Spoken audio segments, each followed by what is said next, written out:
never be a transfer without a window. Just like there can never be a deep thinking without a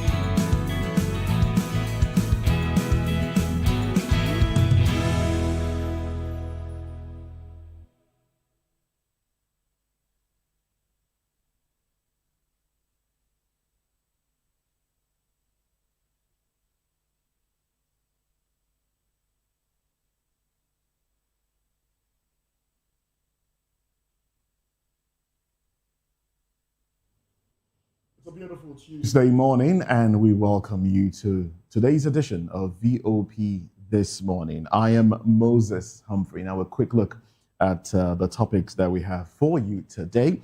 Now, ahead of the 2027 polls, Arawa youths rally behind Tinubu as southern leaders push zoning. Jonathan advised against comeback. That, of course, has been on the lips of a lot of Nigerians, and we're chiming in on it this morning.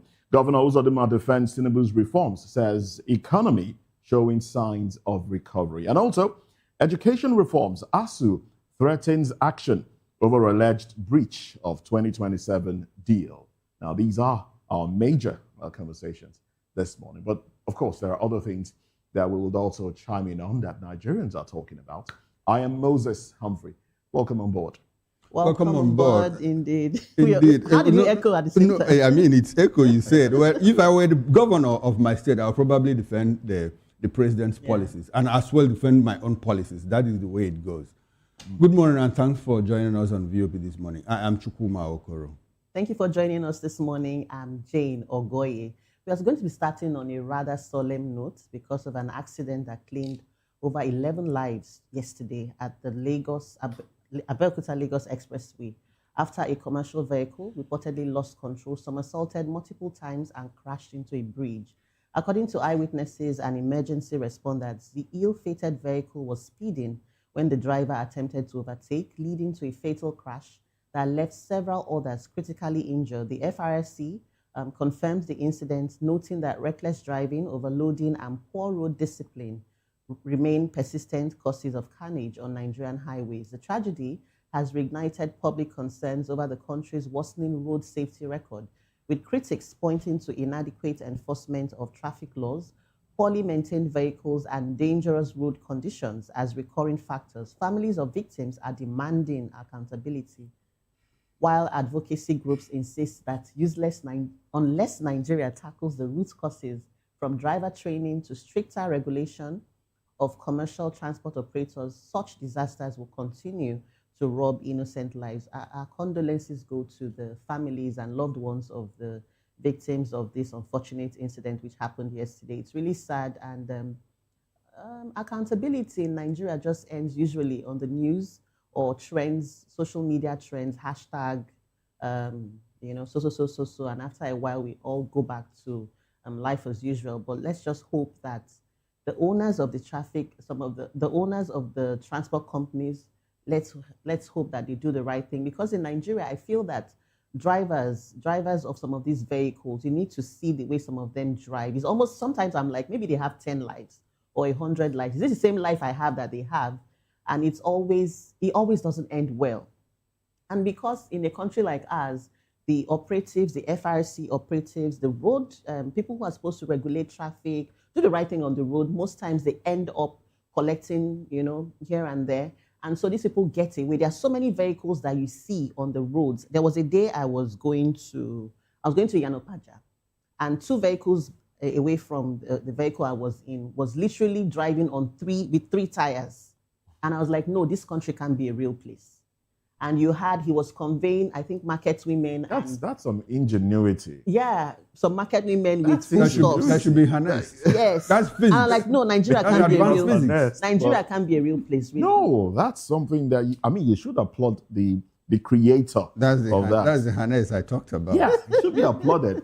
Three-legged car. Three-legged. Not a tricycle. Not a tricycle. A vehicle. And it looked like some of these vehicles you see along the Badagry, those border towns they use for smuggling, that they raise the tires. It was that high. Oh, okay, those ones. Yeah, it looks like that. So when they load, yes, it comes down, yes, it but balances. it was 3 tires, and I was like, no. We are not a real place, really. That's balance. Yes, the thing about the accident is that I have said it several times. Yes. 95% of accidents are caused by carelessness, recklessness, overspeeding. Yes. And it goes back to who we are as a people. We are very impatient. We take to road rage. We cut corners. We cut corners at every turn. I've seen instances where accidents were caused simply because of road rage. You know, somebody didn't drive well and you have already passed and you are trying to caution that person to say, what are you driving and all of that, and the next minute you have an accident. There's a lot, you know, with us as a people. It also goes to the process of emergence. How do our drivers emerge, you know, to get driving permit, driver's license and all of that? You discover that. I discovered in Lagos because I have observed, you see people, you know, who are conducting and they are reparking the bus. You know, when it is their turn, the person goes to repark. And next time he goes to repark, next time he goes to repark. And 2 or 3 weeks later, you see the person already driving a bus in a highway. And so I used to joke with my friend that it's only in fact, that if not for God, the number of road accidents that should happen in Lagos should be uncountable. But because of God's mercies. I think he lives here, really. Yes. And I asked myself, I see somebody driving the same kind of car that I'm driving, and the person is like overtaking me in an express. And I say, like, does it look like I don't know how to drive or what? You're too slow. And I'm already doing 100, maybe because I'm rushing to work. And somebody, the same vehicle, the same type of vehicle, and the person just zooms across. And I said, like, does it look like I don't know how to drive or what? You know, so if you put all of these things together, the road safety, the VIO, how do they check people's driver's license? How do we even get the driver's license? Anybody can walk into FROSA office, get into a motor licensing office, and you get a driver's license. You just tip somebody, just pay a certain amount of money. And so that person becomes an accident waiting to happen on the road. And when it happens tomorrow, it's either from the village, it's either from one uncle or from one grandmother or one auntie. You know, meanwhile, we have not done the basic things that we are supposed to do as a people. Like Jane said, our hearts go out to the families that lost loved ones. I mean, you can't imagine that someone went out in the morning and you get a phone call, well, sorry, this person, your relation, next of kin, just passed on as a result of what? Accident. It's quite avoidable accident. Avoidable. Unfortunately. It's really sad. It's very unfortunate indeed. It's very unfortunate. It's well, I wouldn't focus on the licensing authority. I know they have their role to play in all of this, but we should be mindful of how we act on the road. There's the issue of road rage. There's the issue. Now, our roads are not the best roads. Even if they are, you don't just go speeding recklessly on the road because you feel you need to get to a place at a certain time. And the fact still remains that between the person that is on 120 and the one doing 80, when it comes to arrival at their destination, difference is about 2, 3, 4, 5 minutes. It's not more than that. So just if you have an emergency, endeavor to leave on time and take your time on the roads. Drive with the other person in mind. Now, people have lost loved ones, and you know, it's horrible. If you've ever lost a loved one, you would understand what this truly means. And of course, our drivers also, the use of alcohol usage. Oh, yes. That's another issue that I think government should endeavor they work on, especially at the parks. They consume things and they drive recklessly. I don't want to mention examples, but it's really heartbreaking where some people endanger the lives of others. There was this video I saw on, I think on Instagram recently, where a commercial bus driver who obviously is a policeman, was threatening to kill everybody in the bus. He was driving and I think somebody got into an argument with him and he will drive this bus and kill everybody. Drunk. He will kill everybody. I remember that video. Even as you board buses, vehicles, take a look at the person behind the wheels. If you see them before you embark on the journey, assess them. Assess them before you decide to either stay in the vehicle or alight. How do you assess really without them speaking? Look at your faces. Look at your faces. If your eyes are bloodshot, unusually red, you know that this one, and then have a conversation with them. Are you the one driving? Just say a few things and check the coherence of the individual. If he's not sounding legible. If it's not coherent, then yeah. you But life can be take so another fast. We live on the fast lane. I'm Well, just true saying, that. realistically, how many bus drivers would you, not to say that what you're saying yes. doesn't make sense, but how many bus drivers would you actually interrogate to get to know their Well, state, true that. state True of that. mind? Well, anyway, let's move on to another conversation now. President Bola Ahmed Tinubu arrived in Nairobi, Kenya yesterday to participate in the Africa-France Summit, co-hosted by Kenyan President William Ruto and French President Emmanuel Macron. Now, in what is being billed as a high-stakes gathering of African leaders, policy and global partners, Tinubu was received at the Jomo Kenyatta International Airport by senior Kenyan officials and Nigeria's diplomatic corps. He was also accompanied by a powerful delegation, including ministers, foreign affairs ministers, ministers of foreign affairs, agriculture, marine economy, environment, trade, and digital economy, alongside top investment and climate change officials. It was, quite the number of people to receive the president. Now, the summit's agenda focuses on economic transformation, trade expansion, digital innovation, infrastructure, development, climate resilience. But the optics of France's involvement is what a lot of people are talking about, especially back home in Nigeria. That has stirred debates across Africa, with critics questioning whether this is genuinely a partnership or a continuation of some sort of, neo-colonial influence. And of course, will this benefit Africa as much as it will benefit the Europeans? I think your guess is as good as mine. This, of course, will benefit the Europeans more.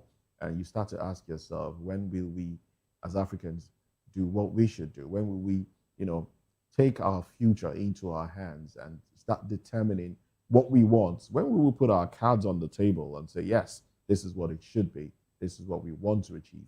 This is how we want Africa to grow. These are our, we will do business with the rest of the world, of course, but these are our terms and conditions when we will be able to do that.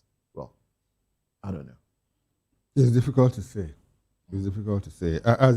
As a student of history, as a student of international relations and diplomacy, I get embarrassed, whenever I hear this kind of thing. And my worry is multi-pronged, It's so many tracks that get me worried. I begin to ask myself, when people get into government, is there anything that changes their mindset, their expression of sovereignty and all of that? We have one country in Europe, that is France, holding France-Africa Summit.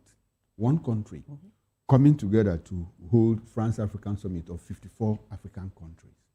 By the way, France has 211,403 square miles. That's the size of France. Okay. And the whole of Africa is 11.7 million square miles.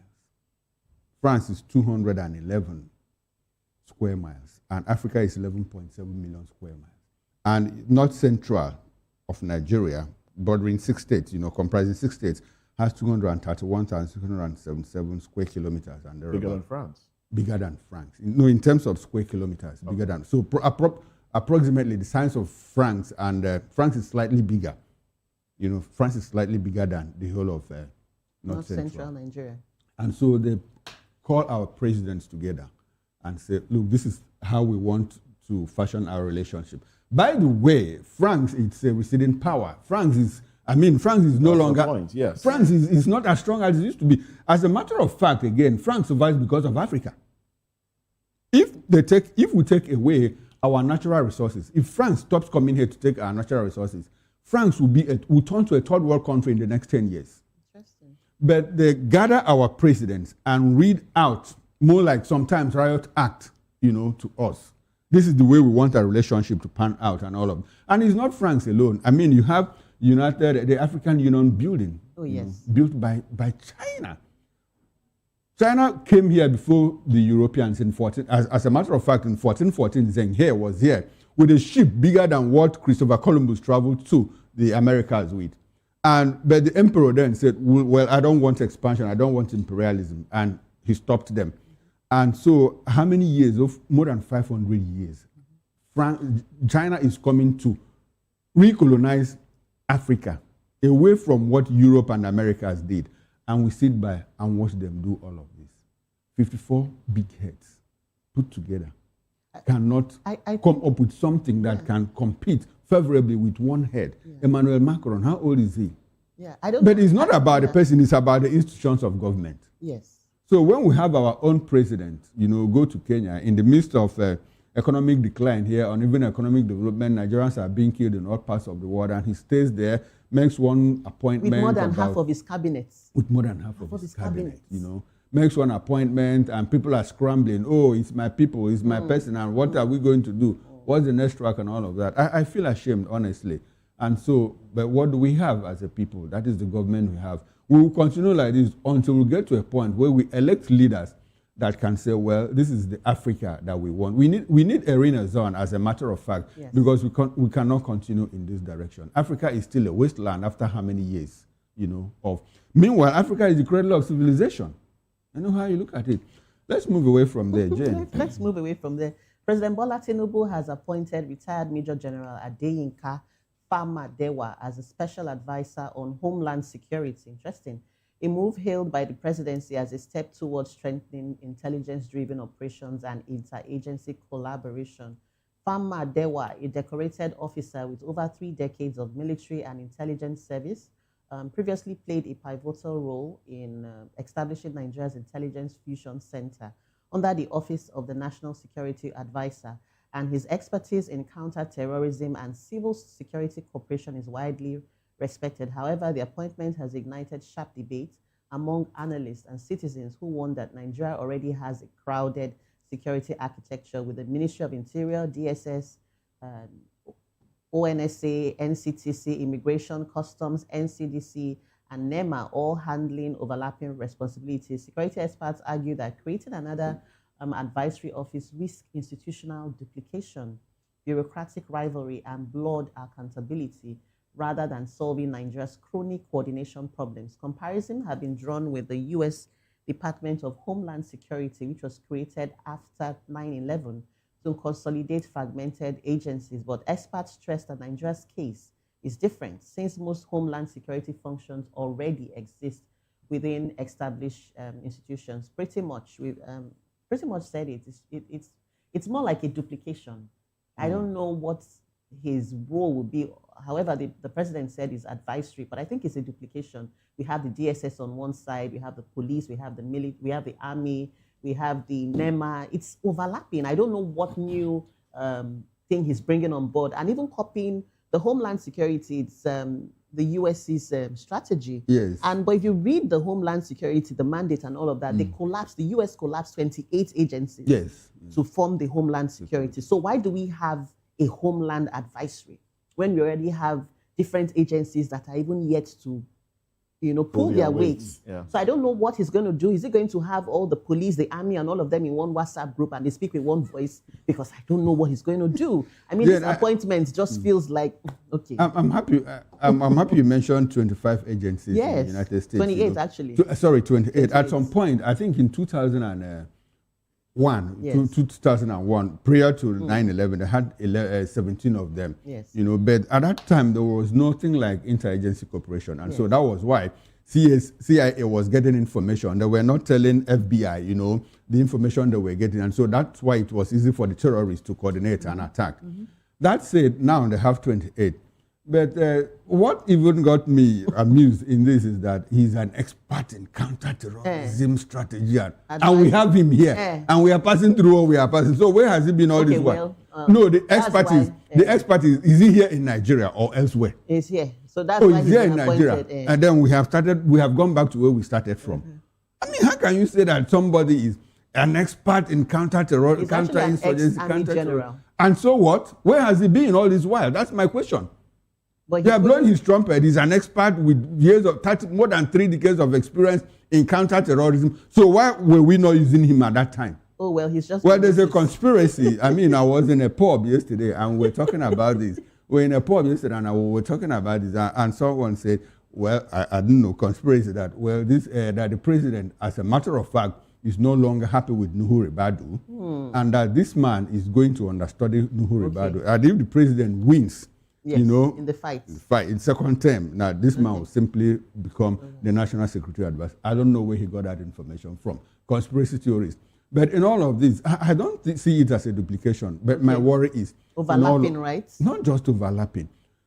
If you have like 3 or 4 and they do their work diligently, they wouldn't have this problem. Yeah. It still goes back to the issue of political will to solve this problem. If you have the political will to solve this problem, the military alone will end it. Yes. Absolutely. A lot of people, sorry Moses, a lot of people have said, under the military, Boko Haram will not thrive. Of course, yes. Under the military, they will flush them out. That's true. Of course. Buhari did it with Maitasina and all of that. So why is this one giving problems? Of course. Oh, well. Let's move away from that conversation. Let's run to the papers now. Let's take newspaper headlines. And I go to the Vanguard. And, of course, the big story, the window headlines first. We have NASG raises fresh concern over Nigeria's debt burden. 2027, Wike Fubara's rivalry deepens. JAM retains 150 cutoff point for varsities. Scraps UTME for NTE applicants with 4 credits. Okay. Atiku kicks against Southern presidency, warns opposition against self-defeatist politics. And then the big story, 2027 presidency. Jonathan caught in PDP's quagmire. Wike to Raki's camp, flex muscles. Ex-president has 24 hours to obtain nomination form. Jonathan didn't buy our form. We are not expecting him. Wike backed PDP. He gets even messier. Tinubu appoints Homeland Security Advisor to strengthen internal security. Strengthen. We need to see that, especially with depletion of Boko Haram and the rest of them.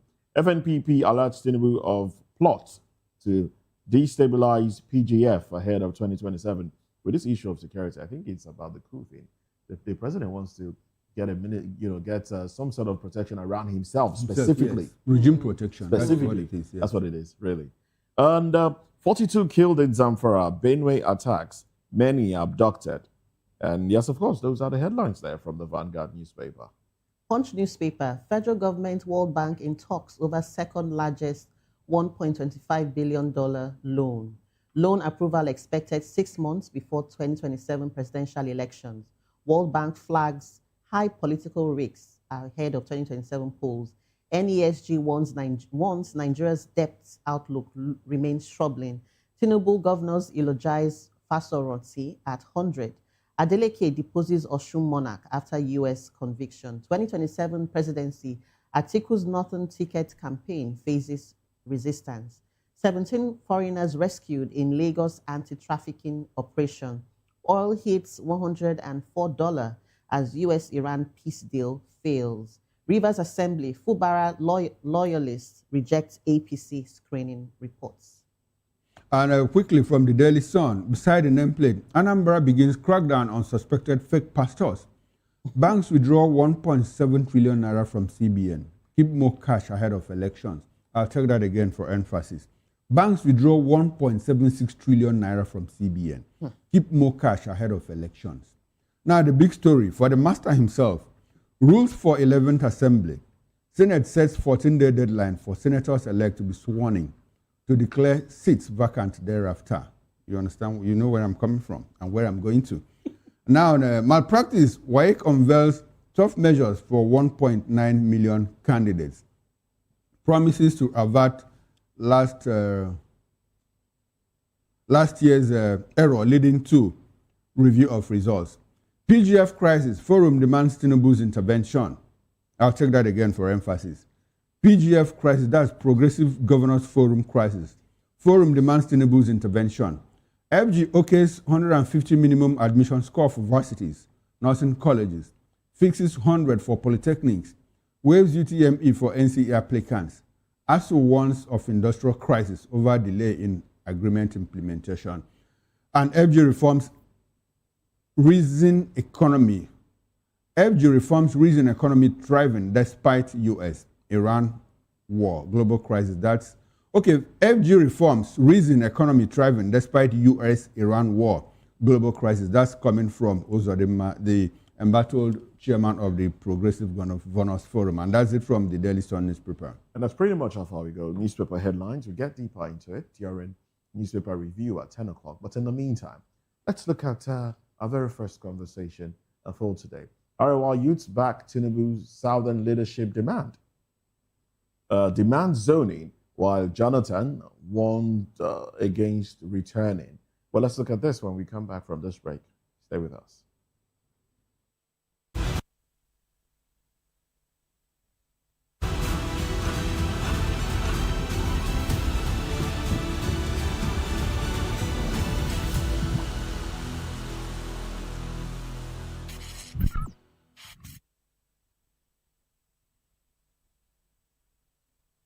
In a world where truth is the ultimate power and opinions scream the loudest, it's time to wade through the noise.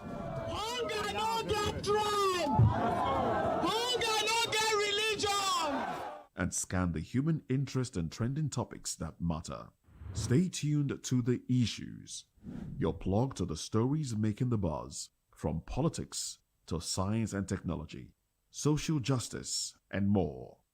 Let's tackle the tough questions and expose the truth. The Issues on Voice of the People Television. Don't just react, understand. The red carpets, awards, the razzmatazz, music, fashion, interviews, and more.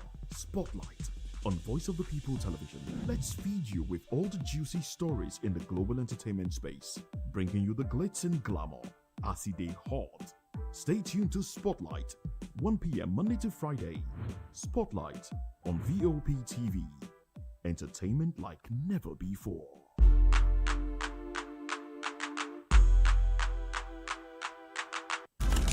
In a world where power shapes with every headline. In a nation full of questions. In a world filled with noise, the truth needs a voice. The policies that shapes our world and the economy that determines our future. Every hour, every day, the grapevine keeps buzzing. And together, we are committed to telling the stories that shape our world because your voice is our focus. Don't forget, our voice matters the most. Let us come together and share our concerns.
On Edge Dialogue, we bring you fresh ideas and conversations shaping the future of learning in Nigeria and beyond.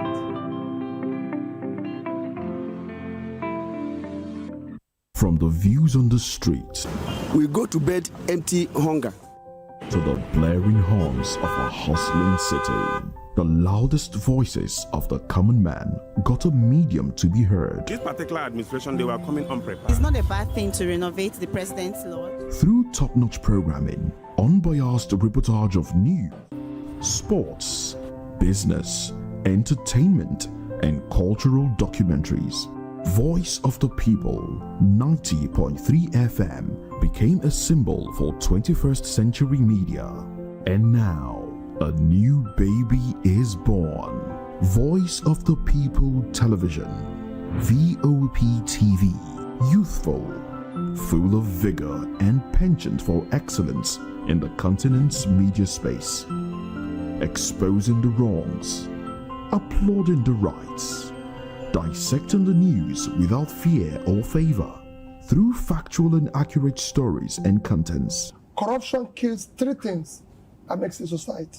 Representing the interests of the people and giving them a voice. Voice of the People TV is here to stay towards building a fair society. Voptv, Voice of the People Television. Truly a voice for the people. We encourage you to click on the like button and subscribe to our YouTube channel. We are Voice of the People TV. Also follow us on all our social media platforms.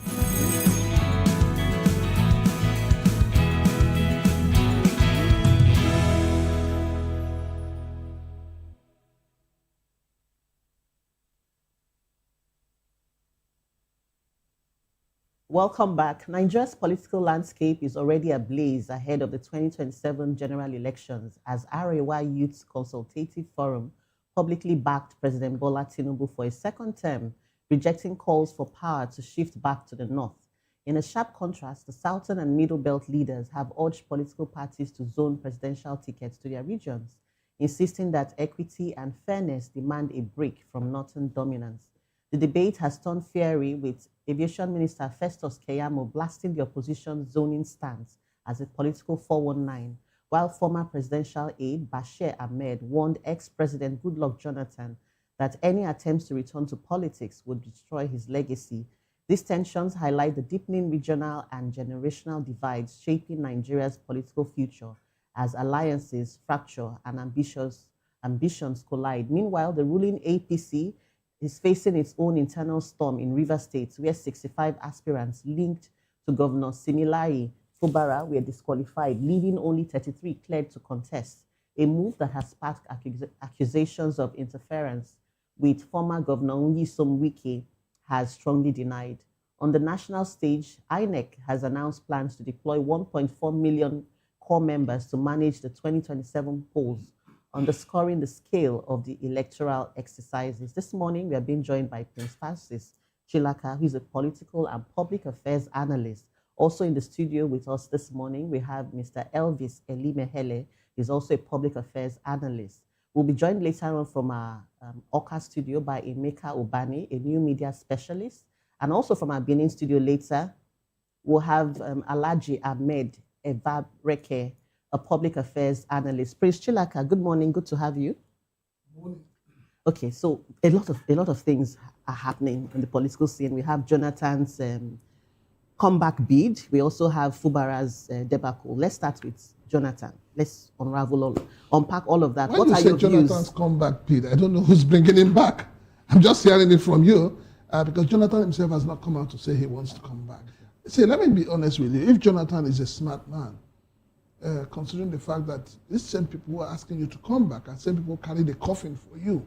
There are same people who rubbished you. There are same people who drove you out of relevance, and they want you to come back. I don't think it's proper for him to go back to his vomit. Jonathan should maintain the status he has built for himself right now. He should remain there. But Prince, Jonathan has not come out to say, I'm not coming.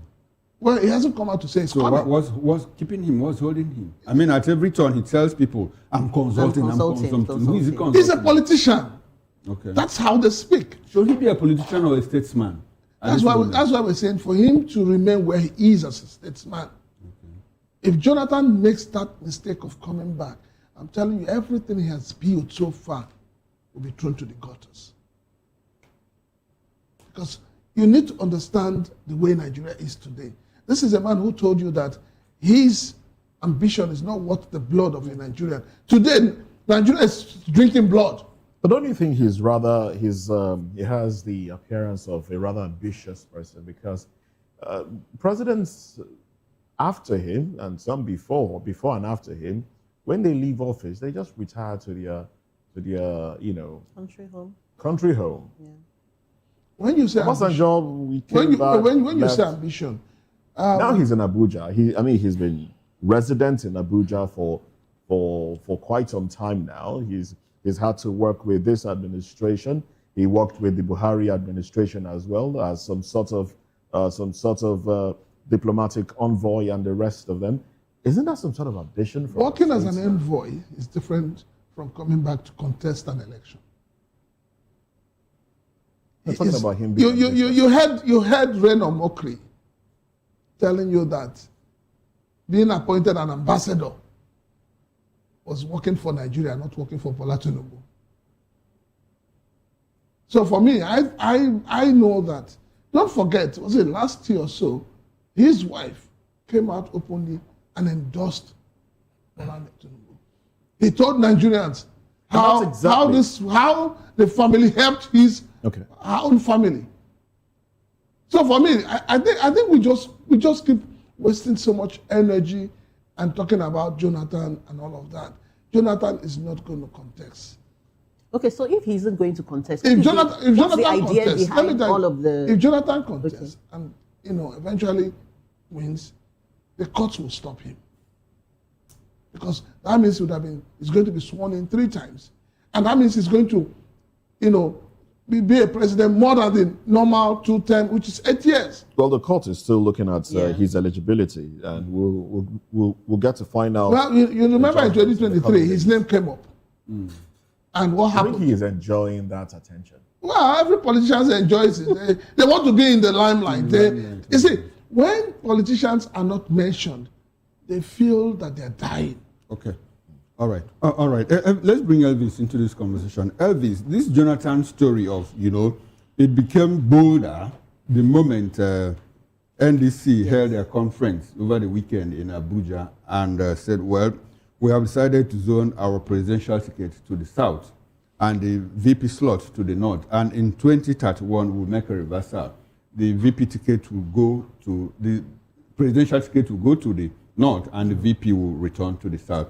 And a lot of people believe that this configuration has been made to suit the personalities of Peter Obi and Rabiu Musa Kwakwanso. That's the general belief. We don't know what might happen at the primaries and all of that. So while running with that belief, do you think that some people, there's a conspiracy theory that, well, some people are trying to bring in Jonathan just to play a spoiler role, so that you have 3 southern candidates in the APC, PDP, and probably in the NDC. Do you share that sentiment? Do you buy into all of that? What do you know that goes into all of that? Well, for me, I know too well that Jonathan is not coming back. Let's not deceive ourselves. Yeah, because even those people that came to his office, that came to woo him, he answered them. And the answer were quite unambiguous. He said, how many of you here have voters card? People that are calling me to come back. Not up to 50% of you have voters card. And he also told them that contesting for presidency is not computer game. That you just, slam the computer and start playing. With those 2 analogies he used, it's very obvious that he's not coming back. It's left for Nigerians to make postulations and start dragging things where that are not necessary. Jonathan knows too well that what he's enjoying today is even better than being the president of Nigeria. He suffered a lot of humiliation. And I don't think he will forget so easily and be thinking of coming to carry the load of this nation that is even worse now than when he was there. If Jonathan was the president of this nation by now, the abuse we saw in 2015 on him, when things were not as worse as this, would have been tripled. Suddenly now, nobody hears of Lai Mohammed. Suddenly now, nobody hears of the former SDP, APC chairman, this Baba from Osun State. What's his name now? Former governor of Osun State, that Baba, who was APC chairman too. BC Okonde. Okay. When they were calling his government kindergarten government, calling him clueless government. Today, their government is worse. Do you hear of them talking? So Jonathan is not coming back. And again, like the spoiler you made mention of, even if there is going to be somebody that will be talking of spoiling this election for these certain people, it's not even going to be Jonathan. Because Jonathan knows too well how he was bullied out of office with General Buhari as the man Nigerians thought he was the Messiah who was coming to rescue this nation. But today, we are today. We've known better. So nobody should we should not be frustrated about the call that was made to Jonathan. Jonathan is not, I think he's occupying a better position even than President of Nigeria. It's an effort to AU, African Union, it goes around monitoring elections. It's even seeing what is collecting his extra codes. I mean, and it's like you said, why is he, he's not in the home state? It's not compulsory. Abuja is center for everybody. He's still a young man. Obasanjo is quite older. He can retire and go home. Buhari is very old, even though they keep telling us age that are very conflicting age. He has to go home. But Jonathan is still a young man. He's still active. He can still be in the system. and the African Union has actually picked him, do more work for us, even bigger than Nigeria president. So I think he's enjoying it. And I don't even think his wife will even allow him to go back because Mama P is always like, no, we are tired of, we have had our time and we are good with that. So let's not be too bothered about Jonathan coming back. All right, then. Thank you very much. Let's go to Benin now, where we have Alhaji Ahmed Obareke. Good morning to you. Welcome to the conversation. We'd like to establish communication with you. So do unmute your device.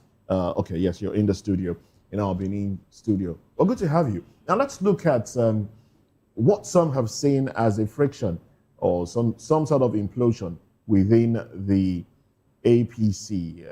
They had the governor's screening the other day, and we saw how Governor Siminalayi Fubara walked out of the meeting venue, decided not to talk to the press, and of course, his candidates for the State Assembly were all rejected.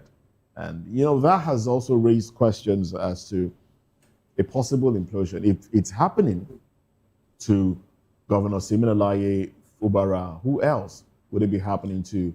Talking about all the 31 governors that are within the APC, all of them have one reason, one thing to gain. I mean, that was why they went to the APC. Most of them are returning governors. What do you say to some sort of implosion, a possible implosion within the APC? And how what is going on now affects the president's possible election outing in 2027? Possible victory, I was going to say, but the election outing in 2027. Let me state very clearly that in politics, the hypocrisy is one of the highest order in politics. If you could remember vividly, in 2016, Governor Obaseki was screened for the APC as a qualified candidate. But in 2020, the same APC now came up and said this very particular person was not qualified any longer. The same person that ran with your platform was no longer qualified, and they screened him out. And the People's Democratic Party saw him qualified and they accepted him in. So same way we're coming back to Fubara issue in Rivers State, that from the reporters found that some of his people were screened out, not qualified. It's because of the hypocrisy we have, because some persons are always listening to some persons who they call leaders and taking instructions from leaders and not really the laid down principles. If you are saying screening, there are laid down principles. For example, you want to gain admission into university, and they will tell you 5 credits, including mathematics and English. And I believe anybody who have that 5 credits, including mathematics and English, then the person stands the chance to qualify. But in this case, now you'll be surprised that what was used to disqualify A will also be used to qualify B. That has said, we don't want such person and we want such person. So going back to your question, yes, definitely it's going to affect the presidency via the All Progressive Congress, because people that you are screening out who are definitely qualified, there is no way those persons will be happy for them to start working for you under that same platform. Definitely they will look for somewhere they attend, even if they decide not to leave your political party by still remaining within your political party, but they will also choose to work against you, because if their interests are not protected, then definitely you can't expect them to work for you. So I believe as it stands right now, the president should quickly act in order for him to settle this course, so that at the end of the day, it will not degenerate into things that they cannot handle. Let's look very clearly. Those people that were disqualified, I have not read more about those people who were disqualified, reasons why they were disqualified. I have not read deep into to actually know why they were disqualified. But the president should actually look at it. If they are actually disqualified due to the fact that they didn't meet the criteria, fine and good. No strings attached. They should accept their fate. But if they actually met the conditions clearly, that they have all it takes and yet they are disqualified, then the president should look into it, because the party belongs to everybody. It does not belong to one person. So one leader cannot sit in another political platform and using it to oppress another political platform. Then the presidency tried to look at this thing, with a kid global. At the end of the day, he's just putting his own chances of becoming re-elected into jeopardy. Thank you. All right, you think he's putting his chances? You think he's putting his chances in trouble? Oh, well, let me come back to you now, Prince Francis Chilaka. We seem to have embraced some sort of succession policy in Nigeria, where a governor is leaving, he, brings somebody to succeed him, and Nigerians seem to have taken that as a normal thing. No, Nigerians have not taken it as a normal thing. The problem is that Nigerians are not considered as the ones who bring people to power. Because the impression Nigerians have is the votes don't count.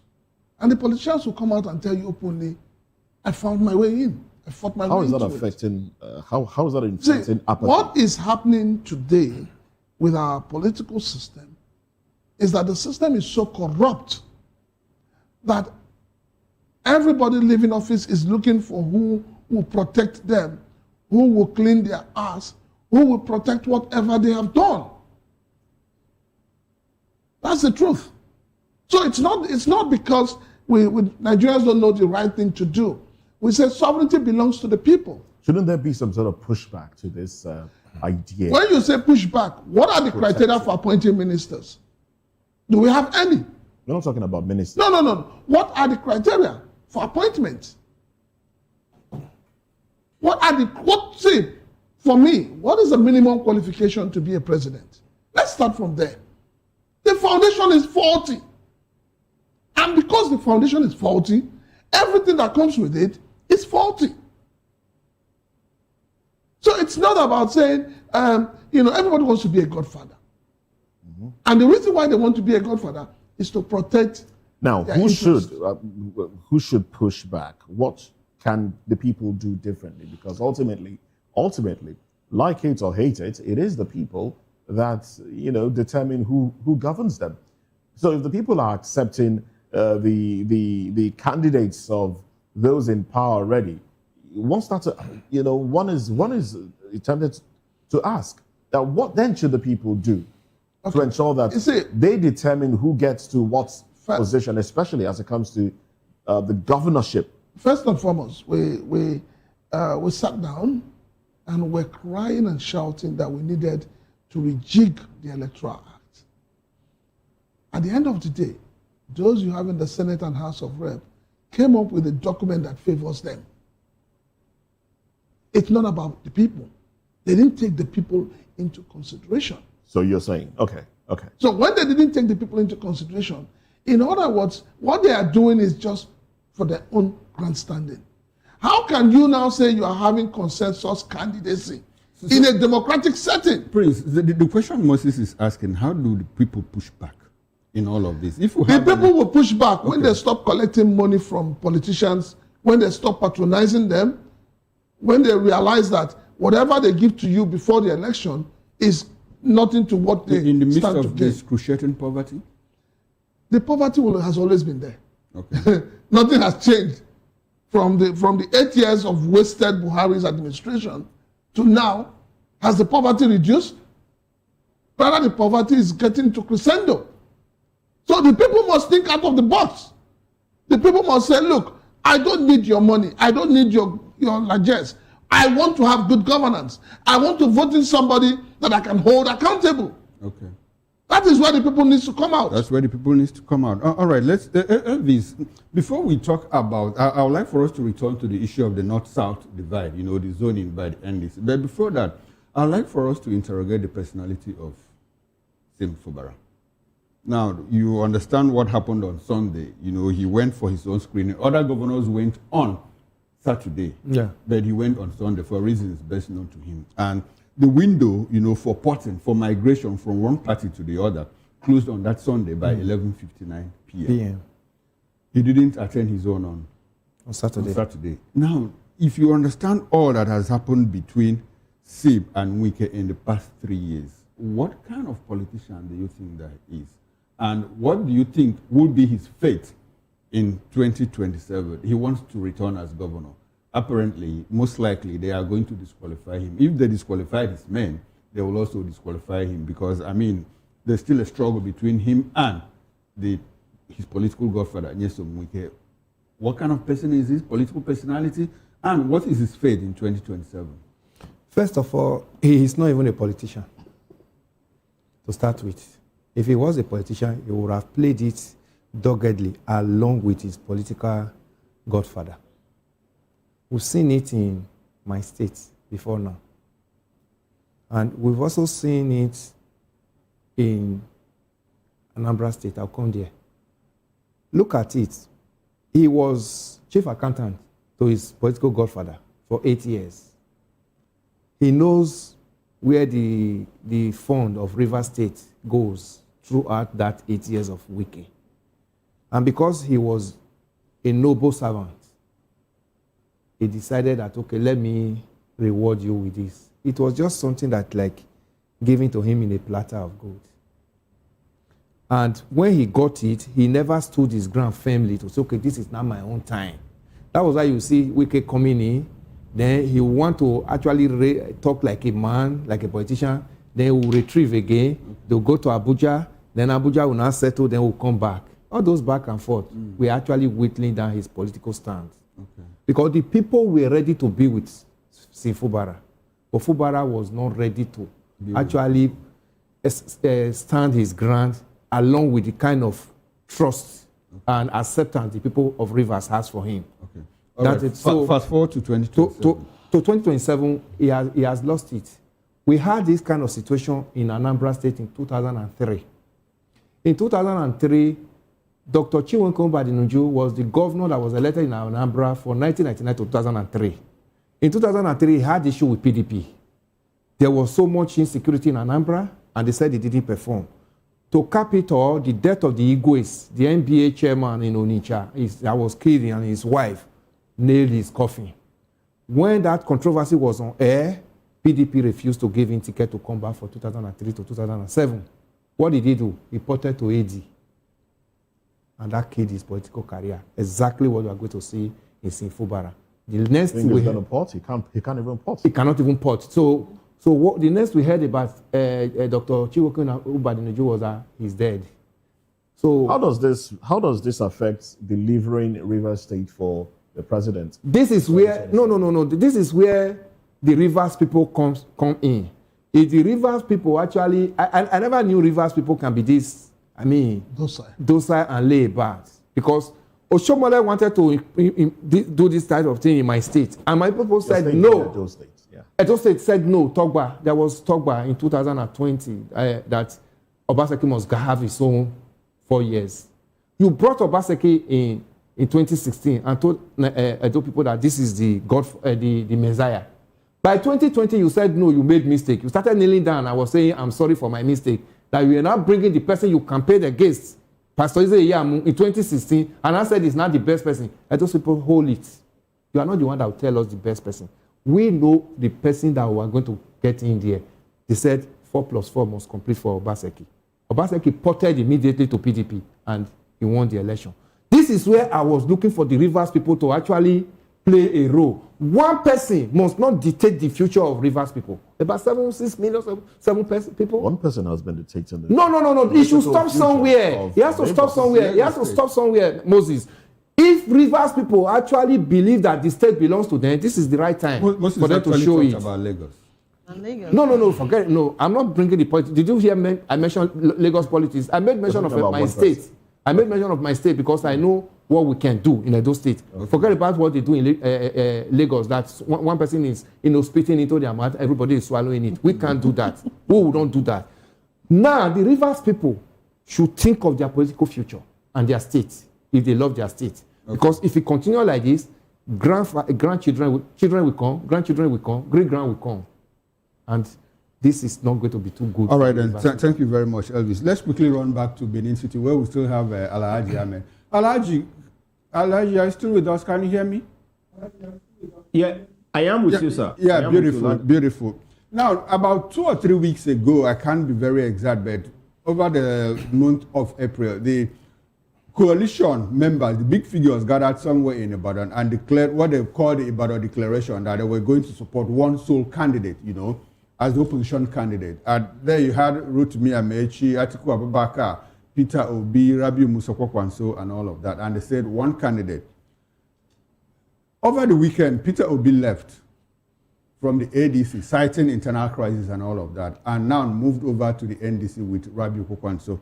And quickly, Atiku Abubakar said, well, any political party that won, and they held a convention over the weekend and said, well, we are zoning our presidential ticket to the south. And Atiku Abubakar quickly said, any party that zones its candidacy, its presidential ticket to the south to unseat a southern president is not thinking right.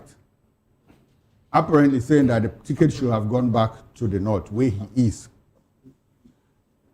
Southern and Middle Belt Forum said, well, we want the ticket to remain in the south so that the south can complete their 4 years.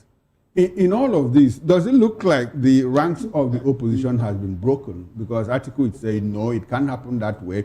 Other groups are saying, well, it has to be like this. What do you think of the opposition in 2027? Are they able to put together, are they act together and say, well, enough of these shenanigans of the APC, we want to take them out? It looks like there's some kind of division within the opposition ranks. Now, what do you see in all of this? Thank you so much. You see, that politicians of these days, I can't still find any messiah currently, because the interest of various politicians is overgrowing to the extent that is above the interest of Nigeria, the country that they want to rule or govern. Like as you rightly said in the convention that happened in Ibadan, after you have agreed that you are going to toe one line in order for you to have a formidable opposition to unseat the current government, after a while, you guys are splitted again just because you felt, because you people are thinking that, okay, if we come under one umbrella, either SYZ may not get this very particular ticket. So everybody wants to get a ticket and be on the ballot at the same time. So at the end of the day, who is fooling who? Your interest is now more than the interest of the, about 200 million Nigerians, because you just want to be the one to be on the ballot. You just want to be the one to be the president. If you guys really think that the current president is not doing well and you want to remove him from power, why don't you sheathe your own sword? The other one, sheathe your own sword. Go into the primaries and the democratic setting, wherever the party persons love most, then get the ticket, and all of you join hands together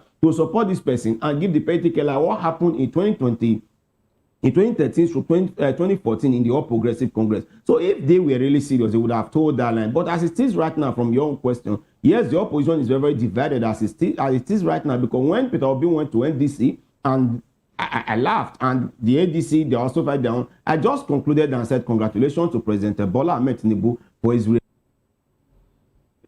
to split the vote again. The same mechanism that took place in 2023 is that Alhaji,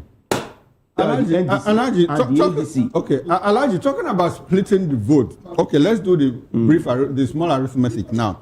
Bola Tinubu scored 8 points. I think, is it 8.9 or what? Or 8.1? Yes, okay, Atiku Abubakar had 6.9, Peter Obi had 6.1, and Rabiu Musa Kwankwaso had about 1.8 or so. Now, in all of this, the president still had it, the current president, APC, won. In the past 3 years, and probably by January 16th, 2027, do you think that the 8.1 million votes, or 8 million votes of the president is still intact? Given the state of the nation, the economic decline, the insecurity in the land, and all of that, those 8.1 million votes, are they still intact for the president? Yes, he's still intact, because as at that time, he wasn't in power. The economy that we have, that we're experiencing right now, is a little bit different from what we have in the Buhari regime, because in the Buhari regime, people still complain. Right now, this regime, people are still complaining. Even Goodluck Jonathan regime, that people are looking at one of the best government, people still complain. I've never seen any apart from Yaradua era, Musa Yaradua era, that we once had a ex-president that people praised. Every other ex-president are always good president. The next one are always worse president, as from the the way the things have been from Goodluck Jonathan era to this very extent. Let me answer your question very well. Yes, it's gonna still get that 8 million votes, because now he is in charge right now. He now has his own political appointees and all that. and from all the state issues that is also doing APC, people, governors coming to APC, and the revenue is given to the governors as the case may be, the 8 million, point something million vote is still going to be intact from the way things are going. Where this opposition would have just teamed up together because people are already complaining, that would have now served the situation. But since they are splitting again, then at the end of the day, you are still going to make it very easy for him. Then coming to the NDC that also said, okay, they are zoning their ticket to the south. To me, it's a gambling thing at the end of the day for you to say, okay, 4-year term. Because when I hear that word, 4-year term, for just 4-year term, I laugh. I say, are you fooling Nigerians or are you fooling those who don't understand politics? I cannot see any president coming into power to say he's going to do only 4-year term. And even if the NDC miraculously win, Peter Obi will not do 4 years, for example. So all those things are just they are keen for them to just buy sympathy, for them to enter. When they enter, they start changing minds again, as the case may be. Then for the middle belt people who are calling their presidency to also be zoned to them, yes, it's their fundamental human right, it's their fundamental right for them to also produce the presidency as well. Because it cannot just be northeast, northwestern, at the end of the day, southwest, south thing. No, they themselves are part of this country, for God's sake. They also deserve to also have this presidency. So all this system boils down back to our constitution. As long as it's not written in the constitution that the presidency should be rotated this way, it's just like a gentleman agreement on written in the constitution. So whoever have the best kind of schemism, whoever schemes better, let me use that word, then the person finds herself in power. So if the North schemes better, they can continue to repeat this power for 16 years. If the South also scheme better, they can decide to repeat this power for 16 years. So it's all about how best you can plan your game into power, and that is how the whole thing is. So for me, the opposition have failed by the way they are going right now. Alaji, thank you for those points. But I want to ask you this. Typically, historically, the North always pushes for their own. And for the Arewa youths to put their weight behind President Tinubu at this time, where does this leave the northern elites, and where does this also leave the northeast in the whole circle of things right now? Yes, they are. Why they are also willing that they just want the South to just quickly complete 4. So that at the end of it, because they are definitely, before they can make that kind of assertion, they already, from their own mathematics, the way they are planning, like from my own thinking as a younger political analyst, I am also thinking that, yes, the president is going to win this re-election again. So they are also taking on that line. So what they are just saying, okay, allow him to just complete his 4 so that they can have the own moral justification to say, okay, power should return back, to the North. You understand? So that is what they are looking towards. So that let him just complete his 4, not before years. So let him just complete. So that, and then when he wins his re-election, then after 2 years of his swearing in, we're already talking about another election again. At that time, the Northern people will tell you this time around is their fundamental rights now at the end of the day to get the power. And that is just what they are looking at. Because if they are saying, okay, it should be zoned to the North now, definitely some parties will not be angry. Una don't do na 8 years, make we do our 8 years. Pardon me for using this, the local language in that form. So the issue will not be like that. Okay, you have done your 8 years, so why don't you just allow us to also complete our 8 years because of this sentiment issue of North and South thing? So that's why that is why they just zero their mind as, okay, let this power come to the South to complete their 4 years, to make it 8-year term, and then power return back to the North, because definitely that is the best option the way it is. Alaji, you said something I found quite interesting. You said, as a young analyst, that President Bola Tinubu is going to win this election and come back. Can you justify your stance? Why are you so sure he's going to win? Yes, it's very obvious. It's very obvious. They said united we stand, divided we fall. It's very clear. People that want to take power from him are divided, more than divided. Okay, if you observe very well, since Peter Obi moved to NDC and he started growing, have you been checking comments coming out from the FDC group of people? These are people that were praising Peter Obi to the high heavens. Go and start reading their comments and you start seeing there's already an infight between the so-called opposition before. They are not fighting themselves. They are not. In fact, for now, even the All Progressive Congress are not able to campaign any longer. They have left the whole entire social media for them to be fighting themselves. The All Progressive Congress are able to relax now. The both of them are the one fighting themselves. And that's how they will fight themselves and split the votes. And at the end of the day, the opposition is going to just come take small from all the 36 states. When you sum it up together, at the end of the day, that's all. Because the way it is now, the Saturn. All right, then. Thank you very much, and the Northern people will vote for ADC. While Progressive Congress will take round Okay. But when you sum it up together, that's all. They win. All right, thank you very much, Alhaji Ahmed. In the meantime, let's return to the studio before we move on to the next topic of discussion. The Prince, 8.4 million votes of the president intact. What's their reaction? Well, when people say 8.1 million votes are intact, I ask myself, does that take care of the poverty in the land? Does that take care of the hunger that is going on? Does that take care of the fact that all the promises of Mr. President, none of them has been kept? The only promise that Mr. President has kept is the fact that he said he was going to reduce our purchasing power. He's going to tax us more, which is what, this is the same president who said to you, if I don't give you light and I come back, don't vote for me. Where is the light? So when people say the votes will be intact, it simply means that, there's going to be a systematic rigging, or the rigging has been put in place. That's what it means. Or probably that Nigerians are used to suffering. No. It's not about suffering. It's about saying there is going to be rigging. Okay. We have already rigged. That's why the governor of Edo State can come out and tell you the number of votes he's going to give to the president. Not minding the insecurity in the state, not minding the fact that things are not working in the state. The governor said 2.5 and the party chieftain, the party chairman said 3.5. Elvis? Why is he using my government? Elvis, 8-point-something million votes for the president intact. It's only intact because the president has said, grab it, snatch it, and run with it. When he was even at the fringes, and he got in. Now he's sitting on that seat, which he has also told them that day, that I knew how my primaries was tough. I also knew how my election was tough. And here I am. So that's why my brother will say the vote is intact. If it is left for Nigerians, and Amupiton INEC does his job as expected, the president 8.9 million votes cannot even get half of it. I was going to ask you, but as we wrap up, talking about Nigeria's democracy, the kind of democracy ordinarily is governed for the people, by the people, of the people. But our democracy has defied the irregular definition of democracy. It doesn't seem to be government of the people. Yeah. Neither is it by the people. And for the people. Well, it is for the, I don't know if it's for the people. If it's not for the people, it's not for the people.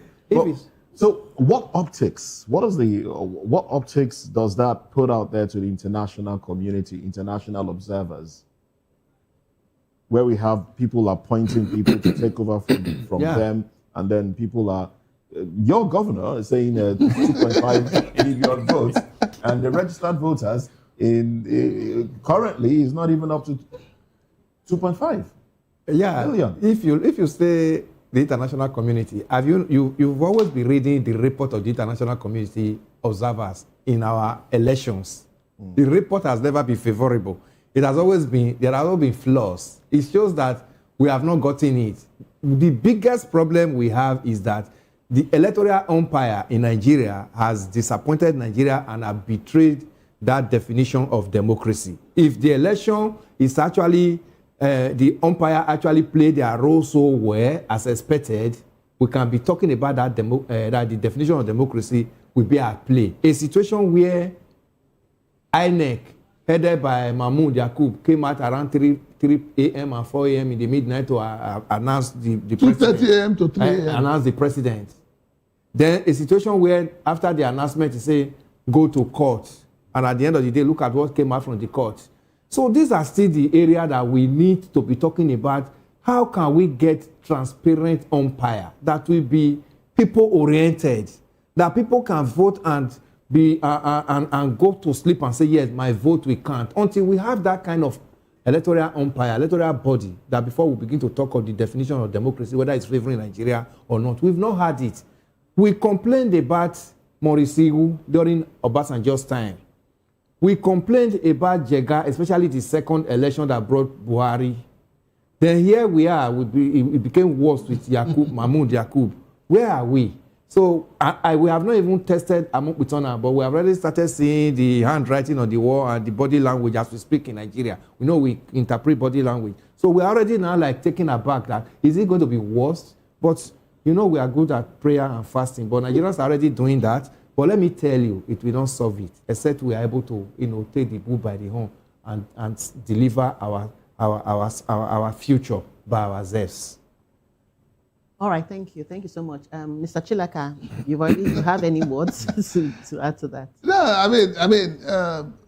talking about those who supervise our elections, when you have a man who tells you there's a glitch, and despite the outcry of Nigerians, this same administration rewards him with ambassadorial post, then it means that we have opened up our flanks and everything for glitches to continue, because up to now, INEC has not been able to explain to Nigerians what manner of glitch they had. And we're going into another election. And the glitch, even the electoral law itself, has added more glitches even glitch already. So when you say democracy, are we practicing democracy? We're not. What we're practicing in Nigeria is something you cannot define. Selective. All right, thank you. State of the nation, Tinubu's economic reforms yielding economic benefits in Nigeria. That's according to Governor Hope Uzodinma. Let's talk about this after this break. Stay with us.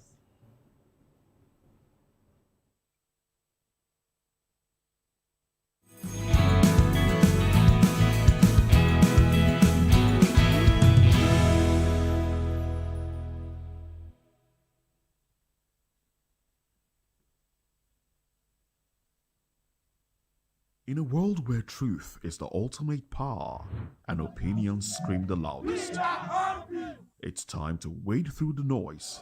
Hunger no get tribe. Hunger no get religion. And scan the human interest and trending topics that matter. Stay tuned to The Issues, your plug to the stories making the buzz, from politics to science and technology, social justice, and more. Let's tackle the tough questions and expose the truth. The Issues on Voice of the People Television. Don't just react, understand.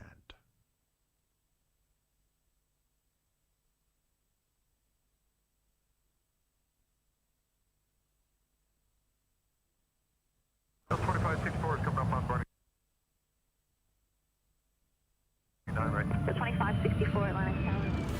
What happens in the hush behind hangar doors? Who signs the papers that gamble with lives? Which truths were grounded before they even ever had wings?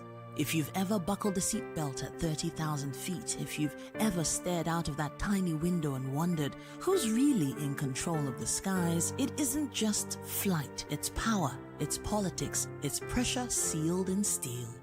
We're peeling back the clouds from runway risks to sky-high secrets.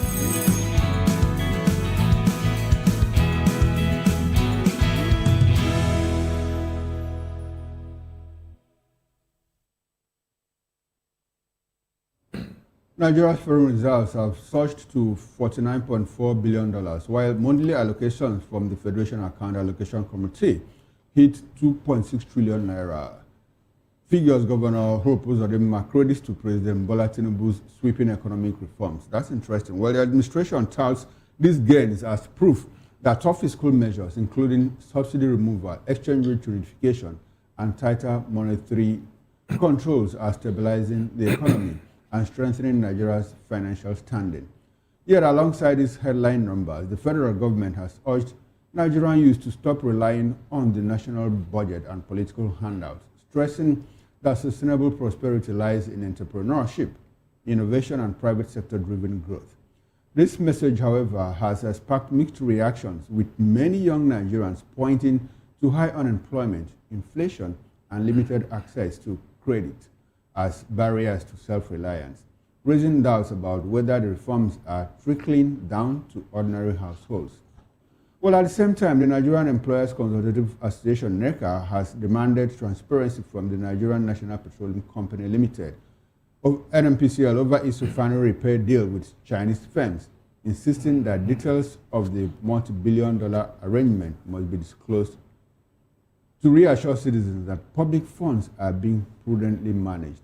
While critics argue that while reserves are rising, the lack of accountability in major deals undermines confidence in government reforms. We still have a gentleman here with us, Prince Francis Chilaka, Mr. Elvis Elimehile, and from our Benin Outstation, Alhaji Ahmed, and we've been joined by our guest from Oka Studio, Mr. Emeka Obani. Emeka is a new media specialist, good governance advocate, and he appears here in the capacity of a political affairs analyst. Gentlemen, thanks for staying with us. Emeka, good to have you. Let me come straight to you. Emeka, let's establish connection with you. Good morning. How are you? Hello, Emeka, can you hear me? Well, unfortunately, we are here to establish a connection with Emeka. So in the meantime, let's come back to the studio. Prince, your governor, the PGF governor, progressive governor, chairman of the PGF, says, well, the reforms are making gains, and that is why Nigeria is a better place. Now, how do you react to that? First and foremost, let me finish my question, Prince. Have you seen the gains, that your governor is talking about? I think he's developing an Orashi power plant, and that is going to give Imo State 247 power supply and all of that. All thanks to removal of fuel subsidy. The president article of faith, in rebuilding the economy. Remove fuel subsidy and everything will be good. El Dorado. How much of that have you seen in Imo State? First and foremost, let me say that the governor of Imo State is a social media governor. Because as far as I'm concerned, we're not seeing any strides, we're not seeing any developments in Imo State. But we know that on social media, there's a lot of projects going on in Imo State. That is one. Two, he also is not aware or is not well informed of the figures he's reading out. Before now, I know that the foreign reserve has gotten to about 50 point something. And he's talking about 40 something, 40 point something. He should be able to tell us that it has reduced. So reduction does not mean you're making progress. So the governor needs to fact check himself to be sure of what he's saying. And when people come up with this story about subsidy removal, people are not, see, during Buhari's regime, for instance, Nigerians were selling their properties to Japa. Today, people are selling their properties just to feed. What does that tell you? So, if you are living comfortably on the bill of other Nigerians, that does not mean that Nigeria is working. So, as far as I'm concerned, Hope Uzodinma would say anything to first of all to keep his position, because now his position has been threatened. So he will do everything to praise. And you have a president that likes to be praised. Okay. Psychopathy has become part of our political life. Part of our political life. Sometimes Nigerians wonder, I do wonder too, why it's only APC governors and people that are APC sympathizers that see this growth, in Nigeria. And they see this growth because they have different filling stations where they buy petrol. They have different markets where they go to. That is why a market was bombed in Borno State. And the governor came out shamefully and sadly to say, I closed that market 5 years ago. Yet the market was existing. And he didn't keep it out. And he didn't. So APC, like people will say, trying to defend this APC government is like running into a moving train. I can imagine. Okay. All right. Elvis, the governor talked about increasing foreign reserve, $49.8 billion at the moment. There are two questions I'd like to ask you. I don't know if you recall some time when the penultimate, Minister of Finance and Coordinating Minister of Reform, whether it was a slip or it was intentional, at that time he said, well, foreign reserves might be increasing, but it's as a result of borrowing. That is number one. Number two, in the primary economics that I studied, the foreign reserve, should be a reflection of the strength of your currency. Exactly. Do we see that happen? At 1,400 and 300 and 400, and does that show some form of stability in our exchange rate? And how much of that has affected, the economic well-being of the average Nigerian? The reforms, do you see them working? Well, like every Nigerian will say concerning this APC and their macroeconomic quotations, when they are quoting these macroeconomies, they quote it as if Nigerians are not educated. If all the statistics he made mention that in that his statements are actually true, we wouldn't have even be having this issue of fuel now becoming 1,300, 400. Would have been able to have part of this foreign reserve to say, okay, we are even using part of it to cushion what we are going through. Unfortunately, we are not seeing that. And again, you see, even they are not even telling us the level of export rate in this nation compared to the imports. Those things that we are still bringing in that we are especially consumables. Nobody is giving us that statistics. And we know too well that all these ones are embellished with on that foreign reserve when you are not talking of importation and importation. Nobody is telling us that. Then look at the living, the conflicting statement between the former Minister of Finance and the president then. But most of those things are part of what ease him out of the office, because sometimes there's a level you tell lies, and when you are not able to cover it, you now expose yourself. So Nigerians have gotten to the level that when we hear some of these people speak, they speak because of the position they are holding. No, I don't expect Hope Uzodinma to come and tell Nigerians that, this government is not working, especially with the shaking he had last week when he was almost abruptly thrown out. And now he's still finding his feet down back to, his position. And this era we are actually in a political era again. This is the best time for them to actually come up with propaganda. So we have not seen anything working with what they are saying. Can we go back to an era where Nigerians can adequately feed as expected, where we can even talk of buying some of these, whether imported or locally produced, that you'll be able to afford it? Talking about Nigerians feeding, what just came to mind is a statement made by the president's special advisor to on economic reforms, Tokbe Fasua. Yes. Where he said that 10,000 naira can feed a family. But he later, corrected, basically recanted and said, look, that he wasn't talking about a family, but a person. Can 10,000 naira feed a person for days? We are not talking a day. We're talking days, because he said days.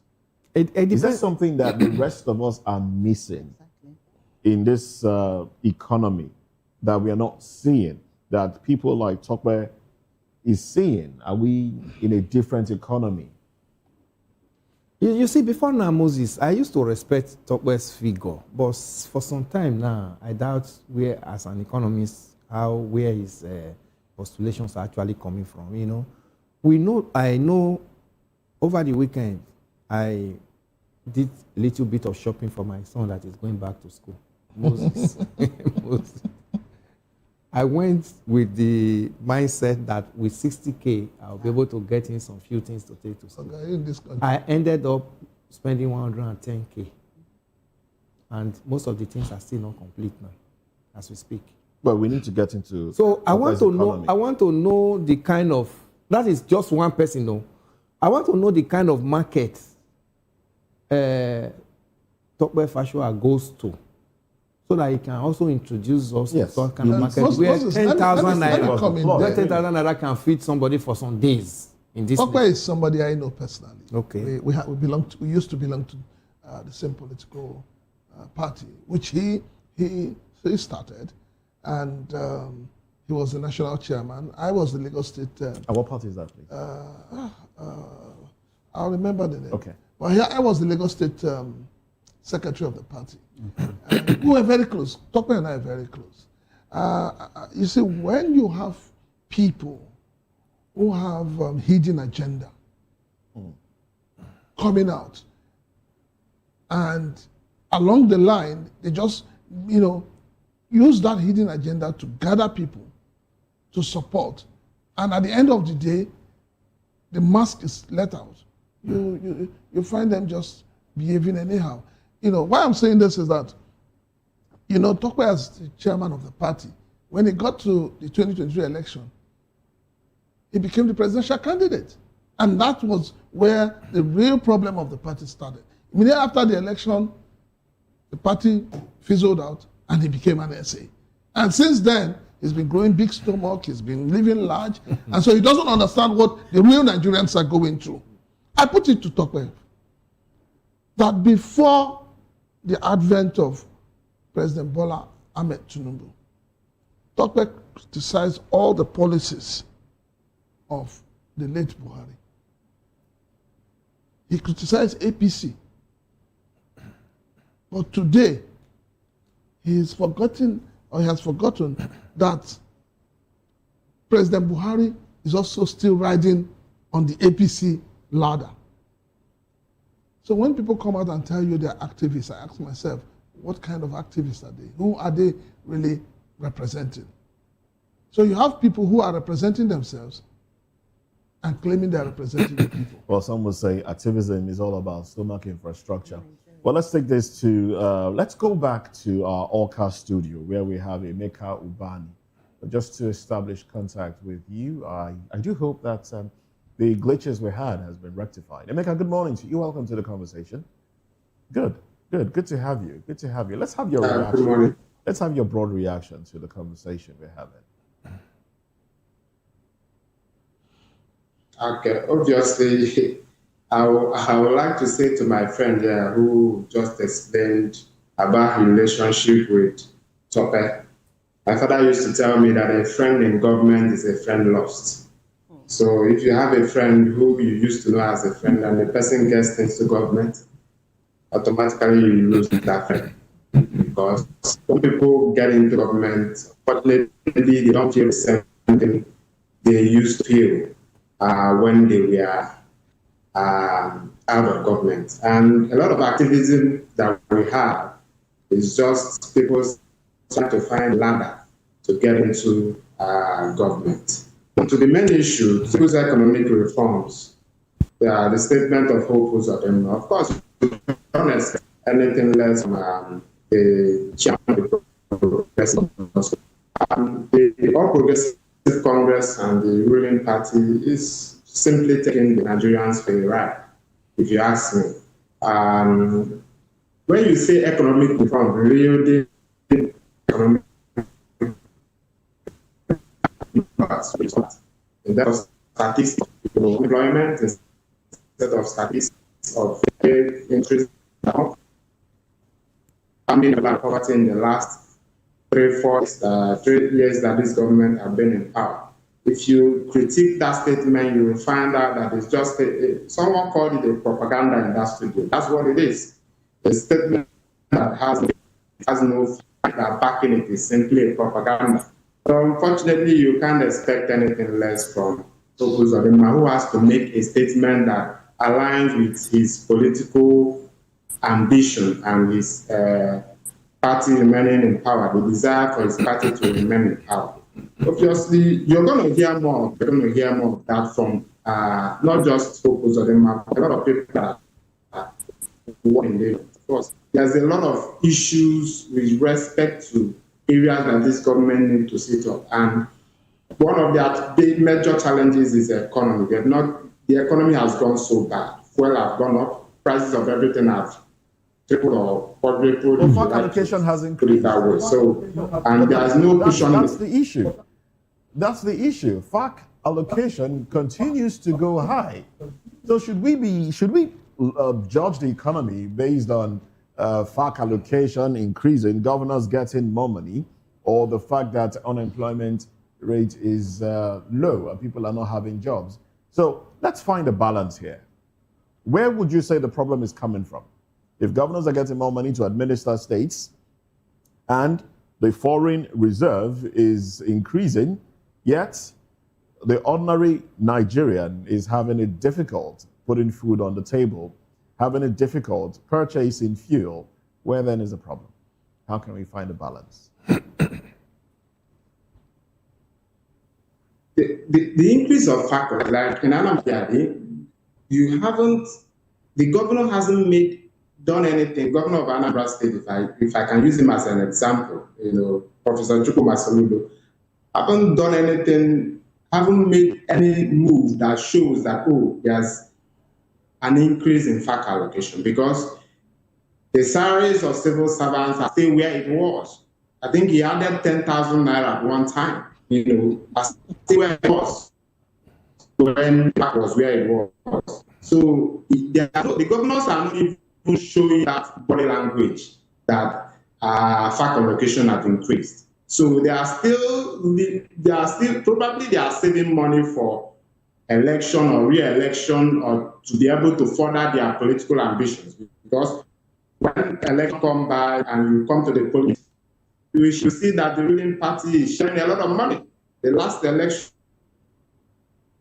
we had elections in Anambra. We had 2 elections. We had one in August, we had one in November. And both election parties share so much money. That's the only place I saw the reflection of the FAC allocation. So there's no sign that the FAC allocation have increased. With respect to increase in salaries of civil servants or in salaries of pension, anything that But he's rebuilding the market. He's rebuilding the Onitsha main market. Yeah. He's rebuilding the Onitsha main market. That's it's going Come to. again. Isn't the governor rebuilding the Onitsha main market? He's proposing. Yeah, he's proposing to pull down the main market and rebuild it. He's not started rebuilding. He's just trying. I think he called the markets together and they did a prototype. They've not started work yet. All right, then we're absolutely out of time. But thank you very much. Stay with us as we get into another conversation now.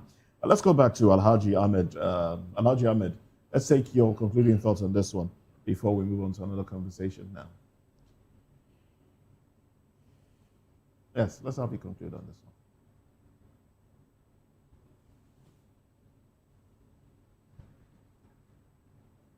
one. No shock when I saw about 800 billion naira monthly that the governors are not getting. So my advice for the governors is that they should not allow their citizens to be suffering. They should ensure that this money goes into the economy. They should build schools, build roads, and make the state comfortable for the people to reduce the suffering so that all blames will not be going to the presidency. The presidency believes that the government is from the grassroots, and that is the more reason why he decided to bring this money down to the governors who are closer to their people rather than him sitting in Abuja. So that these governors who knows the pains of their people, knows exactly what to do for their people, so that once they are able to fix their people where in the other state fix their people where, at the end of the day, the praise will go back to the president. So the governors should wake up to their responsibility, do well. Like in my state, the governor is doing well in terms of infrastructures because the way he's doing infrastructure and the employment rates at the state currently is increasing. So I give kudos to the governor for that, for the infrastructure and the employment and other aspects that he's doing. So the other areas now is the focus one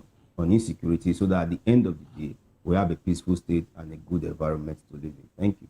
All right, and thank you very much. Now let's get into another conversation now. Nigeria's education sector may be heading for another crisis as the Academic Staff Union of Universities, ASU, threatens a nationwide confrontation with the federal government over the implementation of the 2025 agreement on funding, staff welfare, and the university autonomy. Now, the warning comes as the government rolls out new tertiary admission policies, including a 150 cutoff mark for universities and nursing colleges, exemption of candidates seeking admission into colleges of education and agriculture from writing UTME, and the retention of 16 years as the minimum admission age, while authorities say the reform will widen access and ease admission bottlenecks. ASU argues they expose poor planning and could further weaken academic standards. Well, we do have joining the conversation this morning. We have we have with us in the studio Francis Chilaka, still very much with us in the building, and also Elvis Elimehele. Now, joining us to make sense of this, we have Enoch Israel, who is a lecturer from Miva Open University, president also, and member, Nigerian Institute of Public Relations.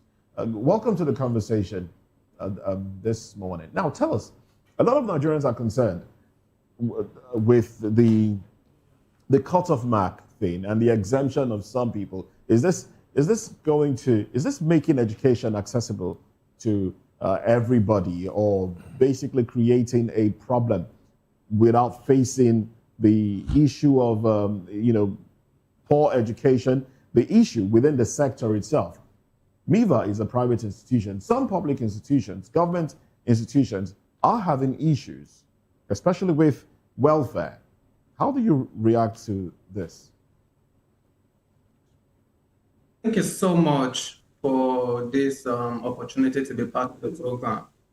All right, so talking about the education sector and the JAM, how the federal government has also been battling with ASU. These are various issues that are very concerning, and their implications are quite worrisome, if I may add.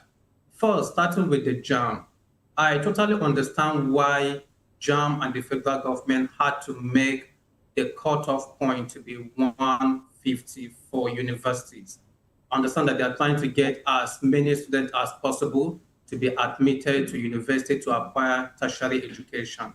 And on one part, that's actually good. It's not entirely bad because it was born out of a good motive. However, setting the mark to 150 also brings another issue or another concern, which is tampering with the quality of education. Because when you bring the mark down from the initial, in the previous years, most universities admitted students that had scored 180 and above. And during my time, I wrote JAM. The first time I wrote JAM was in 2010. That was when I finished my secondary school and I applied for university. The cutoff point at that time was 180. But even at that, if you score 180, most universities wouldn't even give you admission because they prioritize students that score 200 and above. So if you score anything below 200, even though the cutoff point was So is this an admittance? Is this an admittance that our quality of education has dropped? Exactly, it has. And looking at how the world has evolved, we have AI. AI made everything easier for students to study. So the quality of education should be upgraded, not downgraded.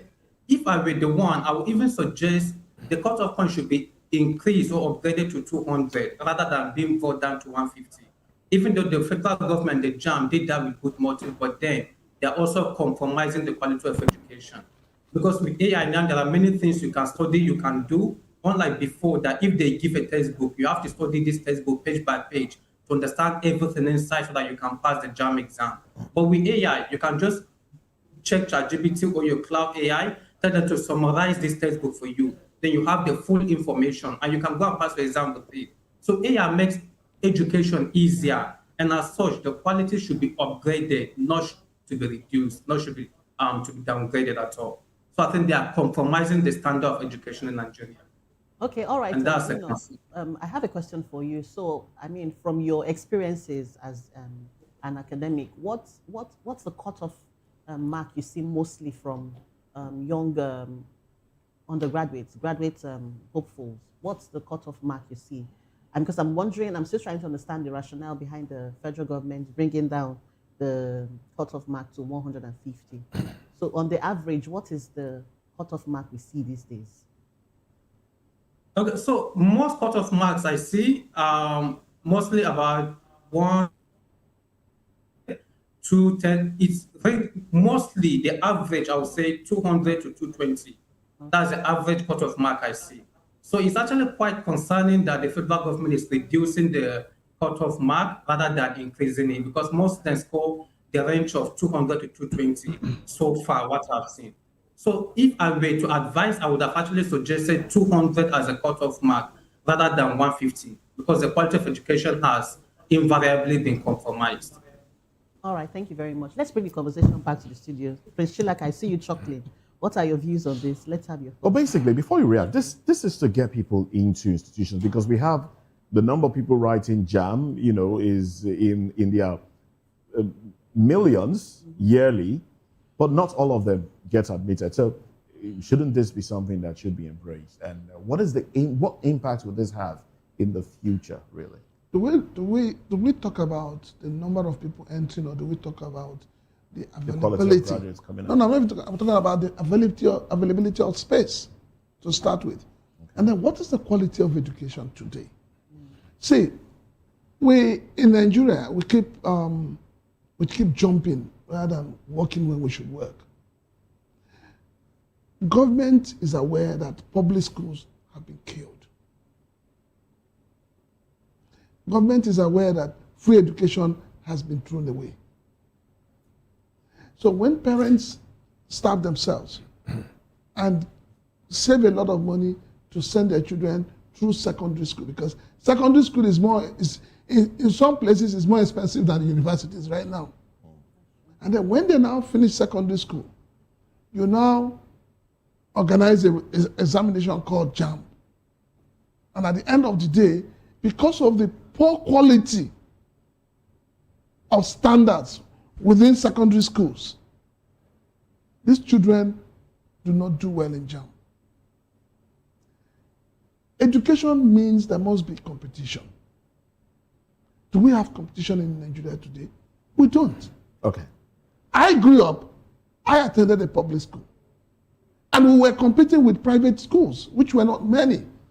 And that made us, those of us who were seen as backwards from, public schools, we did everything to surpass those in private schools. All right, thank you very much. Let's, as we wrap up now, Elvis, some have said examination really is not the best test of intelligence. Well, let's have you react to that, as we wrap up the conversation. Well, there is no other way to test a student. It's just like a military man. The best way to test a military man is to be at the battlefield. So the student will write exam. The issue here is military man may not necessarily be at the but the issue here is a tactical person can do better behind. The issue here is the examination, even the examination itself, and the examiner and the parents should allow the exam to be sincere and be free of manipulation. When we were in school, you can't even come at, how do you even go about it?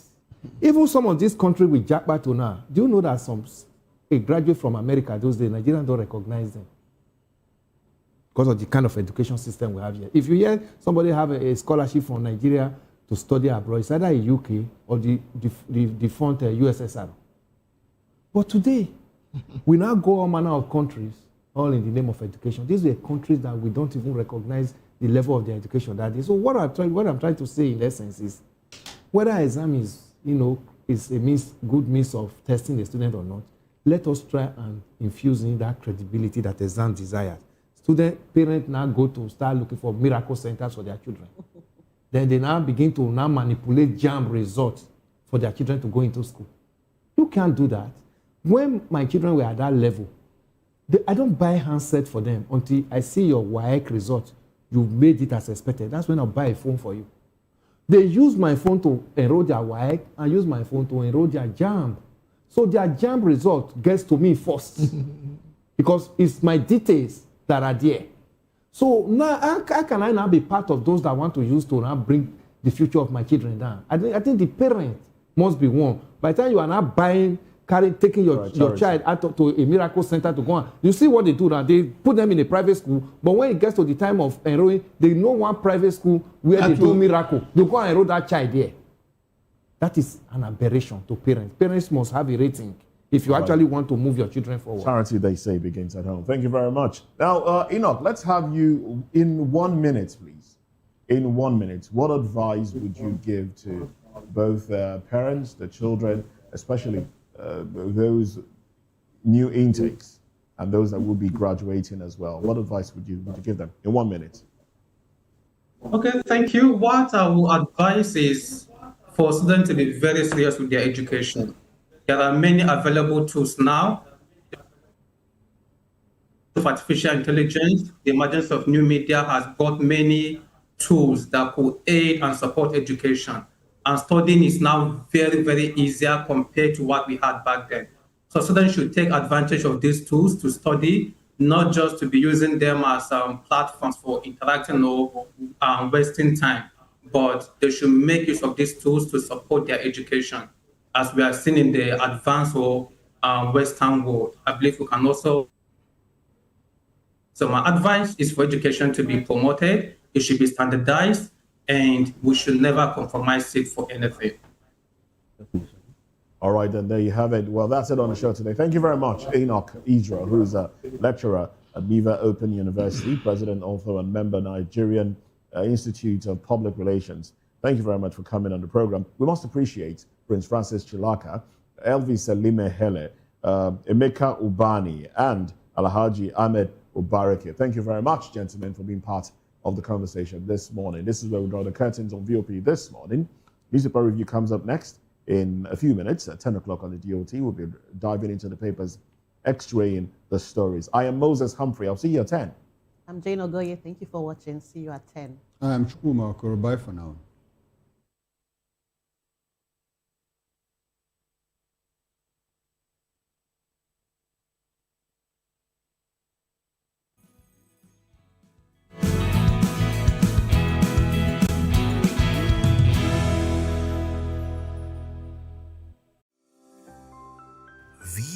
Voptv. Now, you have more than a voice. Welcome to the locker room, the home of football talk that matters. I am Jerry Arpehon. Join us every weekday, Monday to Friday at 5 p.m. Nigerian time, as we share the hot takes and hot debates in the exciting world of football.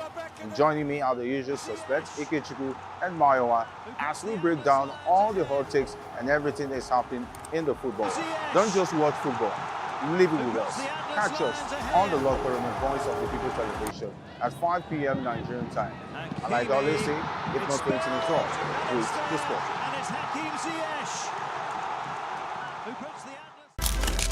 In a world where power shifts with every headline. In a nation full of questions. In a world filled with noise, the truth needs a voice. The policies that shapes our world and the economy that determines our future. Every hour, every day, the grapevine keeps buzzing. And together, we are committed to telling the stories that shape our world, because your voice is our focus. Don't forget, our voice matters the most. Let us come together and share our concerns.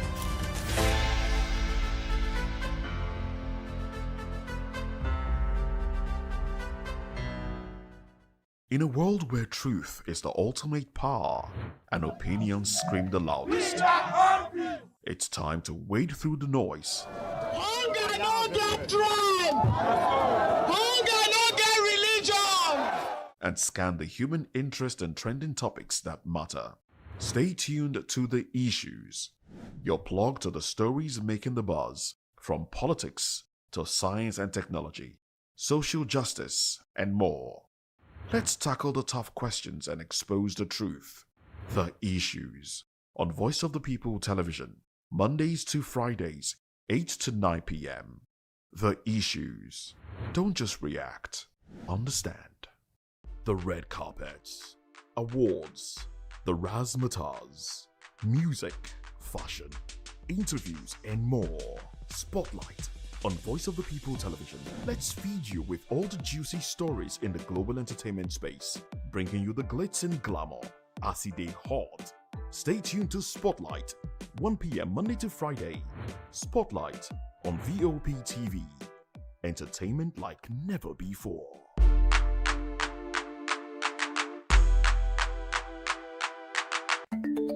Africa is on the move, a continent of rising voices, untold stories, and powerful transformations. From the streets of Lagos to the heart of Nairobi, from the mines of Congo to the tech labs of Cape Town, the African story is being written every day. Bold, dynamic, unstoppable. This is African News on Voice of the People television. We don't just bring you the news. We analyze and bring you Africa's heartbeat, the politics that shapes our nations, the economies that drives our future, the cultures that defines who we are, the voice that must be heard. Africa News, Africa's voice, Africa's future. Where Africa speaks, the world listens.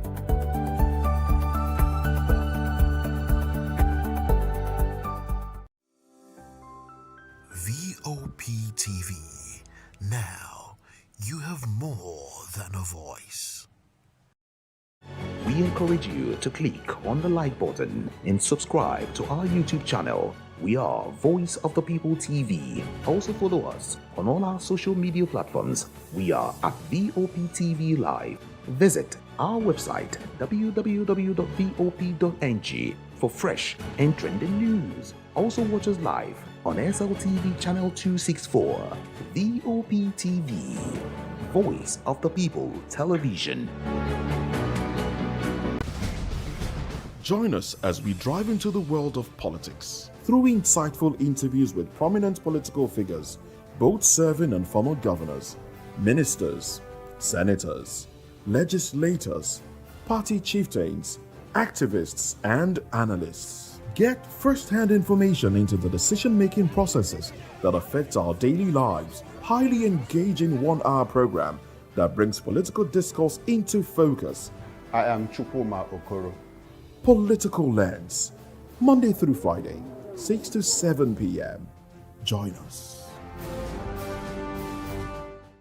To know the happenings in the maritime sector, join us on the program Maritime Frontiers on Voptv as we discuss key areas in the maritime sector from aquaculture, maritime transportation, maritime labor regulation, oil and gas exploration, ferry and passenger insurance, marine pollution and prevention, port operations, and lots more. Maritime Frontiers, exploring Nigeria's blue economy.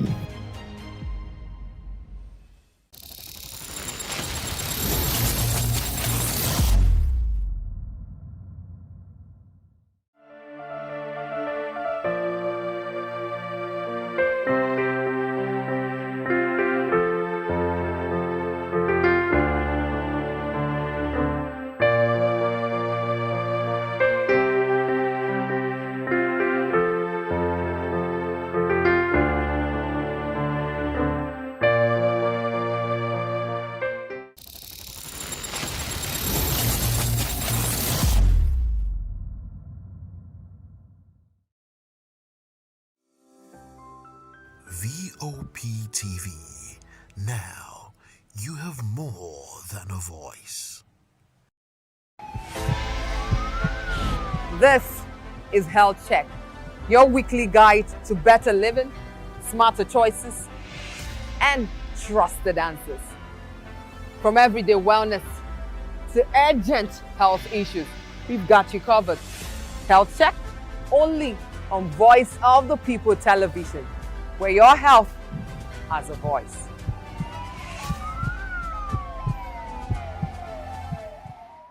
Are you ready for the extraordinary? Something big is happening on your screen. Introducing Voptv. Now streaming on SLTV channel 264. From breaking news to captivating conversations, news analysis, giving you all sides to the story. We bring in-depth discussions on the issues that matter, from politics to sports, entertainment, and lifestyle. Voptv on SLTV channel 264. Join us as we redefine what television means to you. Voice of the People Television, Voptv. Now you have more than a voice.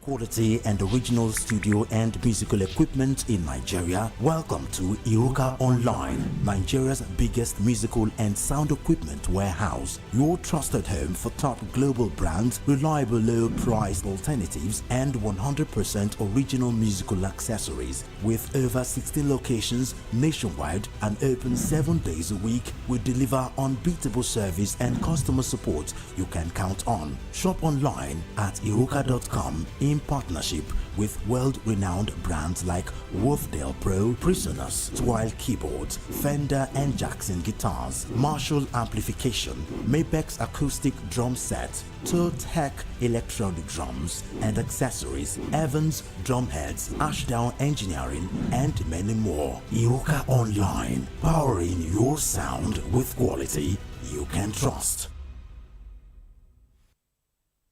Good evening, Africa. My name is Bomakore, actor, model, producer, and I'm giving a big shout out to Voptv, man. Keep watching Don't change the dial. Thank you and God bless you. My name is AY, and of course, I represent the voice of the people, and that's why I'm on VOP. AY say so. Hi everyone, it's your girl Miriam Tima from the Real Housewives of Lagos and the Real Housewives Ultimate Girls Trip Africa.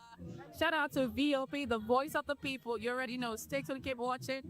And don't forget, VOP is the best. All right, hello, it's a boy that's shaking the man fine back with Melanie Poppy Black Skin Boy. This is VOP TV. If you're not watching VOP, I don't know why you're watching. Maybe you're watching your weight.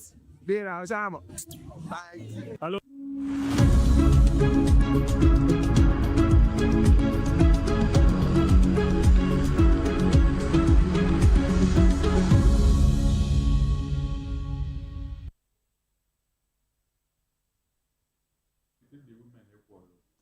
Welcome to the program. If you're just tuning in, it's newspaper review on VOP TV.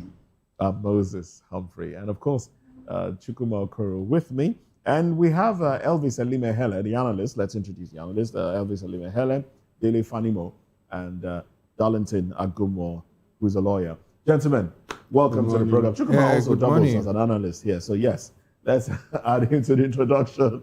Oh well, let's dive into the papers very quickly. Interesting headlines, interesting times in politics in Nigeria. Defectors face dual party registration sanctions. Await INEC's verdict. That's the big story on the cover page of the Guardian newspaper. The window closed on Sunday, yes? And yes, of course. So let's see the riders before we take reactions. Now, riders here, Saraki, well, Senate yet to pass amendment on dual party membership. Delta lawmaker denounces NDC membership card, reaffirms loyalty to APC. Wike, Rainbow Coalition, my political strategy in Rivers elections.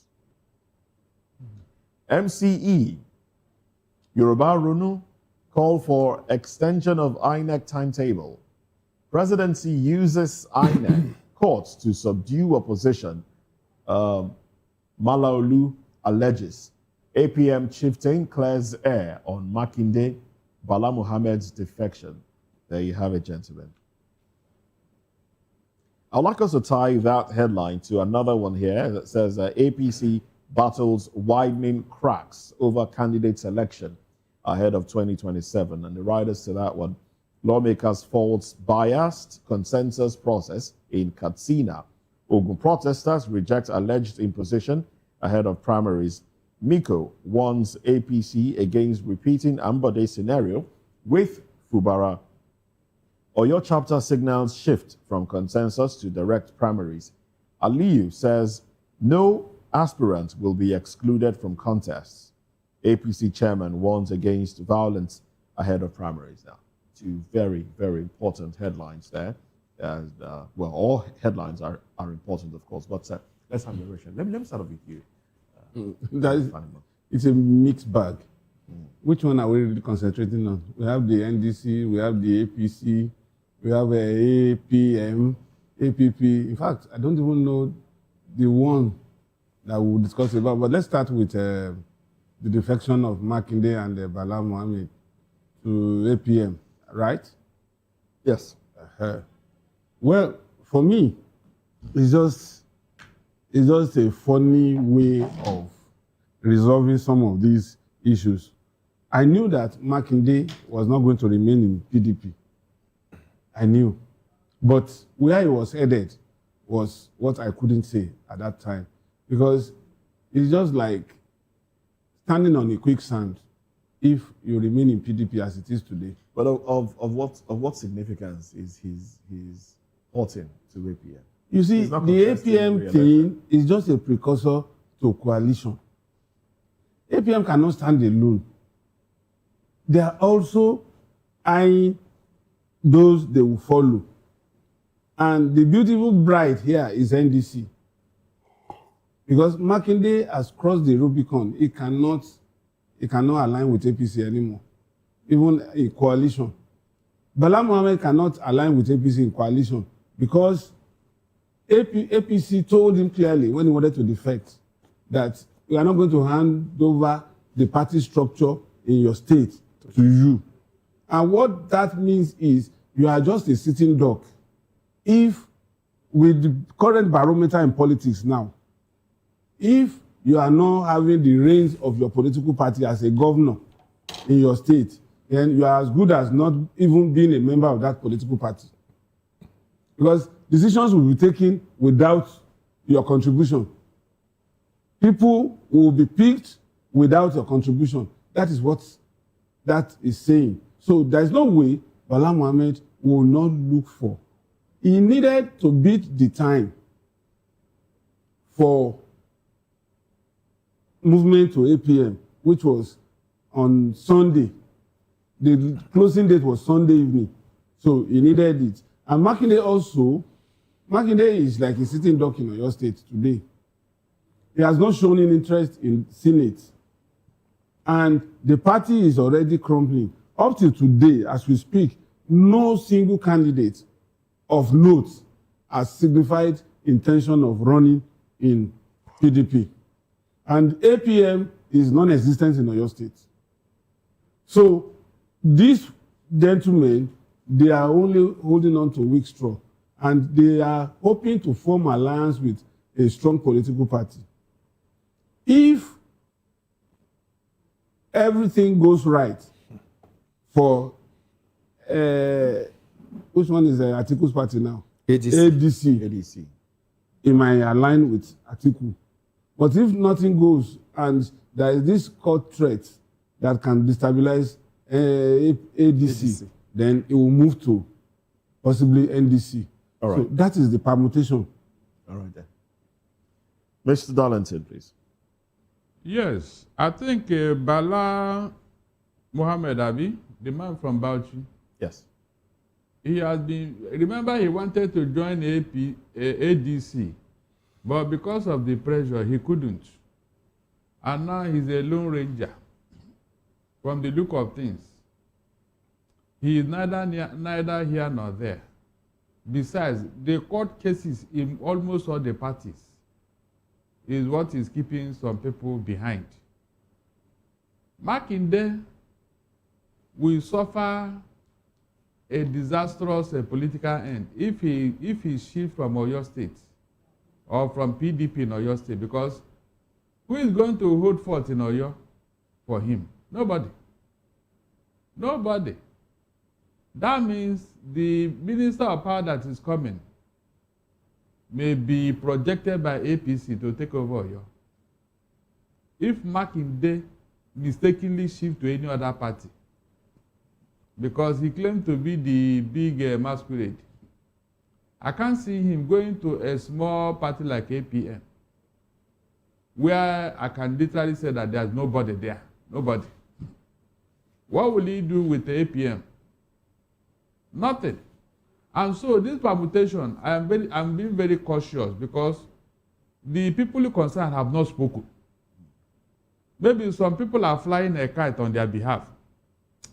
Like this Jonathan thing, this Makinde thing, they have not spoken. They have not come out to tell me anything. Maybe their supporters are the one flying this kite. Besides, there are court cases. We don't know what will happen on the 15th concerning Jonathan. And so the coast is not clear as of today. It's not clear. Whatever we are seeing now may be in the realm of speculation. And I think these politicians, they are enjoying it to see where the pendulum may swing, where there is popular opinion, they will now lash in on it. But unfortunately, Nigerians are now wiser. They are not taking what they are doing serious until they come out and speak. Because the tendency is that if you now jump and make your own conclusion, the man in question may come out and say, did I tell you? And every other person may look like a fool. So the permutation as brought out by the papers, for me, is neither here nor there until the court decide. Because one of the reasons why Bala left ADC was it not because of court cases where he said that they should extend it and all that, and another judge to take over. So when do you think those cases will end? With the timeline waiting by the door, timeline. You can see now.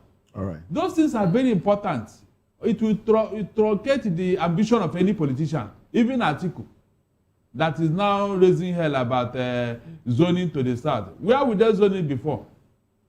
That will tell you that the man is even not sure of where he's going. Should they have zoned it to the north?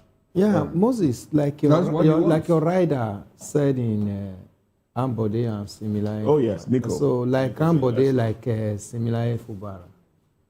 And if you look at the characteristics they both possess, Ambode was the chief accountant to the present president when he was governor of Lagos State. The same thing is Similaye Fubara, chief accountant to Wike when he was governor. And the present president rewarded Ambode with that governorship position in Lagos, the same way Wike rewarded Fubara. And today, the present president, the former governor of Lagos State now is now the president. And he has made Wike a minister under him. Look at what happened. The same characteristics that, on how Ambode was taken out of office is the same thing now that is happening to Fubara. That's to tell you that politicians believe in only one thing. If I feed you, don't tell me you are tired, that you are not grown enough to be feeding yourself. Continue to wait for me until I say I want to feed you again. So if you the day you now begin to now shift a little bit from loyalty, they dump you off. That's what I've seen in that rider. The same characteristics Ambode possesses when he was in Lagos is the same thing Similaye Fubara possessed in Rivers. And their end is almost coming to the same way now. They were both denied tickets to continue the second tenure, and Fubara is almost falling into it. But the biggest question here is, where are the people of Rivers State in this matter? I don't want to talk of Lagos because Lagos already is taken over. It has been taken over long ago before he even got to Ambode. Remember, Ambode is even Ambode's deputy governor. Has already slided out from Ambode's side before that primaries. Mm-hmm. All his commissioners, all his aides, Ambode was left alone. Who appointed them? I mean, they were appointed for him. Now, Fubara is in the same position. One would have expected, everybody was like, Ambode should have defected to another political party. He never did. I mean, there were no laws now like what we now had, window closed and all that, as at Ambode's time. But now, Fubara's time, the window is even closed now. He cannot even move. So, just discover that the kind of politics we still play now is politics of this godfatherism. The people have to stand their ground to end it. It belongs to democracy belongs to the people. Otherwise, we've seen two states now suffering the same thing. If it is not curbed, more states will capitalize into it, and it will become a trajectory. Well, you think if he had defected, he would have been able to run again? Because I think that's the bone. No. Yeah, let it be that he made an attempt. They would have impeached him. Before 2027. They would have impeached him. Yeah, they would have impeached him. I mean, he's not going to run any longer now. What is even different from impeachment? What is it? That he now just waited. Now he just waited. Now that the river is just sinking. He just waited and it is better to live out his term than being impeached. Anyway, Elvis has been able to establish that. I call him political theoretician now because you have been able to establish that accountants are not good politicians. Well, if you have one in Lagos and another one, especially accountant general of the states, Now, but you also the nexus between the accountant general of the state and their God itself too. Who is an accountant? Who is also an accountant. Okay, who is an accountant? And by the way, I would like to talk about the headline on The Guardian that you read out, Moses, on The Guardian. Defectors face dual party registration sanctions. I await INEC's verdict. I took a peep, into that story, the main story itself, and I just discovered that, well, while the deadline for the submission of nomination form, registers, digital and hard copy registers, expired on the 10th, 11:59 on the 10th, that is Sunday, dual membership and the penalty is still not a law. According to that, that's why the Rainbow Coalition is working in Rivers now. Law. You know why? Because shortly after the Electoral Act was signed into law by the president, there was another rush to re-amend the Electoral Act, which, because I think on the show that morning, we had a disagreement with one of our guests, and he said it wasn't true. Now, the House has passed it, yet to remit it to the Senate, because it's bicameral, so the Senate has to go through and pass it before it gets presidential assent. So that window is still open. People can still, and that's why they say, await INEC's verdict. So whether INEC will sanction people, for having dual membership of one party, political party, while being in another political party, so when we have laws that are nebulous, that are not, how can I put it? No, in this case, we don't even have to debate it so much. Okay. If it has not been accented by the president and the Senate had not gone through it, that means it's still ineffective. Exactly. Yeah. So we might see more defections now. And it's not even within the realm of INEC to do the absolute penalty. Because INEC cannot sanction at all. But there was one thing in 2023 that happened that is similar to this. At that point, it was also a mandatory requirement that the political parties have to submit their registers, to INEC at some point. Now, we had a situation where people in PDP, in Abia State, I participated in it, not as a contestant, but, as an observer. You are even free to do that. And as an observer. So I saw people, there were people in the PDP that contested, failed, went to Labour Party, took up the ticket, contested and won. And at the tribunal, the tribunal said at that point, it wasn't law. There was no law against it. And so that was why you saw some people that left the PDP, went to Labour Party. Unfortunately and curiously, we had the same courts, high courts, courts of coordinate jurisdiction, pulling this person down. Well, at the time you conducted your primaries, you were not yet a member of that political party. And another court said, at the time you conducted that primaries, you were already a member of that political party. Same case, different judgments. So maybe the lawyer here can help us why they are able to get through all of that, in having same case but different judgment by different courts of coordinate and competent and concurrent jurisdiction. Mr. Gomo, can you help us? Yes, one of the reasons why such things happen is because if you have influence over a court, and we have seen it on several occasions, you can get away with certain things like we have seen. That one is not debatable. And so when the ruling party is interested in a particular matter, they can use the courts to get what they want. You can see what Wike is doing and all that. Unfortunately, the judiciary are not strong enough to resist politicians and what they are doing. Meanwhile, this thing is diminishing our courts. People no longer have faith in our courts. But the main issue here is that why is INEC and the National Assembly delaying on this matter of defection?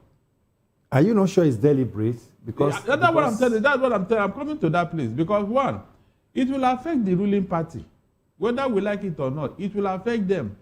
That means those who failed in the other places that want to join APC, they cannot. And APC left their door open because they're expecting some people to come in. That is just the truth. So if they should pass that law now and the president sign it, it has sealed their fate. What they were planning ab initio may not happen because there are people they are expecting to come into APC. Those people that are coming to APC, are they coming after the primaries or what, to contest? No, the people that failed in whatever they are doing with other parties. And will come to APC and pick the ticket. Yeah. I think on the contrary, it should be people that left the APC then go to other parties. No, yes. Who that were not favored, that were denied. In some states, APC is still looking for strong hands to take charge. I'm not sure where you have 33 governors. No, I said APC is still looking for the governors. Where it's possible. Featherweight. And the APC, you and I know that they are always looking for strong men in any environment, someone that can take charge. That was why they told Onofi Obala you cannot they cannot hand over the structure to you because they know it's a featherweight. Mr. Gomo, are you talking about APC or ADC? I said APC now because they are G3. They have seen what is going on. And so they are looking for strong men who failed elsewhere to come into their party and take the ticket. So that no, not even taking the to show up. Yes, exactly. With the promises that they will be given to them. Because they have seen now that they have failed. In fact, there is internal combustion going on in the APC as I talk to you now. That is why they are G3. It's difficult for me to reconcile that position. Because some people, there's already internal combustion in APC as a result of, promises that were reneged on. They could not be fulfilled. Now, you expect more people to come into that combustion. Supposing ADC cannot, the court cannot favor ADC before all these things. Some people are going to jump out, and some of them are still going to jump into APC to get the ticket. Not the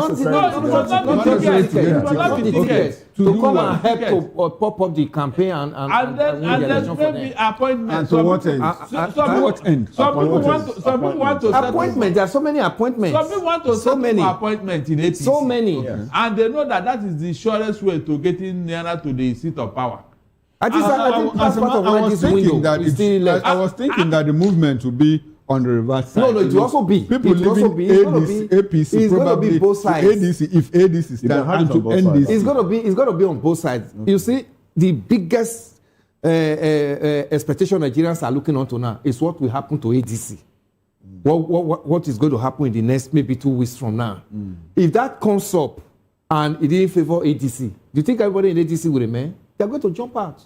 No, it's not about everybody will remain. Nobody will remain. Nobody will remain. They're going to jump out. So APC is also still eyeing some people in ADC that they are still expecting that they are going to come into their fold to help them pop up their popularity in their respective states. Can we name names now? People like Mark, Bolaji Abdullah. No, probably not. Those ones may not. We may not be those executives. It may be those you did not expect. Those you didn't even like. Of you, Bala, did you know who he was? He was before he. That one is not starting. So they can pop up anybody. What's his political pedigree? Even till now, he's nobody.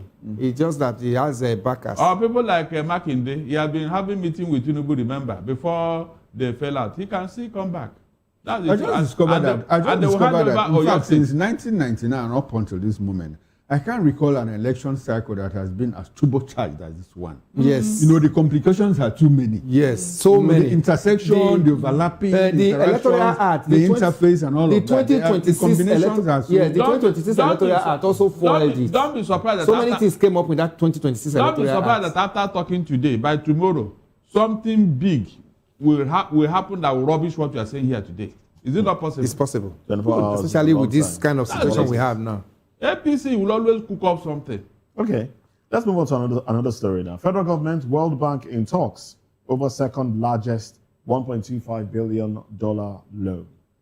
Loan approval expected 6 months before 2027 presidential election. What are they doing? This amount of money. World Bank flags high political risks ahead of 2027 polls. NESG warns Nigeria's debt outlook remains troubling. Okay, so let me add something before the gentlemen here have their take. Last week, the World Bank team visited our accountant general of the Federation and he said, they are delaying. You people always delay, in making approvals and release of funds. Don't you know it's election time? And next time, if you delay, we are going to leave you and look elsewhere. Just have that at the back of your mind before you. Now, why should this borrowing from OP and Pampe now? Why should this money come 6 months to the election time?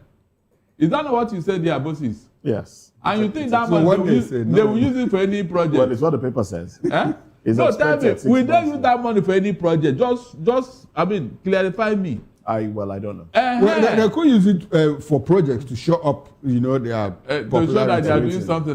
Like this NPC that they want to revive with China.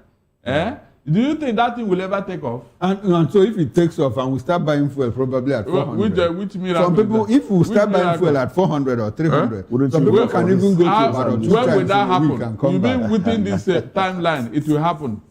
There are things that if it does not happen by the past 3 years. There are things that are very obvious, so don't push it.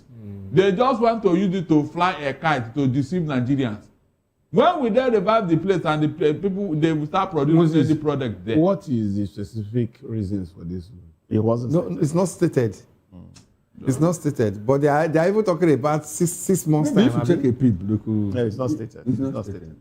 There's no way somebody would take $1.2 billion not naira, without specific things. He wants to use it. Then the reporter didn't do a good job. It's a bad job. It's a bad job. Well, it's up to you as a reporter also to dig up this and then feed us with the. I'm a retired reporter. the thing is that you see this World Bank and IMF, they don't care. As long as you're a country, the country is not going to die tomorrow, so their money is safe. If you like, use the money for what they are not interested. That is it. They are not interested. If you want money, they will give you. You will record it that you are owing them. So in the next 20, 30 years, their money is still reading for them. So what do they lose? They have nothing to lose. So if you are expecting somebody to come and say, okay, you are going to use it for X, Y, Z, and this, if you now collect it and use it for another thing, with the IMF and even the ones they've told us they're going to use, they tie a project to. How many of them have actually come to light? Nothing. So we've just seen that NNPC refinery has just suddenly come up again at the wee hour of end of they know you have first tenor. Elvis, they know you have oil. Is that not true? Yes. So you pay them with their oil money. and even the digging that have surfaced so far, even the companies that were mentioned, the Chinese company, they are not even experts in their turnaround maintenance. So that's even another thing. You are even talking about company. There was a time in this country for the benefit, for the benefit of our viewers, let's just dig a little into this story and see about the money. Yes, the monies. The loan. So now the federal government has stepped up engagement with the World Bank for a fresh $1.25 billion loan to support economic reforms, job creation, and competitiveness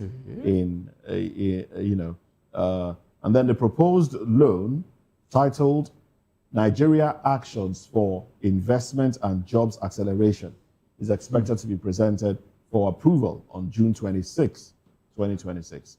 About 6 months and 21 days before the January 16, 2027 presidential election. Now, if approved, the loan will rank as the second largest single World Bank facility secured under President Bola Tinubu, behind only the $1.5 billion reforms for economic stabilization to enable transformation, development, policy financing approved in June 2024. So basically, it also says, if approved, the fully disbursed World Bank, if approved and fully disbursed without any delay, the proposed $1.25 billion World Bank loan, equivalent to 1.70 trillion naira at an exchange rate of 1,361 naira 4 kobo to a dollar, will raise Nigeria's external debt from 74 to 74.43 trillion naira as of December 31, 2025. Okay, so it basically doesn't say specifically. No, look at the way they may say employment, boost economy. So it's going to be. It's not tied to anywhere. No. And you cannot actually feed those indices easily. You can't feed them because they will come and quote figures at the end of the day, say, employment now is now, unemployment rate is now this. We have been able to reduce the unemployment rate to this. They are coming to quote figures. They have the figures. We have borrowed money in this country to shore up nutrition. Yes. We have borrowed money for the female, for the girl child. Girl child, yes. Yes, nothing. No results. No results. So you can see even the safe school initiative that we went into with nothing comes out of it. Nothing. So you can see that we have a government that live on deceit and lies. On deceit and lies. Because when you are asking World Bank now to come and explain the reason, they won't even bother. They will just give you the money. Go and do whatever you like. All we know is that you are owing. You are owing and you are going to pay back. That's all. And the government does not even care. This money will not be used for all these things they indicated. Are you going to borrow money to create unemployment? No. How do you do that? How do you do that, please? Somebody should have explained to us. Are you going to revive the companies that have closed down? Are you going to open up employment in the you civil recall service? that, I think it was last year that the Ministry of Labour was asking for a certain amount of money, to help them create employment. Yes. Ministry of Labour. And I was like, okay, you want to build factories? Or what do you Or want revive to the especially textile industry. Or you want to use to fund the NDE, National Development of Employment. Employment, and all of We that. don't have an economy in the first place. So what are we talking about? Where is the economy? Because when you have an economy, you can be able to monitor all the funds going into the economy. You don't have an economy. And the function of and the viability of the various sectors. I'm telling you, nothing. Oh well, People just NNPC. collect money. Let's look at the NNPC. Barrister, you've been talking about some 210 That thing is paining me. I know. It's paining me seriously. I wish I could do something. Okay. But NNPC is remitting money now, so they probably NNPC, NUPRC remit 322 billion naira, $116.9 million after Tinubu order. I think they order 9. Okay. Yeah. So these monies have the been 210 does this give you joy? It doesn't. Moses, I am not amused. Seriously, that means these guys are holding this money. So they are waiting for Tinubu's order to remit the money, Abi. Look at how it sounds to you. And does it make sense? The man that was the man that is going on that probe now. You remember what is going on there with that man and the APC? They say you should join them. Even their chairman is telling you that the proposal is before Tinubu's table for him to join this and that. Which man? And are you talking about Meleki? Yes. The man that is going, no, you are, what do they call that man? No? Yahudu or what do they call it? There's one man in NPC that they invited for explanation. Instead of allowing the man to go through the probe and all that, they are forcing him to enter APC. What does that tell you? It means that with all the noise and everything, that money is gone. 210 trillion.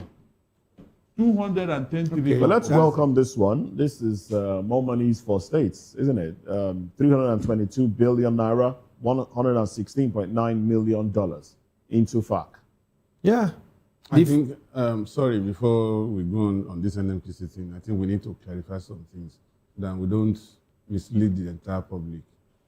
This issue around 210 trillion, it was not money stolen per se during Buhari's tenure.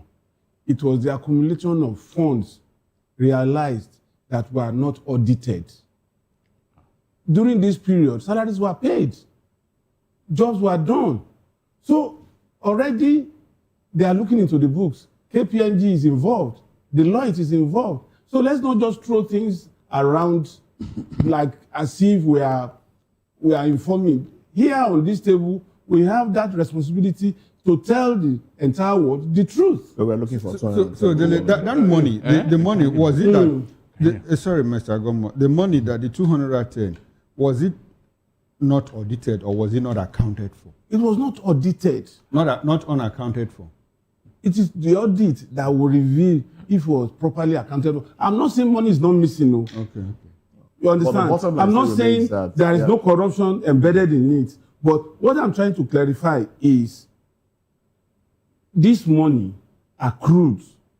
It's just like if you want to do tax return every year, you tell the taxman how much you got, how much you expended on your family, how much you expended on sundry expenses, and then whatever is left is what will be taxed. That's what I'm saying. I'm not saying, what I'm saying is it will be prosperous for us to begin to say 210 trillion was wholesale taking out of the treasury. Look, the fact is that there was a timeline. They said 2017 to 2023. Is that not true? That means timeline. That means that is the period audited. It's on record. It's the National Assembly that did it now through their oversight function. There was a timeline. That means it was audited for them to come to that figure. So, I mean, the NPC started from 2017 to 2023. That is the period that we are talking about that this money was missed. So, somebody must have done some auditing to arrive at that figure. This is it. As of May 2026, The Nigerian Senate is actively investigating the NNPCL regarding 210 trillion naira in unaccounted funds. Good. Spanning audit reports from 2017 to 2023. Good. So apparently an audit was conducted. And they couldn't account for this That money. What is missing? Adopted today, So the money NNPC is have not missing. denied though. Bosses, NNPC have not denied or said anything. It's just that the man is saying that it did not happen under my tenure. It happened under whose tenure. We are saying get the books, get the record, let us know who is with that money. That's what we are asking for. Whether it's your tenure or not, government is the continuum. Okay. So who took that money within that period? Who took that money? That's what we are asking for, nothing else. All right then. You want to add something to this story? No, the remittances. I mean, something is remitted. That's my point. What are we going to be celebrating here? What are they remitting? The 210 trillion naira. The 210 trillion naira. Talking about that. Spans between 2017 and 2023. So if they are remitting a certain amount of money now, it's not part of the. It's the accrual. It's not payback. It's not payback. But what is now happening is that what had accumulated in the past that was not accounted for. Now they are now accounting for it. Yes, but you know the by paying us. This is how much came. Yes, and it will go to fact. Order 9 brought a new development into it. Order 9, the president said, "Don't give me money. Let the money come, then I will not give to you." You know, it was then that we shared for. They removed paying into excess crude account, right? Pay directly into. They shut down the excess crude account. So pay directly to FAC. Yes. Royalties and whatever that you I cannot give you your own. Now disburse. Now this is another additional 300 and something billion naira to federal government, state and local governments. Additional $116 million. Let's not leave. So we are looking at additional. What do you mean by additional? No. The money has gone into FAC. So it will get to states. It will get to states. And what you say is additional. It's monthly this thing now. It wasn't existing before. No, this before Order 9. Before Order 9, this was not in existence. So Order 9 is bringing more money now. I understand. Before Order 9. Without the order, the money would have missing as well. No. It's not that the money was missing. Before Order 9, we used to share FAC, right? Yes, we used to share. The FAC, where was it coming from? The one, it was the leftover of what they have removed after their royalty that they give to FAC. It's not as much as this. Order 9 now made it to plump up to this level we are talking about now. That's the addition. Order 9 has now made the money to be bigger than as expected before now. So before now, you know, NNPC will deduct their royalty, they will deduct their commission, deduct everything. It's the left one that they sent to FAC. But now the president said, bring everything in. It is not you that will be cutting for me. Okay. I should be the one that will say, okay, I have received it. So this one should go to you. So NNPC now, do they share as part of the FAC? Do they share? NNPC don't share. They don't share. So what do they retain? So what they retain? Internal workings. In fact, it is worked out for them. It's not stated, but the government will work it out. It's not stated. That was why they took 17 trillion to man the pipeline, and it is not anywhere in their record until January this year when they came up with it. 17 trillion to man the pipeline. In 1 year. In 1 year. That is the amount of money that this in the NPC is unimaginable. 17 trillion just under 1 year to man the pipeline. Who does that? Atiku now said that look, when we are in government, we use 18 trillion to give subsidy in 12 years. Can somebody imagine all these things for God's sake? In 12 years, 18 trillion. In 1 year, 17 trillion. Haba. Okay. Let's take some of the headlines and we'll just, pick the ones we want to react to because we're running out of time. Now, Atiku zoning self-defeating. Kwankwanso, our run with Obi. Amid intense pressure to resign, UK Prime Minister Keir Starmer weighs his options. Trump, Iran ceasefire on life support. Peace document, piece of garbage. Presidency, Tinubu to spearhead Africa's economic transformation talks in Kenya, advancing Nigeria's economic reform agenda. Also on the card, Dangote plans $50 billion IPO valuation for 650,000 barrels per day refinery. Those are the headlines on the cover page of this day newspaper. And then we also have coup plotters reached out for spiritual cover. Cleric. ISIS moves operations to West Africa. US warns. And then 2027 presidency, Atiku's Northern Ticket campaign faces resistance. We also have, yes, it was Fashion birthday yesterday. It was 100 years. My goodness. So, congratulations. Tinubu governors eulogize Fashion at 100. And Adeleke deposes Oshun monarch after U.S. conviction. I think the trial, he's just been convicted.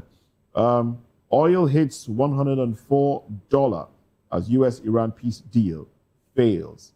$104. How much are you getting fuel now? 1,000. My mind, they cut every time I listen to it. Each time I see it. Especially when you say fail, which means there is no end in this 1,000 plus for a liter. For me, no end in sight.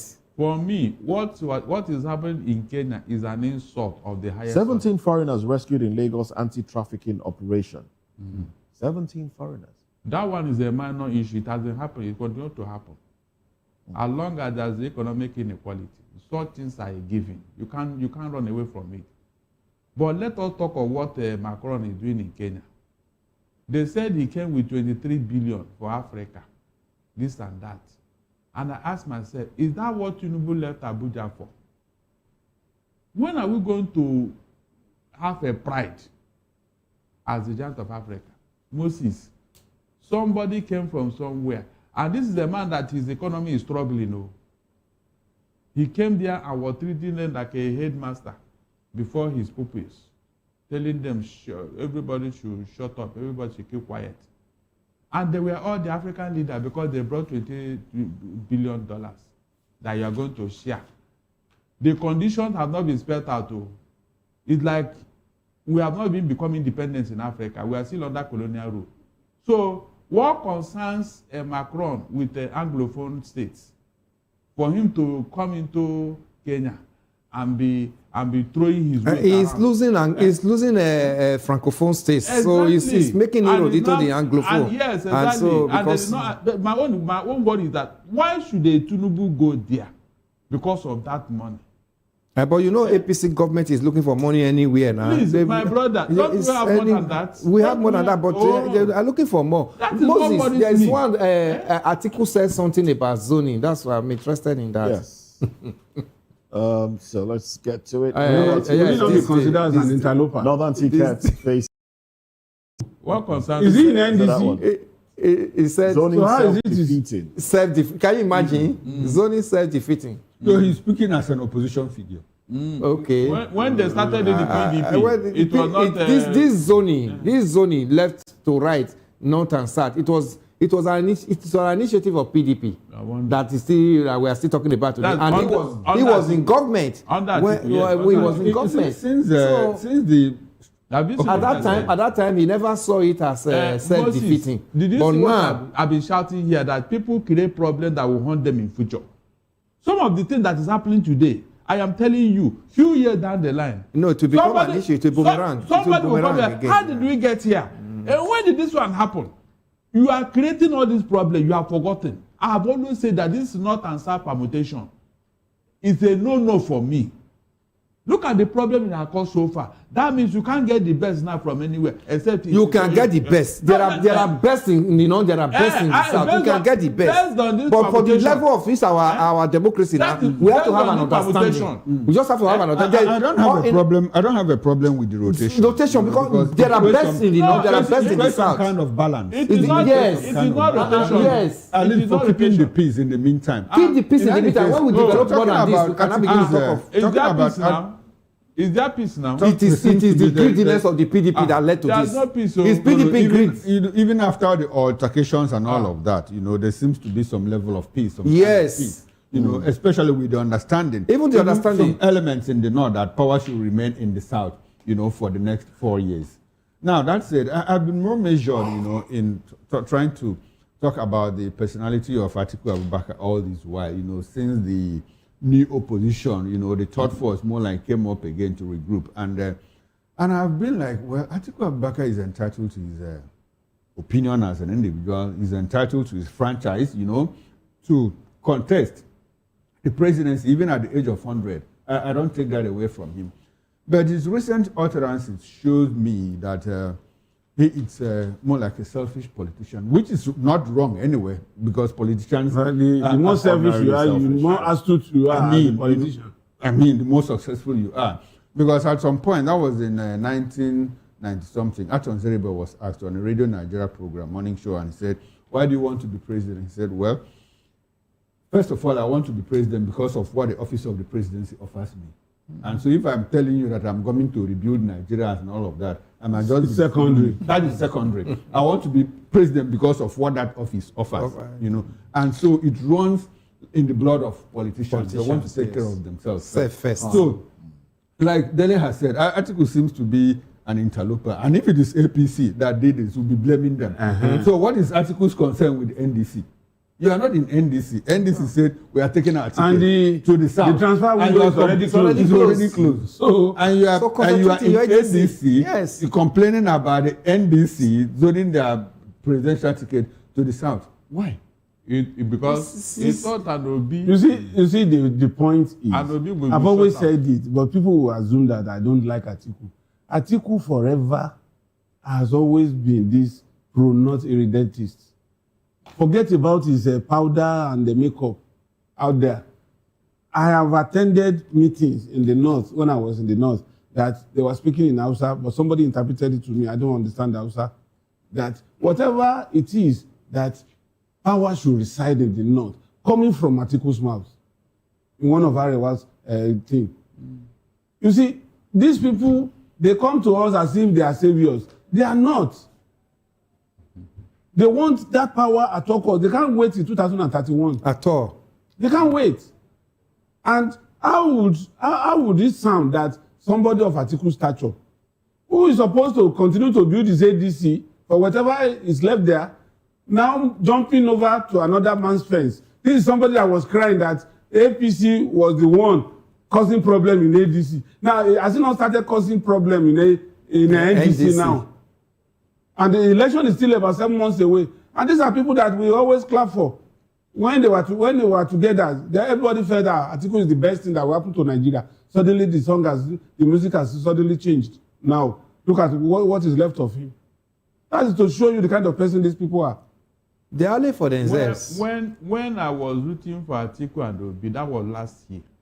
As at that time, Atiku was the only known voice from the North. Is that not true? But the things changed. Immediately Kwakwanso came in. With age and experience, people now clamoring for him. I said, fine. At least Obi is going to work with somebody from the North. And the man was very definite on what he wants. He said, I'm going to be vice.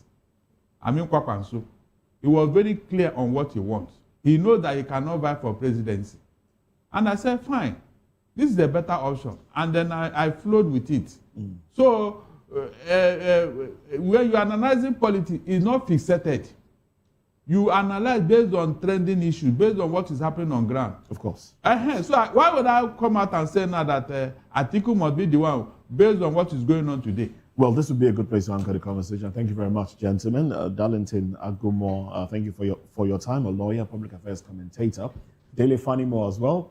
Thank you for your time and your contribution. And also, we must appreciate Elvis Elimehele for your time and your contribution. Well, of course, thank him, Chukwuma Okoro, for your contribution as well. He makes a comeback later tonight on Political Lens. Promises to be interested, going round the country, bringing you political stories, dissecting it, and helping you understand the polity. Well, I am Moses Humphrey, wishing you a beautiful day. Stick around. Sports comes up next. Bye for now.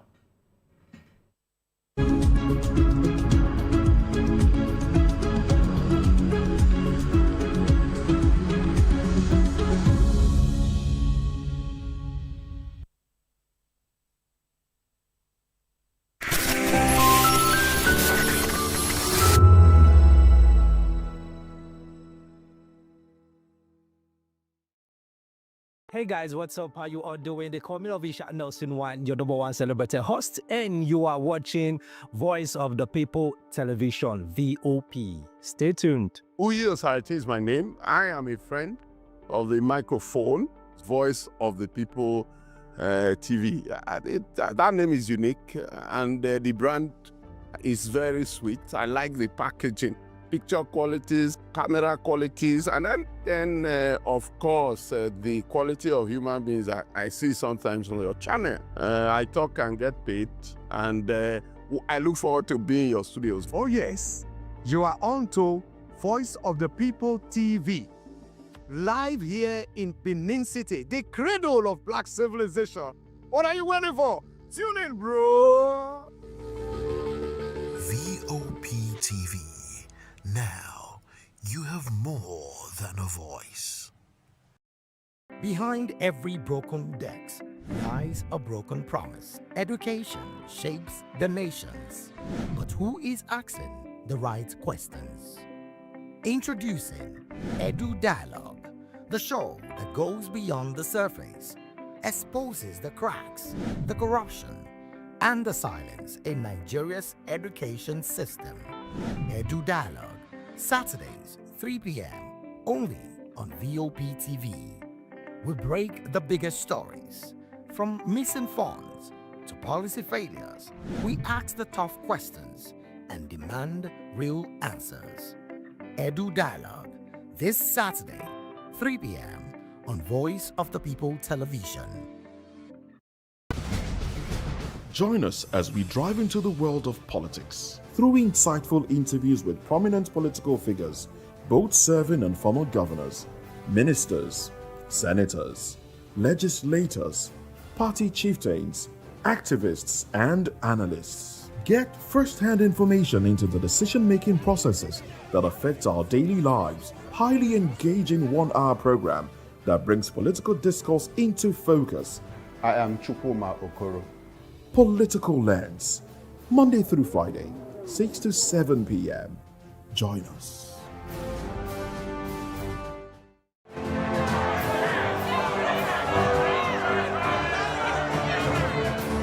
Do you want your voice to be heard? Do you know that you matter in the scheme of things? The People's Voice, the show where ordinary citizens take center stage as we discuss the biggest stories that affect you and I. With you in mind, we facilitate lively discussions, debates, and interviews on the topics that matter most to you and I. From social justice to economic empowerment, education to healthcare, governance, and more. Tackling tough topics and amplifying your voice. Join the conversation and make your voice count. The People's Voice. Make your voice count.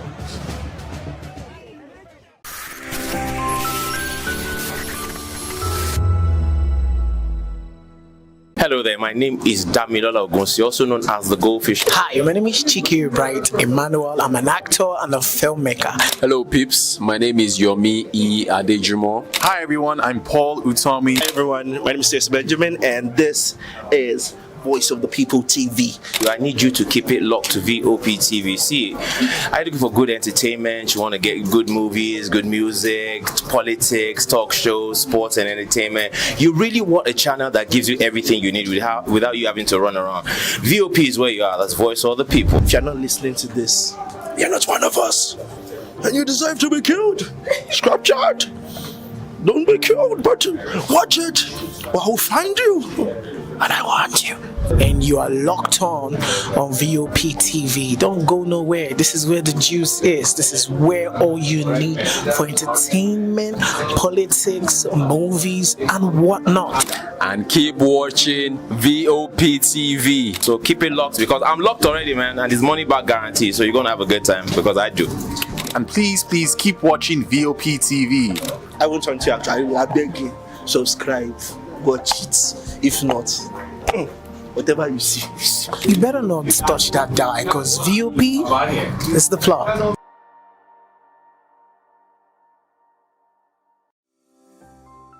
VOP TV. Now, you have more than a voice. In a world where truth is the ultimate power and opinions scream the loudest, it's time to wade through the noise. Hunger no get tribe. Hunger no get religion. And scan the human interest and trending topics that matter. Stay tuned to The Issues, your plug to the stories making the buzz, from politics to science and technology, social justice, and more. Let's tackle the tough questions and expose the truth. The Issues, on Voice of the People Television, Mondays to Fridays, 8 to 9 p.m. The Issues. Don't just react, understand.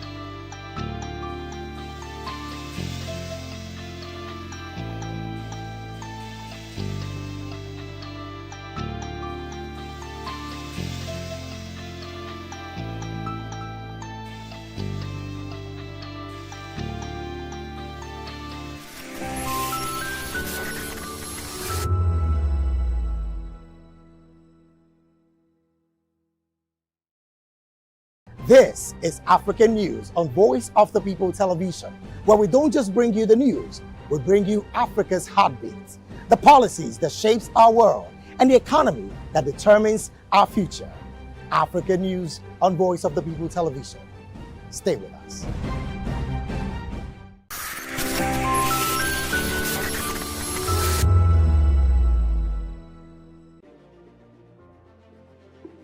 Welcome to Golden Tulip, where every stay is a celebration of comfort and style.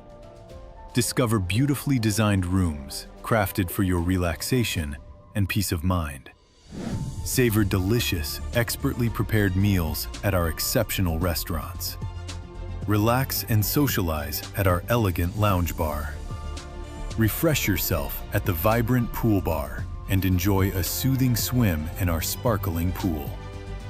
Planning something special? Our spacious and sophisticated hall provides the perfect setting for weddings, conferences, and memorable events.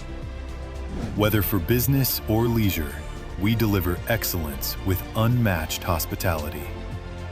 Comfort, class, premium experience. Book today and elevate your hospitality experience. Airport Golden Tulip. Stay golden. Live golden.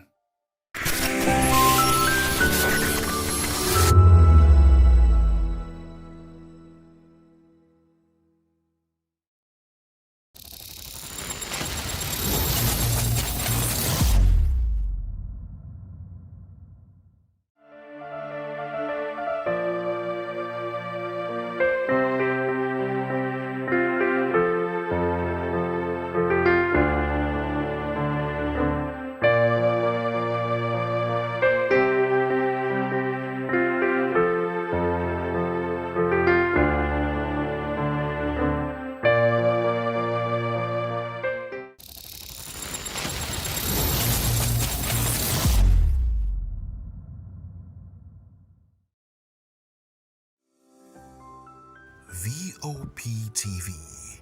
Now you have more than a voice.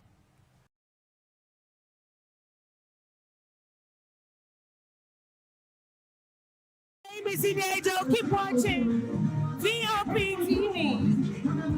What up? My name is Usimachiku. You are watching Voptv. Keep it locked. Hello, I am Floyd Igbo. Keep watching Voptv. Hi everyone, I hope you're doing good. Keep watching Voptv and just have an amazing day. Thank you. Hi guys, it's your boy Praise. Keep watching Voptv. Turn on some people's voice, where we amplify the voice of those that matters the most. Join the conversation. Share your thoughts with me. I am Savior Udo. Weekdays, Monday through Friday, from 4 p.m. to 5. Don't forget, our voice matters the most. Let us come together and share our concerns. Hey guys, it's your girl Arika of the Dimples, aka Risky Baby, and you are watching VOP TV. Do not go anywhere. Where are you going to? Stay here. Calm down. Stay here if you're not. What's up, everybody? Who's Arco here, and I'm hanging out on VOP TV. Keep it locked, don't go nowhere. Let's go. Hi everyone, my name is Yvonne Jagade. You are watching VOP TV, and don't change the dial, because I said so. Who's happy to post? I mean, who's happy the most? Because when shit goes south, y'all be happy to ghost. When you make a wrong move, they be happy to roast. But be careful when you win, who's not happy to toast. I am VJ Adams, and you rock with VOP TV. Don't move. Hi, people. Bisola here, and you are watching VOP TV. Mwah. Shout out to VOP TV. It's so good to have you on the red carpet of AV. Love you all. Wishing you all the best. Here's a shout out to VOP TV. It's your girl April Oshidikwe at the AV premiere. You know what it is. Hi everyone, my name is Linda Ejiofor Suleiman, and I'm live at the EV premiere. Keep watching VOP TV. I want to say hello to my Italian friends. I want to say them that Nigeria is the best country in the world, and I'm so happy to be here. Thank you so much. Hi guys, my name is Tomo Watsebe. I'm an actor, and you guys are live on VOP TV. Keep it locked, because I said so. Ladies and gentlemen, boys and girls, this is your girl Folu Storms out here, and this is a big shout out to VOP TV. Hi guys, my name is Charles Bourne. My name is Lydia Lawrence, and please keep watching Voice of the People Television. Love ya. This is Health Check, your weekly guide to better living, smarter choices, and trusted answers. From everyday wellness to urgent health issues, we've got you covered. Health Check, only on Voice of the People Television, where your health has a voice.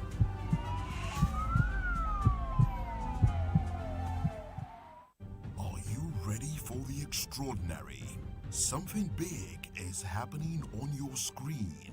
Introducing VOP TV, now streaming on SLTV channel 264. From breaking news to captivating conversations, news analysis, giving you all sides to the story. We bring in-depth discussions on the issues that matter, from politics to sports, entertainment, and lifestyle. VOP TV on SLTV channel 264. Join us as we redefine what television means to you.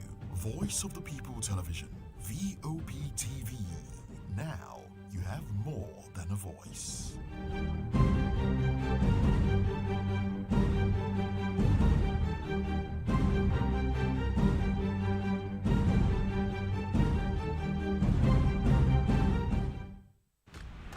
Yes, obviously everybody knows the game is beautiful, and that's why I love sports. My name is Kizzy K. You're welcome to my republic. But remember, there can never be a transfer without a window. Just like there can never be a deep thinking without a Pep Guardiola in football.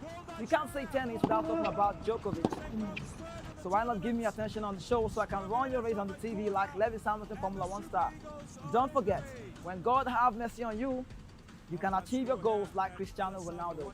I am a proud Nigerian, and right here, we talk NFF. For every sports update, commentaries, live interviews on the game, we got you on this, because right here at Voice of the People TV, the Sports Public Show has got everything just for you to be part of it. I love the beautiful game, and that's why Kizzy K loves sports.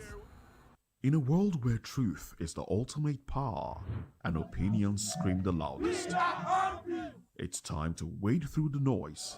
Hunger no get tribe. Hunger no get religion. And scan the human interest and trending topics that matter. Stay tuned to The Issues, your plug to the stories making the buzz.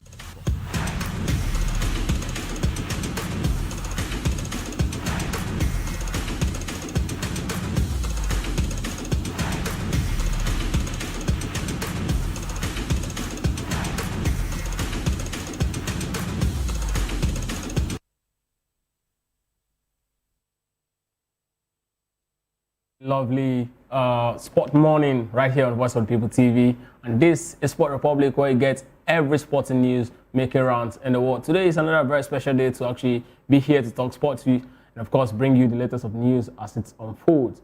And yesterday we were actually looking at, one of the most interesting, conversation in the history of Premier League, talking about the VAR. Of course, an extension of that is followed today, following the game between Tottenham Hotspur and Leeds United. I mean, all of this we'll be looking at, and of course, the Flamingos will also be preparing for their Under-17 World Cup against the Guinean national side. I mean, it's going to be a very packed show today, and Pelumi Adeosun will definitely be joining me in the course of the show. But it's primed to actually be very, very big because as season continues to wind down, lots of drama continues to unfold across top 5 leagues. People are talking. Lewandowski, we don't know what his future is like. Will Victor Osimhen eventually make that very big move we expected him to make 2 seasons ago? All of this we'll be looking at in this episode of the show. And of course, I'm Ikechukwu Agu. So today we'll definitely be starting from home. Like I say, charity always begins at home. You have to actually be very clean in your home front before you step outside the house. So that's why I'll be taking straight right there to Ikene, where the Under-17 women national team, the Flamingos, have actually stepped up preparation, for their Under-17 Women World Cup against Guinea. The team has been in camp in Abuja, where they played 5 friendly matches, recording 4 wins and 1 draw, scoring 28 goals and conceding just 3. They have now moved to Ogun State. I mean, Ikene has always been the capital of Nigerian football at this point, ahead of the very first leg, which will take place in Conakry on 24th of May, while the return leg is scheduled for 30th of May at Remo Star Stadium. The winner of the tie will progress in the qualification race for 2026 FIFA Under-17 Women's World Cup. I mean, the thing about this is that yesterday I was talking about Ikene, how Ikene has been more like, the new savior of Nigerian football. Every now and then, we get to actually see our team move to Ikene from the Under-17 women to the Under-20 women to even the just concluded NNL was also played right there in Ikene. I like the fact that we now have where we can actually go to play football, but it's actually not, a good thing. I said it yesterday, I'll say it again. It's a tick time bomb. It's a problem. It shows how terrible we are, in terms of managing our infrastructure. It shows how, we are actually underdeveloped in terms of sports infrastructure. How can a nation of over 200 million people, a nation of over 30 Premier League side, I mean teams that are actually qualified enough to actually play in the Premier League, a nation of where you look at every single city and every single state within the federation, you have at least good standard pitches, and then we can only go all the way down to Ikene every single now and then. It's actually a very big problem. It says a lot about how we've really left a lot of things. But I sit back and I ask myself, 2009 we hosted the Under-20 FIFA, or in the Under-17 FIFA World Cup. 1999 we hosted the Under-20 FIFA World Cup. I mean, if we could actually host these stadiums, right? Some of these games were even played at night, right? What happened? Just from 2009 till date, exactly when the likes of Morocco actually started their project that is making them a superpower in world football. What happened to us? Why are we so digressed so bad? But then it's all about the Under-17 women, and I hope that the girls will definitely do us proud and then go ahead after this particular qualifying round to show just why we are the best team in Africa as it stands. But away from that, let's go straight to what's going on right there in the camp of the Super Eagles. As a senior member of the Super Eagles, players actually described the former Nigerian coach Finidi George as unlucky following his brief spell in charge of the national team. Finidi's tenure ended after Nigeria's 1-1 draw against South Africa and 2-1 defeats to Benin Republic in 2026 FIFA World Cup qualifiers, leading to his dismissal by Nigerian Football Federation. According to the unnamed player, Finidi attempted to introduce a playing style similar to current coach Eric Chell's style, but poor results early worked against him. And of course, the player also claimed the former Ayimba coach moved too quickly to make these changes within the squad, and suggested the NFF did not fully back him during the tension involving Super Eagles striker Victor Osimhen. Finidi, who previously served as assistant coach under manager Jose Pesero, had initially handled the team on an interim basis before being appointed permanently as the gaffer of the Super Eagles. I mean, this Finidi George story is one story we cannot overemphasize, we cannot overflog, because, I mean, if you look at what really happened, with him and Victor Osimhen, a lot of us were actually expecting the NFF to actually back the gaffer, if for any reason, even if you have the plans to eventually sack him, even if you feel that, okay, this man is not actually good enough for the job. But then, one thing first, the people who actually hire the managers will first back the managers, and then because when you back the managers, you're actually instilling a level of ceiling discipline for the lads and you know the team to actually follow through. But then once you fail to back a manager, when there's tension between a manager and a senior player in the team, it means that you're actually creating special heads, and you're actually creating people with blue blood in the team, and that will definitely result to creating some sort of mafias in the team that can actually decide if they want the nation to actually go down or move forward, and that's actually in itself is a very big problem. But then Finidi George, I mean, he's gone on to actually live his life second on the log as it stands now in the MPFL behind Enugu Rangers 3 points, and of course heading to match week 38. Maybe they can actually just clean that. I mean, a man who actually did the job right there in Aimba before Super Eagles actually brought him in. I think he's got a whole lot of experience as regards African level. And there's also something that needs to be said. There's this big problem with Nigerian players having to respect managers that are of African or rather Nigerian descent. There's something about it. I don't know why. It seems like these players will not just respect the player, no matter how big his legendary status, is as a player, what he's actually achieved as a player in his time. Once he step into, the dugout as the manager of the Super Eagles, save for a very few, the likes of Chairman Christian Chukwu, the likes of, the big boss himself, who actually led the Super Eagles to 2013 AFCON, championship. Maybe these are just few exceptions, but the rest, when they step into the, dugout, it's difficult for them, to actually manage it. Maybe these two guys that I've mentioned have something in common. Maybe because of, aside the fact that, they have, good quality in their, as players in their time. They've also have this unimaginable, you can really not qualify the quality of leadership that they really also possess. Maybe because they are just naturally born leaders. Maybe that's exactly why it's easy for them. But then it asks and begs the question: managers who are not even as good as the ones we have here locally come into the Super Eagles dugout, and these guys tend to actually respect them. Again, it's actually a $1 million question where we definitely keep asking ourselves. Maybe we'll definitely find an answer someday. But away from that, let's go straight to what's happening in the camp of the Super Eagles as we head towards the Unity Cup. First time goalkeeper Otto Okonkwo is reportedly set to start for the Super Eagles at the upcoming Unity Cup, barring any last-minute changes from head coach Eric Shaw. The young shot-stopper has impressed with his performance for Wrexham, and is now expected to be handed an opportunity in Nigeria's senior national team setup. The Unity Cup is expected to give Shaw the chance to assess new and fringe players as it continues preparation for Super Eagles, preparation for the future of international competition. But this guy, when he actually first stepped into the rank of the Super Eagles, when his name was first mentioned, I look at him, I look at his age, I'm like, okay, maybe these are the sort of things we really want to see. Player who is actually playing, either in the second tier or in the top tier of the Premier League, playing top 5 leagues in Europe. These are the ones we want to see. They should, come in with their wealth of experience. We need someone that can really challenge, Stanley Nwabali. Hopefully, he gets a chance to actually man the post right there, in London when the Unity Cup eventually starts, and then we get to see someone who can actually look at and say, okay, the future is definitely bright for the Super Eagles as far as goalkeeping department is concerned. And of course, on that note, I welcome my guests this morning. Balumi, how are you doing this morning? Welcome to Sport Republic.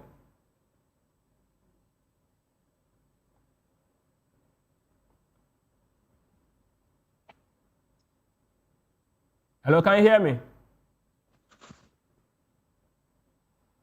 All right, so while Pelumi continue to... Hello, Pelumi? Yes, hello, can you hear me? Absolutely, I can hear you. Welcome to Sport Republic this morning.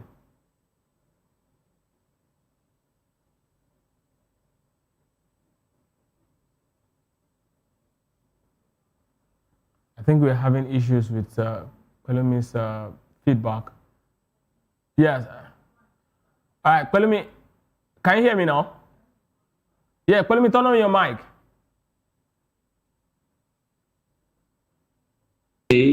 Yes. Yeah. I can hear you. All right, good. Pelumi, I mean, we've actually been seeing, questions about, Finidi George when he was the gaffer of the Super Eagles, and now one player of the Super Eagles who decided to actually keep his identity, simple. And came up and actually was talking about Finidi George's term as the head coach of the Super Eagles. And of course, the question I want to ask you as regards that is it that the Super Eagles players, or is there something about, the Super Eagles players not being respectful to Nigerian national, coaches, be it someone who is an ex-international or someone who is just, a Nigerian coach handling them? Barring, the big boss himself and, of course, the late Christian Chukwu. These are the two guys that have actually handled that job. And you also want to mention, the late Amadu Shuaibu. Of course, these are the guys. But what really is going on? I mean, tell me exactly, tell me as a person who has really been observing the game, right? Tell me from where you stand, what exactly, can you point as the reason why it feels like, the players don't really respect Nigerian coaches?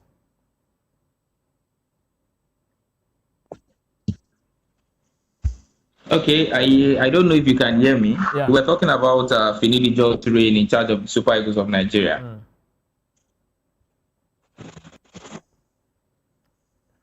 Yeah. Yeah, well, I think that it was an unfortunate one for Finidi George. His reign was very, very short, and there was nothing successful or impactful within that particular space of time. In fact, there's no way you can talk about Nigeria's failure of being at the World Cup and not talk about Finidi George as part of those involved in that one. But then I think a lot of players also contributed to that one. Just like he said, I think he was spot on about the players not really giving him that deserved respect as the head coach of the team, which is not good enough. Under Coach Finidi George, a lot of things happened in the Super Eagles of Nigeria camp, which should not have happened. It was under his reign that we saw players reporting late to camp. It was under his reign that we saw players who also feigned injury. Yes, we have seen feigned injury, but then I think it was a lot more under Finidi George. You remember the saga between himself and Victor Osimhen as well. So a lot of that did not really get properly. This, of course, affected the Super Eagles of Nigeria. So there's a lot of things that actually happened that most of these players, maybe because of the fact that they are playing abroad, they do not really tend to give that, should I say, look who this coach, give him that sort of respect that he deserves. During the days of Ose Pesero, this kind of thing did not happen. Even during the show, you are seeing players report to camp very early on.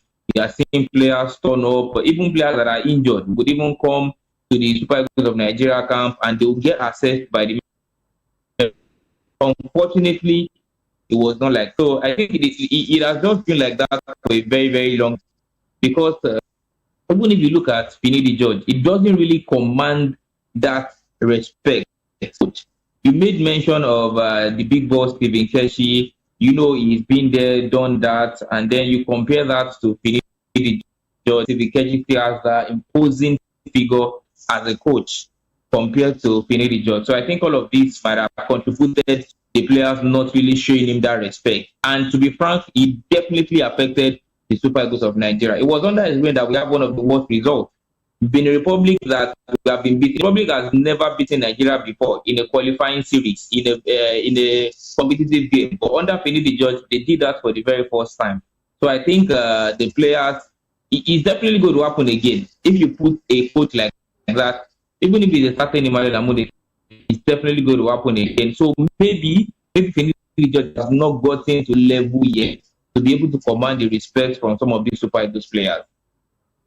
But tell me, Pelumi, I mean, we've seen managers, I mentioned some few of them who actually came to Super Eagles, achieved success, and these players actually really respected them. At the time they were handling the job. I mean, the likes of, Sunday Olise, Finidi George, these guys actually had rifts with the player. Exactly how did the big boss, case in point, how did he and the likes of Christian Chukwu, how were they able to actually manage the dressing room and then ensure the Super Eagles team actually got success?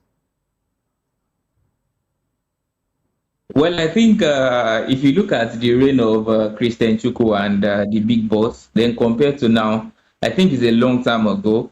Look at the reign of Stephen Keshi till now, that is over 10 years. Looking at football then, looking at the crop of players then and the crop of players now, I think it's a lot more different. Footballers now, they are at a point where they've got the player power is now very, very effective. They're at a point now that they get to decide and doing a lot of things. Unlike then, where it was more on the coaches, more on the federations, where they were built strict with them. Now there's an extent to which you can even be strict with players. There's an extent to which you can caution players.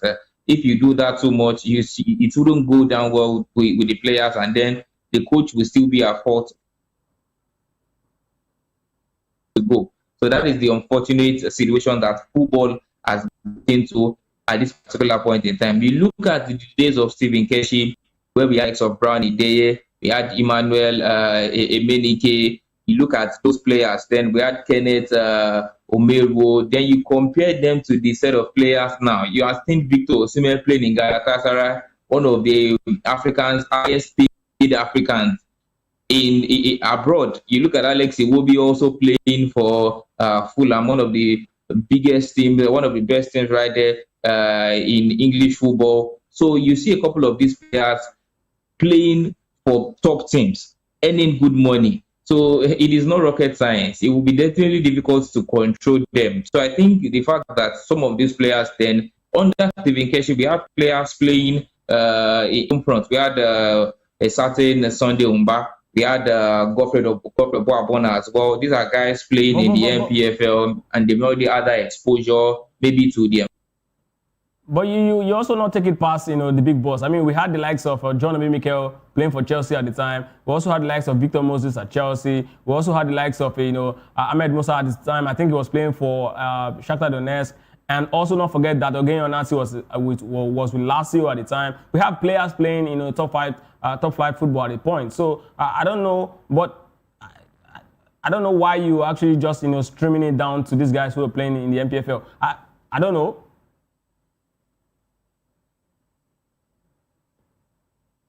Can you hear me? Okay, so I think we're having problems with Pelumi's connection. But then, I mean, I get exactly what Pelumi was actually talking about. But then, it's also worthy to note that, during the time of the big boss, we have players playing, at the highest level as well. Super Eagles players, doing the job, doing the business right there. We have, top players even in the midfield, like earlier I talked about, these guys were actually doing a very good job at the time. And it's actually so unfortunate. Even if you recall that we had the likes of Jose Yobo in that particular tournament, after the very first game, the big boss had to put him on the bench. This is exactly what it takes to actually take decisions, as a top manager, as a manager who really know what you want and what you want to achieve. And I think he did that just well. For me, I really cannot tell, why it's quite difficult for these, managers to actually do this. But then I've seen managers, and that's why it's very important that we mention these managers who have actually done it. So if it's something that has to do with, a leadership being in it with these guys, maybe that's the reason why they're able to actually achieve the result. But then it's not a very good feeling to actually see, a man who's done so well for the Super Eagles, talk about Finidi George, and the way he was actually, kicked out of the job after having issues, that's still very much unresolved between the manager and the player till date. I don't really like the fact that, the NFF didn't find a way to actually bring them both on the table to, ensure that squabble actually died before he, left the job. But anyway, away from the conversation that involves the Super Eagles gaffer talking about ex-gaffer talking about Finidi George and Victor Osimhen. Let's head straight to the camp of the Super Eagles. Still talking about what's going on right there in the Unity Cup. As Super Eagles head coach Echiel has defended his inclusion of Owen Oseni in the Nigeria squad for the upcoming Unity Cup in London. The Plymouth Agile striker received a surprise first call-up after scoring 10 goals in the 3 appearances this season. According to a source close to the coaching crew, Shell selected 22-year-old because of his physical style, pace, ability to press aggressively from the front, qualities that the coach wants in his attacking setup. The tournament will also serve as an opportunity for Shell to test new and fringe players, including Femi Aziz, as Nigeria prepare to defend their Unity Cup title. And still talking about, the Unity Cup, and this time we'll move straight to a man who is looking at eventually switching his allegiance from the Azzurri, you want to call them the Blues, talking about, the Italian national side.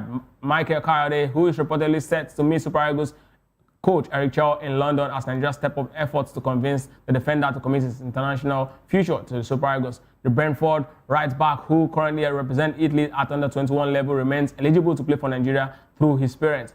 Although Italy is said to be monitoring 21-year-old following changes within their coaching setup. Reports claims no official report has been made by the Italian senior national team, and Kayode representatives have now confirmed plans for talks with Chel during Nigeria's Unity Cup preparation as decisions over his international future draws closer. Now, the thing about, this young man you see right here is arguably one of the best right back now. If you watch him play, you really, really love him. He's quite physical. And I think it's going to really add a lot of depth to our squad. Now that, Ola is aging, we now have, only Bright or Osai Sharma to contend with. Now, if this man, eventually plays for the Super Eagles, it's going to really add a lot to the depth of the Super Eagles. And trust me, if he comes into play, right, it means that the Super Eagles will definitely have someone, who really, really rely on him and, Osai Sharma. I mean, these guys plus Alibio, so I think they're going to be 3 now. It means that we're going to have a healthy competition right there in the right back position. And it means, the Super Eagles is actually spoiled for choice in that particular position. But something needs to be noted, right? When this guy, after he played the under-21 for the Italian national team, right, it was expected that he's going to really progress into the national team. But then something happened. The manager at the time, General Gattuso, really didn't see him as a good fit for, the Azzurri. And then, he got frustrated. He was like, okay, are you guys not calling me to play? Now that they now have new manager at the helm, the man who is talking about Bardini, who is now the manager of the Italian national team, it's expected that, something needs to change or something has to change. And of course, for every new manager that comes in, the very first thing you have to look is the quality of players that you have already. And then you have to look, from the under 8 teams, people who have actually represented the country just recently, and that's exactly what they have to look at. And his name really popped up, and it's been a lot of questions. It's been monitored at this point, but there's something about European countries, right? If you don't play in their league, right, because they are very conservative, they are very concerned about keeping the identity of their national team when it comes to football. All right, because it has to actually tally with the club side that actually play football in their country. If you're not good enough for an Italian top flight club, right? If you're not a representation, or if you're not if you don't carry the badge of any of the top clubs in Italian league.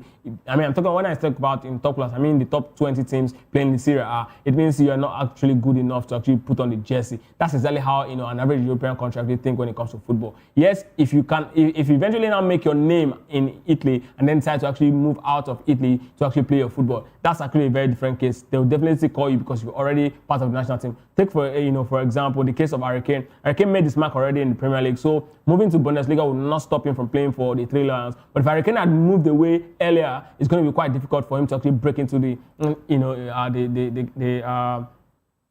camp of the Three Lions. That's exactly how Europeans actually, because they are quite very conservative with their style of play. They want to always keep their identity, and that's one thing that really separated them from every part of the world, be it South America, be it Africa. And I just hope that in the end, Nigeria will be able to actually keep a quality like Kayode. I mean, it's quite a top talent. If you watch him play for Brentford, I hope that we're able to also get other players in other positions to actually bolster the Super Eagles. Even though I have very big issues with foreign-born Nigerians, I really have issues with it because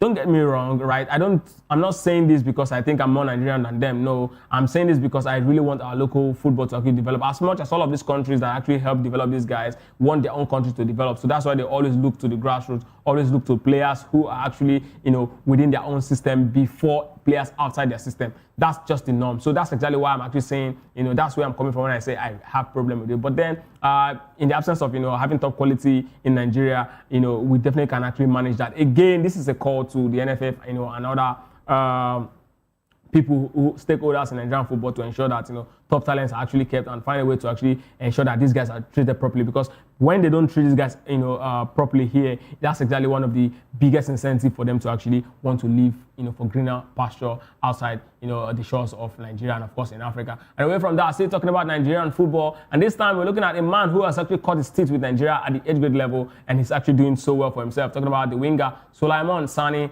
who has been cleared to make his debut for RB Leipzig after recovering from an injury suffered shortly after joining the Bundesliga side. The teenager's debut was delayed following a knock picked up during his first week of training after completing a January move from AS Turin. And Sani has now returned to full training after undergoing specialized fitness work in Austria and could feature in Leipzig's final league game against Freiburg.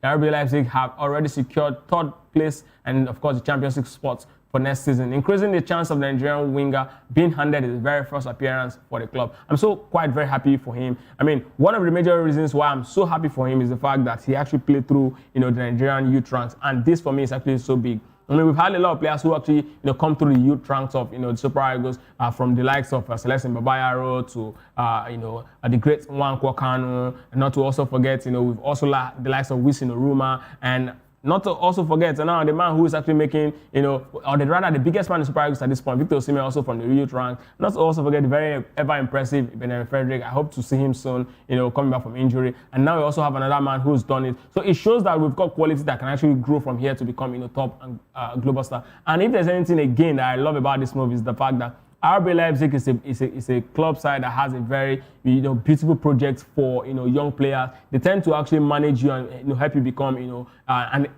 top and elite talent, and that's exactly why I'm looking at RB Leipzig. I'm quite so pleased with what I've actually seen so far. So making this move to RB Leipzig, yes, I'm definitely going to keep my eyes on him, knowing that yes, if he's got the quality to actually really push himself, stay dedicated to his craft. Definitely will be seeing a Nigerian player actually doing it, and of course he's got an amazing level of pace. It's quite quick, and it's one of those wingers you look at it, it's going to remind you of the likes of Tijani Babangida and Pius Ikedia because of the way he's quite pacey. And I mean, the way RB Leipzig has been following the development of this young man is one thing that really gives me joy. Now, they understood that, okay, one of the reasons why he actually got the injury is because he's not physically very strong. It took him to Austria to actually help develop his process. This is exactly what I talk about when I say, player management. This, European clubs, I understand what it means to actually help a player to become better. I recall when Neymar actually moves, to Barcelona in his very first season, a lot of talks about him and, being very underweight. And of course, the next season, Neymar became a very different person. Also, Robinho, when he moved to Real Madrid, in the very first season, was shoved aside. It was quite skillful, yes, it was quick. A lot of people talk about how talented he was, but can he actually sustain, the pressure and the weight and the physicality that comes with, playing at the top flight European league like, La Liga? It was a very big question. Now, after that very season, Real Madrid actually looked at him and said, you know what, we're going to actually increase his weight to 75 kg. And of course, the next season, Robinho became unstoppable. He became a player you cannot just shove aside. And that's exactly what RB Leipzig is trying to do with the young man. It's actually a very beautiful thing to see. And then hopefully it's going to add, depth to the Super Eagles attack coming. Let's hope that we're going to see him, quite very soon. If he's able to actually break into RB Leipzig next season to establish himself as one of their, top talent. But away from that, let's go straight to what happened yesterday. I mean, the controversy around the VAR will not stop. It definitely will not stop. We saw it right there over the weekend. A lot of persons calling Arsenal's, the goal that was disallowed, the West Ham goal that was disallowed against Arsenal as unfair, not because it wasn't really a foul, but because, over time, Arsenal seemed to have actually benefited from this particular one. But the big one here is Roberto De Zerbi is the man who is actually talking right now. He's really complaining about the incident that really happened, right? Is really complaining so bitterly, right? The man who is actually the coach of Tottenham Hotspur actually criticized the standard of refereeing in Spurs 1-1 draw with Leeds United, claiming referee Gerard Gillett was not calm during the highly controversial Premier League clash. Leeds were actually awarded a penalty after VAR intervention overturned the referee's initial decision, with Dominic Calvert-Lewin converting to cancel out Matthias Stell's opener for Spurs. Tottenham also had a late penalty appeal turned down in stoppage time after James Maddison's went down in the box. With VAR backing the on-field decision, De Zerbi suggested recent VAR controversies may have affected officials, saying Spurs struggled with both the intensity of the game and the inconsistency and decisions during the key moments. The result denied Tottenham Hotspur a chance to move further, clear off the relegation battle in the match, overshadowed by officiating debates. Now, over the past 3 or 4 days, the biggest conversation in the Premier League, every single result has been overshadowed by the VAR decision, and it's not looking good at all. At all, you if you look at it, you say this is actually not a good time for the Premier League at this point, because every single season, every single decision, when you look at results that you've seen so far in the last couple of days, you start asking yourself the question: what exactly is the ground for this this sort of inconsistency. People are actually not complaining about the officiating now, and people are actually complaining majorly about the fact that there's been inconsistency. Pelumi, are you there?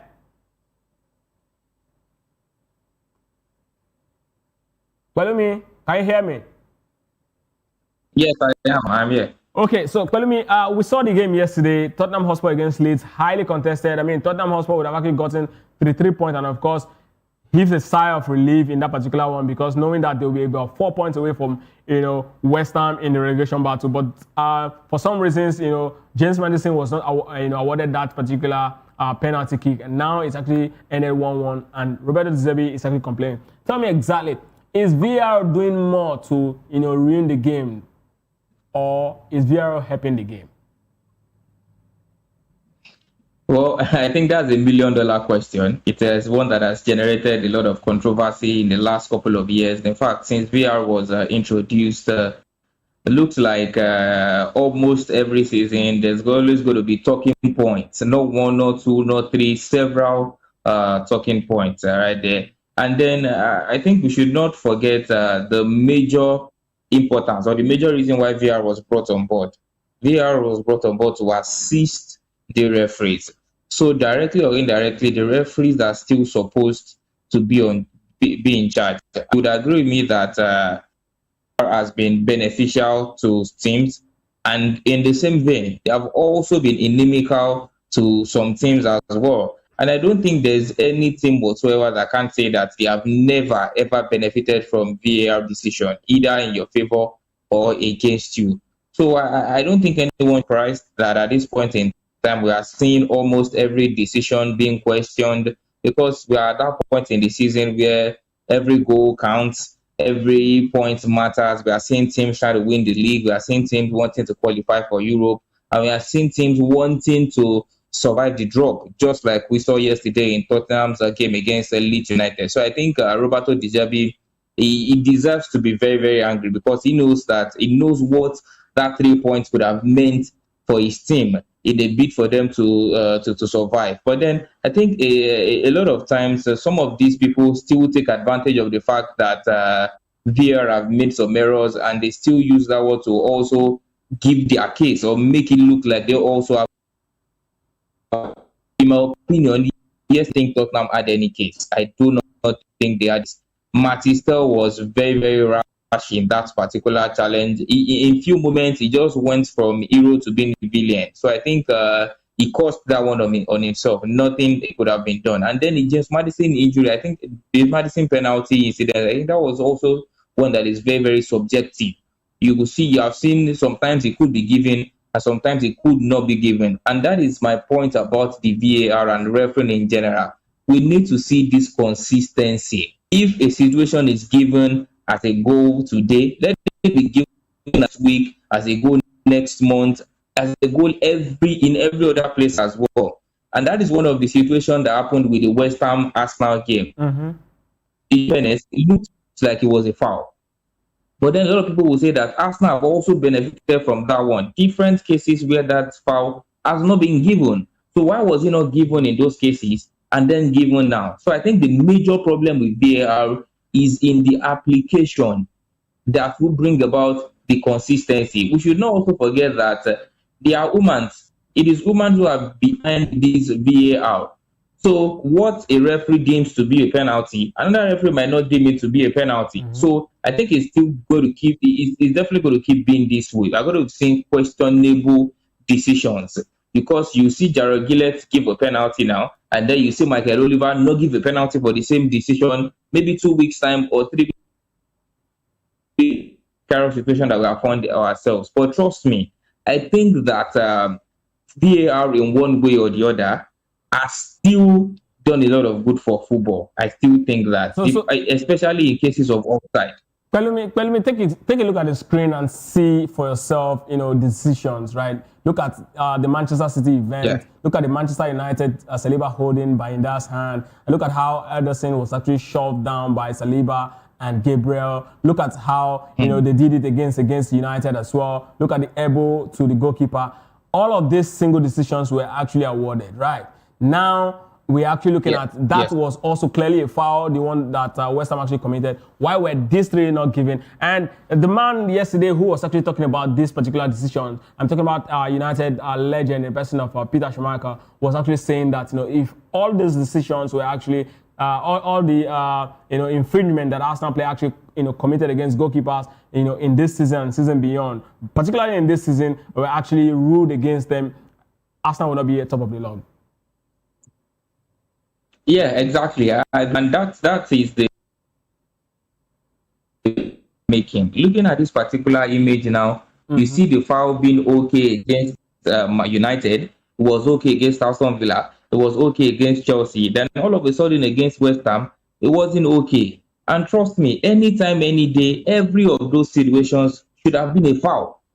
Because I believe that the goalkeeper should have been more well protected than in cases that we have seen in all of those ones. And we have seen a certain team, Arsenal, taking corner kicks, and most of the time they are blocking the goalkeeper, crowding the goalkeeper's area, causing series of fouls, and then it doesn't get given. And then you see things like the goalkeeper needs to be more stronger. And then on Sunday, the story that it changed to the fact that there was a foul on the goalkeeper. So it shouldn't be that way. We should stick to one thing and let's keep doing it. If you have been awarding that goal since match day 1, then there's nothing stopping you from awarding it in match day 36. So I think that is a very, very big mistake that the VAR has made in that one. But then, like I said, it was a very, very big mistake. But it still does not take away the point that it is a foul anytime, any day, and it should have been a foul. The fact that it was given then does not mean we should allow the wrong thing to continue. So I think we should just try and we should keep enforcing the right thing if it favors this team. And then I agree with you, Arsenal, if all of those goals have been disallowed, Arsenal will not be on top of the league because they are the team that have scored the most set piece goals this season. They have benefited from that one on several cases. And now you are seeing them one goal in their favor. For me, I think Arsenal were very, very lucky, not only against West Ham, but then I think majority of the times this season, I think they have benefited from refereeing decisions, to be very honest. I think they have. As at this moment, this is match day 36, you're approaching match day 37. Arsenal has not considered a single penalty this season. None of their players have been given red cards. And I can point out instances where it should have gone against them. So it is a case of the PGM well being in their favor this season, or like last season where there were a lot of noise about them not getting the favor of referees. So I would just crown it up by saying that they have just gotten the favor of referees this time around. And if they eventually win the league, they should also remember that the referees were part of the reasons why they won the league in this particular season. All right, so you said Pelumi. Let's move on to something outside the Premier League this time around. Let's head straight to the camp of the Celestials. As Chelsea forward Estavio Willian is set to miss 2026 FIFA World Cup after failing to make Brazil's coach Carlo Ancelotti's 55-man preliminary squad list. According to reports, the 19-year-old had been a strong contender for selection before a tire injury sustained during Chelsea's Premier League defeat to Manchester United on April 18th disrupted his chances. Now, the medical assessment from both Chelsea and Brazil reportedly ruled out a guaranteed recovery in time for the tournament, ending his hope of a first World Cup appearance. Despite missing out, Brazil's expanded squad still includes veteran forward Neymar as he targets a return to competition. And of course, Estavio, who joined Chelsea from Palmeiras for £29 million, has scored 8 goals in 36 appearances this season. Pelumi, quickly tell me exactly what's happening with players. I mean, just about last month, we had also the man who was actually at the heart of Real Madrid defense, Eder Militao, also ruled out of injury. A lot of players are actually getting injured. Ekitike is out due to injury. What exactly is happening to the beautiful game? Why are players getting so injured at this time, close to the World Cup, where we have to, this very young man now, 19, a lot of persons we're actually hoping to actually see him, do business right there for, the Samba boys. But unfortunately, he won't be part of it. What exactly is happening to the players? Yeah, it's a painful one for Estavao in particular. He would have really loved to be on the plane to the World Cup, but unfortunately because of that injury that he suffered. But then it's part of football. Like I always say, it is one thing that no one would preempt, that any player would get injured at this point in time. And that is why you see a lot of players being cautious when you see a major competition approaching. It's an opportunity for him to host the World Cup. And even until it looks like he has probably nailed that right wing position in the Brazilian national team, because you look at some of the players in that position. Rodrigo has also not been featuring for Real Madrid. Maybe Rafinha might be the only competition for him in there. So it's a very, very big one. Yes, he set back. The moment I saw that injury, I knew it was going to be difficult for him to be at the World Cup. But then for him, he's still very young. I think he still has the chance to be at the World Cup in 2034. But then, just like I said, it's a very, very unfortunate one. And it is something that you cannot take away from football. Football and injuries, they work together. It is one of, like they say, the hazard of the job. It is one thing that definitely needs to happen. Although I don't think the Brazilian national team are going to miss him that much, because he just got into the team, and they've also got fantastic attackers. There's Vinicius Junior, there's Joao Pedro in that attack as well. So they might not really be needing him. But for a young player who just burst in, coming from the Brazilian league to Europe, he would have loved to be at the World Cup. But unfortunately, because of the injury, he would be missing that one, just like some other players as well. We are going to be seeing some players also not be at the World Cup. You spoke about Eder Militao. It is just one thing that has to happen with football. Even Mohamed Kudus is also should be fit for the World Cup for Ghana. I wouldn't be surprised if you see pulling out of league games, pulling out of inconsequential games at this particular point in time, all in a bid to be at the World Cup in a few weeks from now. So for Esteban, just like I said, he's still pretty much young, and he still has a lot of years in front of him for him to be at several other World Cups. All right, absolutely. So let's move on straight to the one concerning Michael Olise. The National Union of Football Professional Award right there in France is actually been named the best player, the very best French footballer playing abroad. I mean, beats the likes of Saliba, Hugo Ekitike, and of course Kylian Mbappe. That man, Michael Olise, is actually having a Ballon d'Or season. Tell me, from where you stand, I mean, is it possible for him to actually pick up the Ballon d'Or come 2026 December? Wow, that's a very, it's a difficult call, honestly, because you look at the set of players he's contending with his team alone. I think he's already second to Harry Kane. Looking at what Harry Kane has done, he's the only player to have crossed that 50-goal mark at this particular point in the season. And then you look at Olise, yes, he has also done well. I think he has got almost a 40-goal contribution.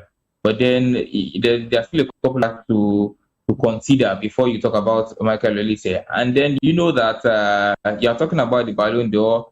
In this particular year, two things you need to put into consideration is the UEFA Champions League and the World Cup. Bayern Munich will not be at the final of the Champions League now. So I think that is sort of a disadvantage for Michael Olise. The only thing that can put him in a very good position is if France goes on to win the World Cup, and he is also crucial to that one. But we should not also forget that there's a Dembele in that French national team who would also win the UEFA Champions League. So for me, I think Olise, chance of making top 5, yes, but then to eventually go on to win it. All right, thank you very much, Pelumi. This is exactly where we'll be wrapping up today's episode of Sport Republic Show.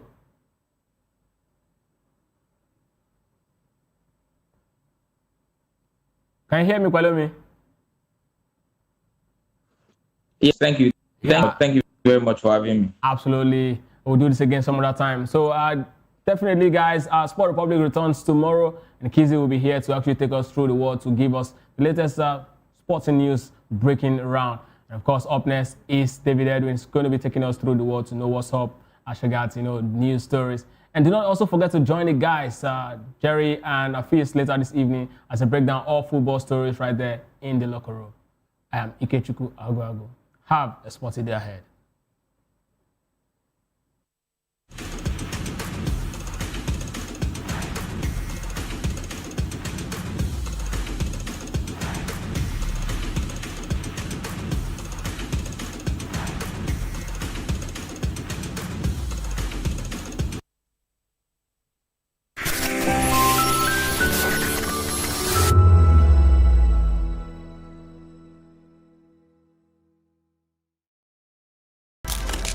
In a world where power shifts with every headline. In a nation full of questions.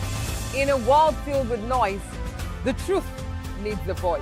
The policies that shapes our world and the economy that determines our future. Every hour, every day, the grapevine keeps buzzing. And together, we are committed to telling the stories that shape our world because your voice is our focus. Don't forget, our voice matters the most. Let us come together and share our concerns.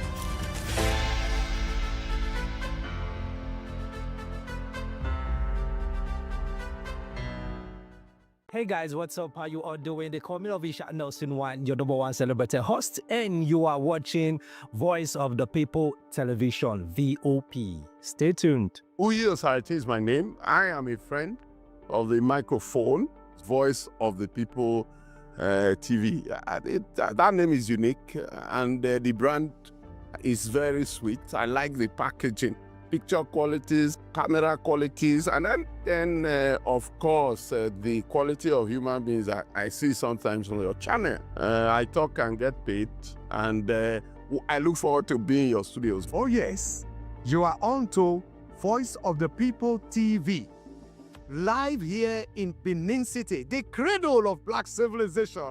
What are you waiting for? Tune in, bro. VOP TV. Now, you have more than a voice. Behind every broken desk lies a broken promise. Education shapes the nations. But who is asking the right questions? Introducing Edu Dialogue, the show that goes beyond the surface, exposes the cracks, the corruption, and the silence in Nigeria's education system. Edu Dialogue, Saturdays, 3 p.m., only on VOP TV. We break the biggest stories, from missing funds to policy failures. We ask the tough questions and demand real answers. Edu Dialogue, this Saturday, 3 p.m. on Voice of the People Television. Join us as we drive into the world of politics through insightful interviews with prominent political figures, both serving and former governors, ministers, senators, legislators, party chieftains, activists, and analysts. Get first-hand information into the decision-making processes that affect our daily lives. Highly engaging one-hour program that brings political discourse into focus. I am Chukwuma Okoro. Political Lens, Monday through Friday, 6 to 7 p.m. Join us.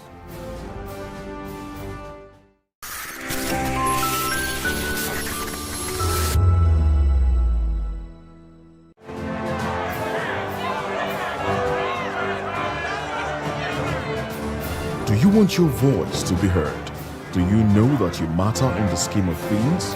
The People's Voice, the show where ordinary citizens take center stage as we discuss the biggest stories that affect you and I. With you in mind, we facilitate lively discussions, debates, and interviews on the topics that matter most to you and I, from social justice to economic empowerment, education to healthcare, governance, and more, tackling tough topics and amplifying your voice. Join the conversation and make your voice count. The People's Voice. Make your voice count.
Voptv.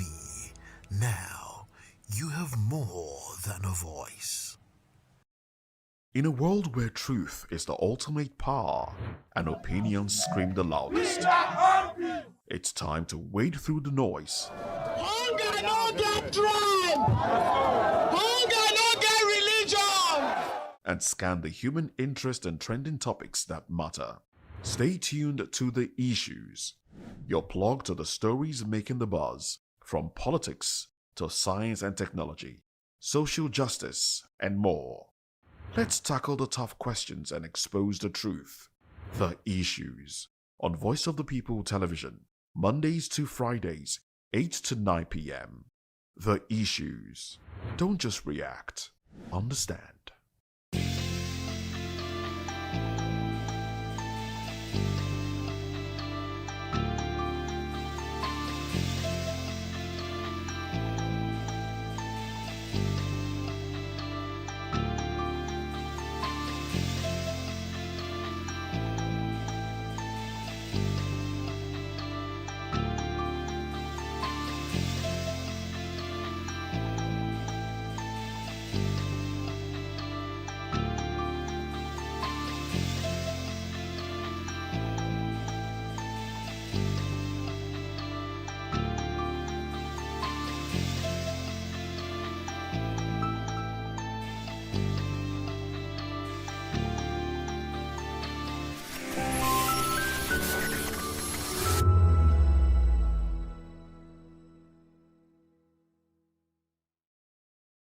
This is African News on Voice of the People Television, where we don't just bring you the news, we bring you Africa's heartbeat, the policies that shapes our world, and the economy that determines our future.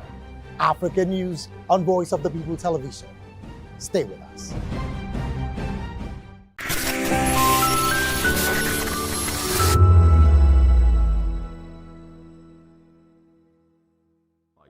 On Voptv, entertainment like never before.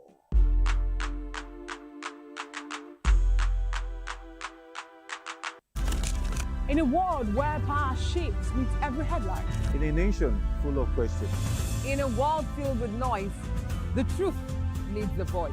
The policies that shapes our world, and the economy that determines our future. Every hour, every day, the grapevine keeps buzzing. And together, we are committed to telling the stories that shape our world, because your voice is our focus. Don't forget, our voice matters the most. Let us come together and share our concerns.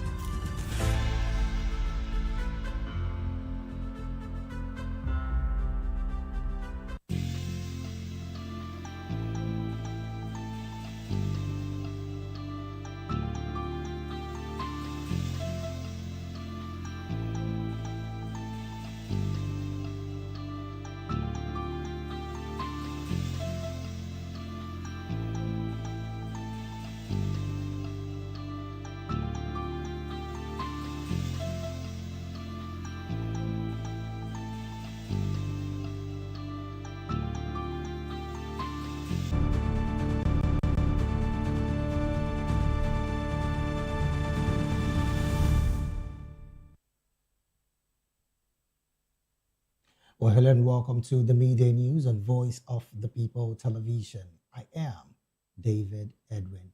First, the headlines.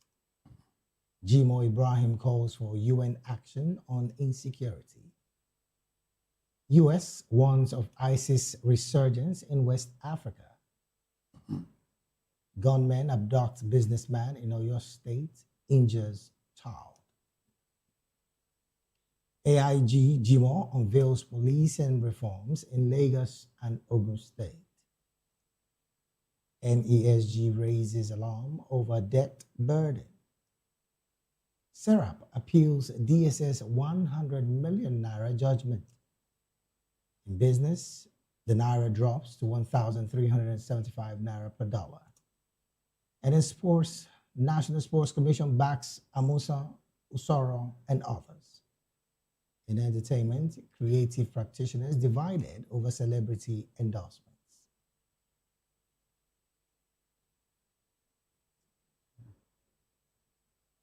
And now the news in full. Nigeria's permanent representative to the United Nations, Jimo Ibrahim, has called for urgent global action to tackle rising geopolitical tensions, arms proliferation, and emerging security threats. Ibrahim made the call while receiving participants of the United States Army War College during a visit to Nigeria's permanent mission to the UN in New York. The Nigerian envoy also urged the United Nations to address emerging threats linked to artificial intelligence, cyber warfare, autonomous weapons, and illicit arms transfer. He described the visit as a reflection of the enduring strategic relationship between Nigeria and the United States in promoting global peace and security. Jimo also commended the college for producing strategic leaders capable of navigating the complexities of modern conflicts and global security. He further praised Nigerian military officers trained at the institution, describing them as examples of the professionalism and resilience of the armed forces. In the meantime, the United States says parts of Africa are facing renewed extremist threats as remnants of the Islamic State regroup on the continent following their defeat in Iraq and Syria. ISIS was declared defeated by the government of Syria and Iraq in 2017 after years of military operations backed by US forces. By late 2014, cells claiming affiliation with ISIS had emerged across conflict zones in Africa, the Middle East, and Central Asia. In a new counterterrorism strategy, the US said the group splintered and relocated to Africa and Central Asia, where it has exploited weak governance structures. The US says that while it plans to reduce its global military footprint, it will continue targeting extremist groups in Africa capable of planning external attacks against US interests. It also says it is rebuilding counterterrorism partnership with African governments, providing intelligence support and assistance in building local security capacity. The document adds that regional partners will be expected to take on a greater share of counterterrorism responsibilities. And in Oyo State, gunmen suspected to be kidnappers have abducted a businessman in Irawo, Atisbo local government area of Oyo State, in an attack that also left a 10-year-old girl injured. The victim was reportedly trailed from Kral Market in Aguare to his filling station and later to his residence, where he was seized at gunpoint and taken to an unknown location. During the attack, the girl sustained gunshot injuries and was taken to the hospital where pellets were extracted.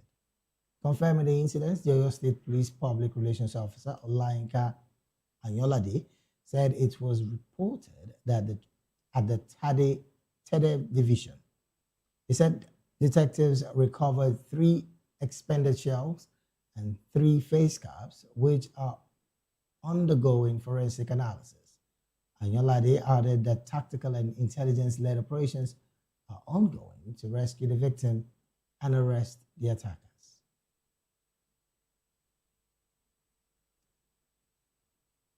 Elsewhere, the Edo State Police Command says it has arrested 12 suspected cultists in Auchi following credible intelligence. The command also uncovered a case involving a 19-year-old who allegedly staged his own kidnapping and demanded a 40 million naira ransom from his parents. Police disclosed the arrest and the alleged self-orchestrated abduction during a news briefing in Benin City. Our correspondent in Benin City, Rhoda Johnny, has more in this report. With the Edo State Security Corps has arrested 12 suspected cultists in Auchi following credible intelligence. The suspects were picked up at Amazing Grace Estate, Elele Community, Ozaru. Briefing journalists in Benin City, the Police Public Relations Officer, ASP Elo Ekoide, said the operation followed intelligence on the movement of suspected cultists allegedly mobilizing from Okpara to attack rival groups. The command is pleased to inform the general public of the arrest of 12 suspected cultists from Auchi. They have been transferred to the anti-cultism unit of the Edo State Police Command, and the investigation has led to further arrests. And so far, we have about 7 of them who have already confessed to belonging to Aye Confraternity and Vikings Confraternity cult groups. ASP Okoidem also disclosed that the command arrested a 19-year-old boy who staged his own kidnapping and demanded 40 million naira ransom from his parents. She said investigations revealed that the abduction was self-orchestrated. Received a report of the kidnap of one Aigbe, who a 19-year-old boy who was kidnapped at Irekpen, and the kidnappers allegedly demanded for 40 million naira a ransom. The operatives and led by the divisional police officer, Irekpen Division, immediately swung into action, and investigation later revealed that the boy was staged his own kidnap, and he was lodged in a hotel throughout this period where he was demanding ransom from his family. He has been arrested, and he is definitely going to be charged to court. He added that the suspect will be charged to court upon completion of investigations, stressing that the command remains committed to sustaining its crackdown on cultism, violent crime, and other criminal activities across the state. Rhoda Jolly, VOP TV News.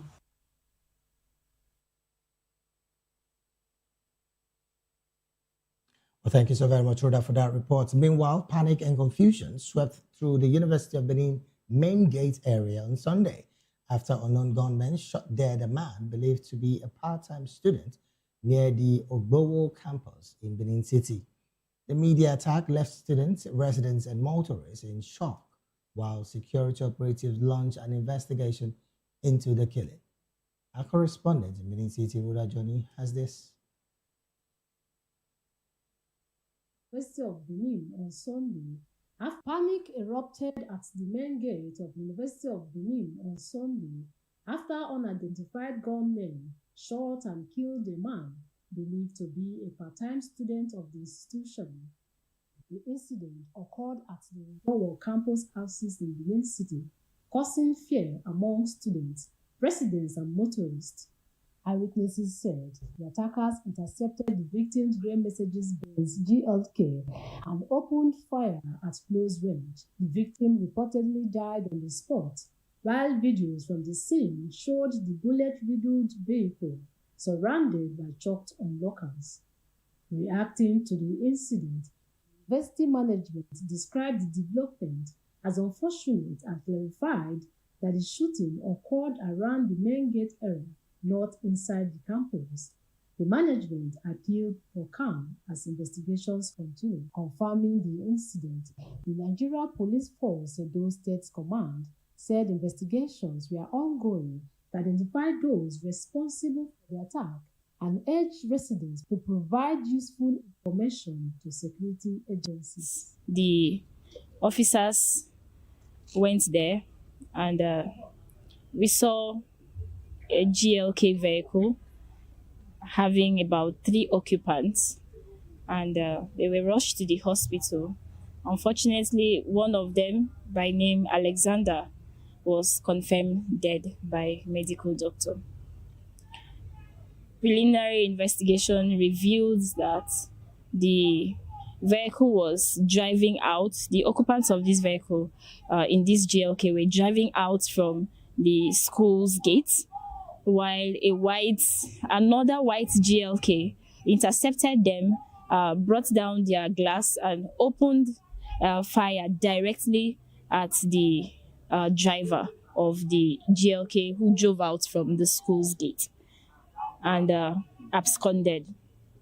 Well, the cause of the incident is not certain for now, but the Edo State Police Command, under the leadership of CP Monday Agbonika, FDC, have launched a full-scale investigation to unravel the circumstances surrounding this incident. Rhoda Johnny, VOP TV News.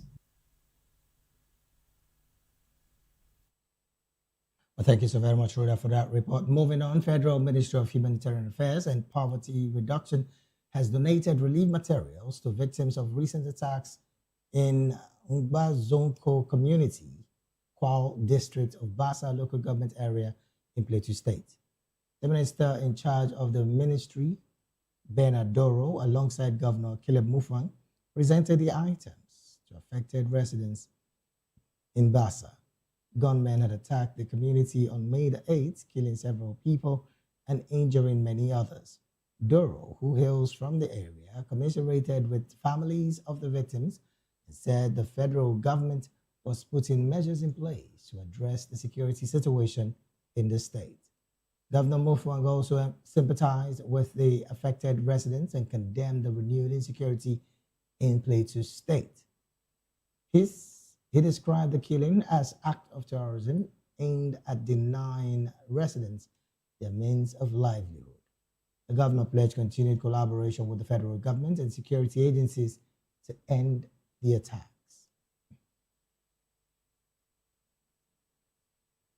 Moving on, the Assistant Inspector General of Police in charge of Zone 2 Headquarters Lagos, Olorundare Jimoh, has unveiled new policing reforms aimed at improving operational efficiency and strengthening security across Lagos and Ogun states.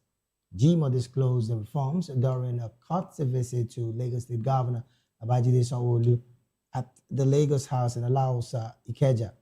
He commended the Lagos government for its continued support to the police, especially in logistics, operational support, and welfare initiatives aimed at boosting effective policing and crime prevention. The AIG said achievements recorded within the zone have contributed to reducing crime and sustaining peace and public safety across Lagos and Ogun State. Jimoh also reviewed that the Inspector General of Police, Olatunji Disu, approved the creation of 7 additional police divisional headquarters in Lagos, following recommendations he made while serving as Commissioner of Police in the state. Responding, Governor Sanwo-Olu described the visit as a homecoming, recalling Jimoh's previous service as Lagos Commissioner of Police. The governor also describes Zone 2 headquarters as one of the country's foremost police zones and expressed confidence in the AIG's leadership and professionalism.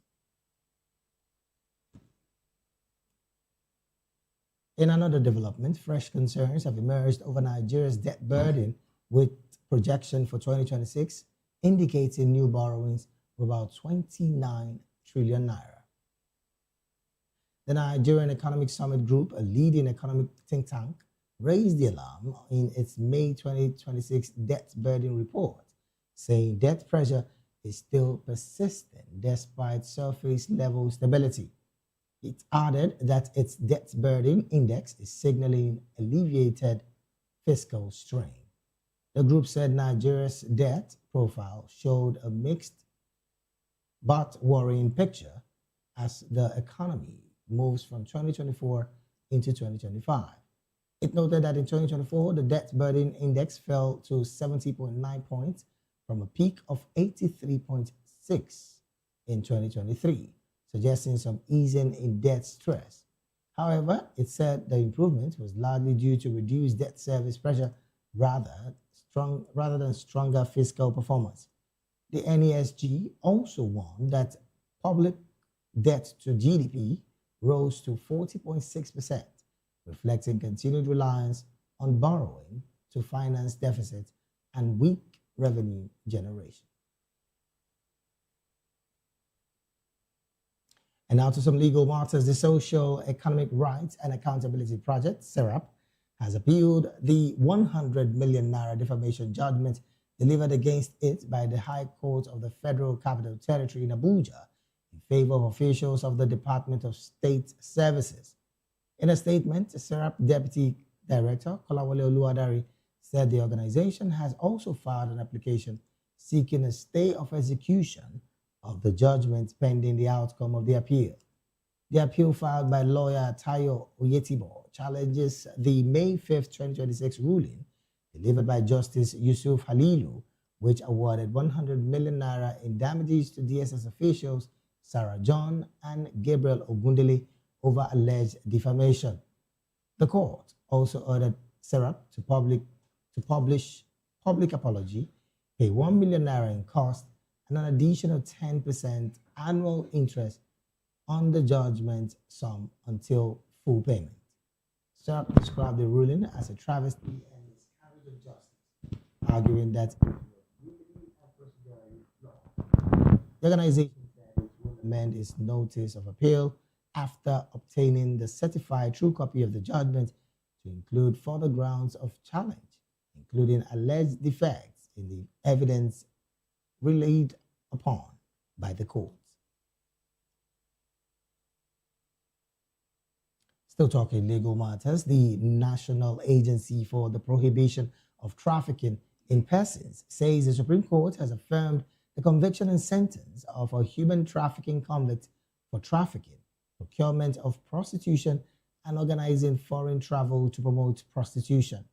In a statement, NAPTIP said the Apex Court delivered a unanimous judgment upholding the earlier decision of both the trial court and the Court of Appeal. The convict, identified as Titilayo Folorunsho, was found to have deceived the victim with promises of a teaching job in Malta, but trafficked her through Niger Republic to Libya, where she was allegedly subjected to prostitution, abuse, forced abortion, and exploitation. NAPTIP said the trial court sentenced Folorunsho to 7 years imprisonment on each count, a decision upheld by both appellate courts. In a separate case, the agency said the Federal High Court sitting in Lagos on May 7, 2026, sentenced Bose Jimo to 7 years imprisonment and a 4 million naira fine for organizing foreign travel that promoted prostitution and exporting victims for exploitation. Still talking legal matters, the Federal High Court sitting in Abuja has convicted British citizen James Nolan for his role in the controversial gas supply contract scam that led to a 9.6 billion naira judgment against Nigeria. Nolan, a signatory to Accounts of Process and Industrial Developments Limited Nigeria, and in the country support manager for the company's Virgin Islands affiliate, was convicted in absentia after fleeing the country shortly after being granted bail. A bench warrant has since been issued for his arrest. Delivering judgment, Justice Obiora Iguatu found Nolan guilty alongside co-defendant Mikad Project City Services Limited. Both were persecuted by the Economic and Financial Crimes Commission on a 20-count charge bordering on money laundering, forgery, and obtaining by false pretense.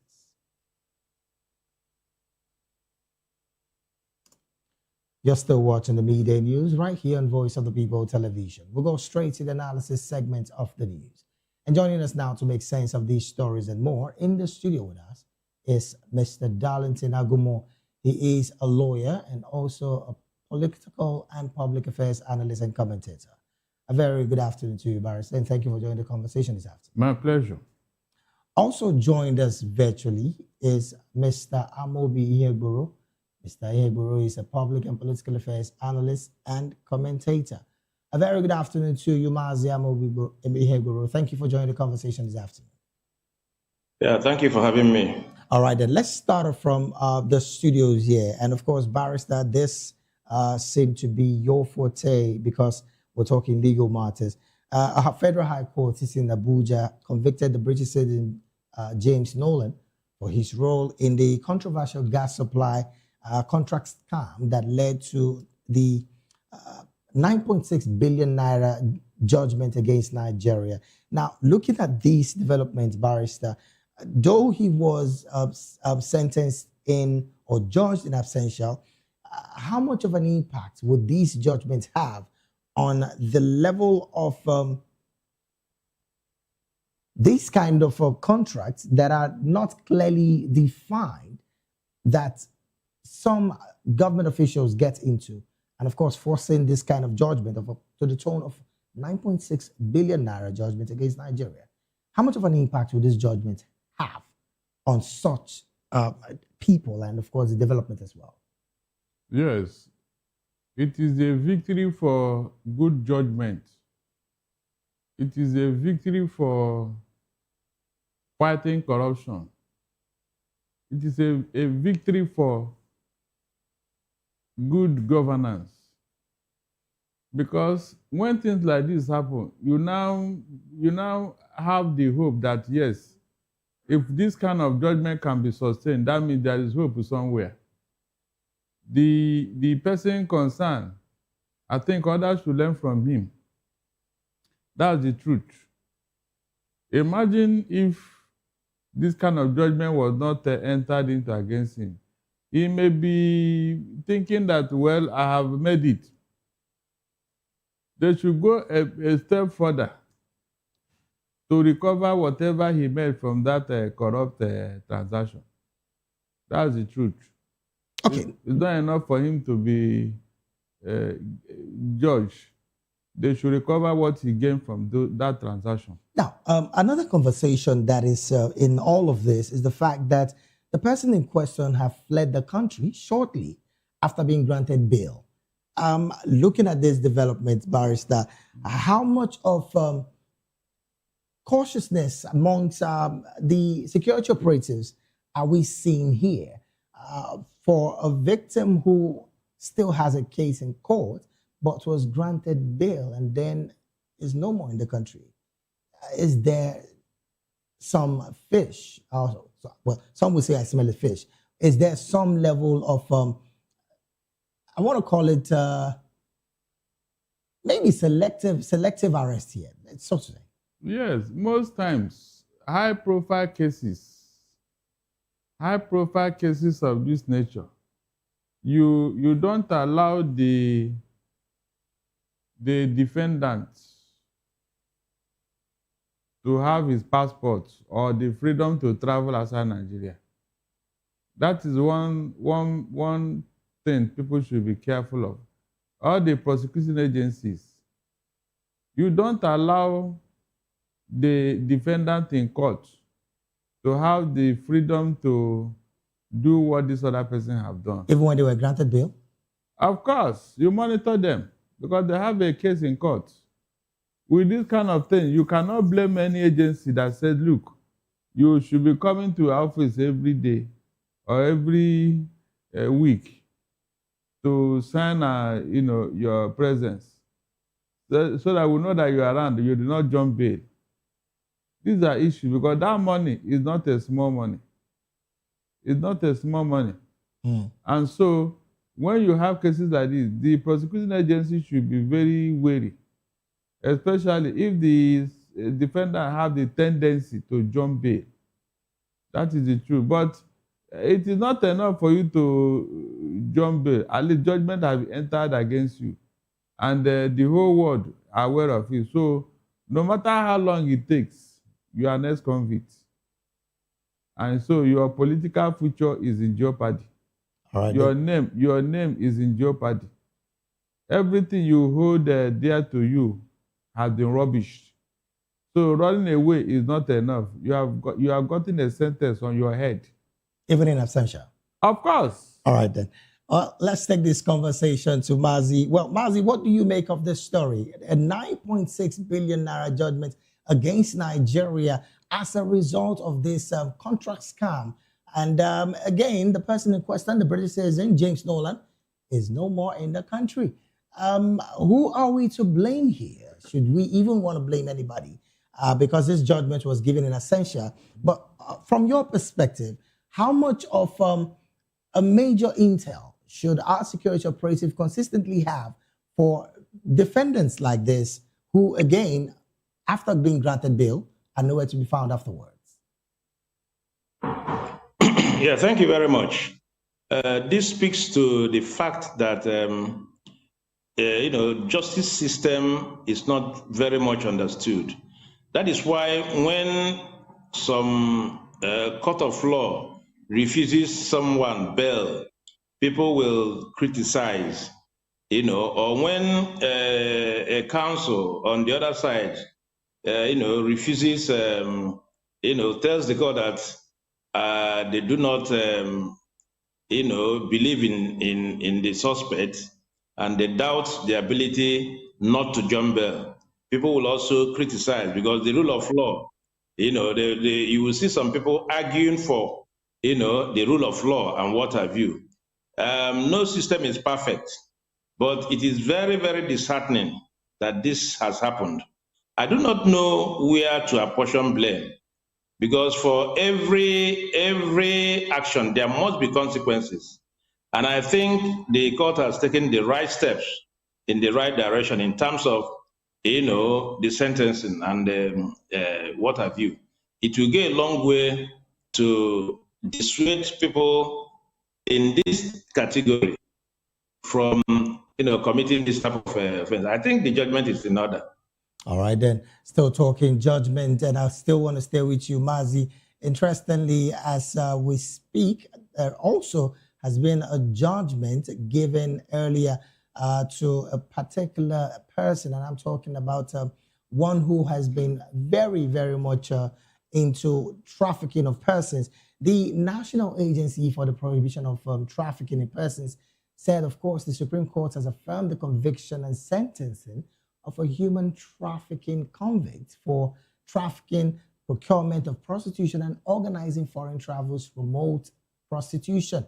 Now, we're talking about the convict itself, identified as Titilayo Folorunsho, was found to have deceived a victim with promises of a teaching job in Malta, but trafficked her through Niger Republic and Libya. Now, this is presently ongoing, particularly across Africa and even in Nigeria. But let's still stay with Nigeria. With these kind of judgment, and of course the Supreme Court reaffirming that, do you think this would be a major deterrent to any other person trying to do this? Because there are several agencies that does this kind of illicit act. Yes, this has become a recurring decimal in the social life of Nigerians. Because of the apparent economic quagmire that the Nigerian society has been, of an average youth, that it is more greener on the other side than here, they will almost always jump at it. So this is where what you get in a depressed economy like ours, where a lot more youths are not employable or does not have employment, as it were. And I think that more of this type of judgments should be dished out to act as deterrent. But you know what's up here is that these kind of people are very desperate. Whether this will act as a deterrent, sufficient deterrent, is open to qualifications. My thinking is that we should continue in this trajectory. More of these things should come into the public fore so that they do not kill them at the embryonic stage. When it happens, let the authorities that should handle it, so that we can have more of these convictions, so that by the time you have preponderance of, this type of judgment, it will go a long way in acting as a deterrent. But if we decide to, cut it off at an embryonic stage without letting it come to the fore, then it becomes, it cannot act as a sufficient deterrent. So more of this is expected. We should encourage more of this. Still staying with you, Mazi. You did say earlier while you were talking that this is as a result of the economic situation of the country, where young people are either not employable or are not employed in any way. But then, is this a situation to be blamed on the government or the young people who would go as far as not doing their due diligence and falling victims to these kind of agencies who, again, are not so very clear on their path to employment? Should we still blame the government in the end? Fundamentally, in the 70s, the spate of young men moving out of this country was not like this. It wasn't like this. Even many a times when you ask people to come and move, they will tell you, no, I'm better off here. I have my farmland here. I have my this, I have my that. But now, the urge to move out of the shores of this country is so high, occasioned by the economic situation. That is the point I'm making. The economic situation cannot only explain this, but it's a veritable aspect. It is part of the problem that give impetus for people to migrate from Nigeria to other countries. It is not the only explanation, but majorly it is part of it. The economic situation of this country needs to be looked into, because if I am better placed here, I have employment here, I can only go outside for vacations and what have you. But if I have looked around here, no assistance from any person, because the next person you want to ask for assistance is asking the next person for assistance. So it makes the whole system to be complicated. It is a reason, but it's not sufficient reason for criminality. All right, then. Let me bring this conversation back to the studio. Barrister, your take on this situation. Now, the trial court did sentence Folorunsho Shaw to 7 years in prison on each count. A decision also upheld both by the appellate court as well. Do you think this judgment at the moment would possibly give a major deterrent to individuals who would still be going into this? Because this is becoming a major cartel of business for some persons. I mean, you would recall we were talking about that of Kenya, where over 2,000 Kenyans also were pushed to the front line in Russia and, of course, Ukraine. What do you make of this as well? It will not deter anything. It will not stop anything. As long as the situation on ground is still there, there is the tendency for people to be deceived. When you say the situation on ground, what are you referring to? The poverty level, the insecurity, the economic inequality, the unemployment, all the social advantages that are not there for the youth. These are the things that are making them to look for greener pastures. And the greedy businessmen and women are always willing to take advantage of them. And so, no matter what you do with sentencing, it will not stop it. As I'm talking to you here now, more are still going on. Most times they are caught, most times they are not caught. That is just the truth. They just gamble it and say, okay, let me take the risk. And most of the time, they succeed. That is why it will not stop. If you are talking of those that were caught, the people that succeeded will say, after all, me too, have I not traveled? Am I not in other place? And so with that mindset, they believe that if they take the risk, they will succeed. And so it will not stop. The sentencing is not enough. In fact, in some countries, it is death sentence, yet it didn't stop anything. So what then do you think can be done? It's very simple. David, how many Americans and UK citizens are being promised a job in Nigeria or in Russia or UK? You know, so you make the country conducive for your youth. They will step back. It's as simple as that. Good governance. You know what worries me? It's not as if the money to better the country is not there. It's just in the hands and pocket of a few people. And so the youth who are helpless, they'll say, okay, since I can't make anything out of this, let me go and look for something elsewhere. And that is the attraction, nothing else. If you make the country good, I'm telling you, nobody will want to leave this country. Look at South Africa that we said yesterday from apartheid. How many of them are here hustling? How many of them? You can't even see them here. No matter how bad their country is, at least they have an economy. Their currency is very strong, very, very strong. Stronger than that of Nigeria. So these are things that attract youth outside their shores. If things are okay, nobody. Because in the 70s, I can't imagine any Nigeria going anywhere. It's not possible. When the Naira is stronger than even the pound sterling. What are you going to look for? That's the truth. There is something I want to add to the earlier question about sentencing the man who ran away. Yes, the British citizen. Good. Most times, to avoid being caught in a violation of your human rights, that's restricting your movement, maybe you are due for bail, but nobody is granting it to you, is a violation on its own. So most times when these bail are being granted, some modern societies, they put a tracking system on you so that they will monitor your movement. Even though you're on bail, you can move around, you can do whatever you want to do. But they want to know where you are at every point in time. For example, our own designer, Madueke, they did it to her in UK. They attached a chip on her hands. And up to tomorrow, she goes about with it. So the possibility of jumping bail is not there. That is the one method of checkmating some of these things.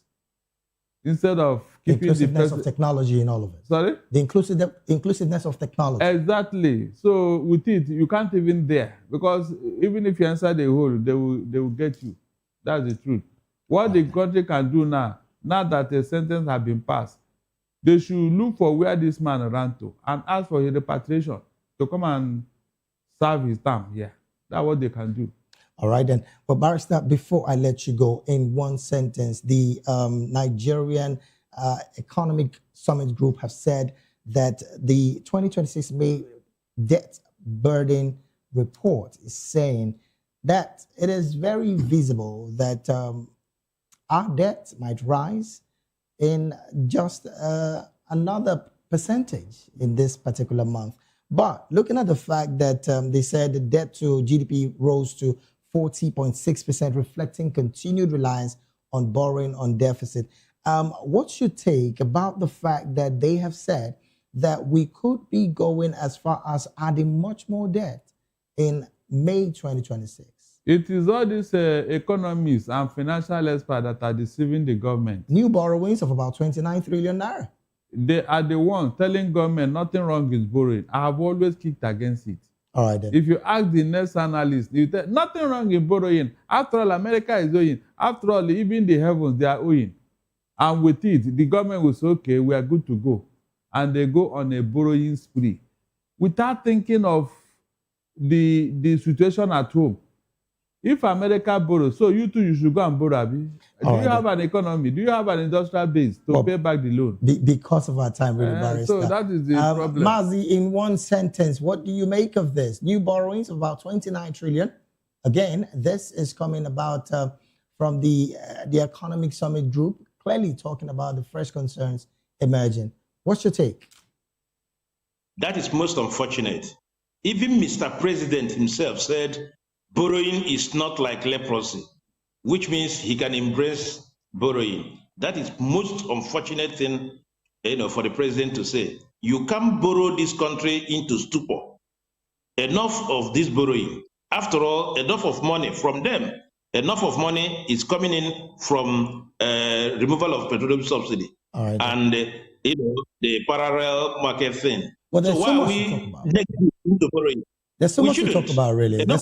There's so much to talk Enough about, of this, really. But this is where we have to draw anchor on the analysis segment of the media news. I want to say thank you so very much, Mazi Amobi Iheboro, for joining the conversation this afternoon. Thank you so very much, sir, for joining. Thank you. Also, thank you so very much, Barrister Darlington Agumo, for joining the conversation this afternoon. It was a pleasure having you as well. My pleasure. We'll take a very short break right now. When we return, fire guts Lagos foam factory. These and more when we return after this break. Please stay with us.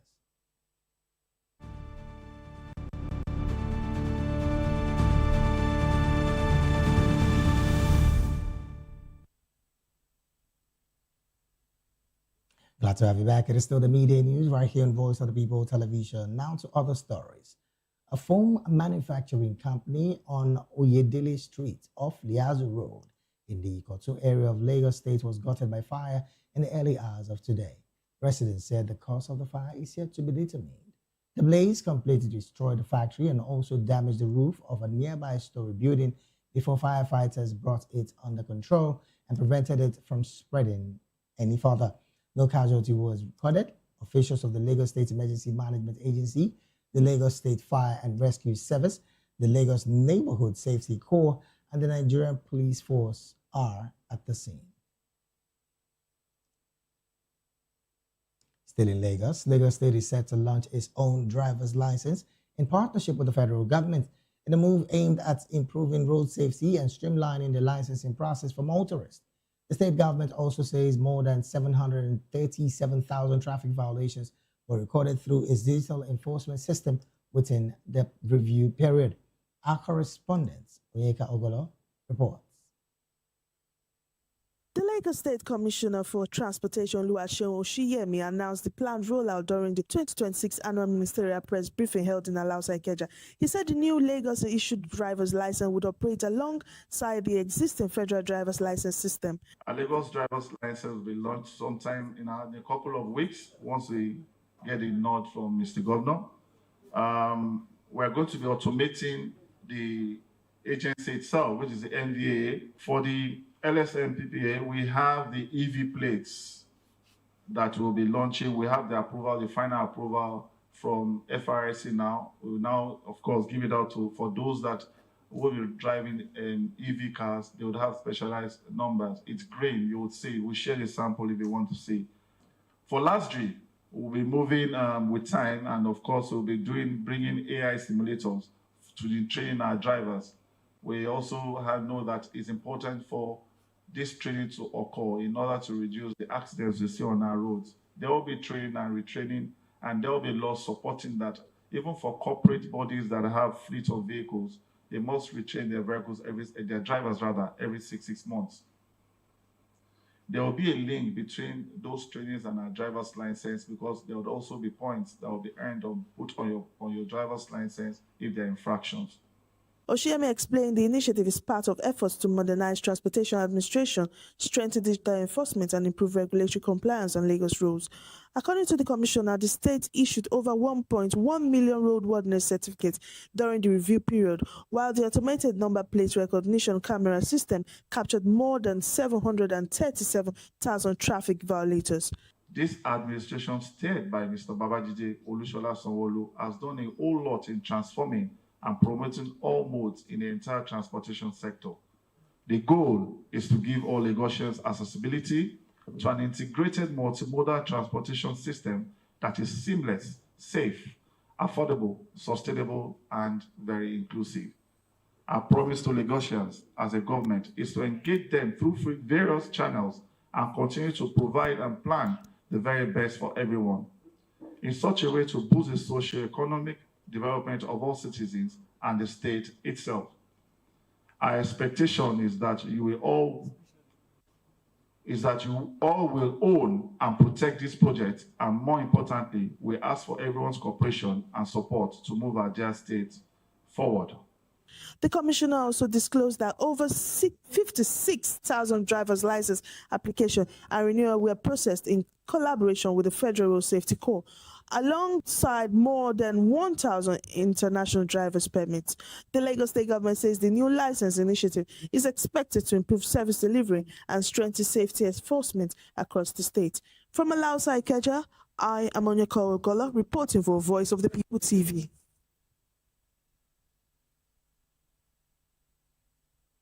For that report. From there on, let's move to talking business. The Naira weakened slightly against the US dollar on Monday, closing at 1,375 Naira in the official foreign exchange market amid renewed global uncertainty linked to tensions in the Middle East.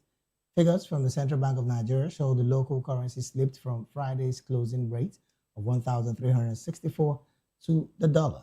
The US dollar also remains strong globally as fears of prolonged geopolitical tensions continue to fuel inflation concerns and expectation of higher interest rates. Investors are also monitoring rising crude oil prices, global inflation trends, and Nigeria's external reserves for signs of pressure on the foreign exchange market. Meanwhile, global financial markets remain cautious,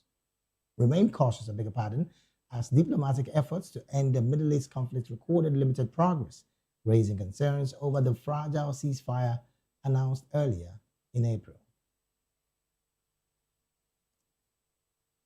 From business, we move straight to talking sports. The National Sports Commission has pledged support for Team Nigeria ahead of the 2026 African Senior Athletics Championship. Nigeria will compete with a 41-member team at the 6-day continental event. Director General of the NSC, Bukola Olopade, urged the athletes to compete with confidence discipline, and patriotism as representatives of the country.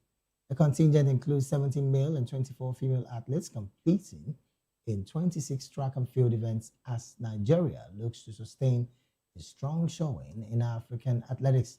Leading Team Nigeria is world record holder and sprint hurdle star Toby Amusa, alongside several top home-based and foreign-based athletes already in Accra for the championship.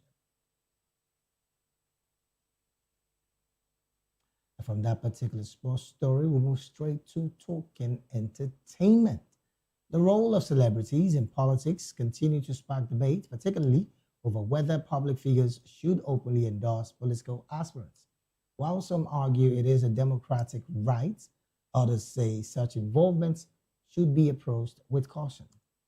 Our correspondent, Oyindamola Olugutan, has more in this report. Society.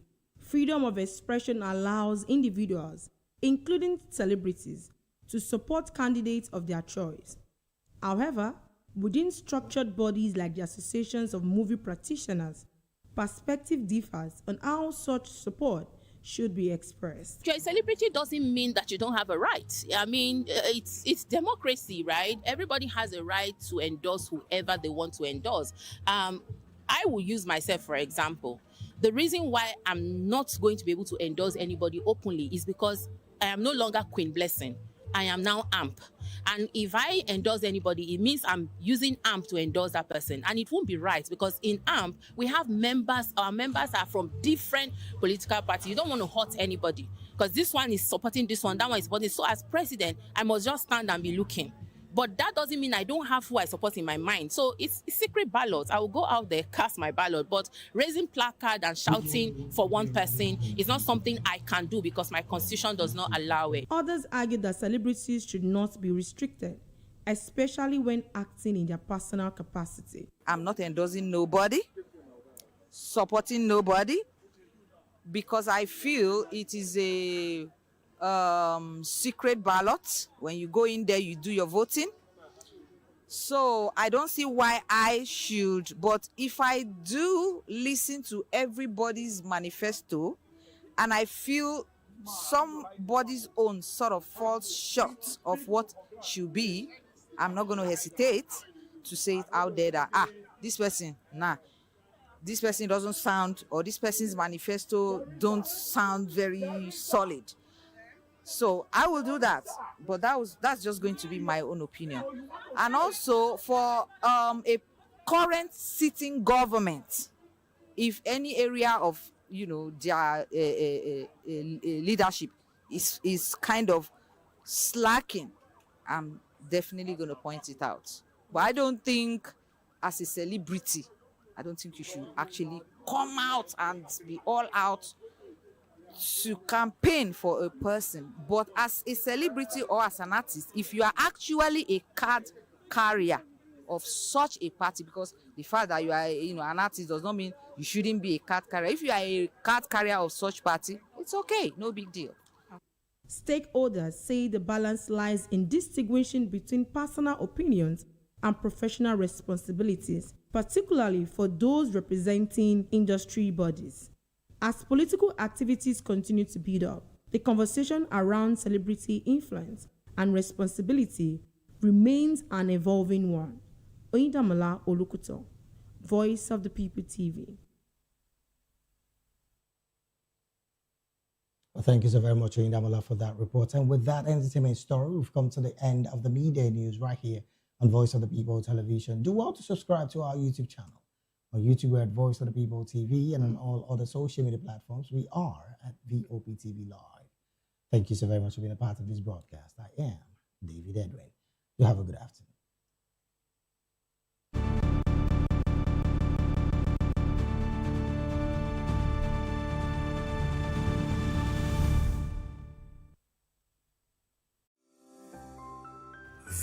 Voptv. Now, you have more than a voice. I'm Sarah Nystrom from Sweden, aka Chief Omobawale, Communication Queen.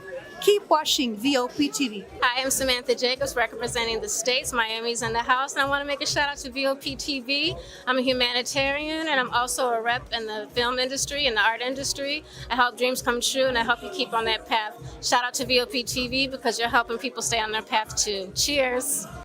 All right, my name is John Odibo. Keep watching Voice of the People because it's a fantastic station to be with all the time. Thank you very much. My name is Pastor Elvis Ciro, the convener of the Voice Achievers Award, and keep watching VOP. Yes, that is the channel for all the people. No color, no race. Thank you so much. Yo, ladies and gentlemen, this is Abbas Sunkan from the Netherlands. I am a designer and I'm here in Eco Hotel and Suits. Keep watching VOP, the voice of the people. Don't touch that dial. In a world where truth is the ultimate power and opinions scream the loudest, it's time to wade through the noise. Hunger no get tribe. Hunger no get religion. And scan the human interest and trending topics that matter. Stay tuned to The Issues, your plug to the stories making the buzz, from politics to science and technology, social justice, and more.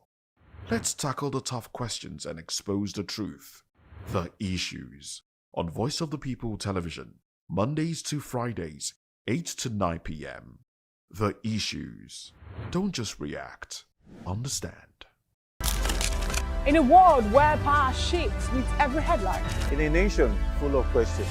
In a world filled with noise, the truth needs a voice. The policies that shapes our world and the economy that determines our future. Every hour, every day, the grapevine keeps buzzing. And together, we are committed to telling the stories that shape our world because your voice is our focus. Don't forget, our voice matters the most. Let us come together and share our concerns.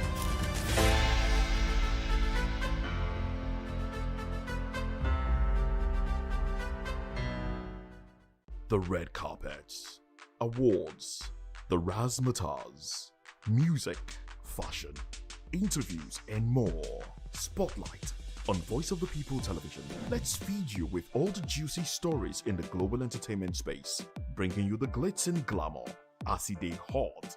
Stay tuned to Spotlight, 1 p.m. Monday to Friday. Spotlight on VOP TV. Entertainment like never before.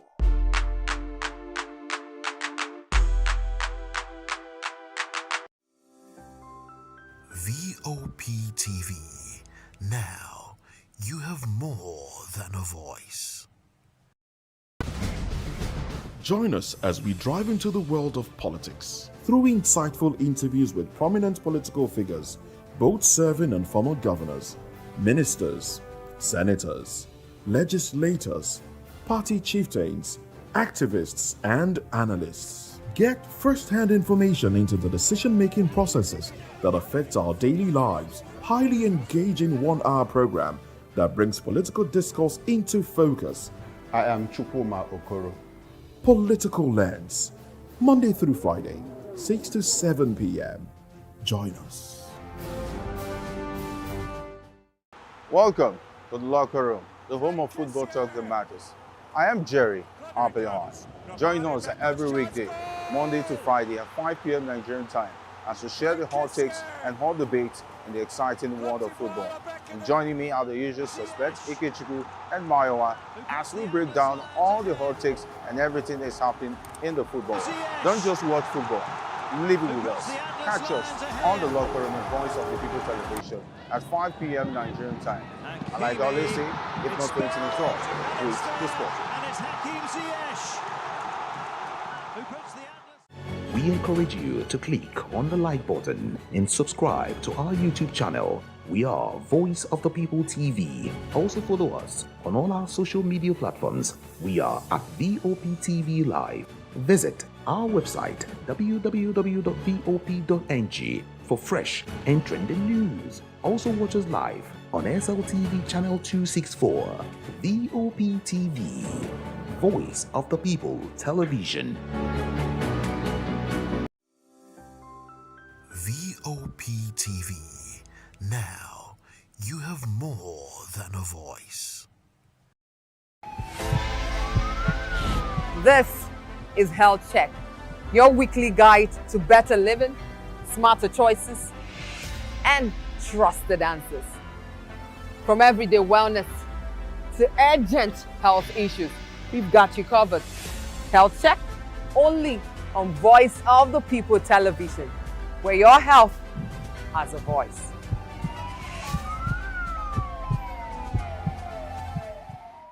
Are you ready for the extraordinary? Something big is happening on your screen. Introducing Voptv. Now streaming on SLTV channel 264. From breaking news to captivating conversations, news analysis, giving you all sides to the story. We break in-depth discussions on the issues that matter, from politics to sports, entertainment, and lifestyle. Voptv on SLTV channel 264. Join us as we redefine what television means to you. Voice of the People Television, Voptv. Now you have more than a voice.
Hunger. To the blaring horns of a hustling city, the loudest voices of the common man got a medium to be heard. This particular administration, they were coming unprepared. It's not a bad thing to renovate the president's law. Through top-notch programming, unbiased reportage of news, sports, business, entertainment, and cultural documentaries, Voice of the People 90.3 FM became a symbol for 21st century media. And now, a new baby is born. Voice of the People Television, Voptv, youthful, full of vigor and penchant for excellence in the country.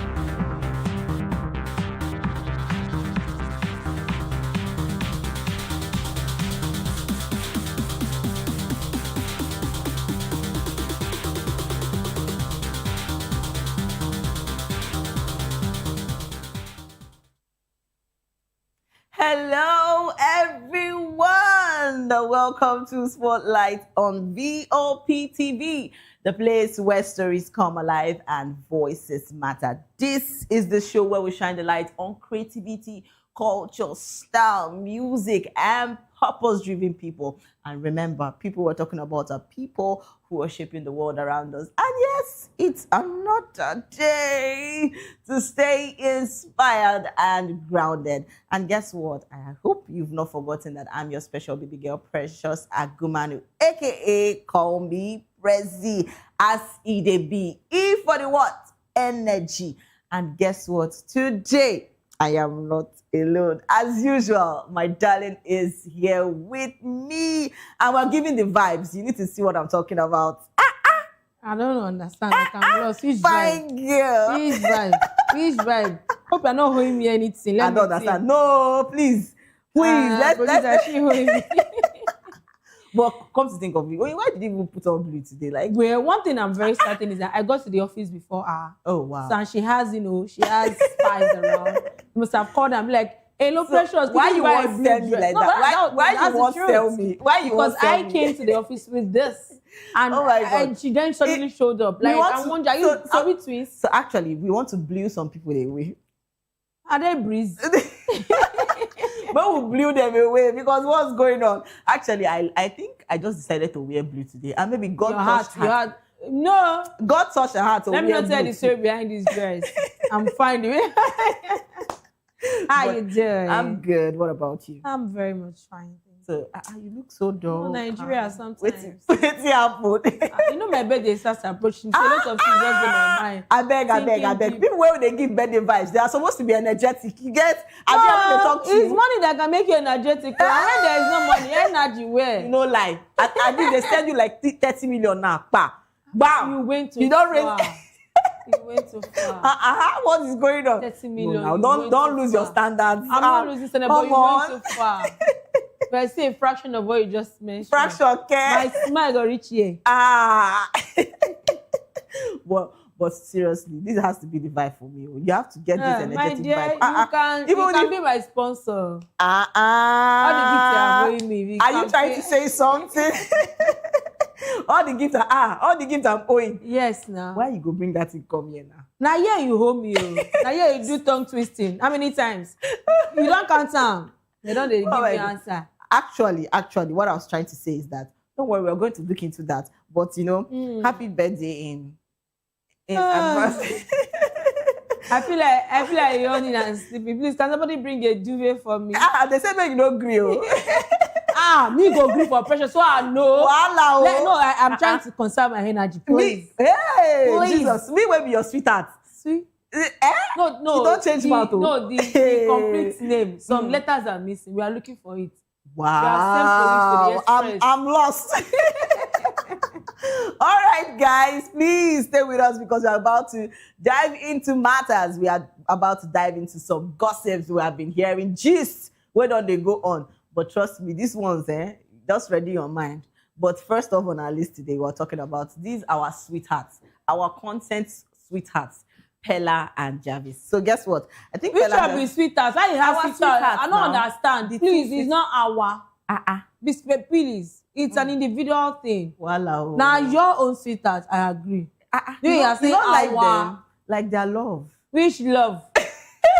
You know when they say today they are alive, tomorrow they are fainting. Calm down. So it gets relationship where they know they quarrel. That will not be saying they quarrel. But they can't reconcile when now. When they say Pepe and I, Ata, I told you. Actually. You know when Pepe enter I, you know as they be. If or waiting. Oh my God. The energy no match. But I'll tell you the truth. See, we don't say relationship that they quarrel. This is their own, please. Calm down. But at least, for the very first time, Jarvis is doing something wonderful. Beautiful. There has always been Pella giving back to back in the relationship. Like you get. But it's so Pella say no, they dash her money. She don't call her when do this thing. Maybe she don't they do susu since. That girl, I know they trust her. She don't they do susu. You know, they save small money where Pella they give her. I know recently Pella has been taking all the trips, outing, cinema, mingling, you get the car, the. Then you tell me say this love no obviously their love is how do I put it, so how we see it. Now let's not forget that they are content creators, obviously, and anything can be content, anything can be scripted. When it comes to content creators, you can never be so certain except you are close knitted to them, but some things are pretty much obvious. I'm sure that if Jarvis wants to Pella obviously loves that girl. It's not hidden. It's so obvious. But Jarvis is coming up in the love game. I beg, we will tell ourselves the truth. Jarvis, see, one thing with women, you see that part where they go now, I no agree. Why you not go? Coming up in the love game. Now let me not go to the part that dog girls only money they follow. Wait first now. Jarvis, true or false? You take clear. Jarvis love Pella because if they quarrel, she no go come back. Love, no, baby. Love her. Okay, sorry. Do you follow that? Sometimes they do guys. Do you love even person will love us. We know they agree love. Do you love that? Do you watch their live stream? This they are coming back. If you see the shades that happen before this coming back, wait happen. A lot. Nine Jarvis no love am. Now you go bring almost 100 million streaming studio for Pella. Why wetin una dey tell me like this? We go investigate. Investigate care. See, as you see me so, hey. I don't believe everything that my eyes see that Please, my ears cannot hear. Imagine me getting something so as huge as that for a man. That means it shows that I love the man. No. Let me not talk. Don't talk. What should I say? You want talk? Say if you do something as huge as that for a man. No. Your kind of person is not the same personality as Jarvis. If you are a fraction of our kind of person, forget, even if you like buy the whole of United States of America for a man, I will still suspect you. I don't understand. Okay, so wait now. Let's see. Today is a very calm day for me. Oh wow! Very. Maybe I say that this calmness they use No, I'm not like this. Well, it's beautiful to see that Pella also gets like a fraction of what he has always done, put out there for Jarvis. Because it's not easy when you love someone and the person knows, oh, this person can't do without me. And if not juju, one day go cast sha. But the love at which Pella has always given to Jarvis has always been very obvious, very loud, very substantial love that you could tell. So if this time around is also getting, gifts back in love form, I'm happy for him. They end up together. Like this was the statement I think I told a friend of mine like 5 years ago. Yeah. I said, if you end up with this guy, me, I go come down to chop rice. Don't be me go follow you live inside the marriage. But wait first though. In fact, maybe these two cuckoo marry. One time this guy was begging her to get pregnant. Me, I don't even tired to the fight. Now she can't say, he did not see that. No, now let me tell you the irony of people like this. And the way at which the love has, the way the whole world has made things look like. Yeah. It's not about we getting married. You can decide to divorce. This one where divorce they fly up and down. Do you get? So like I don't try to worry. Moreover, how old is Pella again? It's just a boy. Wow. See. And I feel like sometimes they look Pella with boy eye. He's just a boy, yeah. Where we know when he starts. Boy, not be by age, not by maturity. But we all know Pella is not matured. It's a known because fact. He cry. Not be only cry, you. Oh God. That boy, if you say that my younger brother, I swear I'm gonna give him tie for that. Because he's so immature. He has a lot to learn. So if he rushes to get, he might, funny enough, recently it seems the kind of people he's mingling with and maybe experience has also kind of given him, and the exposure is making him man up a little bit. But he's still far away from someone that should get married. Because if Pella go marry now, as Pella they say, Pella give woman belly, they will born. Not be by give woman belly. I just give you example. Boy and give woman belly are the same thing. Wait now, wait. Yeah. I see they like this. Don't they look at me boy? Now boy, Dele na my boy. Pella na my boy. Don't they look at me with boy eye? Even the ones where you see this love when it comes to matter of love. You don't joke with it. The irony was that. No, you don't joke with matters of love. Because even big man self, they cry for the love. If they give they serve and half break. Do you know one thing? My brother is going to cry. It's not about love. Okay, what is it about? One thing that is very evident is like there is time and season for everything. Okay. No, so now when you reach 100 years, now how old is Pella now? It's not about 100 years. In this life, if you skip any stage, yeah. It's just like a lady. Maybe when you're in GS3, you skipped finishing secondary school, university, service, work, and you got pregnant.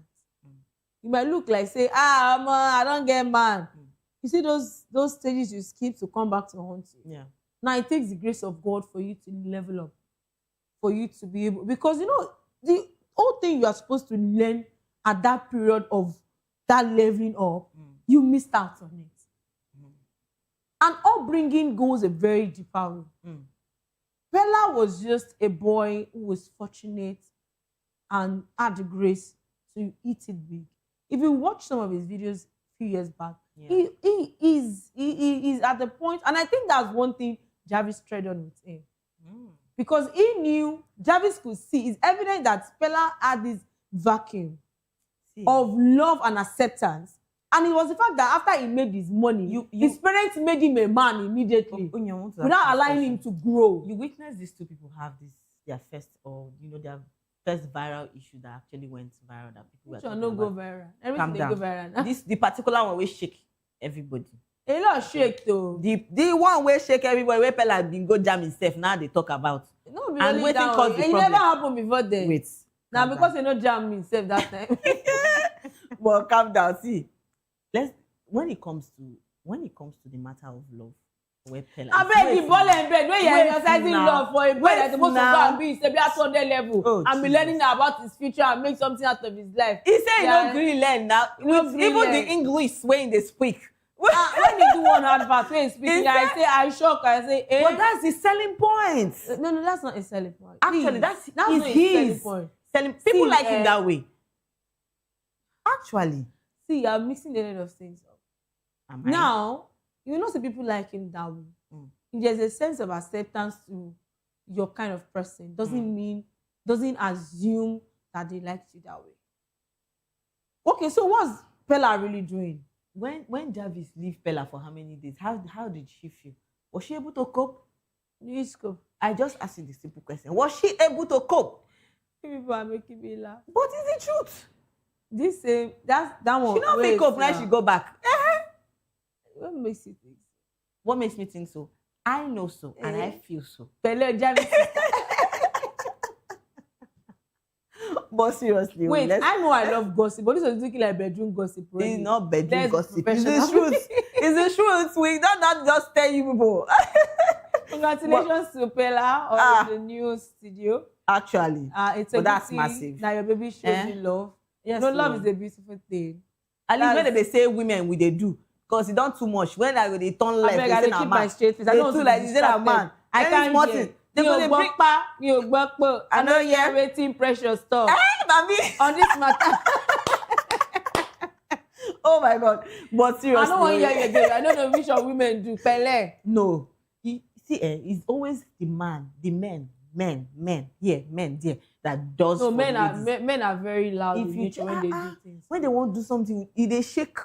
You know, shake body. But when women do, you go come there say we go market for. We know the two, but you know, this one between you and I. Sometimes if woman spend 1 million for you, she don't chop how much. But wait, though, what do you think of it? Women are very we too drag. Hey, my gender. Oh, they're supposed to give us this MVC way pass. They're supposed to give us award for women. You know, she say now after AMVC now Mother's Day come. It still has a character build. Now still mad. Now like they steal the show. Oh, wisdom. Don't leave me. You get, because this thing is not too much. How many women? How many mothers? How many international? Only women. I would. But that actually makes us special. Speciality begins that. Is it? If you are not a woman, you don't go to cry. If I not be a woman, I will cry. Sorry, please don't go there. I'm cry. Say it. If I not be a woman, I go to cry. If I were a man, I'll be mainly with a lot of beautiful girls. So please don't go there. Hey, Lord of Jesus. Only you say wait. I be like I don't hear what you talk. If I were a man. If you wear. Yes. As you know be. Come back. Come back. I even forgot. I say God, I agree. Oh my God. All right, guys, we're going over to the comment section. You know, a lot of people and a lot of fans are so happy for Pella. And you know, they are saying congratulations on his new streaming studio that Jarvis got him. And it's actually beautiful to see that, you know. Jarvis did something beautiful and good. At least make woman do, make some, you know, church, everybody, they talk, let it is. All right. Let's go over to the next story. We have more comments. Let's go over. We have more comments of people talking. You know, it's beautiful to love, but actually do it with the, you know, right person. A very important thing. Well, at least Pella not say if you marry Jarvis, she can never be heartbroken. If not, she go fit serve breakfast. I beg. People where they serve, but when they count down to they serve people breakfast. Is it this breakfast matter? Okay, you've not had breakfast. Which breakfast did they talk? I don't know which one you're thinking. I'm a good girl. Please come back, you. I don't. Please, you know what she help me. I beg. Be like say this birthday where they go on. Wait till they happen. It's not easy. Well, please. What I was trying to say is that people that used to serve people breakfast, you people should be taking it easy. And a maid or chef or people wait in the hotel or It's serve and then they serve not, breakfast. it's not food breakfast I'm talking about. So which one are you talking about? It's the one that heart used to break. Heart used to do like this. Wait, is it about break? Why fast can't enter am? Yeah. Be like saying I only me there this lane. No. What is going on here? But it's true. I just dey tell people, I say, I beg, if you know say you no fit do relationship with somebody, I beg, kuku let the person know early. No be come waste the person time, you can't date the relationship. Go there, oh sweet, you don't really love the person. I wouldn't want to make examples. There's so many people that they're relationship by, won't give example by themselves and for themselves. That is one-sided. That one bad go. But and the other party tends to feel like they have the tenacity to always misbehave at every given time. And I look at people like that, I'm like, okay. But I would love to ask you this question. Tell me, which of the, will I say, content people or social media sweethearts you actually love seeing them together? So please, let's it broaden. I don't have any content person. But if you say in the entertainment industry, yeah, I could refer to a couple of families that I love dearly. So I don't know which one I should say first on my list. Okay. Without being biased. I think I love Adesoa and Banky Sheep. Then Simi and Adekunle. Those two families just does wonder for me. This is just an example of the kind of love Oyedamola needs. Yes, another love. See, if you be Nami they advertise now. Actually, they say they advertise. I want. You get this kind of now you know go the same market for Alaba market. You be advertise. That's they advertise. Who are you advertising to? Now clothes. I mean, no shoe. Wait now, calm down. Whenever I don't want to be calm. You don't know if we have. I have my calm way. Because each kind. We have like people that are always going to say, "Oh, I love Oyedamola," and then they still come to tell. I think I like Ibrahim and Linda Ejiofor. That their ship is also I actually want to give you people some heads up. See, her birthday is coming. Nami go they receive the gift. If you people should be, please let's be guided. When you are sending the gift, I don't have a problem she receiving it. But the problem I have is that let me know, because if in case she don't deliver, I go tell you. I don't trust this me that delivers ASAP. Like run and they deliver like and they deliver like the deliverer. Lines they cry. Which other family? Okay, which other family do you love? You've called Adesoa, you've called Adesoa and Banky W, you've called Simi and Adekunle Gold. Which other person? Okay, Linda Ejiofor and Ibrahim. Lovely. Yes, that's another beautiful family. I love those two together. Do you know why? It gets high. You know the reason why they say singles, they pepper singles. Now, example of them now, just two people. I tell you. You see, you don't call it award. No, they blow you fan for AMVC. Jesus, you gonna say so the man wears suit, so the man is hot, but he chose to blow his wife. Oh God. It's not easy. Yeah. You love the right person. I just pray for all those my singles. You not go marry bad person. Okay, I think. And to all the men too, you not go marry bad woman. Because tell me. The other ones are the thing. They be like single. Hey, blood of no, what I mean by single is maybe their husband are not in the showbiz, XYZ like that. So I can't really make. I think at that point, okay, it's not like okay, another person that our second marriage seems to wow me. Yeah, I know she married an intentional man. Is Toyin Abraham. Their JMEs, yes.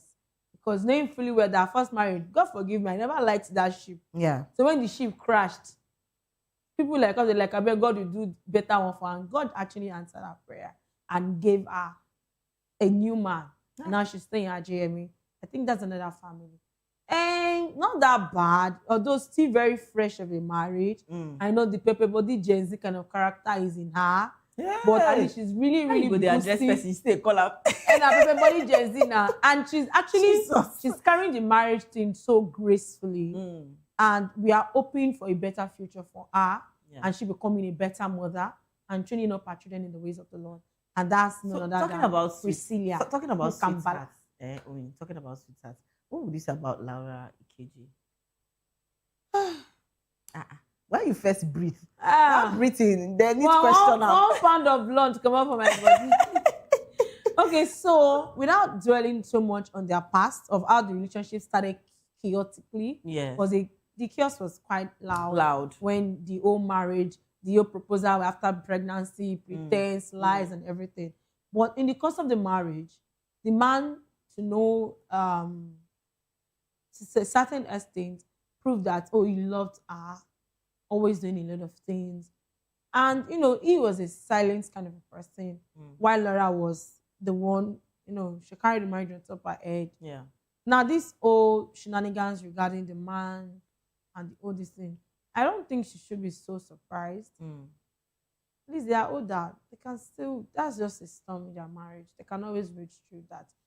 Looking very well that you didn't marry a single man. You married a man with children, baby papa, with a former marriage, to be precise. But let me say something. I said a lot of women now normalize the fact that they have a cheating husband.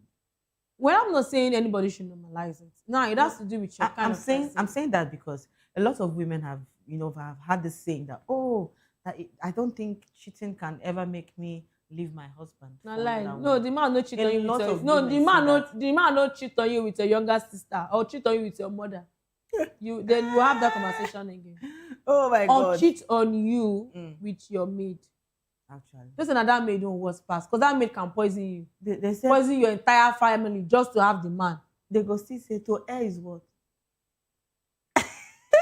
And if you talk again, to forgive is skinny. They say we cannot talk Bible for the entertainment program again. They don't. Oh my God. See, I beg. Anything we concern relationship, husband and wife matter. I don't come out. You see my two legs. So ironically, I don't think there is a template for marriage. Yeah. And I don't think there is a template to say, if your husband cheated on you. Okay, so I think the one I would not sit with is if my boyfriend cheats on me, I move on. You know why? Me and you never married. Boyfriend. Now, hold on. What? Wait. Okay. To be very sincere with ourselves, if you are still in the course of dating and you are a cheat, I will move on. Do you know why? You are convenient even in the relationship. Yeah. It means you will grow worse in the marriage. Yeah. Now, coming to a man you dated for a while, and at no point did you suspect or did he cheat on you? Yeah. And after marriage, probably after a few years, he was momentarily confused. Yeah. And did wrong by you by cheating. And he realized his mistake and is remorseful about it. I will forgive him. No me say no go collect you. Hey! You know when they say if for the rest, you say you go collect. For the rest of for the rest of our days, you go to pay for that mistake when you made. I won't retaliate. No, I won't retaliate. He will not stop our marriage. But you have to put in a lot of hard work for me to trust you back completely. And you might not end that thing till death goes apart. So now it's your it's just like a living dead. No, but if peradventure in the course of the journey of your remorsefulness and trying to get my forgiveness, I realized that you are genuinely sorry. Now you go enjoy that marriage. The truth be said. It's one thing for a man to do, it's another thing for the man to look at you and say, It's easy to actually forgive, but it's hard to forget. Okay, so the news that you did not pay for, the fact that you did not forget him is not forgiving the person. There's a level at which you would forgive someone that you would erase that part. You know if you erase a man. Okay, so that's how you now know that you say you have not been forgiven. You cannot erase it from your memory. I'm telling you, you are going to remember maybe all those messages, all those. Knowing for that I'm a Gemini, and I'm very my nature, my star is one of the attributes that I overthink. So if you offend me in January, I feel not think about it. Wow. If it be June, if it be just a watch random film. You see the main reason why they bring out at the same make una see birthday don't they reach. More na try. So, on a more sincere note, I would want to give you 101 reason why I should forgive you. The same way I want to checkmate if truly what was your motive for doing that with me. It's one thing that as a lady, I have 1,000,001 reasons to cheat. I have 1,000,001 reason men. But you know, say if you that do, are as a woman, fantasizing if to women date do a their married own cheating, woman. they loud pass the one way man they do. Men, if they talk their own. So if you now get to see a woman that is compelling enough to be faithful to you, and you think you are a loose nigga, hello, hey loser. Like for real, For real, like for do real. you think you are the best man on earth? Actually, no. Some people will say, it's because you've not met the one that you love. Hello, baby. Love and sanity are two different entities. Actually, you loving someone means that you want that person, you admire that person, you are willing to give everything, give all to that person. But when that person now takes a knife and stabs you in the eyeball, you're not telling me that because I love you, continue stabbing. I don't know if that makes sense to you. On a more sincere note, you cheating on your spouse, you betraying your spouse's trust is the same as you stabbing them.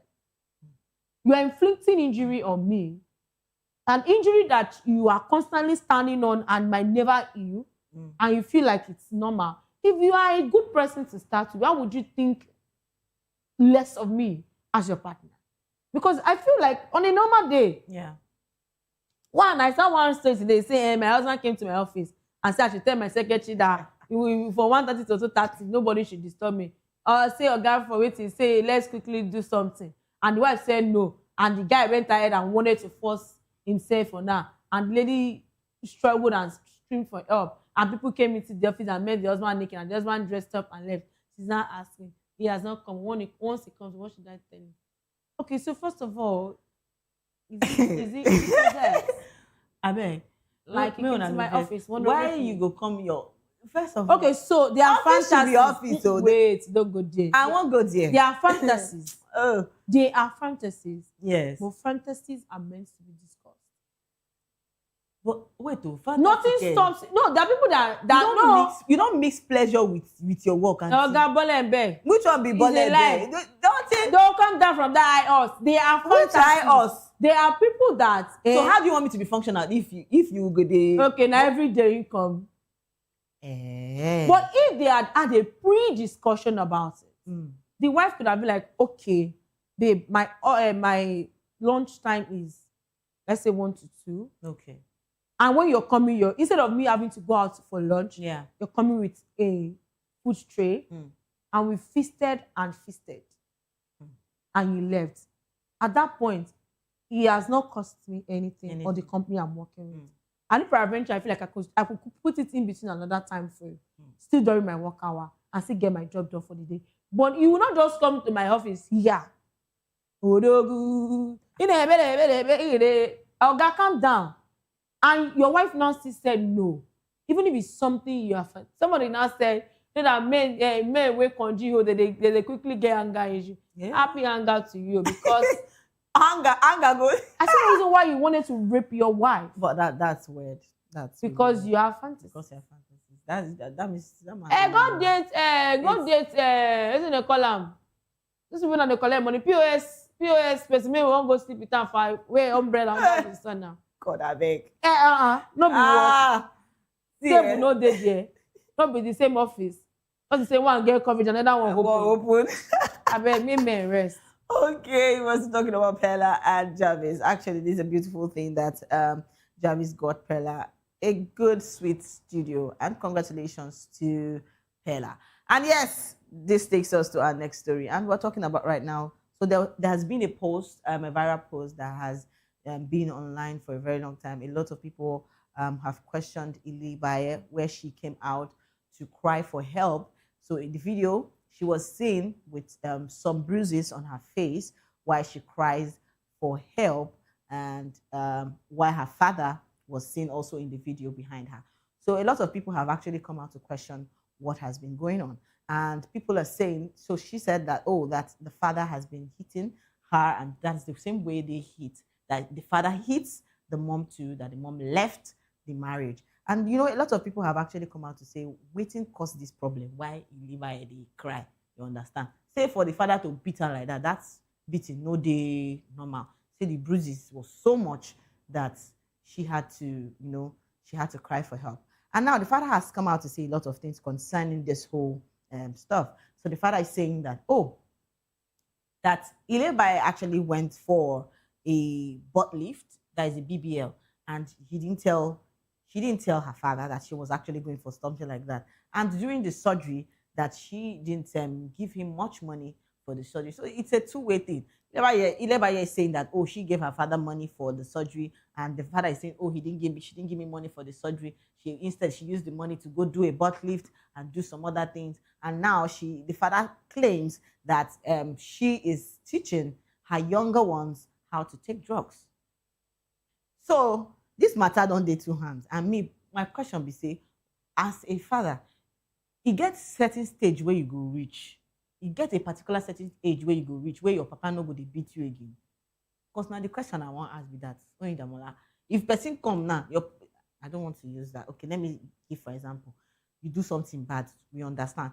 You know better say your papa call you, talk to you, say, see, this thing where you do my picking, you know good, than giving you blow 7 apples and your whole face injury. I can't ask, is that normal? Well, to the family of Odinia, listen without their name again. It's funny that when Ilebaye won Big Brother, and they were spending the money, they did not come and tell me. Ilebaye go use that money to bomb, concern me. If the father, one thing about fathers. Yes. Obviously, there's no mother in the picture. So the man stands in gap for both people. Yeah. And, it hurts when you feel like, my daughter's life is getting better. Yeah. And that daughter, because of youthful exorbitance, is not utilizing it the right way. Yeah. Yes, we know Ilebaye, they like this when she went Big Brother. What's the use for the bubble me actually? But it's her body now. And it's her money, right? And it's her money. Well. But why then did she have to, if truly what the father said about she introducing her siblings to drugs, that's a cause for alarm. That particular one, not true. Daddy, you didn't have to waste your strength. Exactly. It's a good thing that you are in Abuja. See, everybody. Just go and me barrack, me they carry her. May they carry her like Jiga. Yeah. They will deal with her for you. That one I can bet. You say you got a bit. When they will even deal with herself. Yes. No be she go come and come talk with her eyes. Okay. Well, after they deal that she go write understatement, talk with him. Henceforth, because it's ironically that the siblings referred to is 10 and 14. They are still children. But now they said Ilebaye left the house for some time, but coming back, she doesn't stay with them. She win Big Brother Nigeria. They said she doesn't stay with them, so she came to see her brothers, which is still with the brothers, which are still with their father.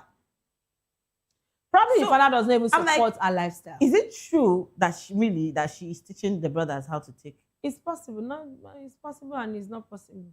But regardless, more now settle in our matter. Concern. But that beating too much, you. If the accusation, don't go far. If the accusation the father is saying is true, the papa will not to beat you. Yes. Beat and can't kill uncle. He kill her. If na Korean movie, they don't slap him left and right. I see they watch on today. The pikin just say, "Oh no, tie! You eat me tie!" No, that scene will be like 5 times.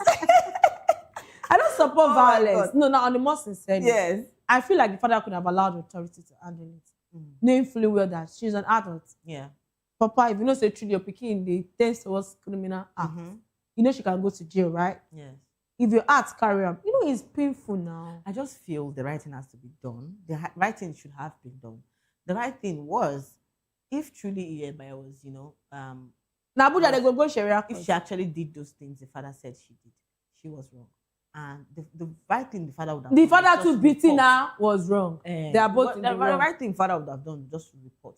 But now him beating her. Another thing is say if the father report them now and they can't sentence Ilebaye to 30 years in prison. But now go still talk say the man too they beat, because the story will be say it be like say the man too they beat him mama as the mama can't come out. Okay, so as it stands, Ilebaye has no point denied what the father has said about the use of drugs, about the BBL, about the money, XYZ. Yeah. But he instead tilted the story to, oh, my father was a woman beater. Yeah. So does that mean what your father said are true? It's a question. Okay, there's a particular write-up concerning this, and I really want to bring this up because the particular man, that had to say a lot of things concerning Ilebaya and her father. So let's see this write-up because it's a lot of it's a lot of things going down It's here. Everybody does the collect. So I am Kachiu said you completely disregarded a man who trained and saw you through school because you want Big Brother Naija. You went for facial reconstruction and BBL without his permission, but living under his roof, you couldn't support him through his surgery, but we are seeing sprained bundles in a wedding. So he said charity begins at home, not outside. So you had the temerity to insult and hit your father, and you went to the extent of introducing your siblings to drugs. So the beating was not enough. You need to serve a jail term. Rubbish. Actually, that beating not supposed to be. If the father had a substantial evidence against her, I hope she knows she's going to jail. Actually. And her BBL is not going to save her. Or neither the reconstruction of the face. But the irony was that Oh she my had God. a very fine face before. Actually. So I didn't know what she was trying to. I know they talk these things since. I say money sometimes. When Bible already talk, I say money is the root of all evil. I know they see so. I don't they talk these things. And Yoruba. Waiting they make we not just dissatisfied with our No, humans are naturally insatisfied. Waiting be this. But You the go irony do is that face, you go do leg, you go do hand. no, the one You wey- still do yansh the join. one way off me. One do surgery. See what she go do. She come out fat. Yeah. One do breast reduction. You see that breast reduction, na im bad. I think say na that one bad pass. Because for people wey don dey do that thing, the ones who I don't see, it can't be like say falling mountain. I don't know as I want to put it. You know when be on the mountain. No, they're not waiting in the valley. In the valley, exactly. On Like the right land. because And in the sea. even waiting you ready yourself, I know even you kuku say me you better say you carry wetin God really give you. No, me will tell ourselves the truth. It's because ironically if I say this is not too much. From here to here, this one don't do. No, do you know that here. people do? From here to here, do you know people don't- reduce their bum too? Those that are born with excessively large backyard. I beg. The truth be say. So the irony is that anything God won't give human being, we go satisfy una. Let me ask. We wait there if he give you on big, a the low price budget. We dey look say I wish I had. But when we no get, I see the flaunt. We love ourselves like that.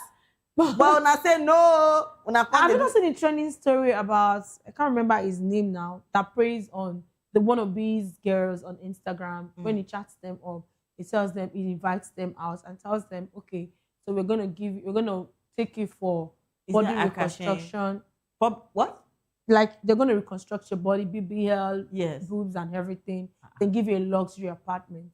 But you work for them for 18 months to repay a total sum of 150 million naira back to them. 100 and what? 50 million. Hey! This matter tire me. You see the reason why they talk. I said, something where you go do. You don't know whether now 50-50 be. You feel go inside that place, they gather mind. If you say you go come out. Otila, you don't go be that. Heaven, go meet your maker for heaven. No, you they go heaven. They go carry the baby and go meet their father in. Hey! The fire is burning high. So for Ilebaya, I don't know why you they reconstruct your face. If truly this thing where your papa don't talk, say you now you do. He bad. And true, he's supposed to result. You know, say Arabia more tired, the body of mother hurts you. In a paper bad. if your body say, oh, as a motherly figure to Ilebaya, No, elderly woman. He bad, he good. No, we just they give you advice as sisterly something. So when you just they know say you get money. You get money. Now the money be the problem. Can you do BBL? Can you? No, you I can't. like my body like that. That's you don't have Ilebaya's money yet, so we can't tell. Please. You see, if you win 500 500 million naira now, me, I don't get start issue. No, but the truth be say I don't get issue with shit. If you say you want put gym pool, then I put dimple now. Nah, yeah, you are the, or you go say you want fire your teeth, one No, I get dimple. You know they see am now because I know they too sure. Hello. I go do gap teeth. Or you go do permanent brows. The truth be say, as you do see this one where your papa don't tell you, say you do. Me, I know say I go tell you it's wrong. Me, you not concern me if you say you won't do BBL or you want add to the one where you don't do, like you want add. You know bad. We understand now your body. If anything what you want to do, if you say you won't even give your leg, we make a cripple. No, you can do body elongation. You can do both legs. You can get to elongate your legs so you'll be taller. No, now. As a Gen body that you don't say you get some bow legs where they find now. Me, I never seen. See, you might tell you truth. You go to where you get bow legs. They please hold your truth. So which truth they send me the bow leg? No, you say I know they talk now. You get people where they love their self. You get people where get the bow leg and they sell. Hello. Yes, now the truth. People will love their body the way they sell. What are they selling? Where you see them, you go ask them. I know it's how they tell you. So what's how they talk? We say if you still want to do bow leg, it's your choice. But the truth be say, you see that other part where it comes, you get your drugs, you call your longer brother. That one now zero. I don't even support that one. That one they supposed to carry you because you don't come off for. The Lord will help their family. We are moving. And for the papa, may they hold in hand. So, you know, say sometimes when you just do like this, when person they shout, before you know you're you don't give. We are moving. You don't give pa. The papa na Mike Tyson. Give our uppercut. Mona they come down. Sometimes when you want they shout, sometimes they don't give you uppercut. Now the son, if you don't, you know, say there is levels of shouting. Maybe your picking don't shout back at you. That's why sometimes you just move back or you go tie your hand. Then you know lose guard. I got a security. Don't do a house. Just quickly, just make sure the man that sold his house in Abuja. Okay, so the man is retired and sick, and he said the family are not taking care of him. So the man wanted to tell them that he's traveling for business. Hey! Jesus. So he left. Sell the house. They said few weeks after he left, maybe a week after he left, the buyers came over to inspect, and they met the family. The family were like wondering, and they had to call the father.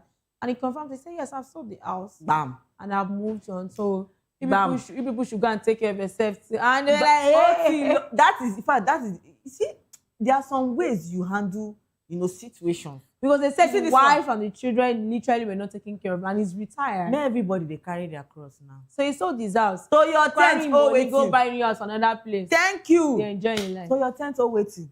I know how to buy house, to sell house. Abuja is not cheap. You go cry. See. I really believe that. But I just feel that there's this relationship between father and daughters. A lot of fathers love their children. Or maybe the papa they see mama character traits inside the girl child. Well, that was everything. There's this love that comes with the father and the mother and the daughter, and it's also beautiful seeing that younger ones when they grow, they happy. They see your father, they call you, oh my daughter, my sweet darling daughter. All those things they give joy. So for Ileba, I just pray that they come to fix this whole plenty issue here and there, and they're able to resolve the problem. No, true. May we talk true. They are supposed to resolve it because God will resolve it for them. All right, isn't that God will resolve it for them? Okay, you go resolve them. No be me. God will resolve God will help them. All right, let's go over to the comment section and see what some of our fans have to say concerning Ileba.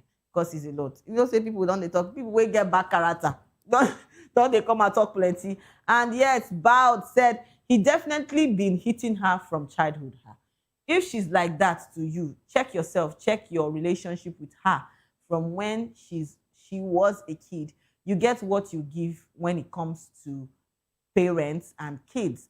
Whatever your impact into your kids, they give you back in return. But no be lie.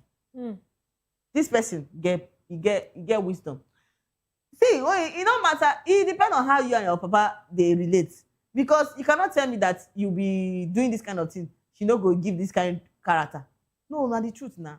They say like father, like okay, this one now like father, like daughter, because anyhow way take give him now him be this now.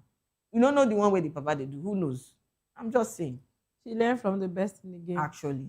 Because majority of something where picking they learn or people they learn and from their family. Exactly. A lot of people don't get love. They say at home. apple don't fall far family. from his tree. Now you be the thing.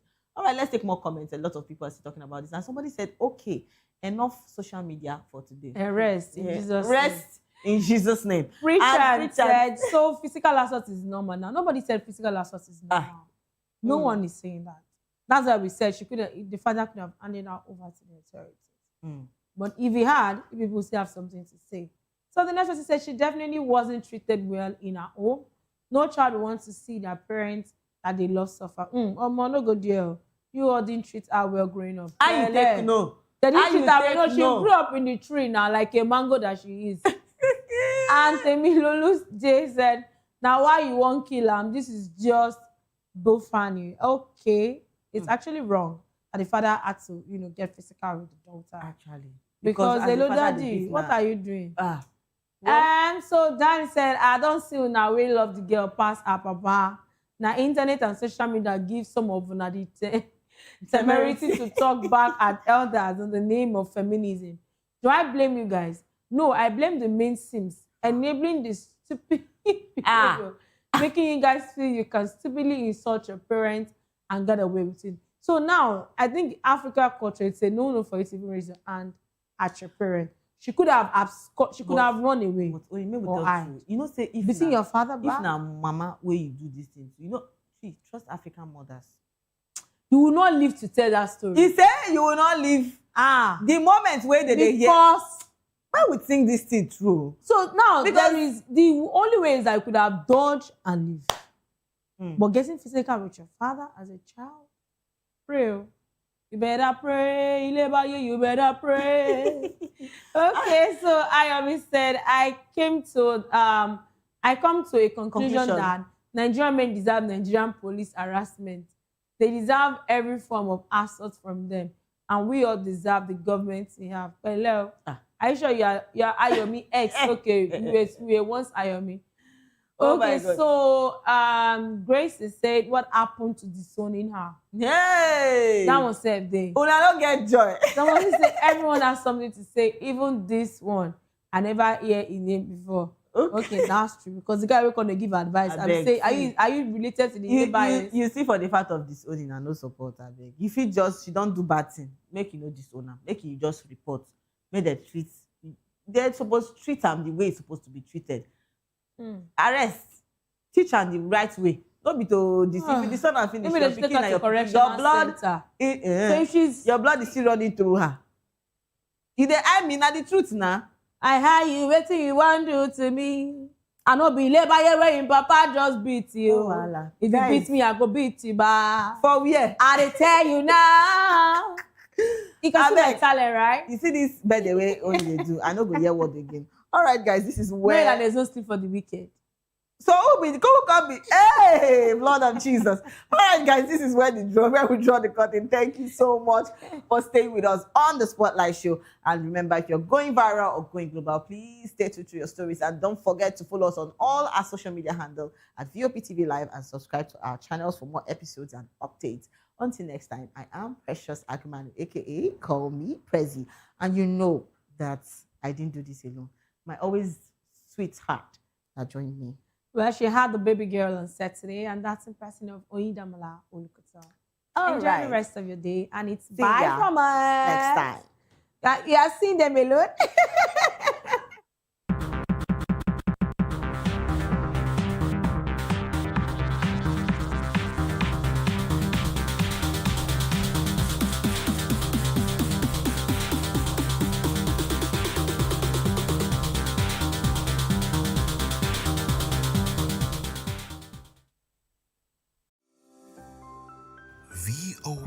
Voptv. Now you have more than a voice.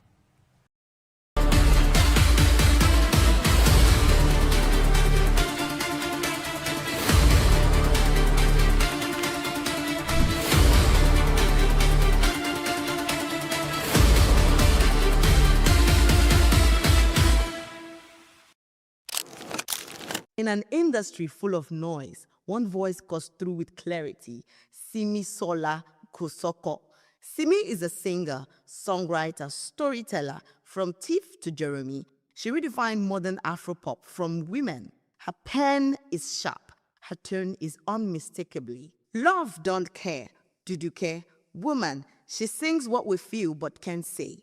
With honesty, with and zero pretense. Woman, oh like woman. Joro me, I want you to love me. Engineer, producer, mother Mugo. She built her own label, Studio Brat, on her terms. 5 albums deep, countless awards, and still evolving.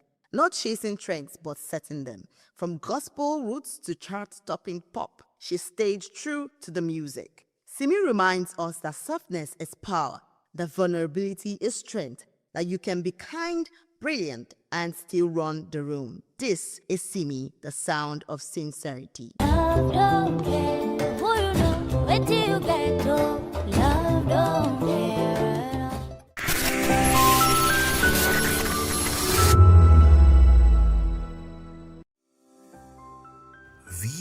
Voptv.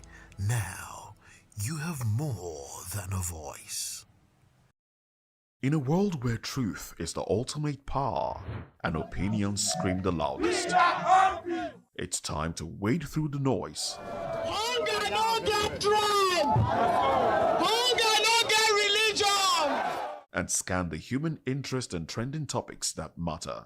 Stay tuned to The Issues, your plug to the stories making the buzz, from politics to science and technology, social justice, and more. Let's tackle the tough questions and expose the truth. The Issues, on Voice of the People Television, Mondays to Fridays, 8 to 9 p.m. The Issues. Don't just react, understand. In a world where power shapes with every headline, In a nation full of questions, in a world filled with noise, the truth needs a voice. The policies that shapes our world and the economy that determines our future. Every hour, every day, the grapevine keeps buzzing. And together, we are committed to telling the stories that shape our world, because your voice is our focus. Don't forget, our voice matters the most. Let us come together and share our concerns.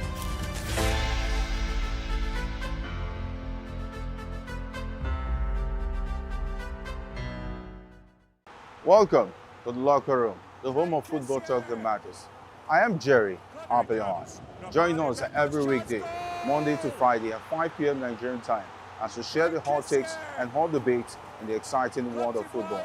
And joining me are the usual suspects, Ikechukwu and Mayowa, as we break down all the hot takes and everything that's happening in the football. Don't just watch football, live it with us.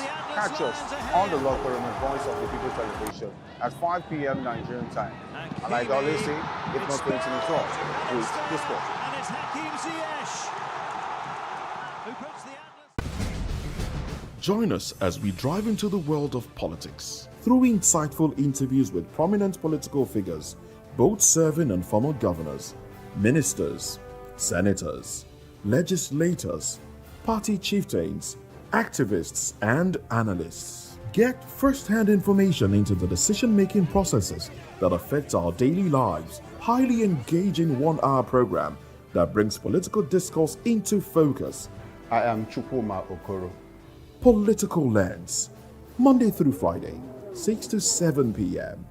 Join us.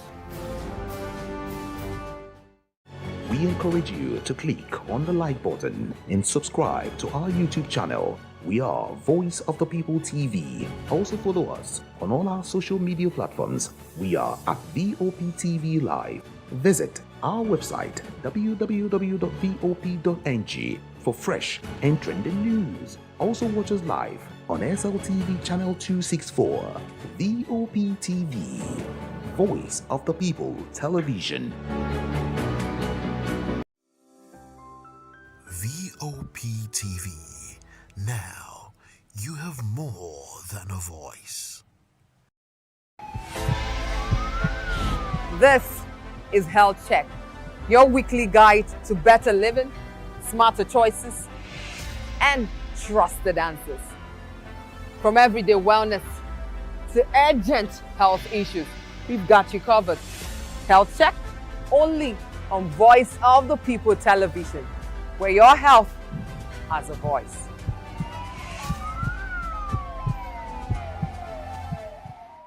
Are you ready for the extraordinary? Something big is happening on your screen. Introducing Voptv. Now streaming on SLTV channel 264. From breaking news to captivating conversations, news analysis, giving you all sides to the story. We break in-depth discussions on the issues that matter, from politics to sports, entertainment, and lifestyle. Voptv on SLTV channel 264. Join us as we redefine what television means to you. Voice of the People Television, Voptv. Now you have more than a voice.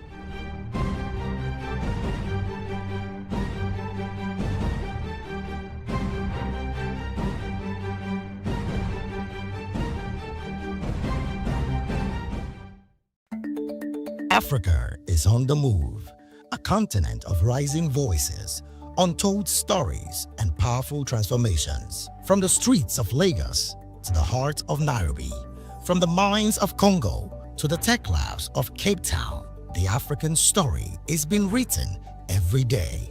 Bold, dynamic, unstoppable. This is African News on Voice of the People Television. We don't just bring you the news. We analyze and bring you Africa's heartbeat, the politics that shapes our nations, the economies that drives our future, the cultures that defines who we are, the voice that must be heard. Africa News, Africa's voice, Africa's future. Where Africa speaks, the world listens.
Hello there, my name is Damilola Ogunsi, also known as the Goldfish. Hi, my name is Chiki Bright Emmanuel. I'm an actor and a filmmaker. Hello peeps, my name is Yomi E. Adejimo. Hi everyone, I'm Paul Utomi. Hi everyone, my name is Stacey Benjamin and this is Voice of the People TV. I need you to keep it locked to Voptv. See, are you looking for good entertainment? You want to get good movies, good music, politics, talk shows, sports and entertainment. You really want a channel that gives you everything you need without you having to run around. VOP is where you are. That's Voice of the People. If you're not listening to this, you're not one of us. And you deserve to be killed. Scrap chat. Don't be killed, but watch it. Or I'll find you. And I want you. And you are locked on VOP TV. Don't go nowhere. This is where the juice is. This is where all you need for entertainment, politics, movies, and whatnot. And keep watching VOP TV. So keep it locked because I'm locked already, man. And it's money back guarantee. So you're going to have a good time because I do. And please keep watching VOP TV. I won't turn to you actually. I beg you, subscribe. Watch it. If not, whatever you see, you better not touch that dial because VOP is the plot. To know the happenings in the maritime sector, join us on the program Maritime Frontiers on VOP TV as we discuss key areas in the maritime sector from aquaculture, maritime transportation, maritime labor regulation, oil and gas exploration, ferry and passenger insurance, marine pollution and prevention, port operations, and lots more. Maritime Frontiers, exploring Nigeria's blue economy.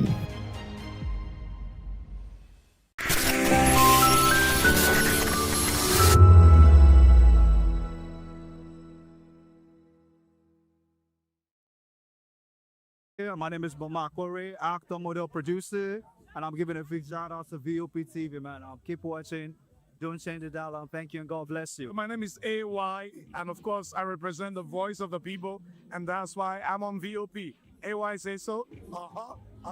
Hi everyone, it's your girl Miriam Tima from the Real Housewives of Lagos and the Real Housewives Ultimate Girls Trip Africa. Shout out to VOP, the voice of the people. You already know. Stay tuned, keep watching.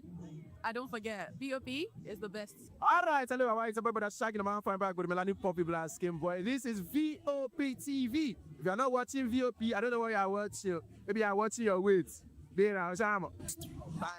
Hello, beautiful people. This is Wale Ojo, and you're watching VOP, Voice of the People. Hi, guys. You already know who it is. This is New Energy. Flyers boy ever live. Keep watching VOP TV. Thank you. Hi, people. Jenny Albano here. Guys, please keep watching Voice of the People. Welcome to the locker room, the home of football talk that matters. I am Jerry Ampelhon. Join us every weekday, Monday to Friday at 5 p.m. Nigerian time, as we share the hot takes and hot debates in the exciting world of football. And joining me are the usual suspects, Ikechukwu and Mayowa, as we break down all the hot takes and everything that's happening in the football. Don't just watch football, live it with us. Catch us on the locker room and Voice of the People television at 5 p.m. Nigerian time. And like I always say, if not 20 minutes off, please discuss. Hello, my name is Inejo. Keep watching. Welcome to the locker room, the home of football talk that matters. I am Jerry Ampelhon. Join us. VOP TV. What up? My name is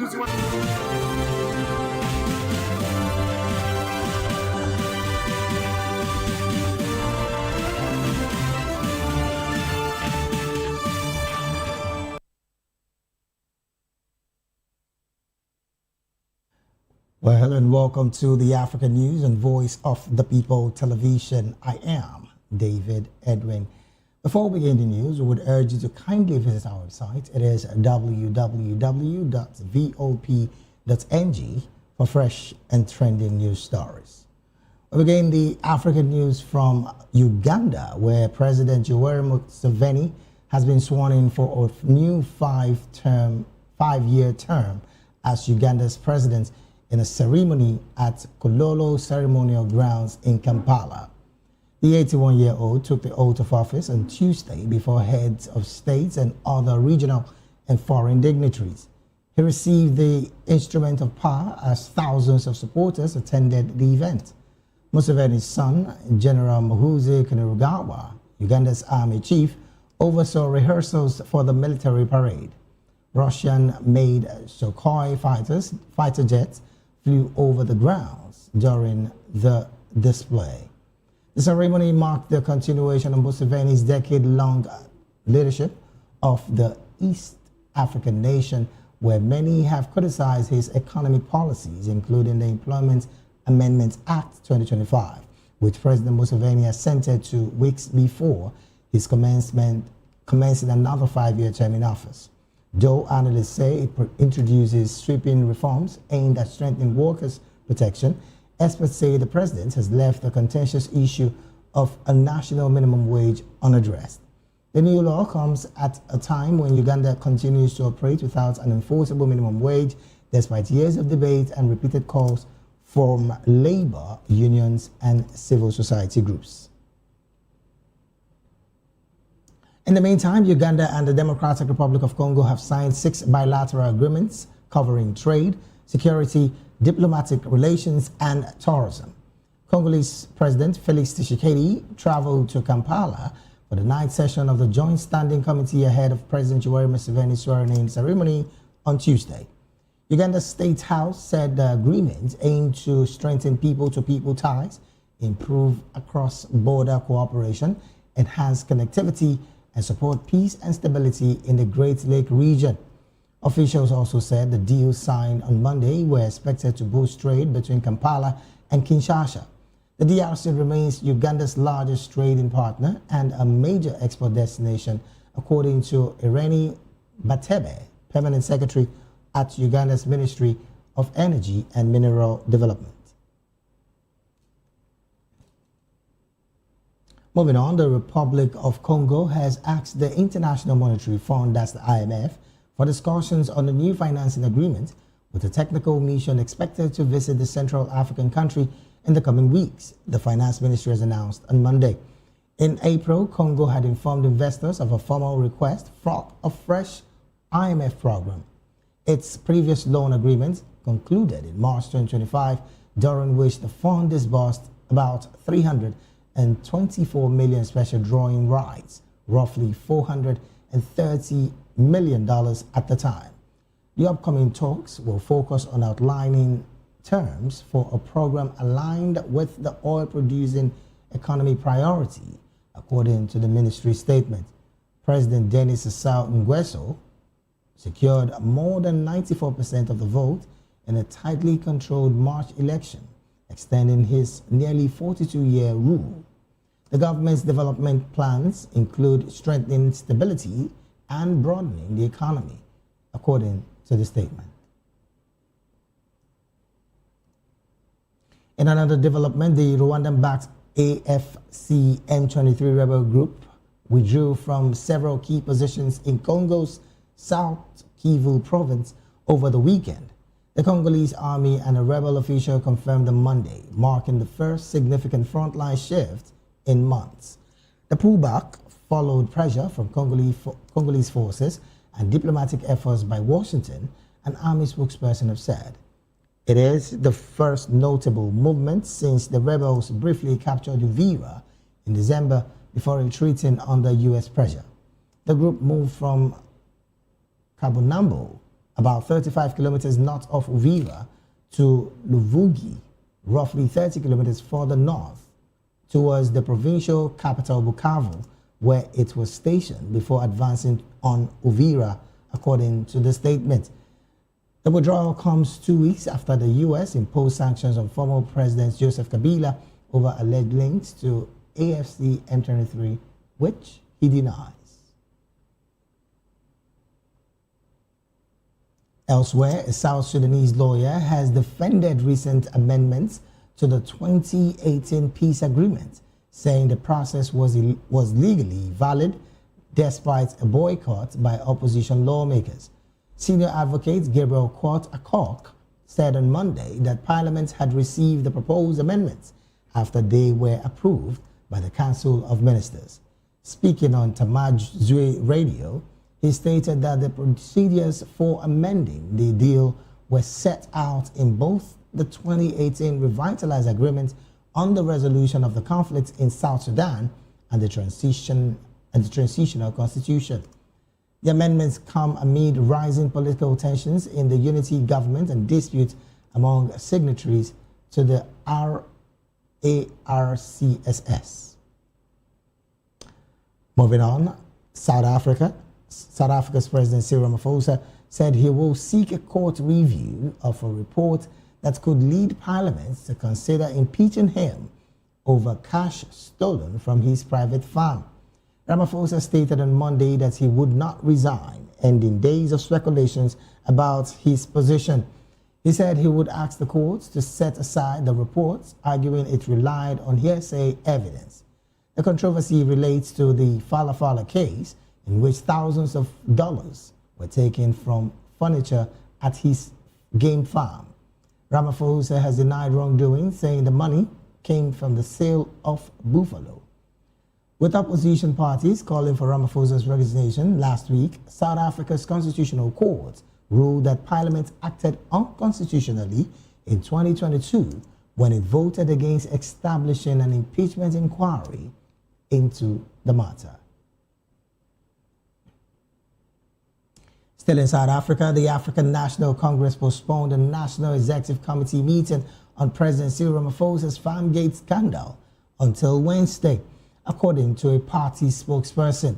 The meeting had been scheduled for Tuesday evening, but was rescheduled due to severe weather in Cape Town, where officials are said to convene, according to the statement. Ramaphosa rejected calls to step down on Monday amid the scandal, which involves the theft of foreign currency hidden in a sofa at his ranch in 2020. Last week, the Constitutional Court has reinstated impeachment proceedings against him. The call for Ramaphosa's resignation also came amid rising wave of xenophobic attacks on foreign nationals in South Africa, something which many say the president is slow in addressing. Still talking South Africa, South Africa's official jobless rate increased to 32.7% in the first 3 months of 2026, up from 31.4% in the final quarter of 2025, according to figures released Tuesday by the National Statistics Agency. Statistics South Africa reported that the number of people without work rose to 8.137 million between January and March, compared to 8.136 million in the October to December period. And from South Africa, we'll move straight to Nairobi, where African heads of state used the second day of a meeting with French President Emmanuel Macron to call for changes that would improve access to financing and support large-scale projects. More than 30 African government representatives are attending the Africa Forward Summit in Nairobi, Kenya, marking the first time France has organized the event in an English-speaking nation. Macron described the gathering, which he said had attracted 23 billion euros in planned investment for Africa, as proof of France's commitment to a partnership of equals with African counterparts.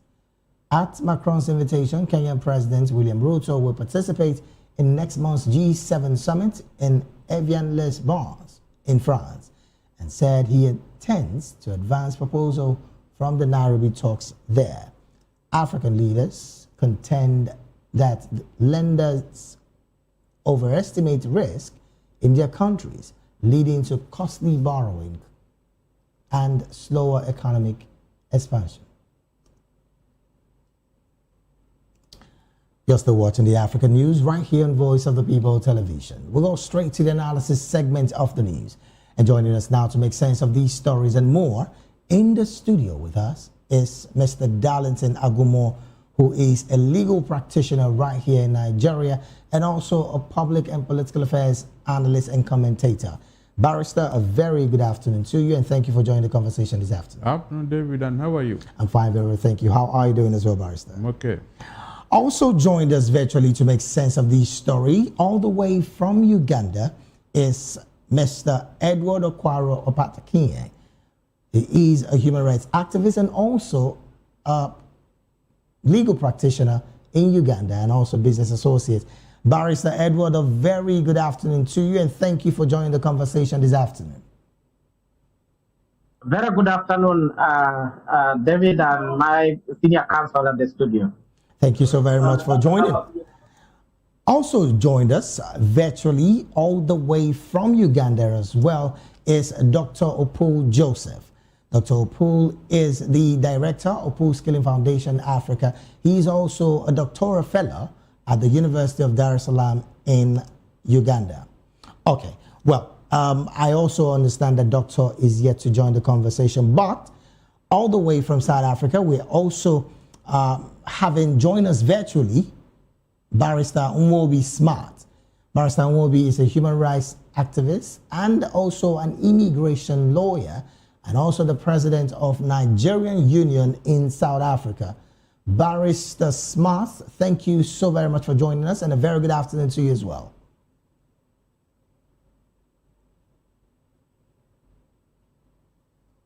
All right, then. Well, while we expect Barrister Nwobi to join the conversation, let me start off this conversation from the studio here.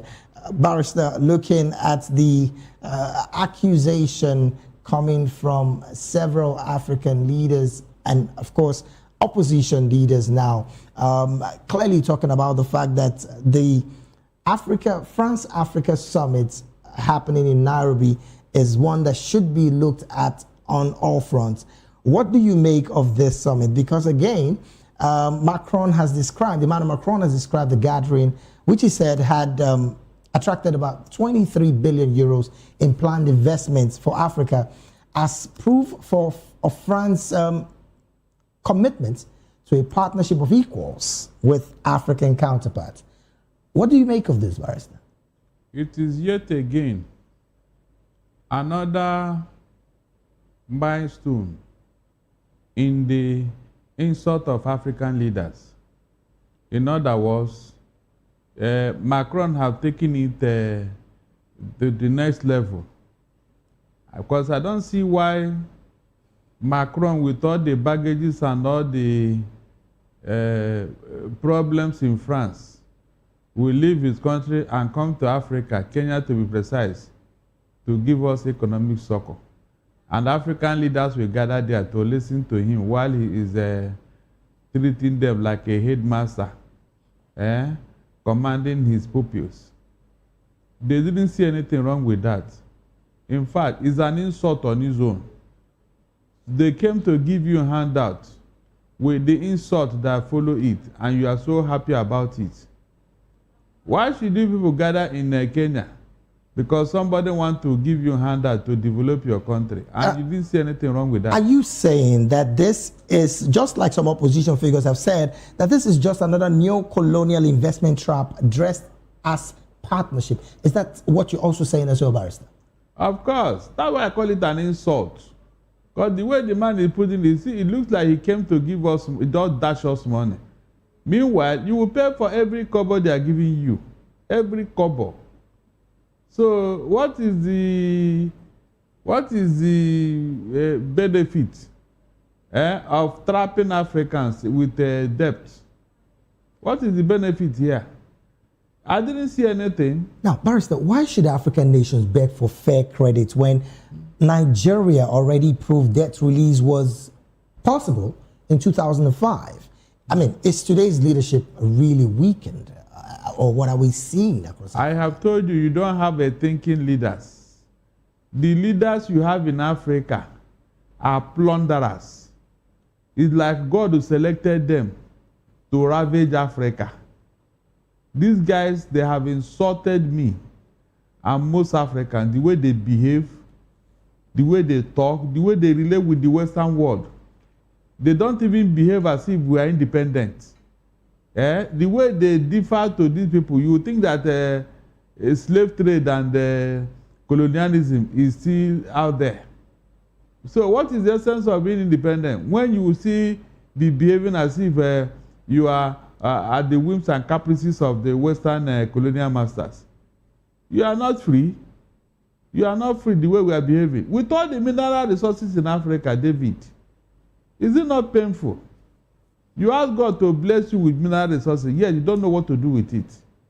You just give it out to Western powers, and they're using it to develop their own country. Then you go there and pay for those services. You get there and pay for good environment, good hotels, good social amenities. Meanwhile, these things we are developed with your own money, with your own resources, with your own raw materials, with your mineral resources. Look at Donald Trump coming to make peace in DR Congo. DR Congo, and he said that in exchange for your mineral resources, and he's getting it. David, he's getting it big time. So at the end of the day, who loses and who gains? You can see what we are talking about. I say we don't have African leaders, seriously. If I have my way, I will flog all of them. All right, then. Let's take this conversation to Kampala. Well, Barrister Edward, looking at, first of all, what is the mood in Kampala today? Because we understand today is a swearing-in ceremony for President Yoweri Kaguta Museveni. Again, the fifth time of his 5-year term, I beg your pardon, of his 5-year term in office. What do you make of the surrounding of Kampala? What's the mood like? Let me start off from there. It's bad. The mood is bad. And it's not expectation of Ugandans at all. David, are you hearing me? I can hear you. Go ahead. I can hear you clearly. In fact, the mood is totally worse because This was not expectation of people who actually went to vote, who cast a vote to get the leaders they wanted. So these leaders who have been imposed for the leadership of Uganda, Uganda is actually leading. Uganda is a country where people are seated. Nobody is even bothered. Museveni is actually swearing. Instead, Museveni has deployed everywhere. The son is doing a good job for him to swear in, which is not actually democracy. We need Africans to learn. Let's learn. Let Africans open their eyes. We are growing. Imagine I've grown from the day Museveni entered in power. And I'm today watching. Actually, this is my third time now watching Museveni swearing in. What a shame. So we are not happy as Ugandans. We are not there for that swearing in.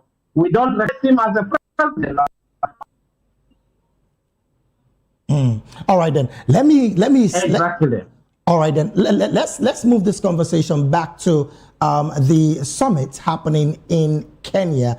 Looking at the fact that President Emmanuel Macron clearly has stated that this would be a clear understanding of partnership of equals with African counterparts. Again, just like Barrister in the studio here said, should we continue to ask for handouts from the European bodies? Plus, looking at the fact that the pledge is, of course, investment and not debt relief, Africa still pays high interest rates of all of this funding that is being given to them. What's your position with this as well? David, let me echo almost the same words of my senior counsel in that studio. African leaders are just like children who are waiting at the entrance of the kitchen to receive food to eat. African leaders have forgotten how to fight their own problems. African leaders are depending on now the so-called the helpers. Africa as a continent is a very rich continent with minerals, with the human capital, with everything in Africa. Instead, we have abused what is ours. Africa, actually the leadership today, what is in Kenya, they say when a deal is too sweet, you should think twice. What is in Kenya, what France is doing right now, is actually to use Kenya as a backup option after losing influence from other areas like West Africa. So Kenya is actually used as a backup, and I'm wondering after receiving out of those handouts, right? You get that in actual sense, what the leaders are doing is to receive for themselves, for the few who have attended this function. But they forget what Africa, the problems we are facing. We have faced a lot. I'm wondering what African Union, which I continuously keep mentioning, that African Union should make sure it comes with the actually the so-called solutions which are going to maintain Africa in, these leaders who are totally in thinking about their stomach. They are not thinking about the providing leadership. They are not thinking about democracy, like what you see in Uganda, which is my country. So Africa is bleeding. We need leadership. So what is in Kenya is totally stamping to make sure that they receive whatever they want to receive, and that is all. All right, then let me still stay in Uganda, but I'm going to switch gears now because I understand that Dr. Joseph Opool has joined the conversation. Let's establish communication with you. Doctor, a very good afternoon to you, and thank you for joining the conversation this afternoon. Yeah, thank you very, very much, David, and my fellow colleagues, barristers. All right, then. I'm seeing Edward there, and then I don't know who else is there. Barrister Darlington is here as well in Nigeria. Darlington. Yeah. Though I heard my colleague Barrister Edward was trying to parade the wrong information to the public, which I'm going to clarify early as possible. When you say wrong information, what are you referring to? I heard some of his words saying that the swearing is going on, but many people are not concerned. The Ugandans, I think, are not happy. If I heard it very well, anyhow, I think that is not true. So first of all, when you say Ugandans, it means all the 47 million Ugandans are not supporting. Maybe there are those who are not supporting President Yoweri Museveni's election. After all, he got, I think, 71, 72%. So we have 28% who did not support him. So those certainly may not be happy with his swearing in. So are you saying... But we have the other 71. Are you saying the mood in Uganda, contrary to what Barrister Edward told us, is that the people are happy with the swearing-in ceremony of President Yoweri Museveni, who again has been in power for over 40 years? Is that what you're saying? Yeah. Certainly, there are people who were happy about the swearing of President Museveni. I am one of them. But also, it doesn't mean that the Ugandans do not have challenges. Like any other country, even if you go to the U.S., the U.S. is one of the world-class democracies and governments that we have. But when you go to the U.S., there are people who are homeless, there are people who are unemployed, we have gunshots everywhere. They have been trying to assassinate their president time and again. So the challenges are there, but we need to celebrate the little that we have. Okay. So to me, I was not happy. Mr. Edward, who I know is a very good friend of mine, for attempting to parade lies and speaking on behalf of Ugandans. I would not, Doctor, I would not allow you say that he's spreading lies. He has his opinion and his sentiment, so we should respect that as well. And when you say Ugandans, it means all of them. He said some Ugandans. Yeah, you can add there some. That one is okay. Because even President Yoweri knows that there are people who don't like him. All right, then. He knows that. All right, then. Well, I'm still going to come to stories from Uganda, but I'm going to ask you now, looking at the situation in Kenya, and I'm talking about the Africa France Summit happening in Kenya with heads of states across Africa converging together.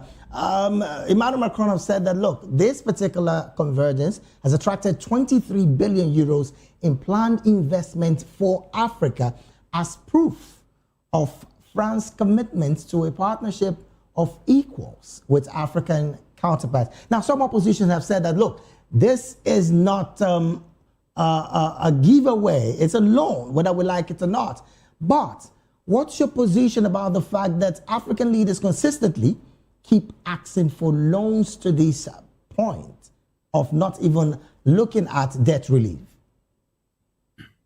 Anytime any African nation, no matter which one, but among the 54, each time we have an engagement with the Western powers, global North, in this case right now we're talking about France, you should treat everything with a grain of salt.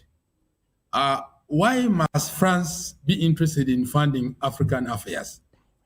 What is their interest? You mean there are no other issues that France can spend their money on other than attempting to cure the problems which are in Africa? And then also, it is even the highest time that African governments and leaders should stop relying on the global North. And in this case specifically, we're talking about France. There is nothing that we should be wanting from Europe or from the global North. Everything we have in Africa. In any case, in the near future, African countries should start funding the global North countries. We shall start funding Europe. We shall start funding Africa. Only if we can start utilizing our resources properly. I think in Africa, we have a very serious problem, not just in Kenya, in the whole of Africa, including Uganda. We have a very strong or dangerous mindset issues, where you find that some of the leaders live in luxury life ahead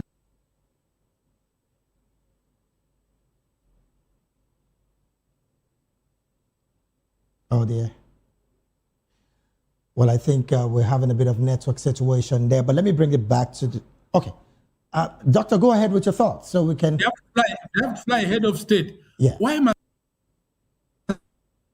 If a head of state falls sick in any place, he must be treated there as much as the citizens get the same services. So we just need to reorganize ourselves as African leaders. Let's utilize the little that we have. We have minerals. Africa is the richest country in the whole world, with the minerals, with the resources like soil, rain, and many more others. But we just need to use them properly, and we should stop begging from any country in the global north. And in the same way, you're talking about death. Why do we get this money? We borrow this money, then the corruption steals them, then we buy luxury things, we buy arms for killing our own brothers and sisters, and many more others. I think this must stop in the near future.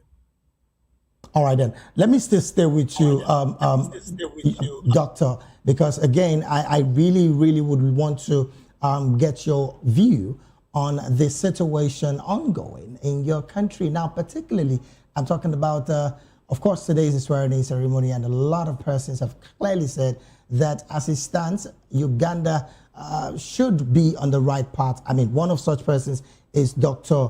I beg your pardon, Barrister Edward, who have said that Uganda can do better. But let's stay on the part of the deal signed with the DRC, where, of course, the bilateral agreement covering trade, security, diplomatic relations, and tourism has been signed with the DRC. President Felix Tshisekedi did, of course, travel to Kampala for the 6th session of the Joint Standing Committee ahead of President Yoweri Museveni swearing in today. But from your position, do you think that a nation like the DRC, which is coming from the insecurity situation that have bedeviled them for years, can have a major agreement of this nature? Or do you think, like some persons are saying, this is another optics that both presidents are pushing for Africans? Geographically, you must be aware that Congo is very adjacent to Uganda, from the western part of the country of Uganda. And therefore, any problem happening in Congo or in Uganda must affect any person who's in Congo or who's in Uganda. When the Congolese houses or a house is burning, Uganda should not fold their hands. Uganda should not celebrate.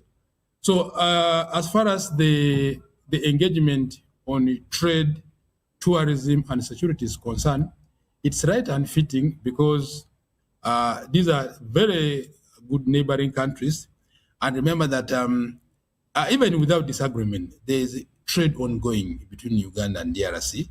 There is tourism ongoing between Uganda and DRC, including security measures are ongoing.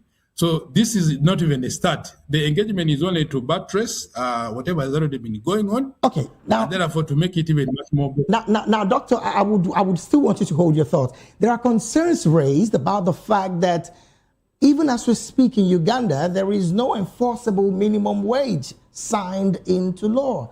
I don't know if you have an idea to that particular perception, but then if there is any, let Africans know which is operational right now in your country. Because again, like I said, this is we are discussing issues. So the reason why I said engagement between Congo and Uganda. Yes. You have come back to the minimum wage, but then let me answer your question about the minimum wage. Good. Of course, you must remember recently I wrote an article, an open letter to the president about the issue of minimum wage in Uganda. One, Uganda does not have a minimum wage, to be very straight with you. But that is not the ideal. The president having engagements with the government of Uganda so that we have minimum wage, so that Ugandans are not exploited. Many companies and organizations who come to work in Uganda, they are the ones who decide how much money they want to pay Ugandans. And this is not the case in the rest of the world. So the president should consider this as one of the issues that he should work on during this term. He has said this term is called his term no sleep, meaning that he is very awake, he's very vibrant. We hope that we will get the best out of the 7th term. All right, then. Thank you so very much, Doctor, for that position. Let me bring it back to the studio before I return back to Kampala, where Barrister Edward is also waiting on the sideline. Barrister Darlington, again, this is a conversation that is quite interesting as far as Africans are concerned. The swearing-in is today, and of course is happening right now as we speak in Kampala, Uganda. But you just heard him. There is no signed minimum wage. What is the interest of workers, who again are the workforce of the country in Uganda? That means the people of Uganda have been sold to foreign companies. The workers of Uganda who are wallowing in abject poverty is not a concern to Yoweri Museveni. I am disappointed that somebody in Uganda is praising what is going on today, especially a Yoweri Museveni who has been in office for 7 good terms. The mere fact that this man have stayed for this long in Uganda is a no-no for me. So anybody telling me whatever, I disagree with that person. Why can't African leaders emulate Mandela, who suffered for 27 years to save the people of South Africa? Today, this man led the foundation for a strong South Africa. Look at the economy. Ejirose Nyerere passed through Tanzania. So why are we not copying what is good? What exactly is Yoweri Museveni looking for in government house in Uganda? The thing has turned into a family affair, and somebody is celebrating it in Uganda. Come on. So you people are very, very comfortable with slavery. That Yoweri Museveni and his family have taken over Uganda, and you are telling me that all is well. All cannot be well. This is not a democracy in Uganda. No matter how you want to pamper it, I disagree with you, my brother. You people are not even helping matters. Because you're a member of the party or something, does not warrant you to sell your conscience and to sell Ugandan people to Yoweri Museveni. Well, then again, Barrister, the man that contested with him, Bobby Wine, didn't you see what he went through in Uganda? Is that democracy? Please, is that what you call democracy? The choice of candidacy is very clear. Everybody can support anyone. But the way he's saying it, David, no, the way he's saying it, it means that he's part of the oppressors. Well, he did say. He's part of the oppressor, and he's a member of a Ugandan citizenship. But Barrister, he did say that he's hoping that the president looks into after that how many years? Please, hold on, David. I'm going to join two of you together. After how many years? I don't understand, Barrister. I'm only asking the questions here. Yes, you are moderating, but I don't like this kind of moderation. The man has stayed there for 47 years. He didn't remember that there should be minimum wage in Uganda. It's not that he wants to. You are begging him to do the needful. Yoweri Museveni's government used wage advisory mechanism while in office, and of course, no law to that level. But this man said that foreigners should not bring money to Uganda. Well, that's the new sovereignty bill. That is, what kind of law is that? What kind of policy is that? But he living large with his family from the sweat of Ugandans. And somebody is telling me that a man that has been in office for over 40 years but don't is you doing think, well. Barrister, is it the only person in Uganda? Change is the only constant thing in life. Is that a possibility that you are hoping that Yoweri Museveni would be having a minimum wage signed into law in a couple of days after swearing? It is too late. David, whatever he does better now. Better late than never, don't you think? Yes, it's true. It's true. How many people have died under this condition? How many people have died? How many have suffered in Uganda because of his leadership? I said that young man that contested with him, why didn't he allow free and fair election? And somebody telling me he gained 72%. Is that not a fraudulent election? Doctor, talk true. Just say the truth. All right, did Ugandans vote Yoweri Museveni? Well, I asked the questions here, Barrister. So let's take back this conversation to Uganda. Barrister Edward, I don't know if you're still with us. I'd like to establish communication with you again. Thank you for staying by. Okay, yes, you're still with us. Now, looking at the fact that sweeping reform aimed at strengthening workers' protection is a question at the front burner, where experts are saying that the president has left this contentious issue of a national minimum wage unresolved. What do you make of this as well? Thank you, David. I want to tell David and my colleague at the studio that Mr. Paul is actually a technocrat, and I do much with him. And you know, when two disagree in politics, does not mean they disagree in so many areas. So I just want to remind my brother that because we have come almost in the same village, that going to our village, in fact to see that when celebration for swearing in of president, you would get the way people actually celebrate even on our roads. But today, I want you to go to just walk around your city. If you are in Soroti, you get that everyone minds about his own business. It is the reason that we are no longer a feeling. It's just like doing exam, which is Museveni is doing. He has passed exam and that is it. He has decided to say he's the president and he has marked himself to be a president. But in actual sense, Ugandans are not happy. I want my brother to believe that. And the 71, 72 you're talking about. Okay, so I'm still staying with you, Barrister. He did say we should use the word some because he said he's happy that the fact that President Yoweri Museveni is in office. So he's one Ugandan that is happy. So it's not all Ugandan that is happy with it. It's very true, David. It's part of the team which is happy, but I want just to remind you that even in Kololo, I want to assure you, you are not even allowed to go there because the field is all full for soldiers. It's actually the soldiers celebrating, not the people who expect that you are voters. And that is the reality. I just want, if there was a way I would actually screen, I would screenshot you this video because I'm in the city right now. I'm in Kampala. I'm not in Nairobi. All right. Then. I'm in Kampala. So the reality. Edward, go and meet your head of state. Allow me to make my statement. Go ahead. So, go ahead. It is unfortunate it is unfortunate that we would actually continue praising the person who would be a advisor to us as young people.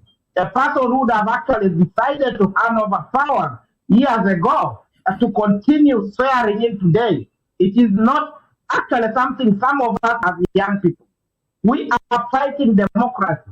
We are fighting to see can wake up. The leadership today should be actually be very careful. Whatever they are making to come, we have people who are supposed to take over. And what example are they making? What example are they showing? So it is exactly what we are talking about, that African leadership should always try to look at some of these policies that are not policies which are actually helping their own people. They are policies helping their own. All right, then. Well, again, I would like to still stay with you three gentlemen. And maybe in 30 seconds, I would want your opinion on this particular question. The fact that in 1970, Idi Amin imposed strict wage controls and subsidy, but economic collapse followed due to mismanagement and sanctions. In 1980s, the Milton Obote attempted wage stabilization under IMF guardians, austerity measures, and of course worsened poverty as well in the country. Now, Yoweri Museveni in 1990 structural adjustment program prioritized foreign investment, the same foreign investment we're going to be having the sovereignty bill come, kill, and destroy. But then again, my question now would be, what is the way forward? And I'm going to start from you, Dr. Opu Joseph, in 30 seconds because we're pressed for time. What do you think is the way forward, particularly for workers who are clamoring for better wage structure to help live good as Ugandan citizens? In 30 seconds, Dr. Opu. Forward was already there. Go ahead. I can hear you. Besides the president signing the minimum wage law in place, salary, for me, I am an employee of government, but I don't believe in salary so much.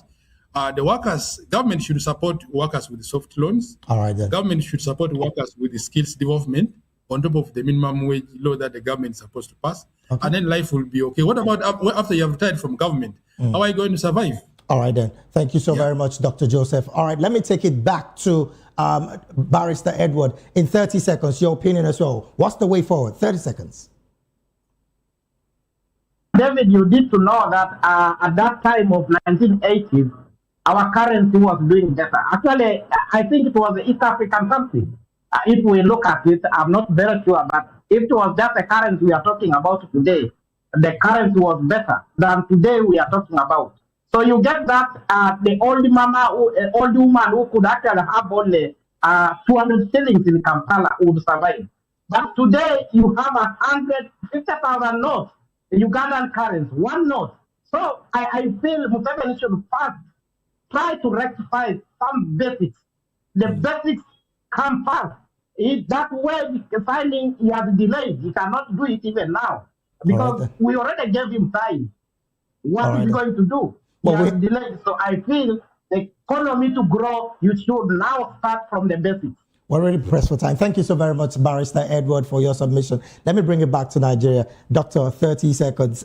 What's the way forward for this situation? The people of Uganda should insist on the prudent management of their resources. If they allow Yoweri and his family to be living this kind of lavish lifestyle, very soon they will have something worse than Idi Amin on their hand, and they should not blame anybody, including those who are supporting, who say that they are employment of government. All right, then. Because somebody supported Idi Amin, when he was there, people were supporting Idi Amin until the bubble burst. All right, then. Thank you so very much, Barrister Darlington Agumore, for your submission this beautiful afternoon. Thank you for being here. Also, big thank you to you, Barrister Edward Okwaramatakinye, joining the conversation virtually all the way from Uganda. Thank you so very much for joining as well. And then Dr. Opu Joseph, thank you so very much for chiming in your voice this afternoon. I want to say a big thank you to you as well. Okay, thank you very much. Wishing you the best. All right, then. I also invited Barrister. Oh, well, inviting Barrister to Kampala is another conversation. He definitely will be making that invite when you call on him. We'll take a very short break right now. No, let's jump right into the conversations, ongoing other stories that we have for you. Former Trade Cabinet Secretary Moses Kurai has said President William Ruto can still be re-elected in 2027, even if he does not get a single vote from the Mount Kenya region. Korea made the remarks after congratulating Samuel Machina and Kamau Ngoto for winning the United Democratic Alliance and Democracy for the Citizens Party tickets for the upcoming OI Kalu by-election. He noted UDA's poor turnout in the nomination and said that if Ruto secures 25% of Mount Kenya's vote, as reflected in the OI Kalu UDA nominations, he could still win easily.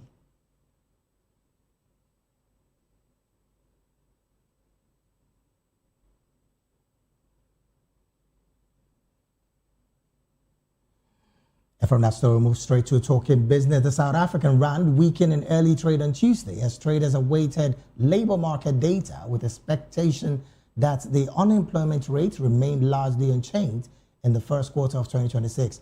At around 500 hours GMT, the rand traded at 16.48 against the United States dollar, down about 0.2% from its previous lows. South Africa's benchmark 2035 government bond was flat in early deals at 8.695%. And to wrap up the Africa news, we go straight talking sports. Mo Bellamy and Joel Gehart came off the bench to score as Hull City beat Millwall 2-0 in the championship playoff semi-final second leg at the Den. Bellamy, an Algerian international, opened the scoring in the 64th minute after replacing the injured Kyle Joseph in the first half. Gehart added a second in a minute after coming on to seal Hull City's 2-0 aggregate win. The victory put Hull in the final on Saturday, 23rd May, against either Southampton or Middlesbrough. The winner will join Coventry City and Ipswich Town in the Premier League next season. And with that sports story, we've come to the end of Africa News right here on Voice of the People Television. Do well to subscribe to our YouTube channel. On YouTube, we're at Voice of the People TV, and on all other social media platforms. We are at Voptv Live. Thank you so very much for being a part of this broadcast. I am David Edwin. Do have a good afternoon.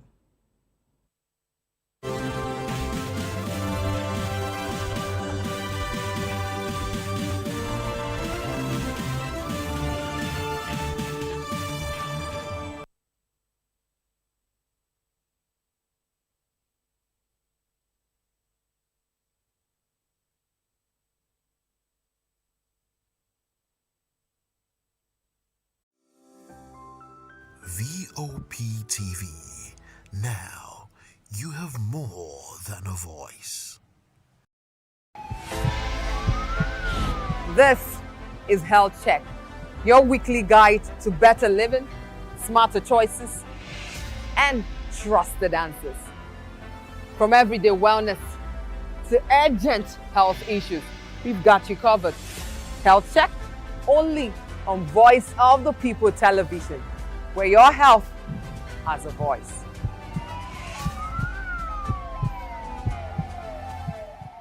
In a world where truth is the ultimate power and opinions scream the loudest, it's time to wade through the noise Hunger no get tribe!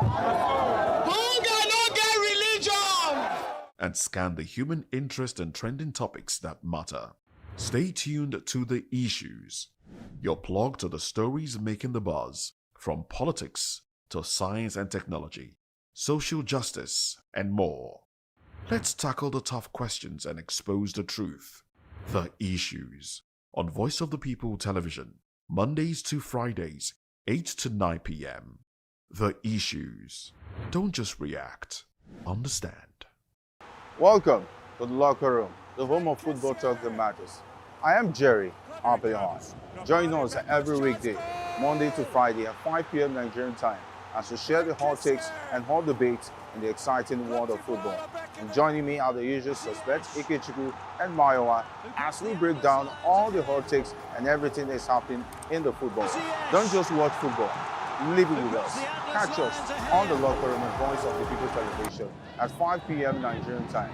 And like I always say, if not 20 minutes off, please the sport. And it's Hakim Ziyech who puts the Join us as we drive into the world of politics through insightful interviews with prominent political figures, both serving and former governors, ministers, senators, legislators, party chieftains, activists, and analysts. Get first-hand information into the decision-making processes that affect our daily lives. Highly engaging one-hour program that brings political discourse into focus. I am Chukwuma Okoro. Political Lens, Monday through Friday, 6 to 7 p.m. Join us. We encourage you to click on the like button and subscribe to our YouTube channel. We are Voice of the People TV. Also follow us on all our social media platforms. We are at Voptv Live. Visit our website www.vop.ng for fresh and trending news. Also watch us live on SLTV channel 264, Voptv, Voice of the People television. Voptv. Now, you have more than a voice. Are you ready for the extraordinary? Something big is happening on your screen. Introducing Voptv, now streaming on SLTV channel 264. From breaking news to captivating conversations, news analysis, giving you all sides to the story. We break in-depth discussions on the issues that matter, from politics to sports, entertainment, and lifestyle. Voptv on SLTV channel 264. Join us as we redefine what television means to you. Voice of the People television, Voptv. Now you have more than a voice.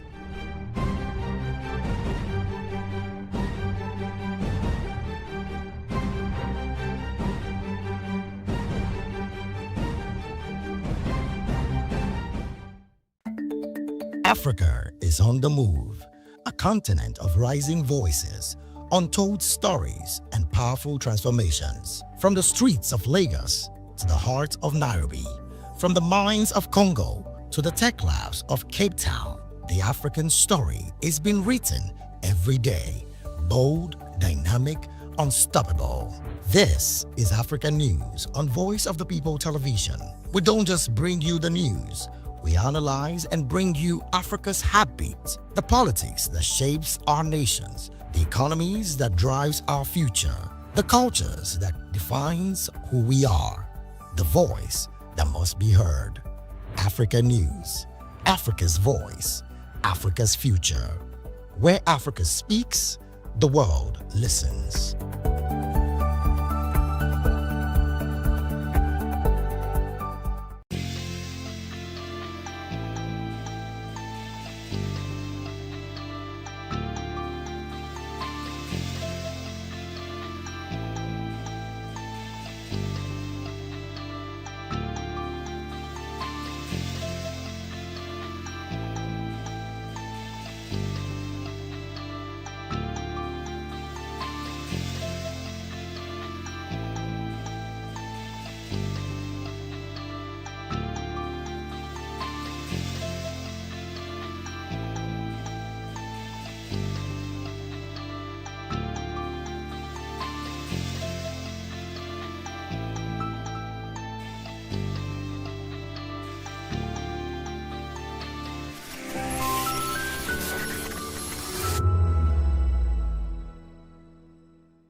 When I first heard VOP, I thought they were talking about me because I'm a voiceover personality. But no, this is Voice of the People TV, and you are riveted forever because this is the place to be.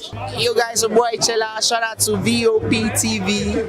I love you guys. Salut, salut tout le monde. Suspect 95. Là, on est sur VOP TV. On passe un bon temps. J'espère que vous kiffez. On est au Afrima. On est ensemble. VOP TV. Don't see me like a fool because I don't do giddy giddy giddy. VOP, you don't know somewhere from Ghana representing live and living color. Yeah, Beam Nation President. Outside with it. Bless up. Hello, this is Milo from Ivory Coast. Keep watch Voice of the People TV. Regardez la voix du peuple, la télévision de la voix du peuple. Que Dieu vous bénisse. À très bientôt. Love you so much. Hi guys, what's up? This is Gaze Baba. I am watching VOP TV. Usually you be told to not touch the dial, but I tell you to touch the dial and increase the volume. Like, keep it locked. It's Afro Gospel. Thank you. Hello, my name is Shego Arunze. You're watching VOP. Don't change the dial. My Joe, fine girl. My Joe, fine babe. Yes, don't touch the dial. This is me, Dr. Adiwala Iba. Keep watching VOP TV.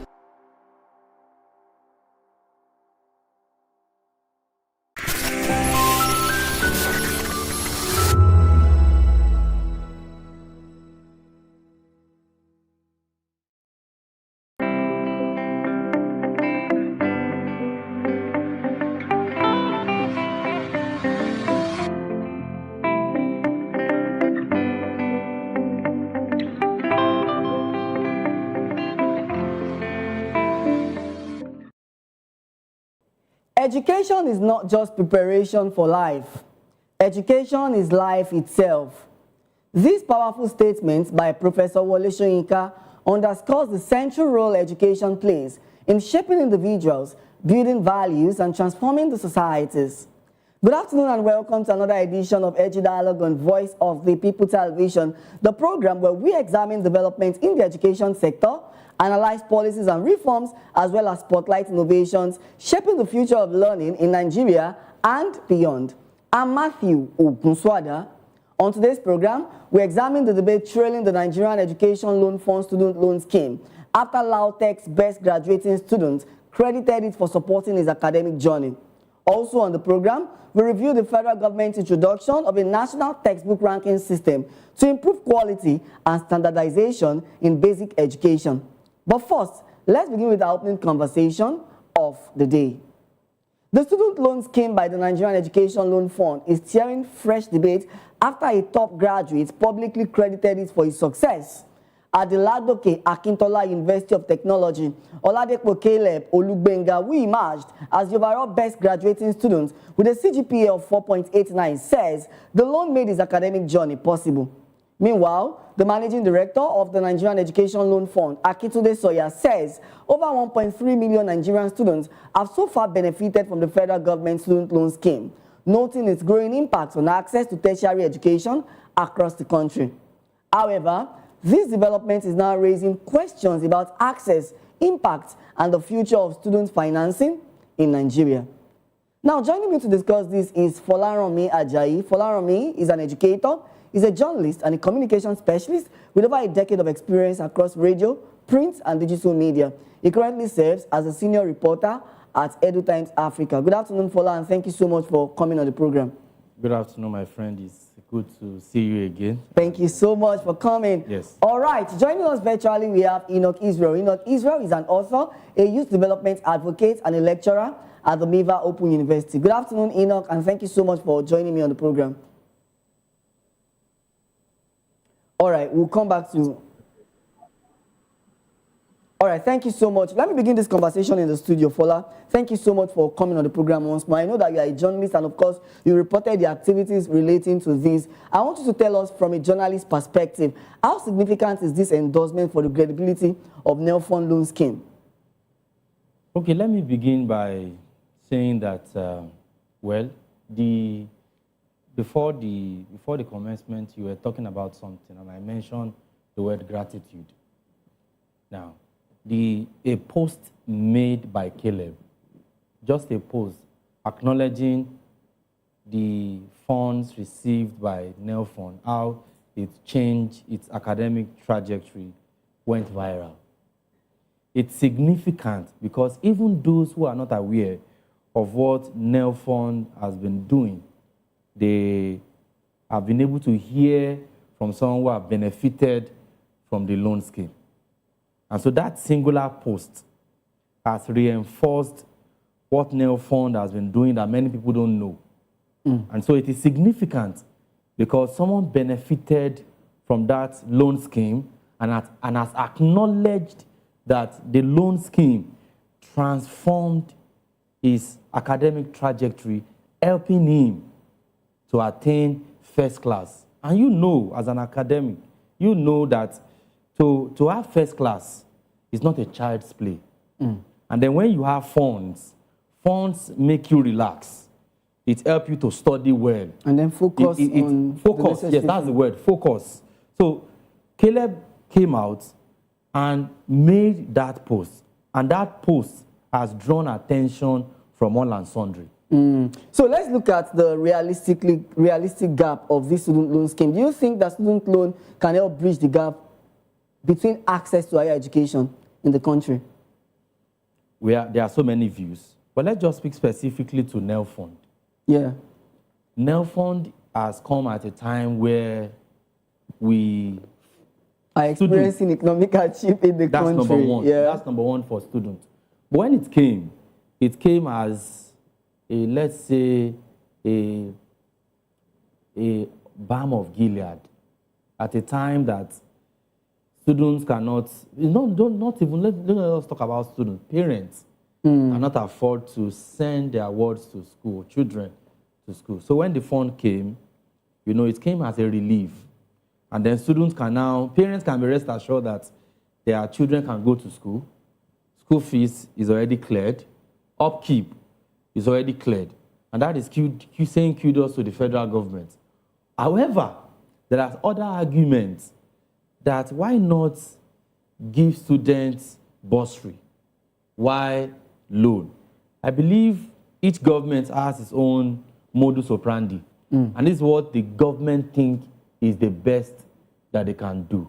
But looking at it from an educator's perspective, you will say, thank God, if you have a child at any university, federal, state in Nigeria, and school fees and upkeep is settled by the government. That is something to say thank you to So God do you for. think that with this that you have mentioned, upkeep being paid, tuition being paid, what are the long-term implications of students' loan on graduates on the Nigerian economy? So let's talk about the long-term implications. Students are allowed to, after graduation, they have a number of years that they will work before they start paying back.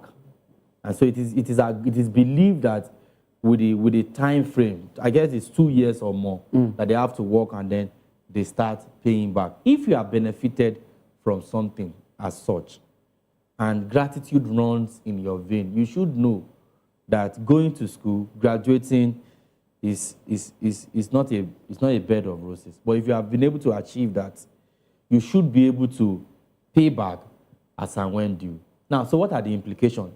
Let's speak to the facts. Some students may pay back. Some may not pay back. While some may pay back, others may not pay back. Bringing me back, will the government be able to retrieve its money back? It's a 50-50 chance.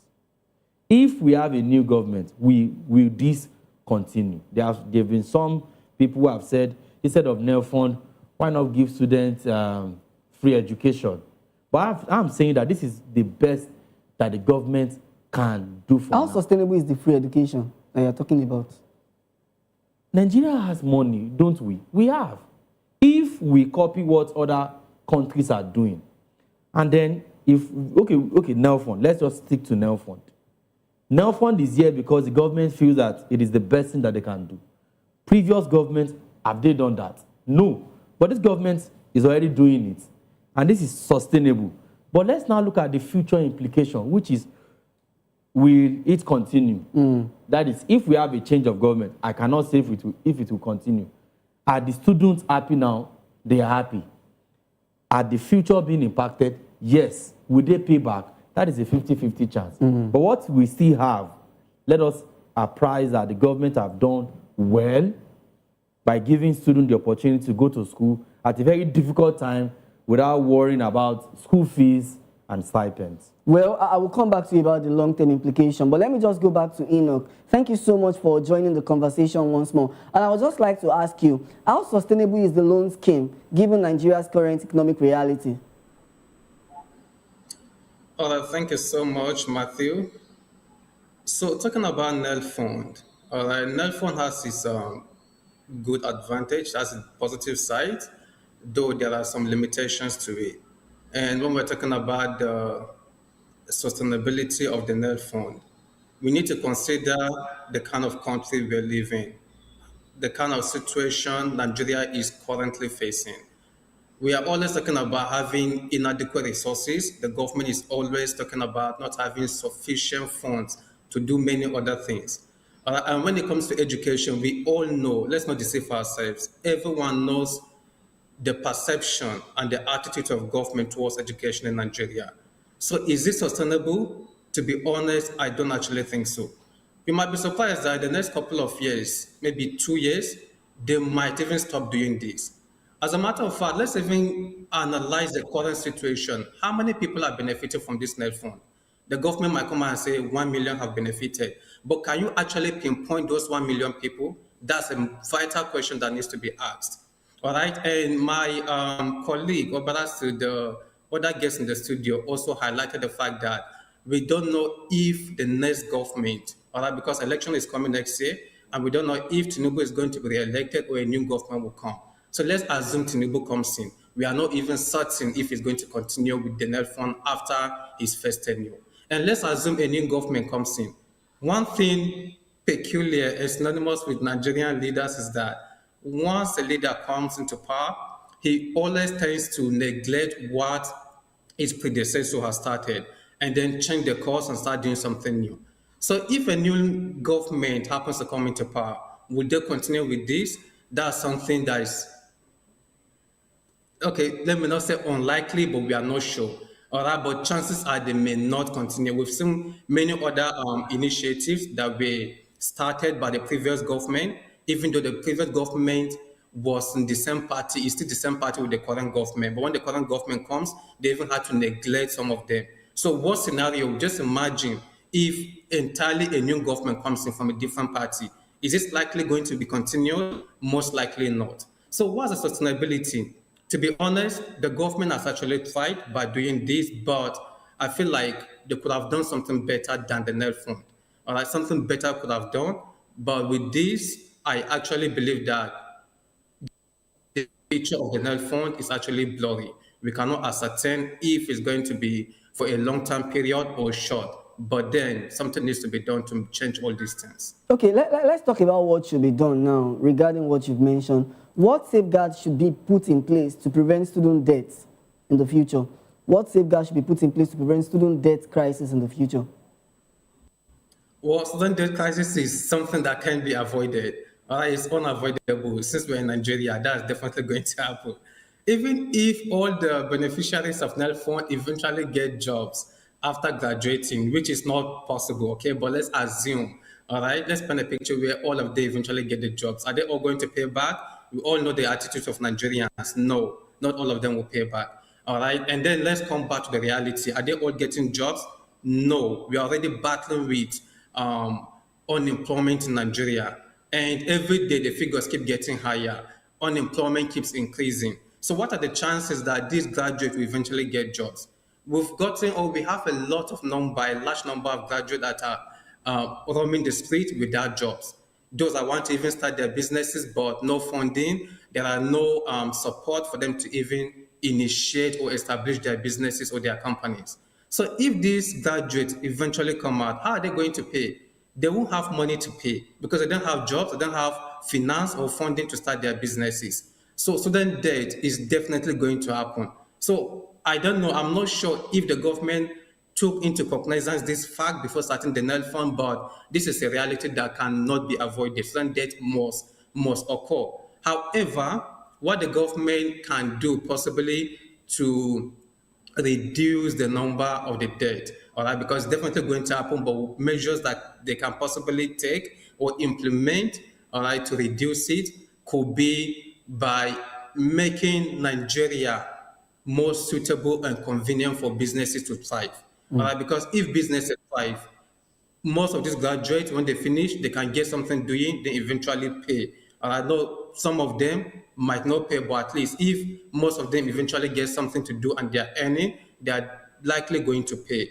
Another way is to try to create employment opportunities because the student can never pay when they don't even have money to feed themselves. But if there are jobs for them to do after graduating, okay, and then these jobs are actually quite good for them to fend for themselves and their families, then likely there's a likelihood or possibilities of them paying back.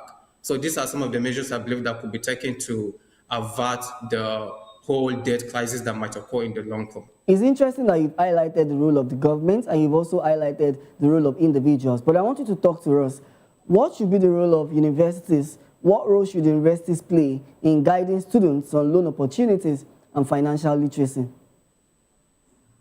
Okay, so for the universities, universities also have their own roles to play about educating students on how they can access these loans and the implications of it, and then how best to make the optimal or the best use of it, just as we've seen in the case of the last graduate who made the best use of it and came out with a first class. So the universities should, as a matter of priority, inform students about it. They could even encourage or implement it as part of their GST courses. I'm sure all of us that in the universities we took GST courses maybe in our first year. Yeah, you're right, sir. Informing and educating the students that this loan opportunity for them to make use of it. All right, and then after graduating, because what I noticed is that most universities and even the government itself, they tend to focus on telling people about the NEL Fund, but not even educating them on how they are going to pay. Most people, even the students that are benefiting from it now, they don't even know how they are going to pay or that they are required to pay. So students should also be informed that they are required to pay. This is the maximum number of years that they can stay after graduating without the payment. And then after this, they are required to start making payment. Let them know everything involved before they even consider assessing it. Because most of the students are taking the loan without even knowing the implications. So universities should do that. And aside from the universities itself or the whole management of the university taking the burden of educating the student, they should also liaise with other relevant agencies. For example, they should liaise with the government as well. They should also liaise with National Orientation Agency. These are agencies that can also contribute in educating the student about all the NELFON implications, about what it's meant for, and about the different processes or procedures involved in applying for it and securing these loans. Thank you so much, Mr. Enoch. Let me bring this conversation back to the studio while we go into the second conversation of the day. Fola, do you see this as a turning point for education financing in Nigeria? Yes, I do. Yes, the way it is indeed a turning point. And if the government, I was trying to check the stats, over 1.7 million students have applied for NEL Fund, and over 1.3 million have been beneficiaries. Over billions of naira have been spent. One of the things that we always challenge the government to do is to fund education. If this is the only thing the government is currently doing to fund education across tertiary institutions in Nigeria, then this is the best that the government can do. It is simply funding. You understand? When we talk about areas of improvement. Yes, areas of improvement. Yeah. What do they need to do? For both the government and then individuals. Yes, like the Enoch. Like Enoch said, awareness, very key. Let the students know the implication of getting the loan. That's number one. Awareness is very important. Information is also key. Are they informed of the implication when they sign whatever they are doing? Do they know? So the government should increase its awareness across board. Then those who are also receiving it should also know that they are also bound to pay back. You won't tell me that every student are beneficiary. Some students will decide not to apply, but those who are applying, they are bound to do the needful. So the government should increase its awareness, be more detailed with conversation about NEL Fund. Don't tell them about receiving the loan itself. Tell them the implication. Tell them that this and this are what they need to do upon graduation. And then if we are open, we are all on the good side. I think this is a very good way to anchor that specific conversation while we go into the second conversation of the day. The federal government has introduced a national textbook ranking system for primary and secondary schools to improve the quality and standardization in education. Minister of Education, Dr. Tunji Alausa, disclosed this in a statement issued in Abuja by the ministry spokesperson, Folashade Boriowo. He said the initiative will curb the proliferation of textbooks and ensure that only curriculum-compliant, high-quality materials are used in classrooms. Alausa explained that the Nigerian Educational Research and Development Council will continue to approve textbooks, but will now also rank them through a structured national evaluation process. He added that expert subject committee will review submissions from publishers using defined academic and teaching standards, and only a limited number of top-ranked textbooks will be approved for use in schools. Now, still with me to discuss this is Folaranmi Ajayi, who is an educator, a journalist, and a communication specialist, and also virtually, I have Enoch Israel. Enoch Israel is a lecturer, a youth development advocate at the Miva Open University. Let me start with you, Mr. Enoch. What problem do you think the federal government is trying to solve with this new textbook ranking system? And then how would the ranking system improve the quality of education in primary and secondary schools? Okay, thank you so much, Mr. Matthew. So we all know what happened that negated the fact or that pushed the government to even come up with this thing. Okay, so what I believe the government is trying to solve by bringing the high ranking initiative is to promote quality education in Nigeria. Okay, because if they leave these textbooks to be accessible, every textbook that is published, or every material that is published to be accessible to everyone, to all the students or pupils, chances are some of them will be substandard. Chances are some of them will have lower quality content, and some of the content might not even be favorable to students or to pupils or children of younger age. So the whole idea is to promote quality education and to also make sure that these content that are disseminated to students or to pupils, they are of the best quality, they are of the best materials. A few days ago, I can't remember when, but I know sometime maybe early this week or sometime last week, we saw a video that trended on TikTok where a woman um, was reading a particular textbook and she found out that the content of that book is not good for children. She has a child that's just about 5 years. And on that textbook, one of the stories she was reading was the fact that there was a man with a dog. The man has a dog. The man and the dog are best friends. The man kept a meat and then he went out. Before coming back, a thief came and stole the meat. And the dog was in the house, but the dog allowed the thief to steal that meat. So out of annoyance, the man decided to punish that dog. He brought an iron, switched on the iron. When the iron was very hot, he carried the iron and then placed it on the dog. All right, the dog was highly pained and it ran mad. The dog became mad and then left the house. Now imagine this story being read to a 5-year child. She also has another daughter that's less than 5 years. Now, what's the whole essence? What are you teaching these children? That violence is good or what? Now, what if that same child of 5 years, okay, takes that initiative to practice that same thing he read by doing it with his younger sister, who is just about maybe a year or two? How is that going to be like? So we need to check the quality of the books or materials that we teach the students in class.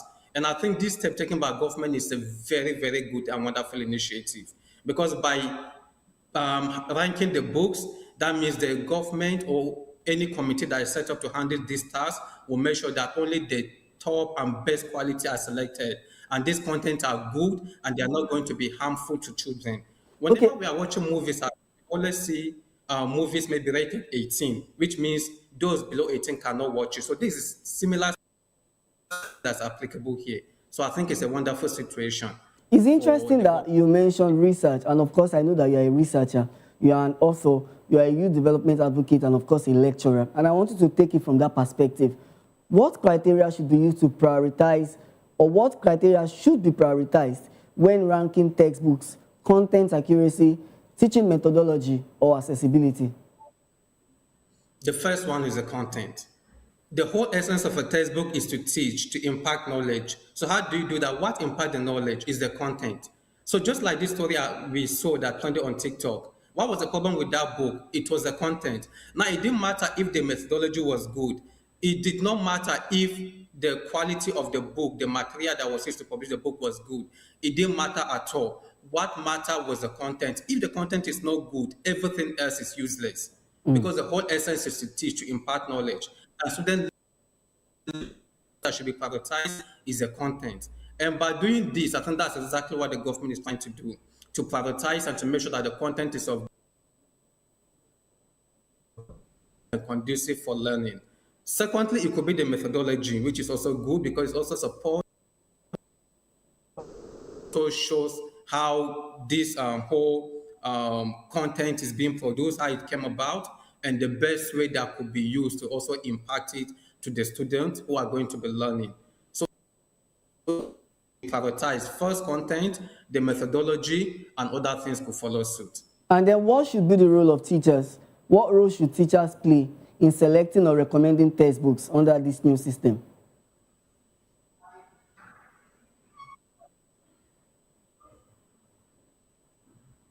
If you can hear me, I was asking that what role should teachers play? Please? Yes, please go ahead with your submission. I was asking the role of teachers, what they should play, the role teachers should play in selecting or recommending textbooks. Okay, while we try to work on that, Fola, let me bring that question to you. What do you think should be the role of teachers, educators? What role should they play in selecting or recommending textbooks under this new initiative? So the first thing that they need to do is to provide feedback on textbook evaluation. Feedbacks are sacrosanct. Yeah. The first point of call when before a student receives a textbook, it's supposed to be the teacher. The teacher uses the content for teaching, for learning. So the first point of call is the feedback from the teacher. So if a teacher has not gone through the textbook, who should we blame? if the quality of the content in the textbook is not is opposite to what is supposed to be. So the teacher is the point of call. Now, then the Ministry of Education, if we have textbooks in schools, where is the textbook coming from? It is the work of the Ministry of Education to evaluate. Evaluation is sacrosanct. We cannot erase the work of evaluators. So we need experts. We need proofreaders. We need editors who are educators, who will proofread not even proofread, scrutinize every content, and then ensure that each content meets teaching outcome or learning standard. If they don't, then there is problem. So what challenges do you foresee in implementing this new ranking system? And then in terms of implementation in the long term, how do you think this curriculum policy will reshape the delivery and content performance? So let's say it could have mixed effects. Mixed effect in the sense that publishers, there are high publishers, there are low publishers. High publishers are publishers who have everything that they need to have. They have all it takes. It means that standard will be improved. Once they know that whatever comes from them will be evaluated, and once does not meet the evaluation standard, it will be rejected. So standard will increase. Publishers will demand quality content from writers. And then in terms of the negative implication, we may not have quality materials like that in circulations. We should understand that there are also low publishers. Publishers who don't care about quality. They don't care about the content. They just want to be in the market. So as we will have the positive implications, we will have negative implications. But I feel that we should focus on the positive implication, which is improving or encouraging high standard. And that's what we want. So in the long run, how can this policy reshape curriculum delivery? Now, very simple. Let's make this clear. It is because of what has happened that the federal government has decided taking this stance. You understand? Evaluation, review, recommendation, monitoring. If all of these things are put in place, then the standard will jump up. That means that if you are coming into the market, you ask yourself, my book, do I have content? Do I have the necessary standard? We have a national curriculum that every author, every writer must meet. Have I read the national curriculum? Am I writing based on the national curriculum? If you are not doing that, then you know that there is no way your book will fly. And so this will increase learning outcome and improve what we call high standard. So publishers will not just bring out any book because they know that they are being closely monitored, and that's a win. Thank you so much, Fola. I think it's a good way to anchor the conversation.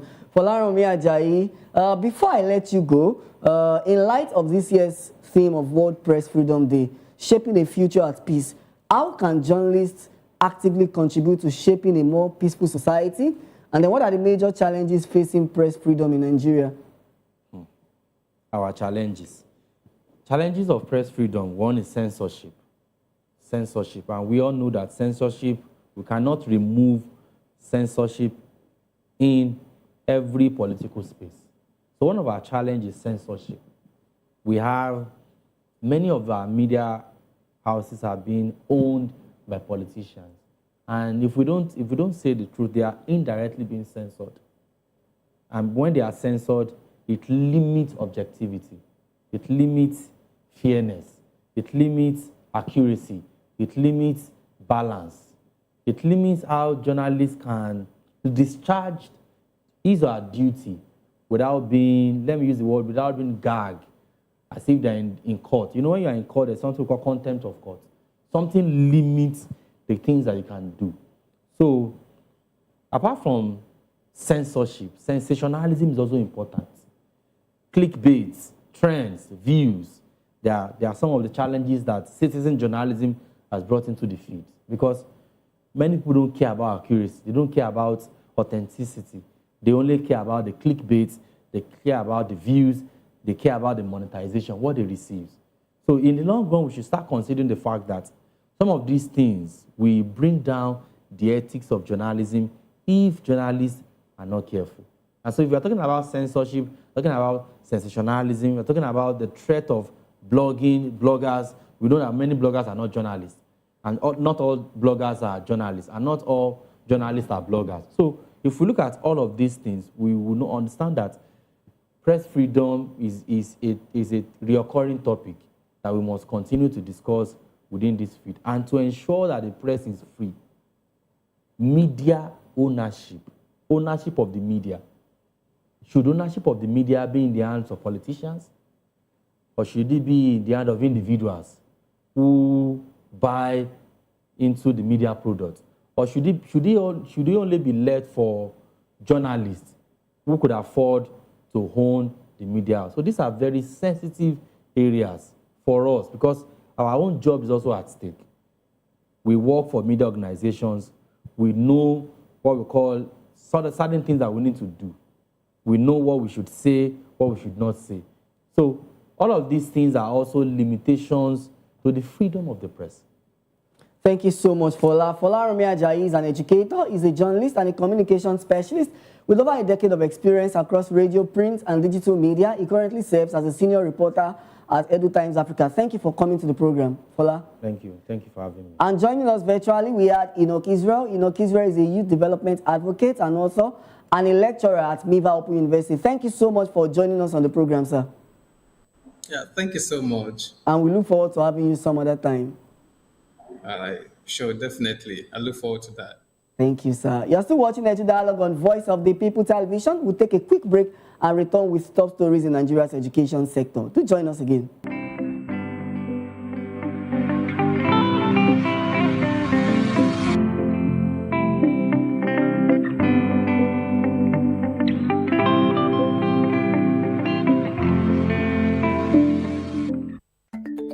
Africa is on the move, a continent of rising voices, untold stories, and powerful transformations. From the streets of Lagos to the heart of Nairobi, from the mines of Congo to the tech labs of Cape Town, the African story is being written every day. Bold, dynamic, unstoppable. This is African News on Voice of the People Television. We don't just bring you the news. We analyze and bring you Africa's heartbeat, the politics that shapes our nations, the economies that drives our future, the cultures that defines who we are, the voice that must be heard. Africa News, Africa's voice, Africa's future. Where Africa speaks, the world listens.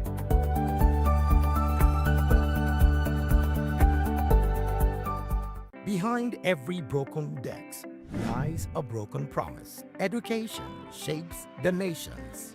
But who is asking the right questions? Introducing Edu Dialogue, the show that goes beyond the surface, exposes the cracks, the corruption, and the silence in Nigeria's education system. Edu Dialogue, Saturdays, 3 p.m., only on Voptv. We break the biggest stories, from missing funds to policy failures. We ask the tough questions and demand real answers. Edu Dialogue, this Saturday, 3 p.m. on Voice of the People Television. Join us on People's Voice, where we amplify the voice of those that matters the most. Join the conversation. Share your thoughts with me. I am Xavier Udo. Weekdays, Monday through Friday, from 4 p.m. to 5. Don't forget, our voice matters the most. Let us come together and share our concerns. Thank you. Welcome to the locker room, the home of football talk that matters. I am Jerry Ampelion. Join us every weekday, Monday to Friday at 5 p.m. Nigerian time, as we share the hot takes and hot debates in the exciting world of football. And joining me are the usual suspects, Ikechukwu and Mayowa, as we break down all the hot takes and everything that's happening in the football. Don't just watch football, live it with us.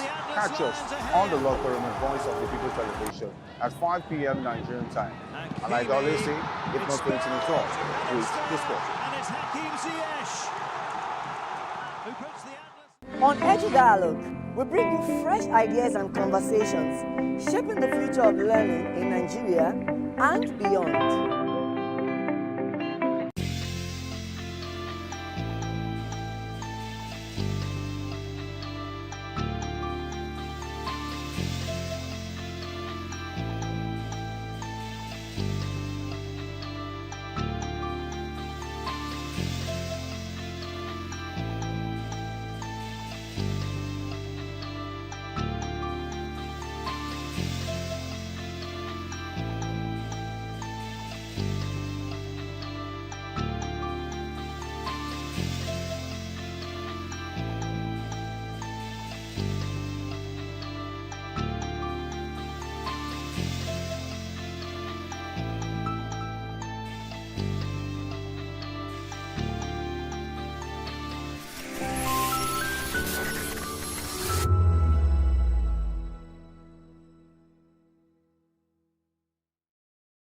You blessed the boy, the girl is fine, of rice and beauty.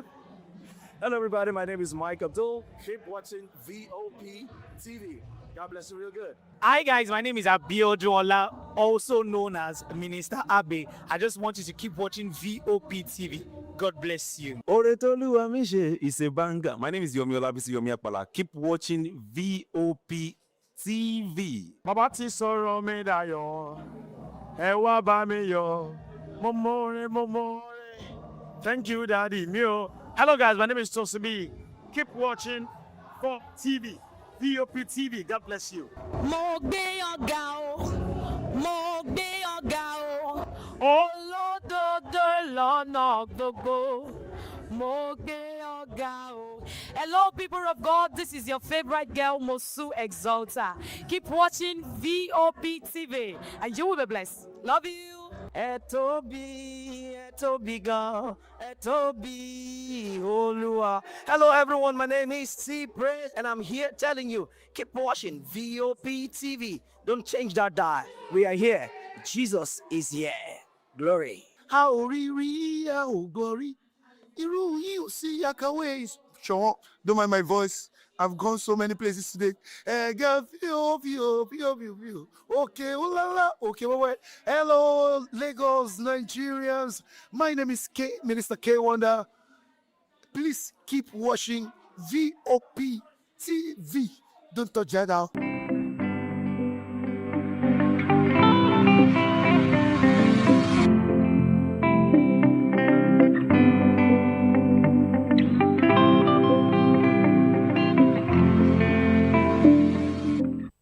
Glad to have you join us again. Let's now bring you top stories in Nigeria's education sector.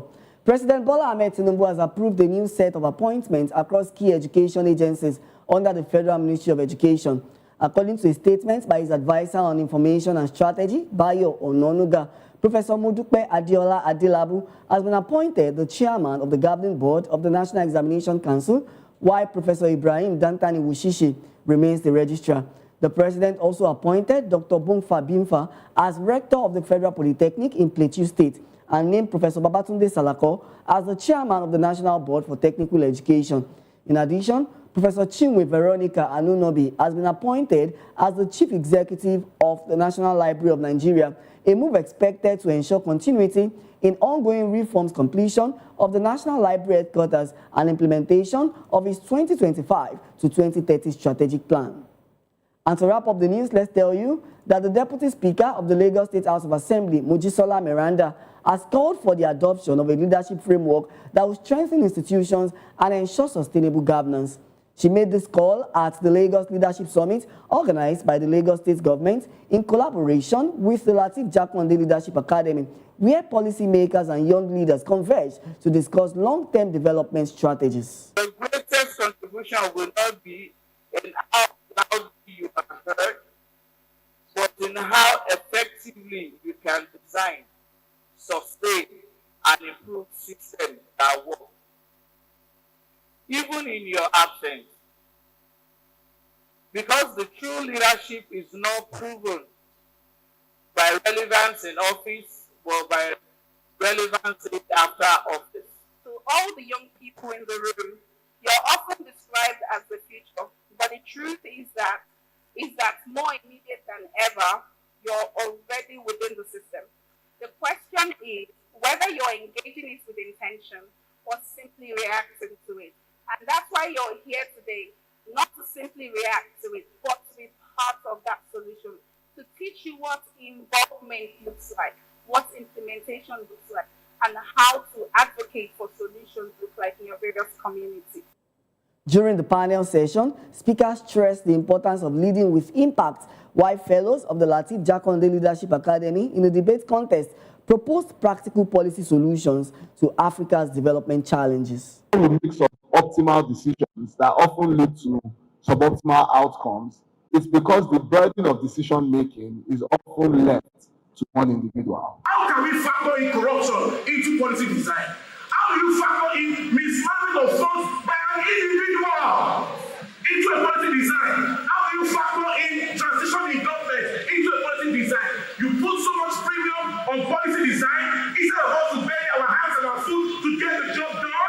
Many African nations, to reach that same institutional quality, it is going to take them over 300 years. Now tell me, reason with me, how do you take a policy that requires a surface level institutional quality and you take it to the goal in a country that is 300 years? Through intentional policy design, impact is inevitable. 5 governors, 1 city, same policy design, which is why Lagos is one of the center of. Participants highlighted key leadership virtues such as integrity, resilience, and inclusiveness as essential tools for sustainable development.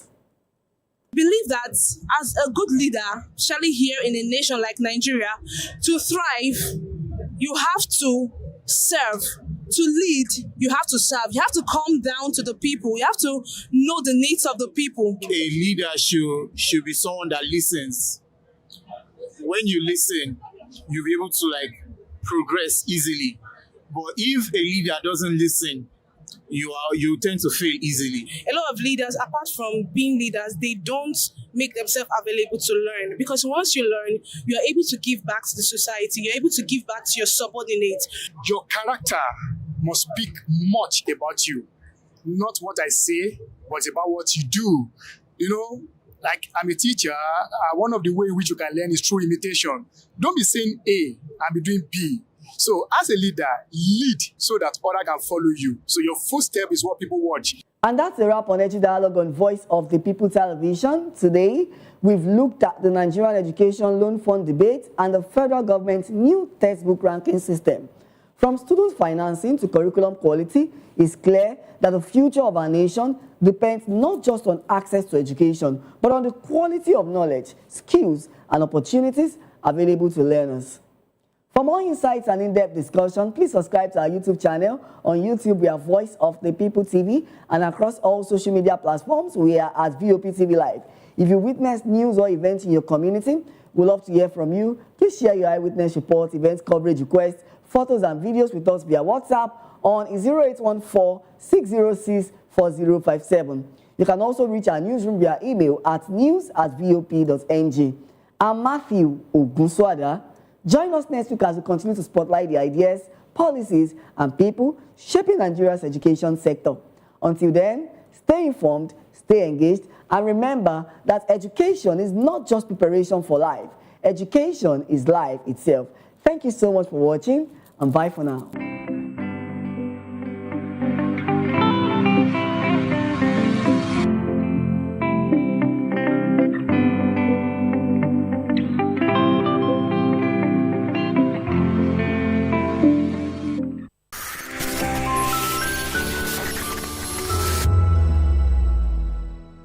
The 2026 Niche Annual Lecture brought together policymakers, economics, traditional rulers, and labor leaders to examine Nigeria's economic direction under the theme Governing the Economy, Choices and Priorities. The annual forum, organized by Niche, focused on governance, economic reforms, and the link between the political decisions and national development. In his welcome address, Managing Director and Editor-in-Chief of the Niche, Ikechukwu Amechi, said the lecture series was designed to promote national development beyond ethnicity, religion, and political affiliations.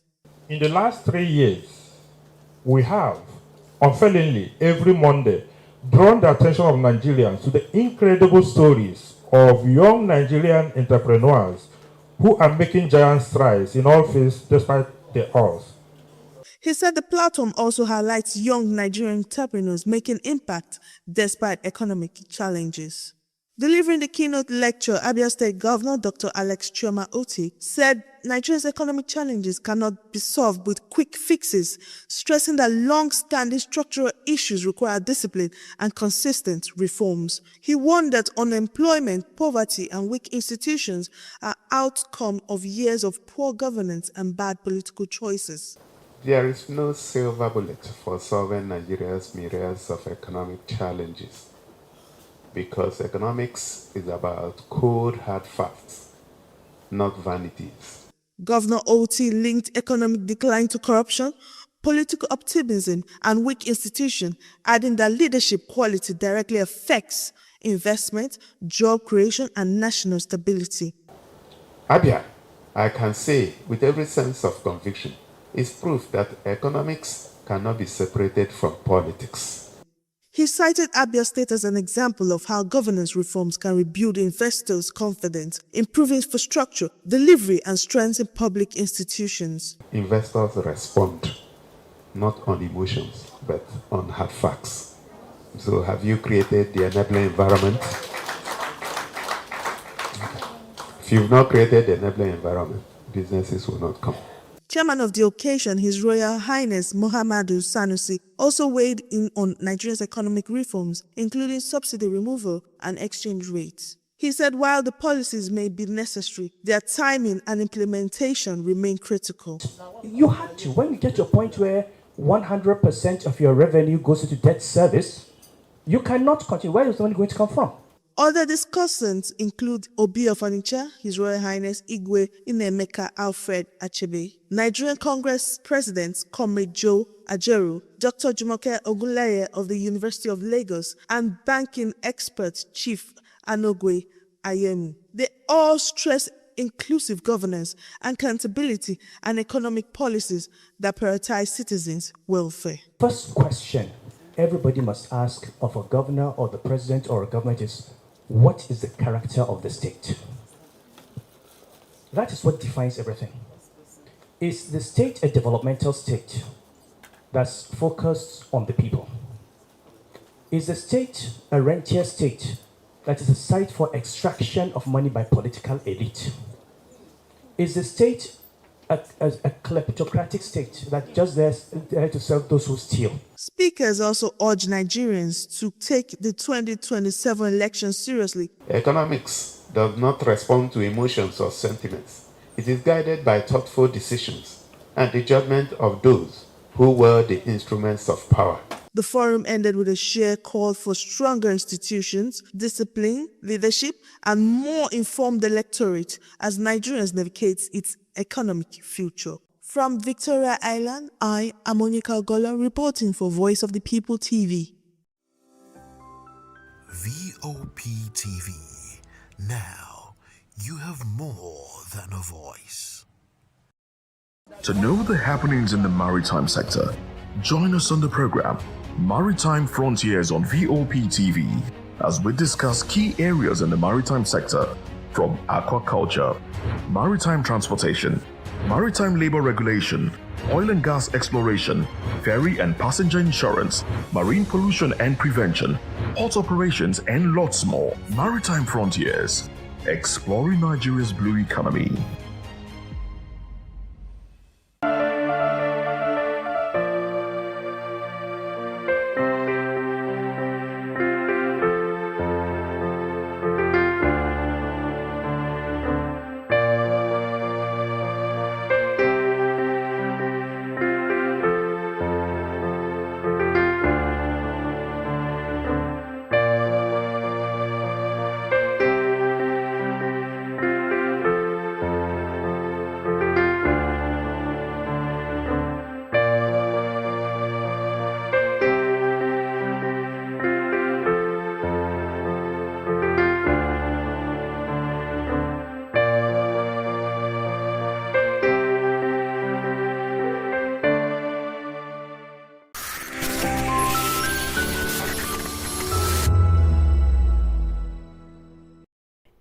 world brimming with noise, only few rise above, clear, unapologetic, and unforgettable.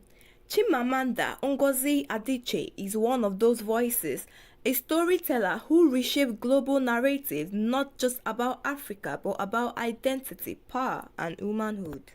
She was raised in Nsukka, a quiet university town in southeastern Nigeria, a place where intellect was heritage and curiosity a birthright. Among 5 siblings, her passion for books set her apart, from African tales to British classics. She started studying medicine at the University of Nigeria, but later moved to the United States at 19 to focus on writing. In America, she encountered a different lens, one that reduced Africa to a single narrative of poverty and war. That cultural dissonance will shape her voice, sharpening her pen into a tool for clarity and resistance. Her debut novel, Purple Hibiscus, in 2003, arrived with quite a fuss, a coming-of-age tale nestled with Nigerian political unrest. It won the Commonwealth Writers' Prize and the literary world took notice. Then came Half a Yellow Sun in 2006, a sweeping portrait of the Biafran War, love, and shattering way of conflict. The novel earned the Orange Prize for fiction and cemented a place among the greats. Americana in 2013 followed a love story layered with themes of migration, race, and belonging. The New York Times named it one of the 10 best books of the year. Readers across the continent saw their truth in her pages. Chimamanda's influence moved far beyond the printed word. In 2009, she stood on a global stage and delivered The Danger of a Single Story. It wasn't just a talk, it was a cultural reset, a masterclass in reclaiming perspective. 3 years later, We Should All Be Feminists became a manifesto and a movement. Our words echoed through classrooms, boardrooms, and pop culture, even sampled by Beyonce in Flawless. All of my work is, writing is very much, in some ways, about vanity. It's really about you, isn't it? And for me, it's sort of trying to make sense of, America has been such a part of me, because I left Nigeria when I was 19. I was educated in the US. There's certain things that I find myself, I spell the American way now, to my father's absolute horror. And so there's a connection. In 2023, Chimamanda ventured into children's literature titled Mama's Sleeping Scarf, published under the pseudonym Unwa Grace James, a tribute to her mother. Inspired by her daughter, the story captures a child's day filled with imagination and familiar love. Away from the spotlight, she is married to Nigerian-American physician Dr. Ivara Esege. Together, they have 3 children. She is a devoted mother, balancing her global literary influence with family commitments.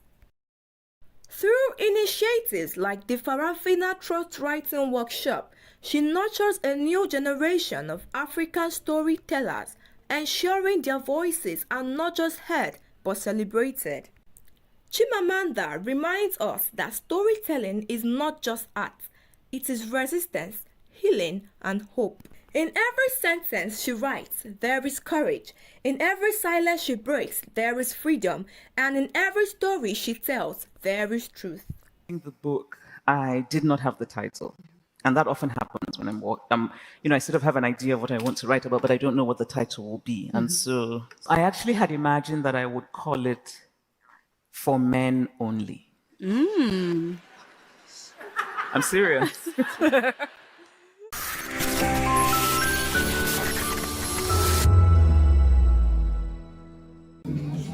It's your girl Arika of the Dimples, aka Risky Baby, and you are watching Voptv. Do not go anywhere. Where are you going to? Stay here. Calm down. Stay here if you're not. What's up, everybody? Who's Ariko here, and I'm hanging out on Voptv. Keep it locked, don't go nowhere. Let's go. Hi everyone, my name is Yvonne Jagade. You are watching Voptv, and don't change the dial, because I said so. who's happy to post them and who's happy the most. Because when shit goes south, y'all be happy to ghost. When you make a wrong move, they be happy to roast. But be careful when you win, who's not happy to toast. I am VJ Adams, and you rock with Voptv. Don't move. Hi, people. Bisola here, and you are watching Voptv. Mwah. Shout out to Voptv. It's so good to have you on the red carpet of AV. Love you all. Wishing you all the best.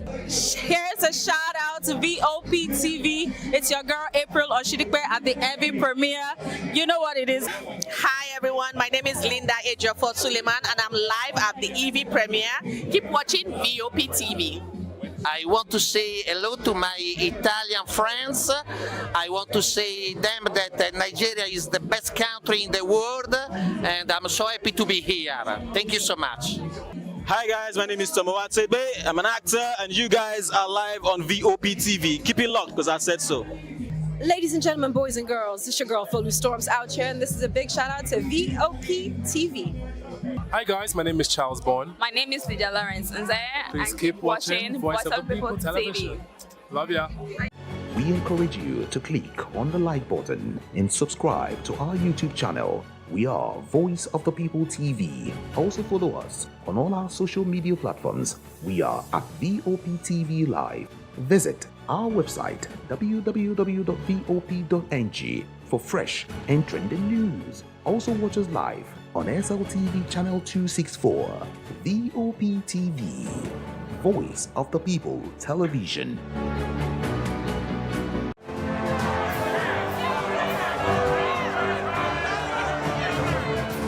Do you want your voice to be heard?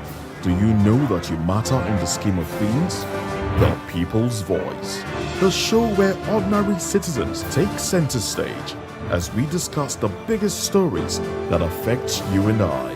With you in mind, we facilitate lively discussions, debates, and interviews on the topics that matter most to you and I, from social justice to economic empowerment, education to healthcare, governance, and more, tackling tough topics and amplifying your voice. Join the conversation and make your voice count. The People's Voice. Make your voice count. Welcome to the locker room, the home of football talk that matters. I am Jerry Arpillon. Join us every weekday, Monday to Friday at 5 p.m. Nigerian time, as we share the hot takes and hot debates in the exciting world of football. And joining me are the usual suspects, Ikechukwu and Mayowa, as we break down all the hot takes and everything that's happening in the football. Don't just watch football, live it with us. Catch us on the locker room and Voice of the People television at 5 p.m. Nigerian time. And like I always say, if not 20 minutes off, please discuss. And it's Hakim Ziyech who puts the This is Health Check, your weekly guide to better living, smarter choices, and trusted answers.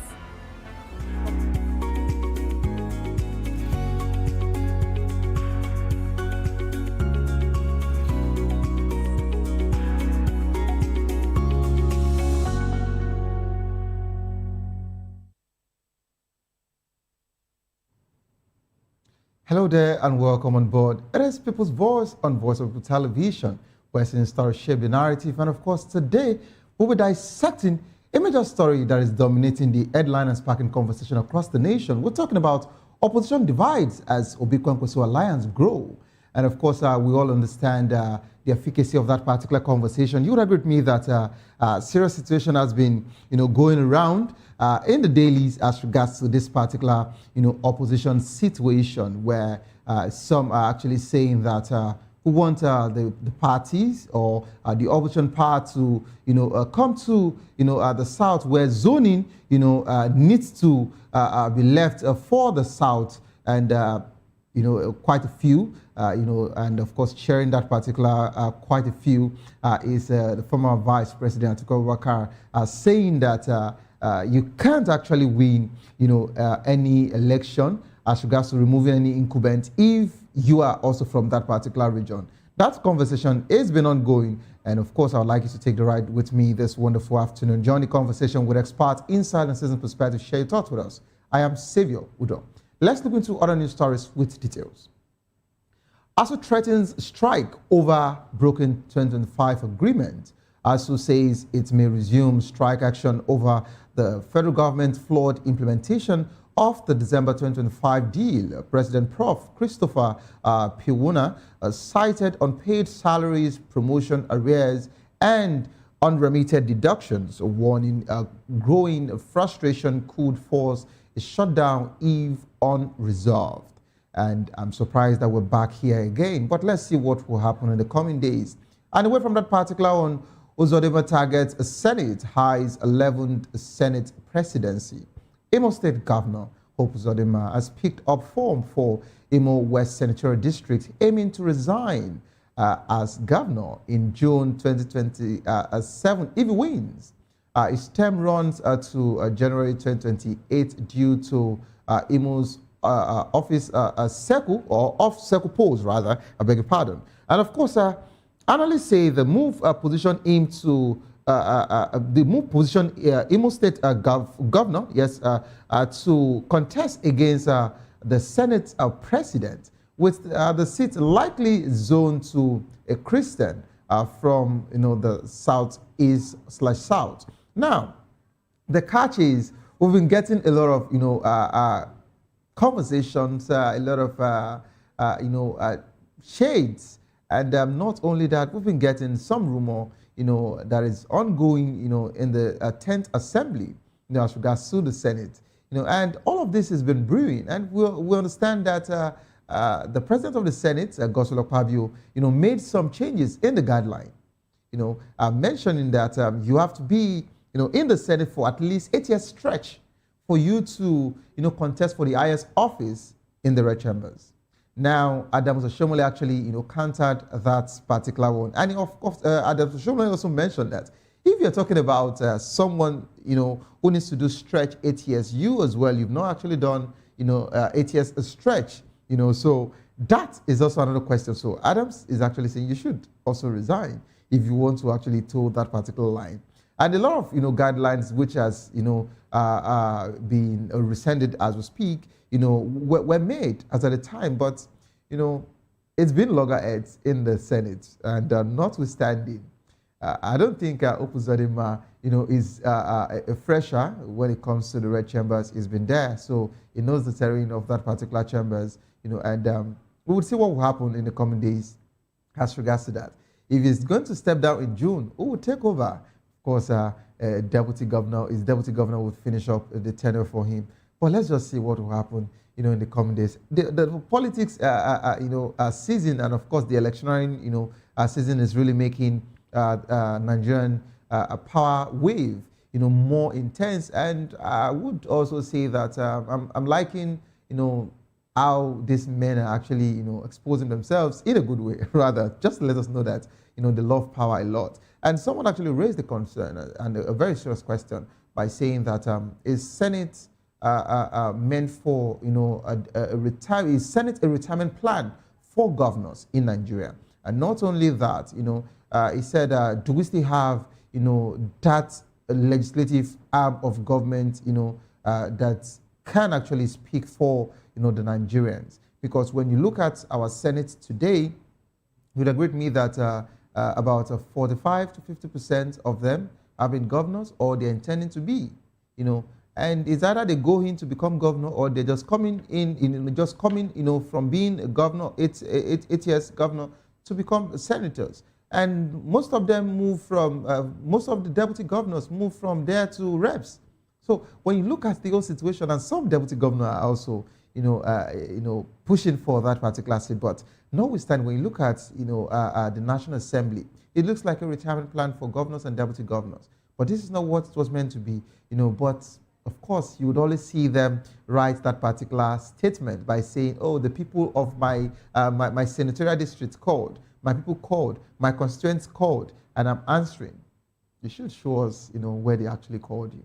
You should show us the letter they sent. You should let us know how they actually filled the form, and gave both signatures and a vote of confidence by saying you should represent them. Before you left office as a governor, someone was actually representing that particular senatorial district. So did you actually forcefully remove that person, or it was based on, proper agreement, or the people said, oh, we want a change and want our governor to go ahead, to represent us here. Because something like that, also happened in Ogun State, where, the present governor, Governor Dapo Abiodun, said that I made Gbenga Daniel, a governor in 2003, and not only that, I also made him, a senator in 2023. So it is my turn now. And farming cost fall. Lagos Deputy Chairman Shekin Agbayewa said that insecurity and high fertilizer, fuel, and transport costs are driving inflation. He urged the government to subsidize input and improve rural infrastructure to boost output and ease market prices. We sincerely want that particular prices, food prices to really go down, because we know what it feels like. The amount you use and going to, get to stock the house now, is quite, will I say it has, not just tripled. I think I would even say, it is now in 100% extra, because what we use, in stocking the house as a 2023 is different from what we use in 2024, 2025, and now 2026. And the problem now is that whatever you actually budgeted, it's not always enough. So please, we want our food prices to actually, come down so we can live well. And that's, a wake-up call for the government. If the insurgency and the insecurity situation is not properly handled, if it is not taken care of, farmers would not and might not and would not be able, to actually go back to their farmlands to do what they have to do for the people of this nation. Insecurity is still one of the major situations there, because without that particular one, how would farmers even go back to their farms to start with? And aside from that particular, the fuel situation and all of that, so we want our government to look for how to cushion the effect, and to also look into the security situation of the country, so that we can actually have, a good nation where we all thrive, and a prosperous nation. That's all we want from the government. We're not asking for too much. Someone actually, said to Nigerians that Nigerians can actually adapt to any situation. Nigerians are hardworking, and these people, can actually survive in any situation. So if we actually know our strength, if we know that we can actually thrive at all times, then we also want our government to also meet us somewhere. That's it. Join the conversation with experts inside. And of course, don't forget that we want you to give me your call and contribution via the phone lines at 09044732605. Follow us on social media at Voptv Live. You can use the hashtag People's Voice on Voptv. And of course, on YouTube, we're Voice of People TV. Kindly hit the subscribe button, and together we can make our voices heard. It is time for us to go on a quick break. As soon as we return, we'll be dissecting the conversation here. Opposition divides as Obi Kwankwaso alliance grows. Don't go nowhere, please. Stay tuned. I'll be right back.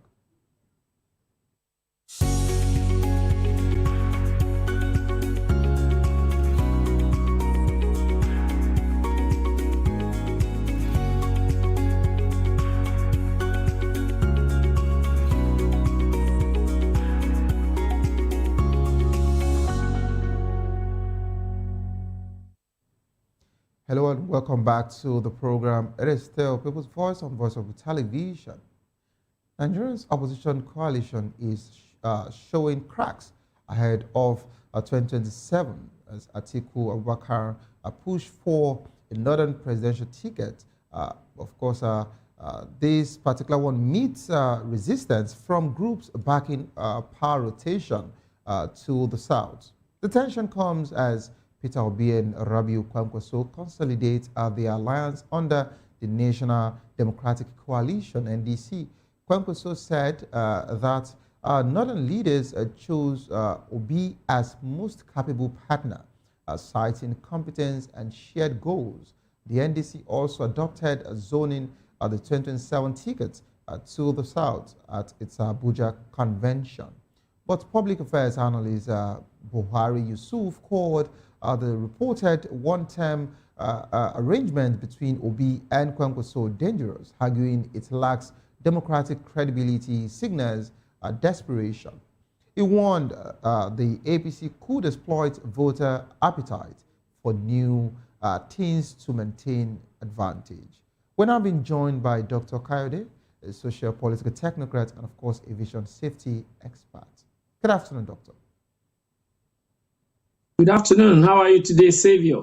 Doctor, I am doing very well, thank you, and welcome on board. I hope you are going to save our day today by to go. Doctor, come again. What did you say? Save our time today by not saying our time is far. Doctor, this is not always my doing, but let's see what we can actually do. Do you want to respond to any of the news stories, or you want us to just kick in?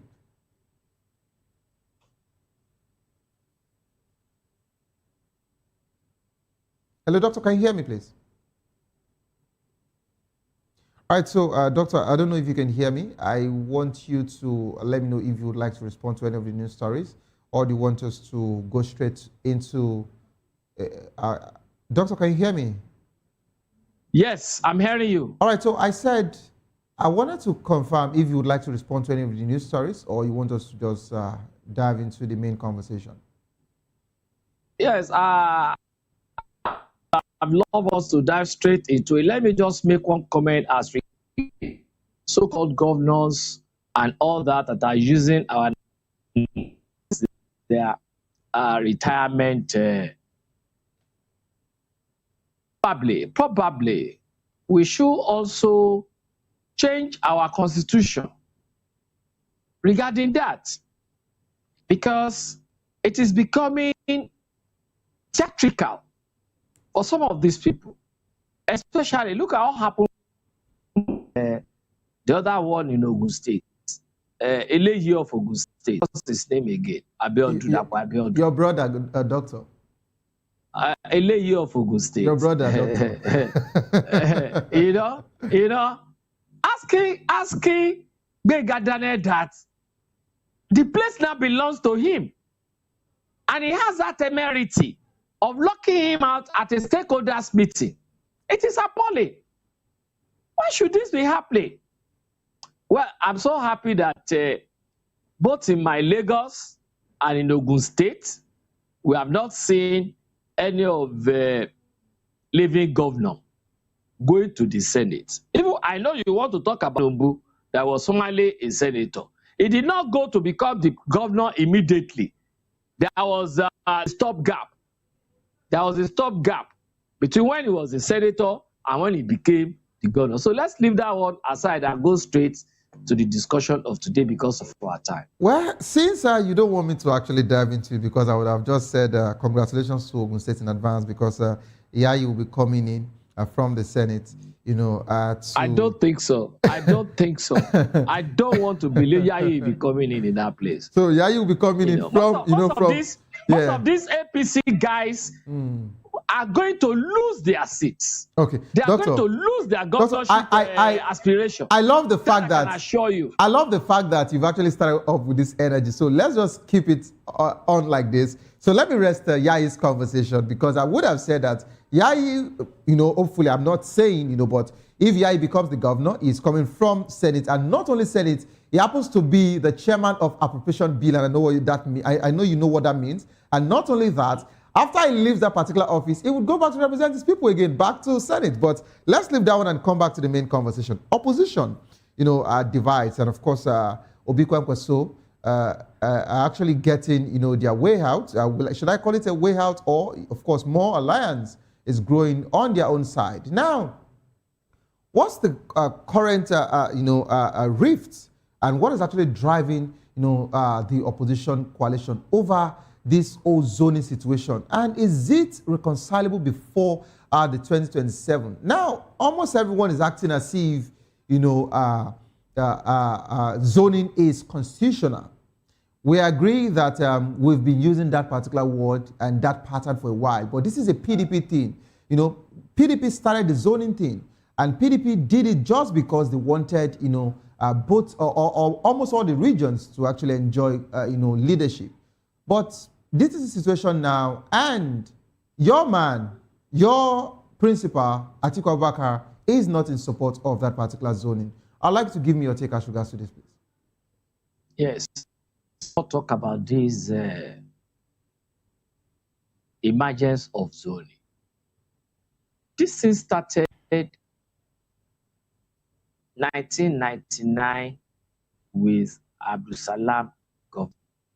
And I will tell you how. Late was adjudged the winner of the earlier election, but was annulled. And with a view to probably cool down the Yoruba people what they would for. Those that owns Nigeria then went for Baba Obasanjo, and that's what Baba Obasanjo in. Going from there, Baba Obasanjo thought North had done him a big favor for allowing him to come in. So let the North come thereafter. And that's how the gentleman agreement started. Now, coming to me at this time, zoning at this time, Savior, I want us to take a cursory look at even post-independence Nigeria, inclusive of the military. Inclusive military. Gowon came from where? Not central. Not central. Muritala from where? Northwest. Obasanjo, southwest. Again. Even Nnamdi Azikiwe, southeast.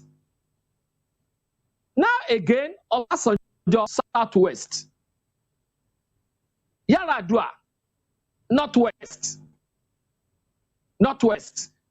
After Yaradua, good luck, south. After good luck, we have PMB. Northwest. After PMB, we have Tinubu. Now tell me, where is northeast?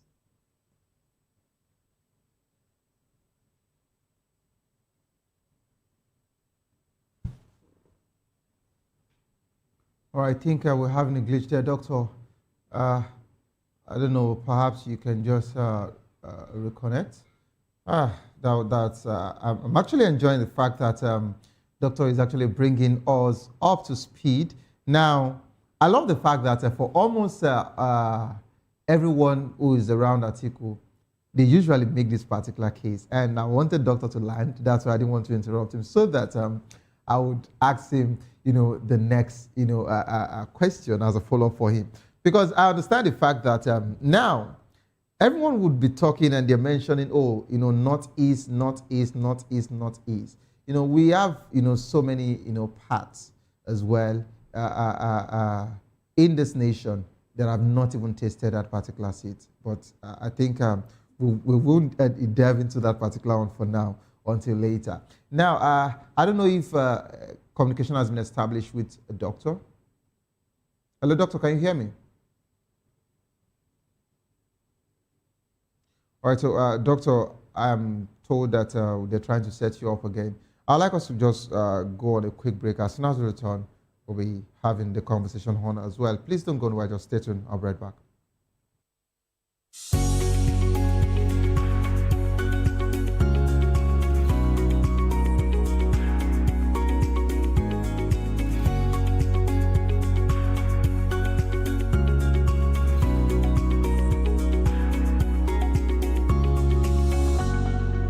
In Africa, my name is Bomakore, actor, model, producer, and I'm giving a big shout out to Voptv, man. Keep watching, don't change the dial. Thank you and God bless you. My name is AY, and of course, I represent the voice of the people, and that's why I'm on VOP. AY say so. Hi everyone, it's your girl Miriam Tima from the Real Housewives of Lagos and the Real Housewives Ultimate Girls Trip Africa. Shout out to VOP, the voice of the people. You already know. Stay tuned, keep watching. And don't forget, VOP is the best. All right, hello, I'm it's about that shagging man fine back with Melanie Poppy Black Skin Boy. This is VOP TV. If you're not watching VOP, I don't know why you're watching. Maybe you're watching your weight. Hello, beautiful people. This is Wale Ojo, and you're watching VOP, Voice of the People. Hi, guys. You already know who it is. This is New Energy. Flyers Boy Ever Live. Keep watching VOP TV. Thank you. Hi, people. Jenny Albano here. Guys, please keep watching Voice of the People. Welcome to the locker room, the home of football talk that matters. I am Jerry Arpillon. Join us every weekday, Monday to Friday at 5 p.m. Nigerian time, as we share the hot takes and hot debates in the exciting world of football. And joining me are the usual suspects, Ikechukwu and Mayowa, as we break down all the hot takes and everything that's happening in the football. Don't just watch football, live it with us. Catch us on the locker room and Voice of the People television at 5 p.m. Nigerian time. And like I always say, if not 20 minutes off, with the sport. Hello, my name is Inejo. Keep watching VOP TV. What up? My name is Usumachiku. You are watching VOP TV. Keep it locked. Hello, I am Floyd Igbo. Keep watching VOP TV.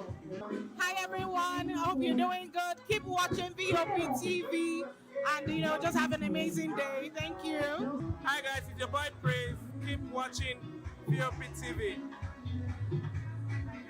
Find out some people's voice, where we amplify the voice of those that matters the most. Join the conversation. Share your thoughts with me. I am Savior Udo. Weekdays, Monday through Friday, from 4 p.m. to 5. Don't forget, our voice matters the most. Let us come together and share our concerns. Hey guys, it's your girl Arika the Dimples, aka Risky Baby, and you are watching VOP TV. Do not go anywhere. Where are you going to? Stay here. Calm down. Stay here if you're not. What's up, everybody? Who's an Arco here, and I'm hanging out on VOP TV. Keep it locked, don't go nowhere. Let's go. Hi everyone, my name is Yvonne Jagade. You are watching VOP TV and don't change the dial, because I said so. Who's happy to post? I mean, who's happy the most? Because when shit goes south, y'all be happy to ghost. When you make a wrong move, they be happy to roast. But be careful when you win, who's not happy to toast. I am VJ Adams, and you rock with VOP TV. Don't move. Hi, people. Bisola here, and you are watching VOP TV. Mwah. Shout out to VOP TV. It's so good to have you on the red carpet of AV. Love you all. Wishing you all the best. Here's a shout out to VOP TV. It's your girl April Oshidikwe at the Evi premiere. You know what it is. Hi everyone, my name is Linda Ejiofor Suleiman and I'm live at Where we amplify the voice of those that matters the most. I want to say Hey guys, it's your girl Arika the Dimples, aka Risky Baby, and you are watching VOP TV.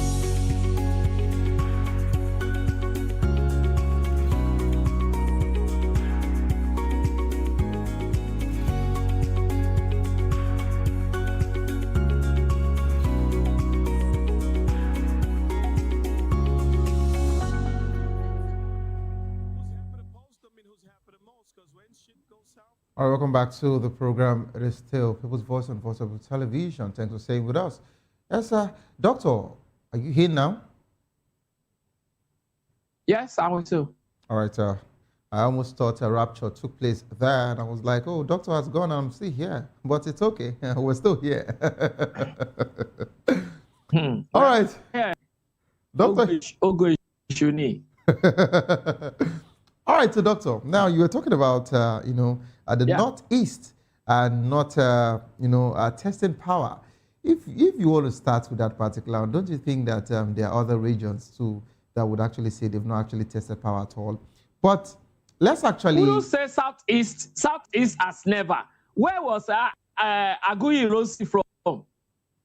Aguiyi Ironsi. Because I started from even inclusive of military regime. Now, Doctor, when military regimes that we have had. Doctor, the reason why I wouldn't want us to... Where was Azikiwe from? Where was Azikiwe from? Doctor. How about Azikiwe? Where did he come from? Now, Doctor. But when you put both military, even both military and the political regimes, democratic regimes, never has ever come from that northeast. But this guy is not saying, because of that, give it to me. It is my turn. It's not saying that. But that's what it's looking, and that's why you're making a case for him. Doctor, that is what it is looking like, and that's why you are making a case for him. Because all of this particular regime you mentioned, they were not structured. All of this particular, doctor, all of this particular. That are saying is not asking for zoning. Is it not? He's supposed to be the one asking for zoning. No. Is he not asking? He never asked for zoning. He never believed it. No. He said, let everybody go to the field. That's the thing. Now, for someone to say let's.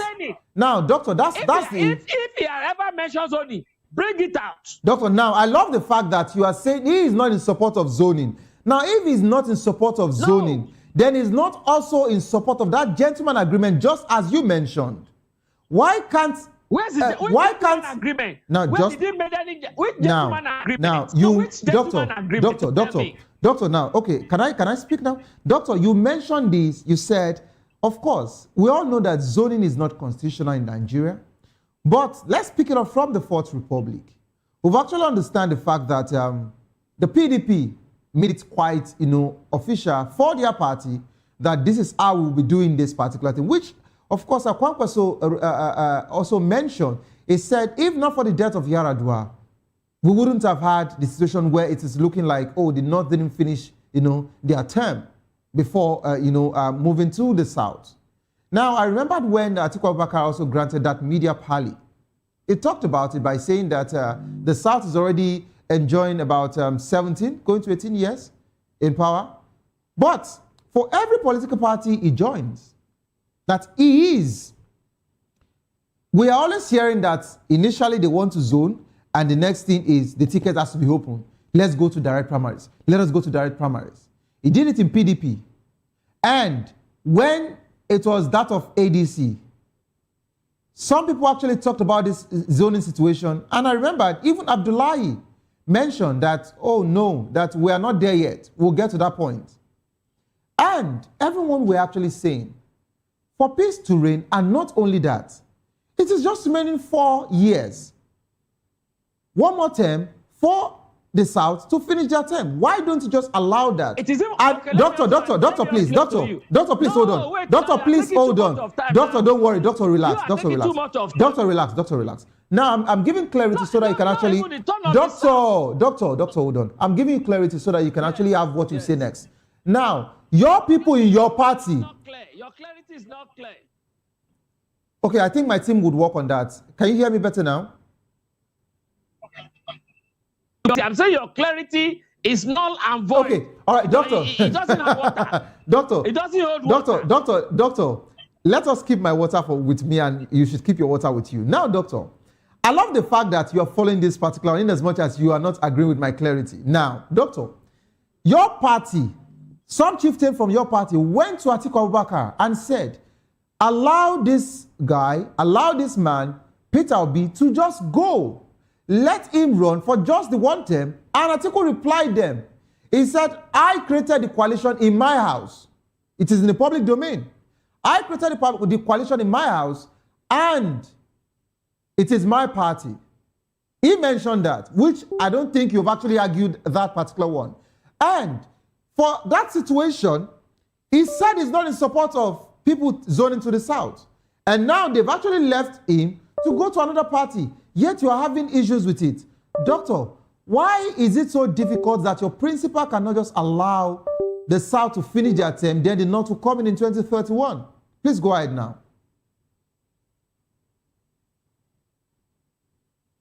They are talking about Fourth Republic. Obasanjo is from where? It's Southwest. Yes, South. Yes, please go ahead. South. How many years did he spend? For 8 years.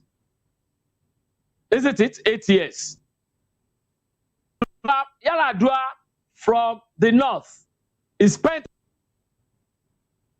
After Yaradua, you have good Lord Jonathan.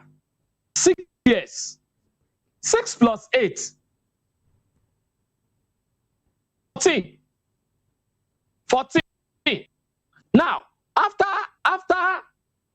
Yaradua, after Jonathan, Then what do I call it now? PMB. President Muhammad Buhari. Another 8 years. 8 years. That is +2. That is 12 years. Which I mentioned. That is 12 years. Akwankwaso actually acknowledged that. Now. Please go ahead. Wait now. You are wait now.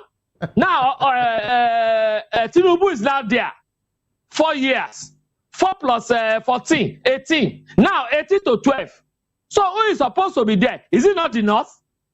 North is having 6 years deficit. What are we talking about, Savior? But what is it? Is it the South doing? Listen. Wait, was it caused by the South? People now say South should complete 8 years. Where is that years? That people are not just want to be.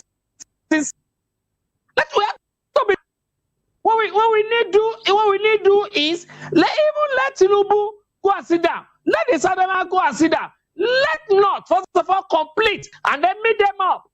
Even though I don't believe in it. But if that is your argument, let us be arithmetical now. And let us be sincere. Again, here is Atiku. Here is Atiku. Who people have been denigrating with this so-called zoning. With this so-called zoning. And here is somebody who has never been acclaiming that zoning to himself.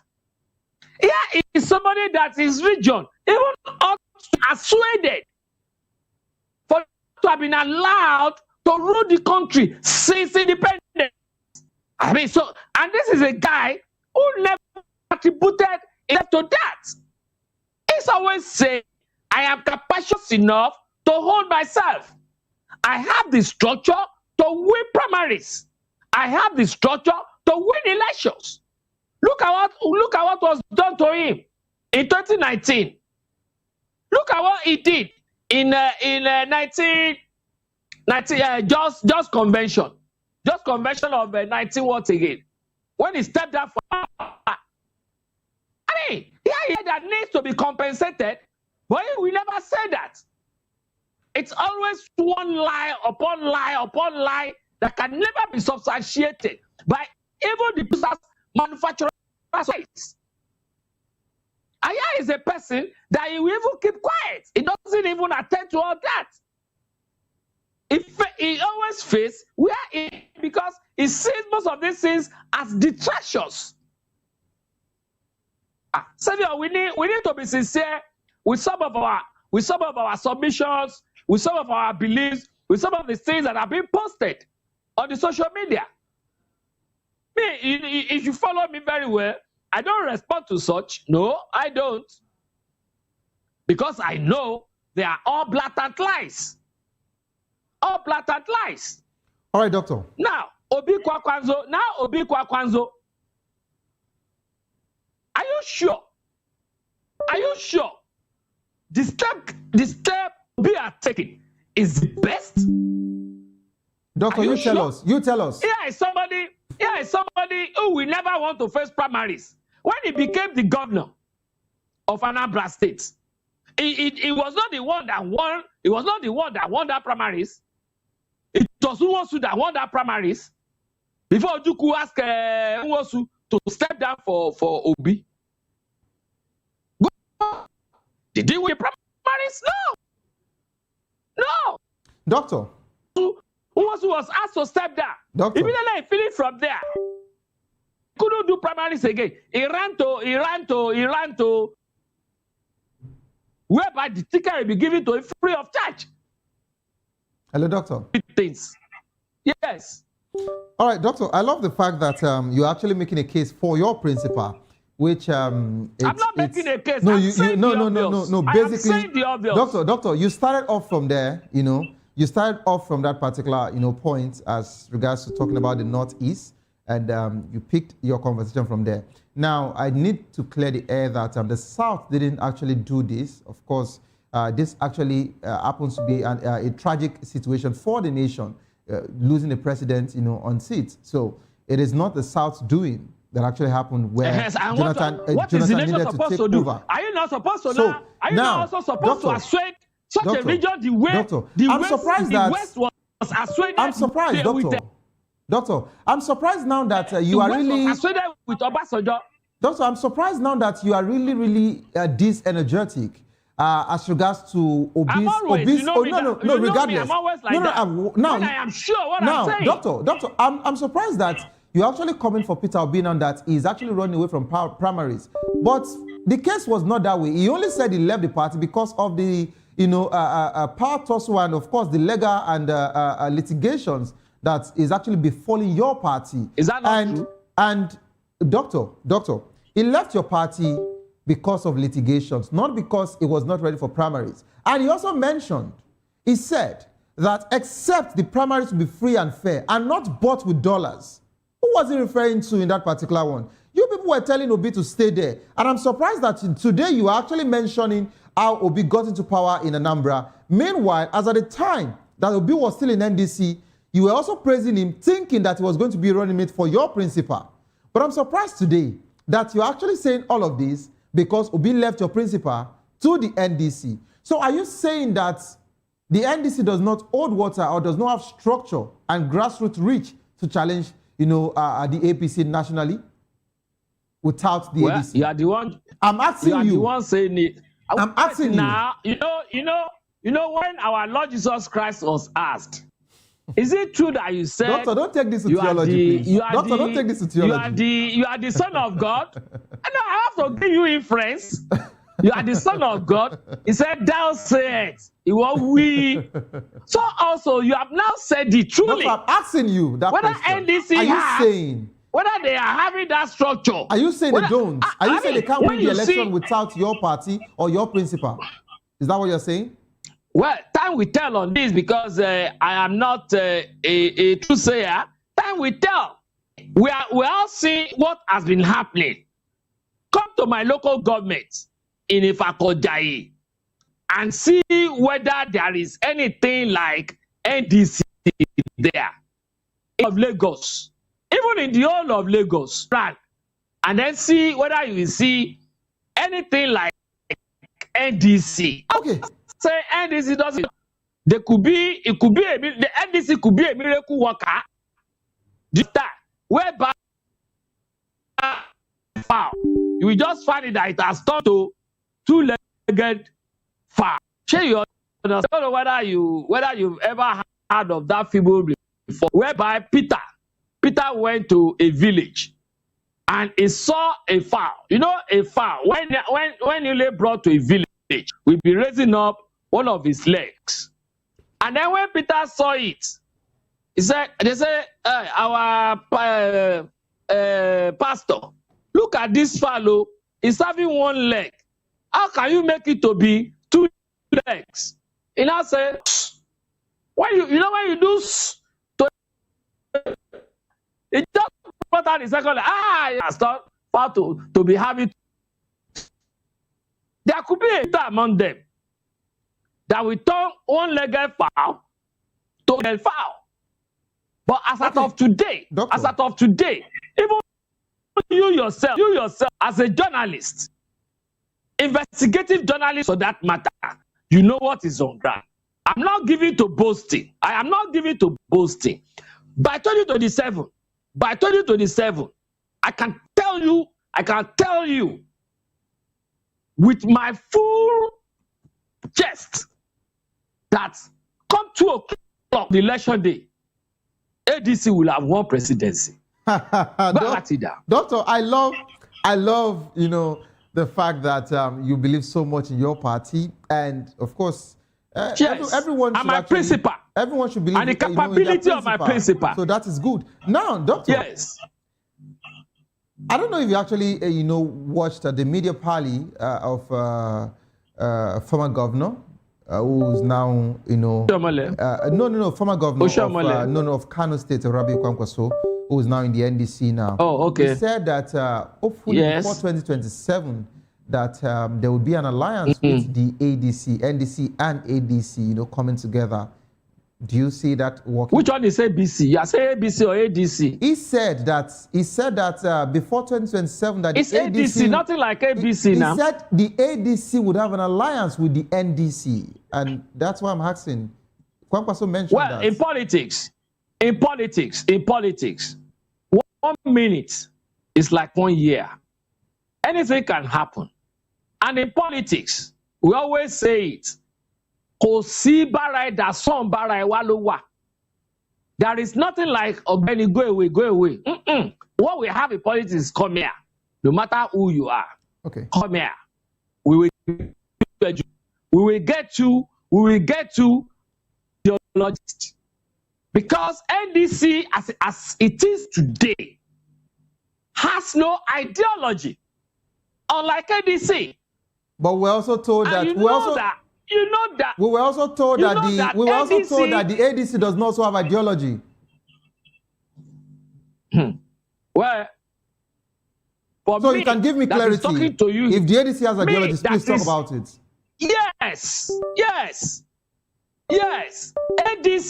ADC is people friendly.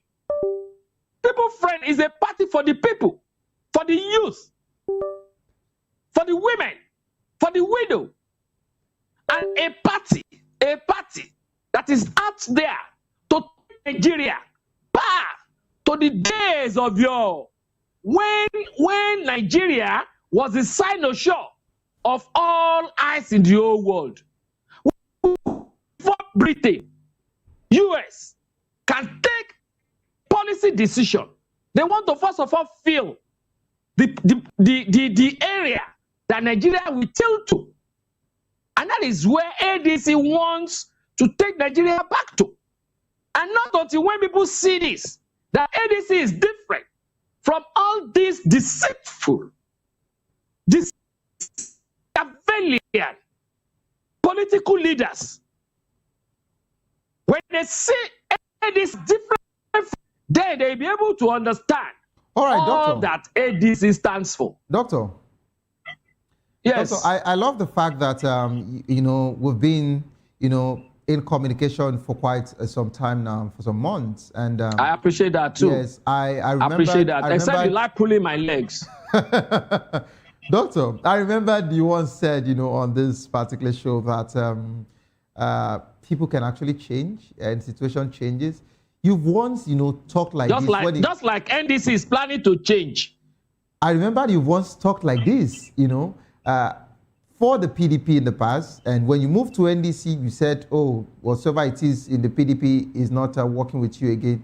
The ideology and all of that, you've actually moved. There is nothing there for you It's anymore. not about the ideology. Oh, no, it's not about the ideology. You it's left about the leadership. You left because of the leadership. It's about the leadership. Now, you moved to the ADC with your principal. Yes. Okay.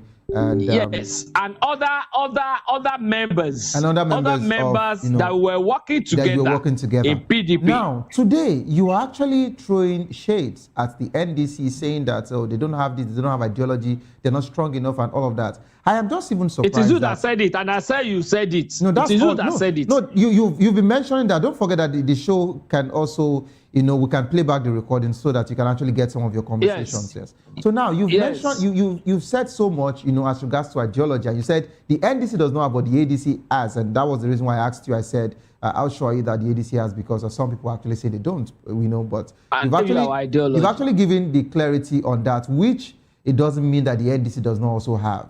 But in the coming days, I just hope that this same NDC will not become a new bride to you sooner or later.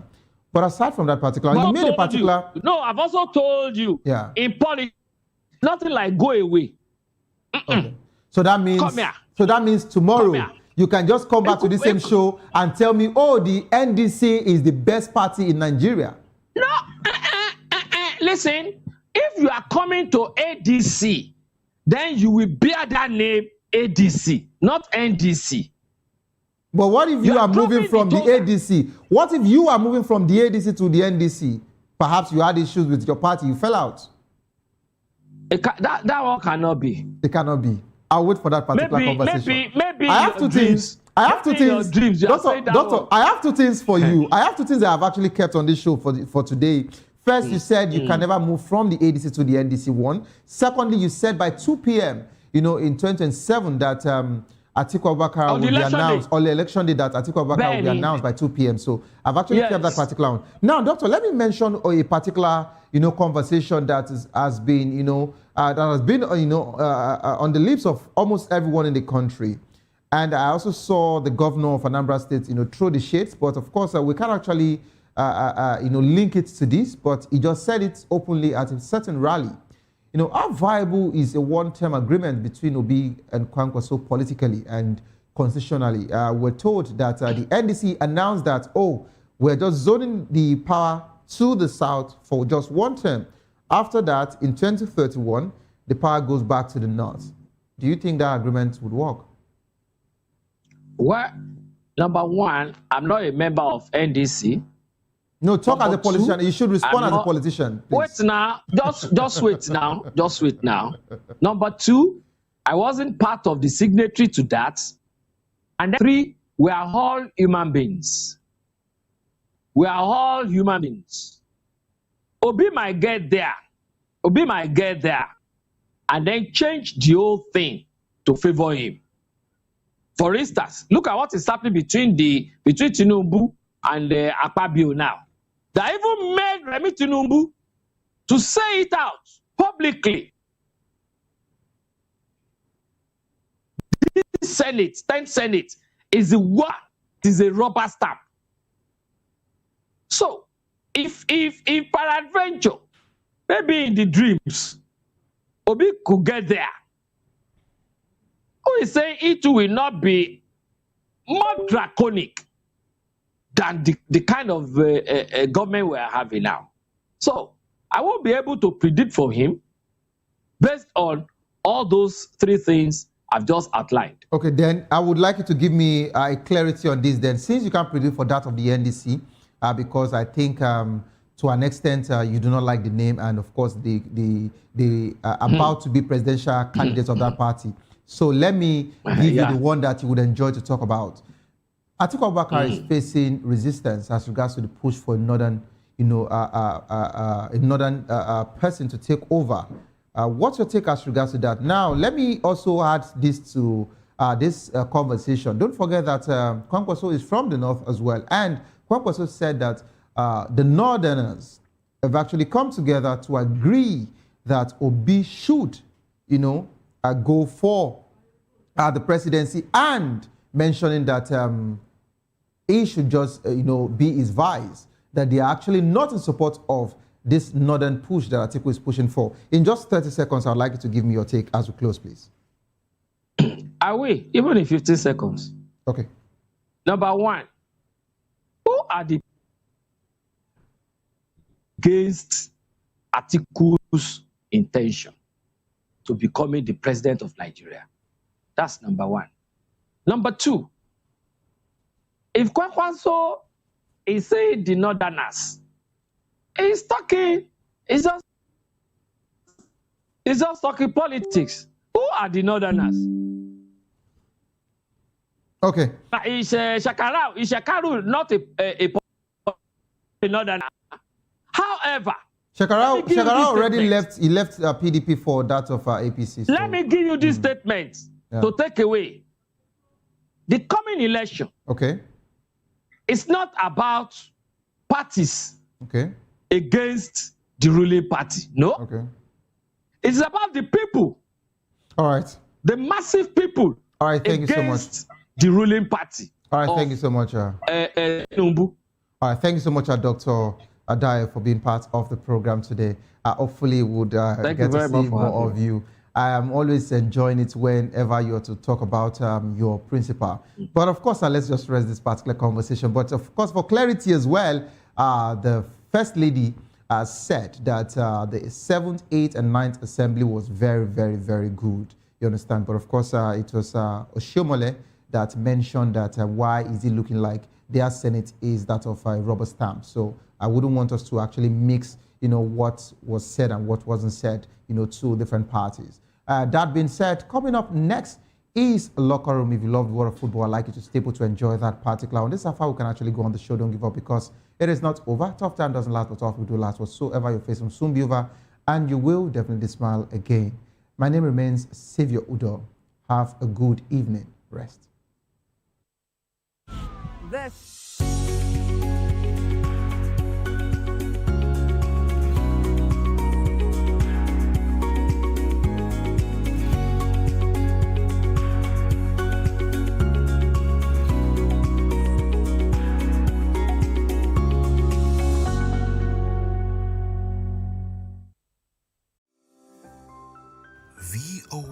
Voptv. Now you have more than a voice. This is Health Check, your weekly guide to better living, smarter choices, and trusted answers. From everyday wellness to urgent health issues, we've got you covered. Health Check, only on Voice of the People television, where your health has a voice.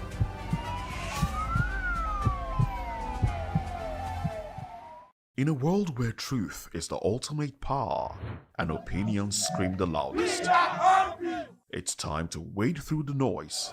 Hunger no get tribe! Hunger no get religion! And scan the human interest and trending topics that matter. Stay tuned to The Issues, your plug to the stories making the buzz, from politics to science and technology, social justice, and more. Let's tackle the tough questions and expose the truth. The Issues, on Voice of the People television, Mondays to Fridays, 8 to 9 p.m. The Issues. Don't just react, understand. Welcome to the locker room, the home of football talk that matters. I am Jerry Arpillon. Join us every weekday, Monday to Friday at 5 p.m. Nigerian time, as we share the hot takes and hot debates in the exciting world of football. And joining me are the usual suspects, Ikechukwu and Mayowa, as we break down all the hot takes and everything that's happening in the football. Don't just watch football, live it with us. Catch us on the locker room and Voice of the People television at 5 p.m. Nigerian time.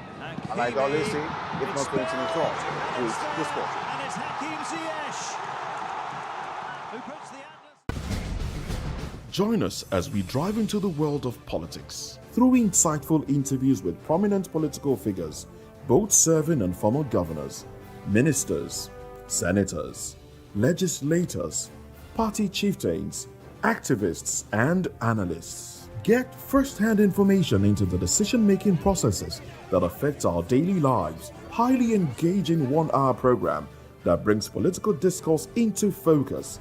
I am Chukwuma Okoro. Political Lens, Monday through Friday, 6 to 7 p.m. Join us. We encourage you to click on the like button and subscribe to our YouTube channel. We are Voice of the People TV. Also follow us on all our social media platforms. We are at VOPTV Live. Visit our website www.vop.ng for fresh and trending news. Also watch us live on SLTV channel 264, VOPTV, Voice of the People Television. Voptv. Now you have more than a voice. Are you ready for the extraordinary? Something big is happening on your screen.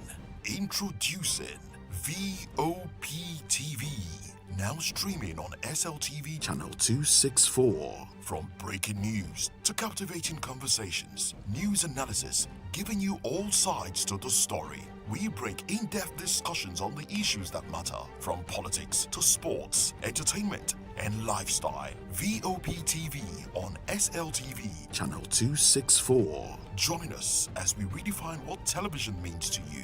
Voice of the People Television, VOPTV. Now you have more than a voice.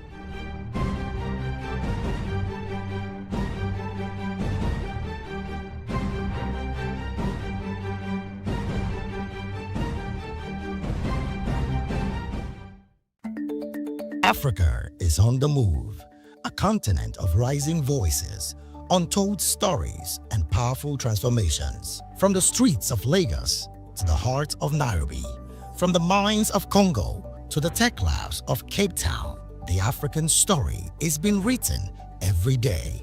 Bold, dynamic, unstoppable. This is African News on Voice of the People Television. We don't just bring you the news. We analyze and bring you Africa's heartbeat, the politics that shapes our nations, the economies that drives our future, the cultures that defines who we are, the voice that must be heard. Africa News, Africa's voice, Africa's future. Where Africa speaks, the world listens.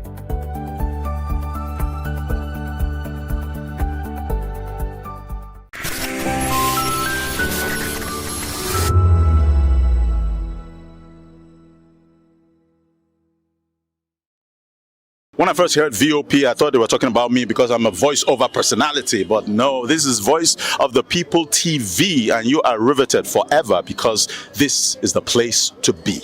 Yo guys, your boy Chella. Shout out to VOP TV. I love you guys. Salut, salut tout le monde. Suspect 95. Là, on est sur VOP TV. On passe un bon temps. J'espère que vous kiffez. On est au Afrima.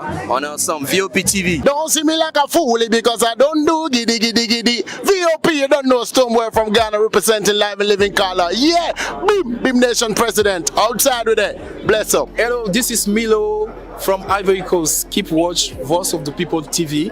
Regardez la voix du peuple, la télévision de la voix du peuple. Que Dieu vous bénisse. À très bientôt. Love you so much. Hi guys, what's up? This is Gaze Baba. I am watching VOP TV. Usually you be told to not touch the dial, but I tell you to touch the dial and increase the volume. You're like, keep it locked. It's Afro Gospel. Thank you. Hello, my name is Shego Aronzo. You're watching VOP. Don't change the dial. My Joe, fine girl. My Joe, fine babe. Only are you, but on the Fuji was. Yes, don't touch the dial. This is me, Dr. Adiwala Iba. Keep watching VOP TV.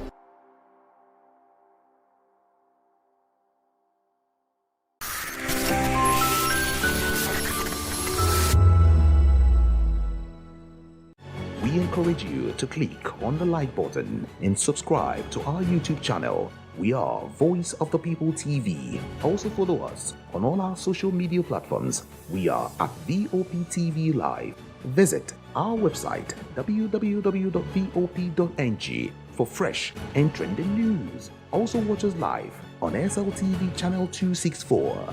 VOP TV, Voice of the People Television.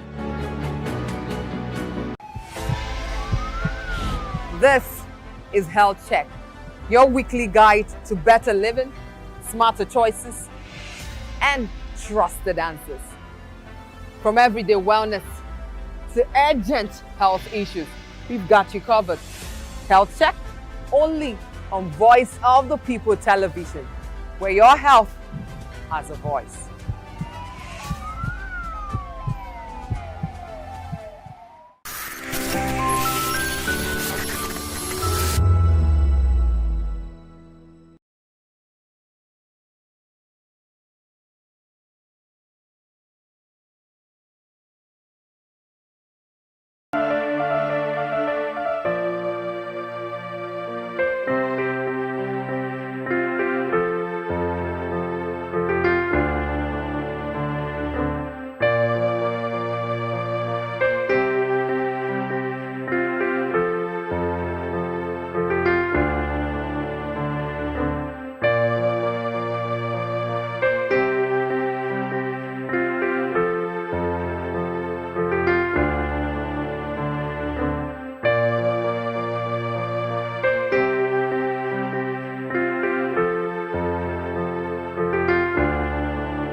It's your girl Arika of the Dimples, aka Risky Baby, and you are watching VOP TV. Do not go anywhere. Where are you going to? Stay here. Calm down. Stay here if you're not.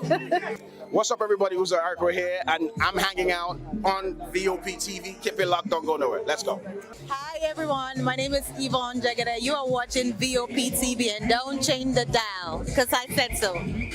who's happy to post don't mean who's happy the most, because when shit goes south, y'all be happy to ghost. When you make a wrong move, they be happy to roast. But be careful when you win, who's not happy to toast. I am VJ Adams and you rock with Voptv. Don't move. Hi, people. Bisola here, and you are watching Voptv. Mwah. Shout out to Voptv. It's so good to have you on the red carpet of AV. Love you all. Wishing you all the best. Here's a shout out to Voptv. It's your girl April Oshidikwe at the AV premiere. You know what it is. Hi everyone, my name is Linda Ejiofor Suleiman and I'm live at the EV premiere. Keep watching Voptv. I want to say hello to my Italian friends. I want to say them that Nigeria is the best country in the world, and I'm so happy to be here. Thank you so much. Hi guys, my name is Voptv. I'm an actor, and you guys are live on Voptv. Keep it locked, because I said so. Ladies and gentlemen, boys and girls, this is your girl Philly Storms out here, and this is a big shout out to Voptv. Hi guys, my name is Charles Bourne. My name is Lydia Lawrence Nze, Please and keep watching Voice of the People Television. Love ya. To know the happenings in the maritime sector, join us on the program Maritime Frontiers on Voptv as we discuss key areas in the maritime sector, from aquaculture, maritime transportation, maritime labor regulation, oil and gas exploration, ferry and passenger insurance, marine pollution and prevention, port operations, and lots more. Maritime Frontiers, exploring Nigeria's blue economy.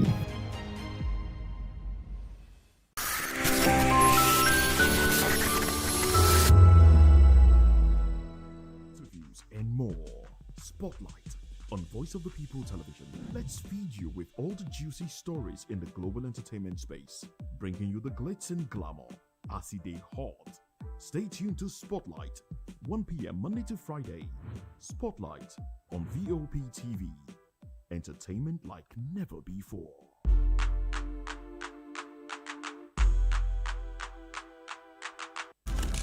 In a world where power shapes with every headline. In a nation full of questions.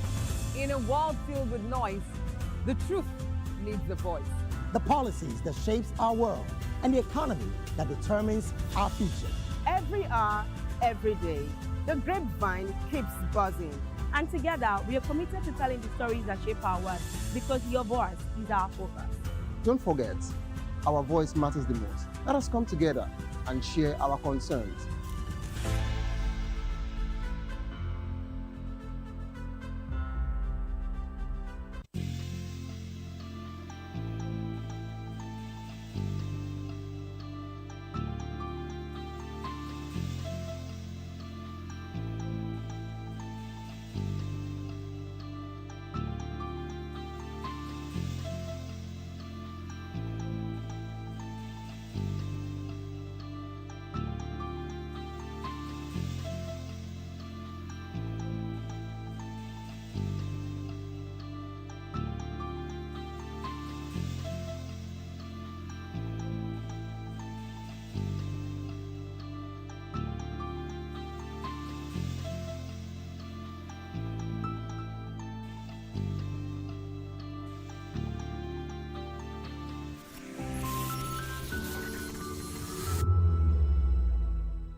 On Edu Dialogue, we bring you fresh ideas and conversations, shaping the future of learning in Nigeria and beyond.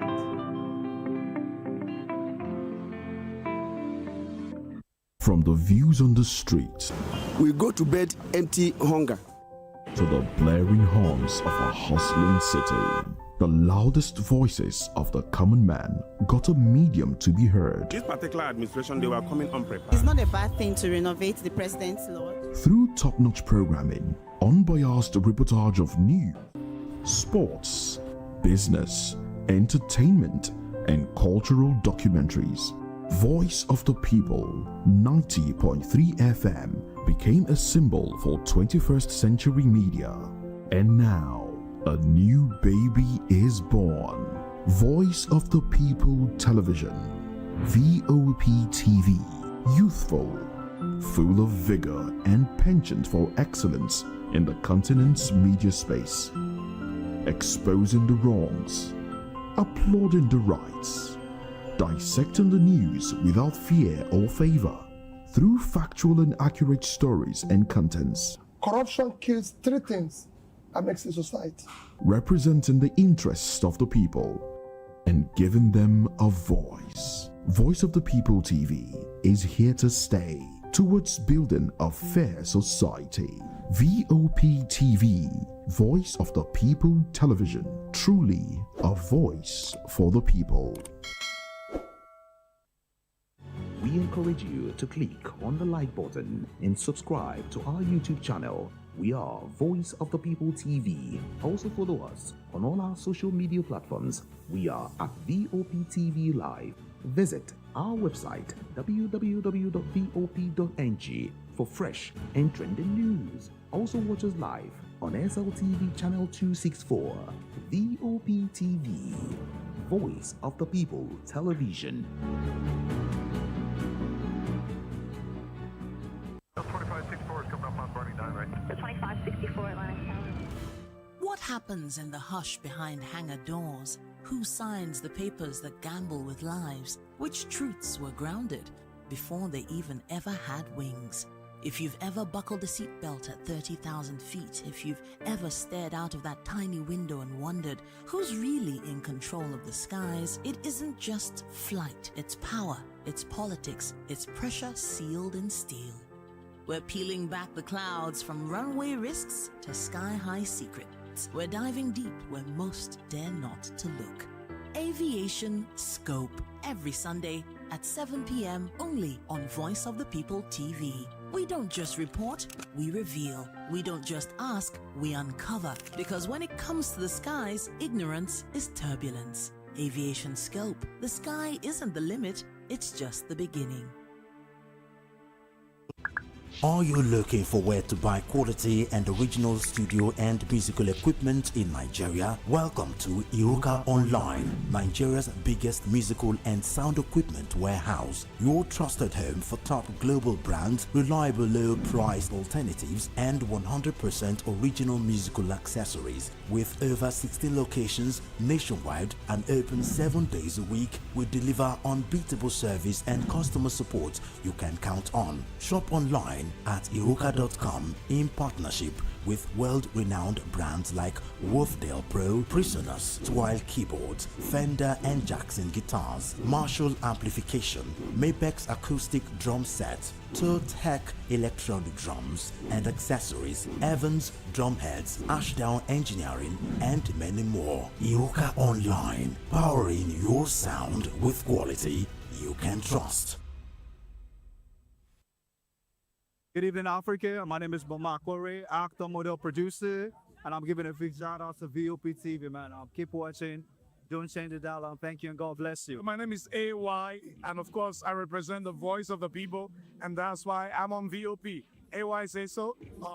Hi everyone, it's your girl Miriam Tima from the Real Housewives of Lagos and the Real Housewives Ultimate Girls Trip Africa. Shout out to VOP, the voice of the people. You already know. Stay tuned, keep watching. And don't forget, VOP is the best. All right, hello, it's a brother shagging the man fine back with Melanie Poppy Black Skin Boy. This is VOP TV. If you're not watching VOP, I don't know why you're watching. Maybe you're watching your weights.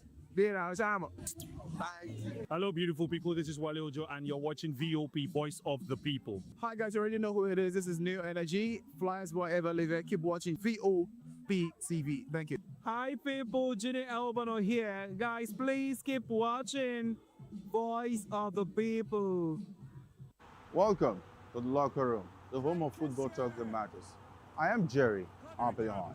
Join us every weekday, Monday to Friday at 5 p.m. Nigerian time, as we share the hot takes and hot debates in the exciting world of football. And joining me are the usual suspects, Ikechukwu and Mayowa, as we break down all the hot takes and everything that's happening in the football. Don't just watch football, live it with us. Catch us on the locker room and Voice of the People television at 5.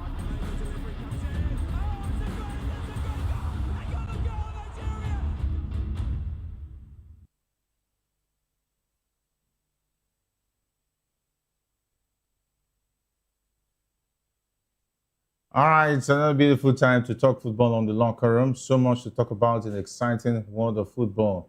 We count down to the Unity Cup games as well as the World Cup friendlies for the Super Eagles of Nigeria. Eric Chell has been preparing very, very well as regards that competition where the Super Eagles won it at the last edition out there in England. It goes back to England this time around sometime in May 28th, 29th, and of course, the Zimbabwean national team has already unveiled their list of players while we await the Super Eagles to unveil theirs officially. My name is Jerry Apelohai. Locker Room is the program. It promises to be exciting, so much to talk about in the exciting world of football. It's a full house. The usual suspects are with me, talking about Afeez, all the way from Algeria, but currently in Nigeria anyway. The last time out, he was at the Emirates Stadium, but it's good to have him with us. Eventually today, and of course Maiwa, who has visited the Rabiji and Old Trafford recently. Anyway, it's great to have him join us virtually, and of course Afeez, you're smiling like a Cheshire cat. Anyway, I know these are exciting times for you, for the lovers of the Emirates Stadium. Anyway, it's been a long time. It's been a long time. This smile needs to come. Yeah. Analyst of football, lover of the game, of course. It's exciting times. I mean, exciting times. We're about to see a power change, in the Premier League. So, and for Arsenal now, it's all in their hands. And for everything that happened over the weekend with the West Ham decision, the VAR consistency, and all of that. Yeah. And of course, we saw it again last night in the game between Tottenham and Leeds. At the new White Hart Lane, Tottenham Stadium. And James Maddison, going down in the box, and VAR, the inconsistency is still being asked. I mean, my issue is I don't know why all this issue of inconsistency is happening mostly in the Premier League. I mean, we've seen VAR is being used in almost every league in the world now. Let's say the top leagues, the VAR is being used. And why are we not having issues like this week in, week out in other leagues but the Premier League? I mean, something needs to be done. That's, for me, was a foul on James Maddison. And he didn't even get to go to the screen. I was talking about the referee, the center referee. But at the end of the day, it was a 1-1 draw. Matisse still, I don't know what happened to him there. He went from 0-0, scoring a beautiful goal to put Tottenham in the lead and just costing them that penalty. He was trying to do a bicycle kick in his own box, trying to clear the ball. He clearly wasn't seeing the player that was coming and he missed it. And that was a penalty to Leeds, 1-1. The relegation and survival race is still on in the Premier League, just as the title race is still on as well. So let's see what happens in the next 2 days. So that was the major highlights of last night, and we still have a lot of games to be played. The Coppa Italia final is still there. A lot to be done, and a lot has already been done, in the world of football. And it's good to be here to unpack all. All right, it's good to be here to unpack all. Mario is now with us virtually, all the way from Old Trafford. He's been trying to see Carrickson contract sealed, and it looks like I don't know. It has to take more than just the results on the pitch to convince Ratcliffe, who's a hard bargainer. You must understand why the man is dragging his feet in terms of sealing Michael Carrickson's situation. But it looks like, whether they like it or not, the whole club and the fans all around the world want Michael Carrick to stay. But definitely, except maybe they'll be getting Don Carlo or maybe a Pep. Then they can say, okay, yeah. That means they will have to wait till the end of the World Cup. Because if they are looking like an Ancelotti, he's preparing for the World Cup. So any coach they want to get aside Michael Carrick, they have to wait until. Anyway, and his slot will be available too. Anyway, without have to wait till after the World Cup. It's not for me. Why is great to have you? It's not like that. I'm just giving you a good information on authority, and the slot is going to be available in case you are not convinced on Michael Carrick. You can take. I don't think any club in the Premier League will want to go for a slot. You should just go back to the Netherlands. Anyway, you can never say. They might want to give him a chance. Maybe his first season syndrome might just win the Premier League for Manchester United next season. Who knows? Really? Yeah. First season syndrome. With Dutch players, maybe. We don't want. We have seen what he has done to Liverpool, from league titles to I think Man United will want a league title to struggling now. Man United will want a league title next season. Then go. We don't want that. That's not what. we don't want that kind of a performance. Unfortunately, you know, I mean, the game against Chelsea was one of the terrible games I have watched. Liverpool does not have a direction, and it's just so unfortunate. The same thing for Manchester United. There is a need to solve Casemiro problem. There is a need to solve the attacking problem. Casemiro did not play, and the midfield was flat. The game was very boring. Pressure on target came in about. That's how terrible that game was. For us, same thing they've done throughout the season. They escaped it. Yes, it's a foul. If you are not, biased, that was a foul. However, consistency of VAR continues to ruin the game. I've said it constantly since the season started. The feeding of goalkeepers need to stop. Arsenal started it. Chelsea started it. Arsenal amplified it, and it's ruining football. And by next season, I hope the FA they come up with protect the way corner is being played right now for everybody, and it's not something we're watching in one of the best leagues. Anyway, you must say that. I think I listened to a commentary that said that with the dark arts employed by Arsenal this season shows that Mikel Arteta actually signed a deal with the devil. That is why he has to win it the devilish way. But no, Jerry, I've been seeing a lot of contents and comments online. About Arsenal being the one starting all of that. They've gotten away with fouls and all of that. But if you look at those goals, because I was opportune to see a replay of those goals on all those incidents. I don't think there was anyone that you could pick out where you will see the way that David Raya was handled in any of Arsenal's goals. And that's one. Another thing I want to correct, and I want to sort of disagree with my word there, was that Arsenal did not start, this overcrowding and blocking of goalkeepers. I could remember, go back to their game when Brentford came into the Premier League. I think that was in the 21-22 season when they came into the Premier League. Their second goal that was scored by now Arsenal player Christian Norgard. There was a situation where the goalkeeper Bendeno was blocked by a Brentford player. He was blocked. And at the end of the day, the narrative was that Brentford bullied Arsenal. Arsenal were on the receiving end of all of these things. When there was any complaints, they would say that they were bullied. Now that they perfected their own crafts, everybody's now talking. If that was a decision against Arsenal, everybody will say, oh, it's been a long time coming. They should get away with it. And what I just like is that everybody admitted that was a foul. It was a foul on the goalkeeper. The conversation has been that, yes, I understand that some clubs were using it, but the conversation has been that Arsenal has used it as the only pattern they use when it comes to dead balls. That is not the only. Arsenal have scored good goals from the corners. No, most of the goals scored has been infringing on the goalkeeper. But my point is that they were not the ones that started. Yeah, if they are not the ones that started, but it has become the only way they use it. It is because they are good at it. Oh, they are. If they are not scoring, if they are not scoring from it, does that make it okay? If they are not scoring from it, nobody's going to talk. Does that make it okay? If they're not scoring, no, I'm not saying it's okay. Okay, all right, Myra. Go ahead, Mayo. Yeah.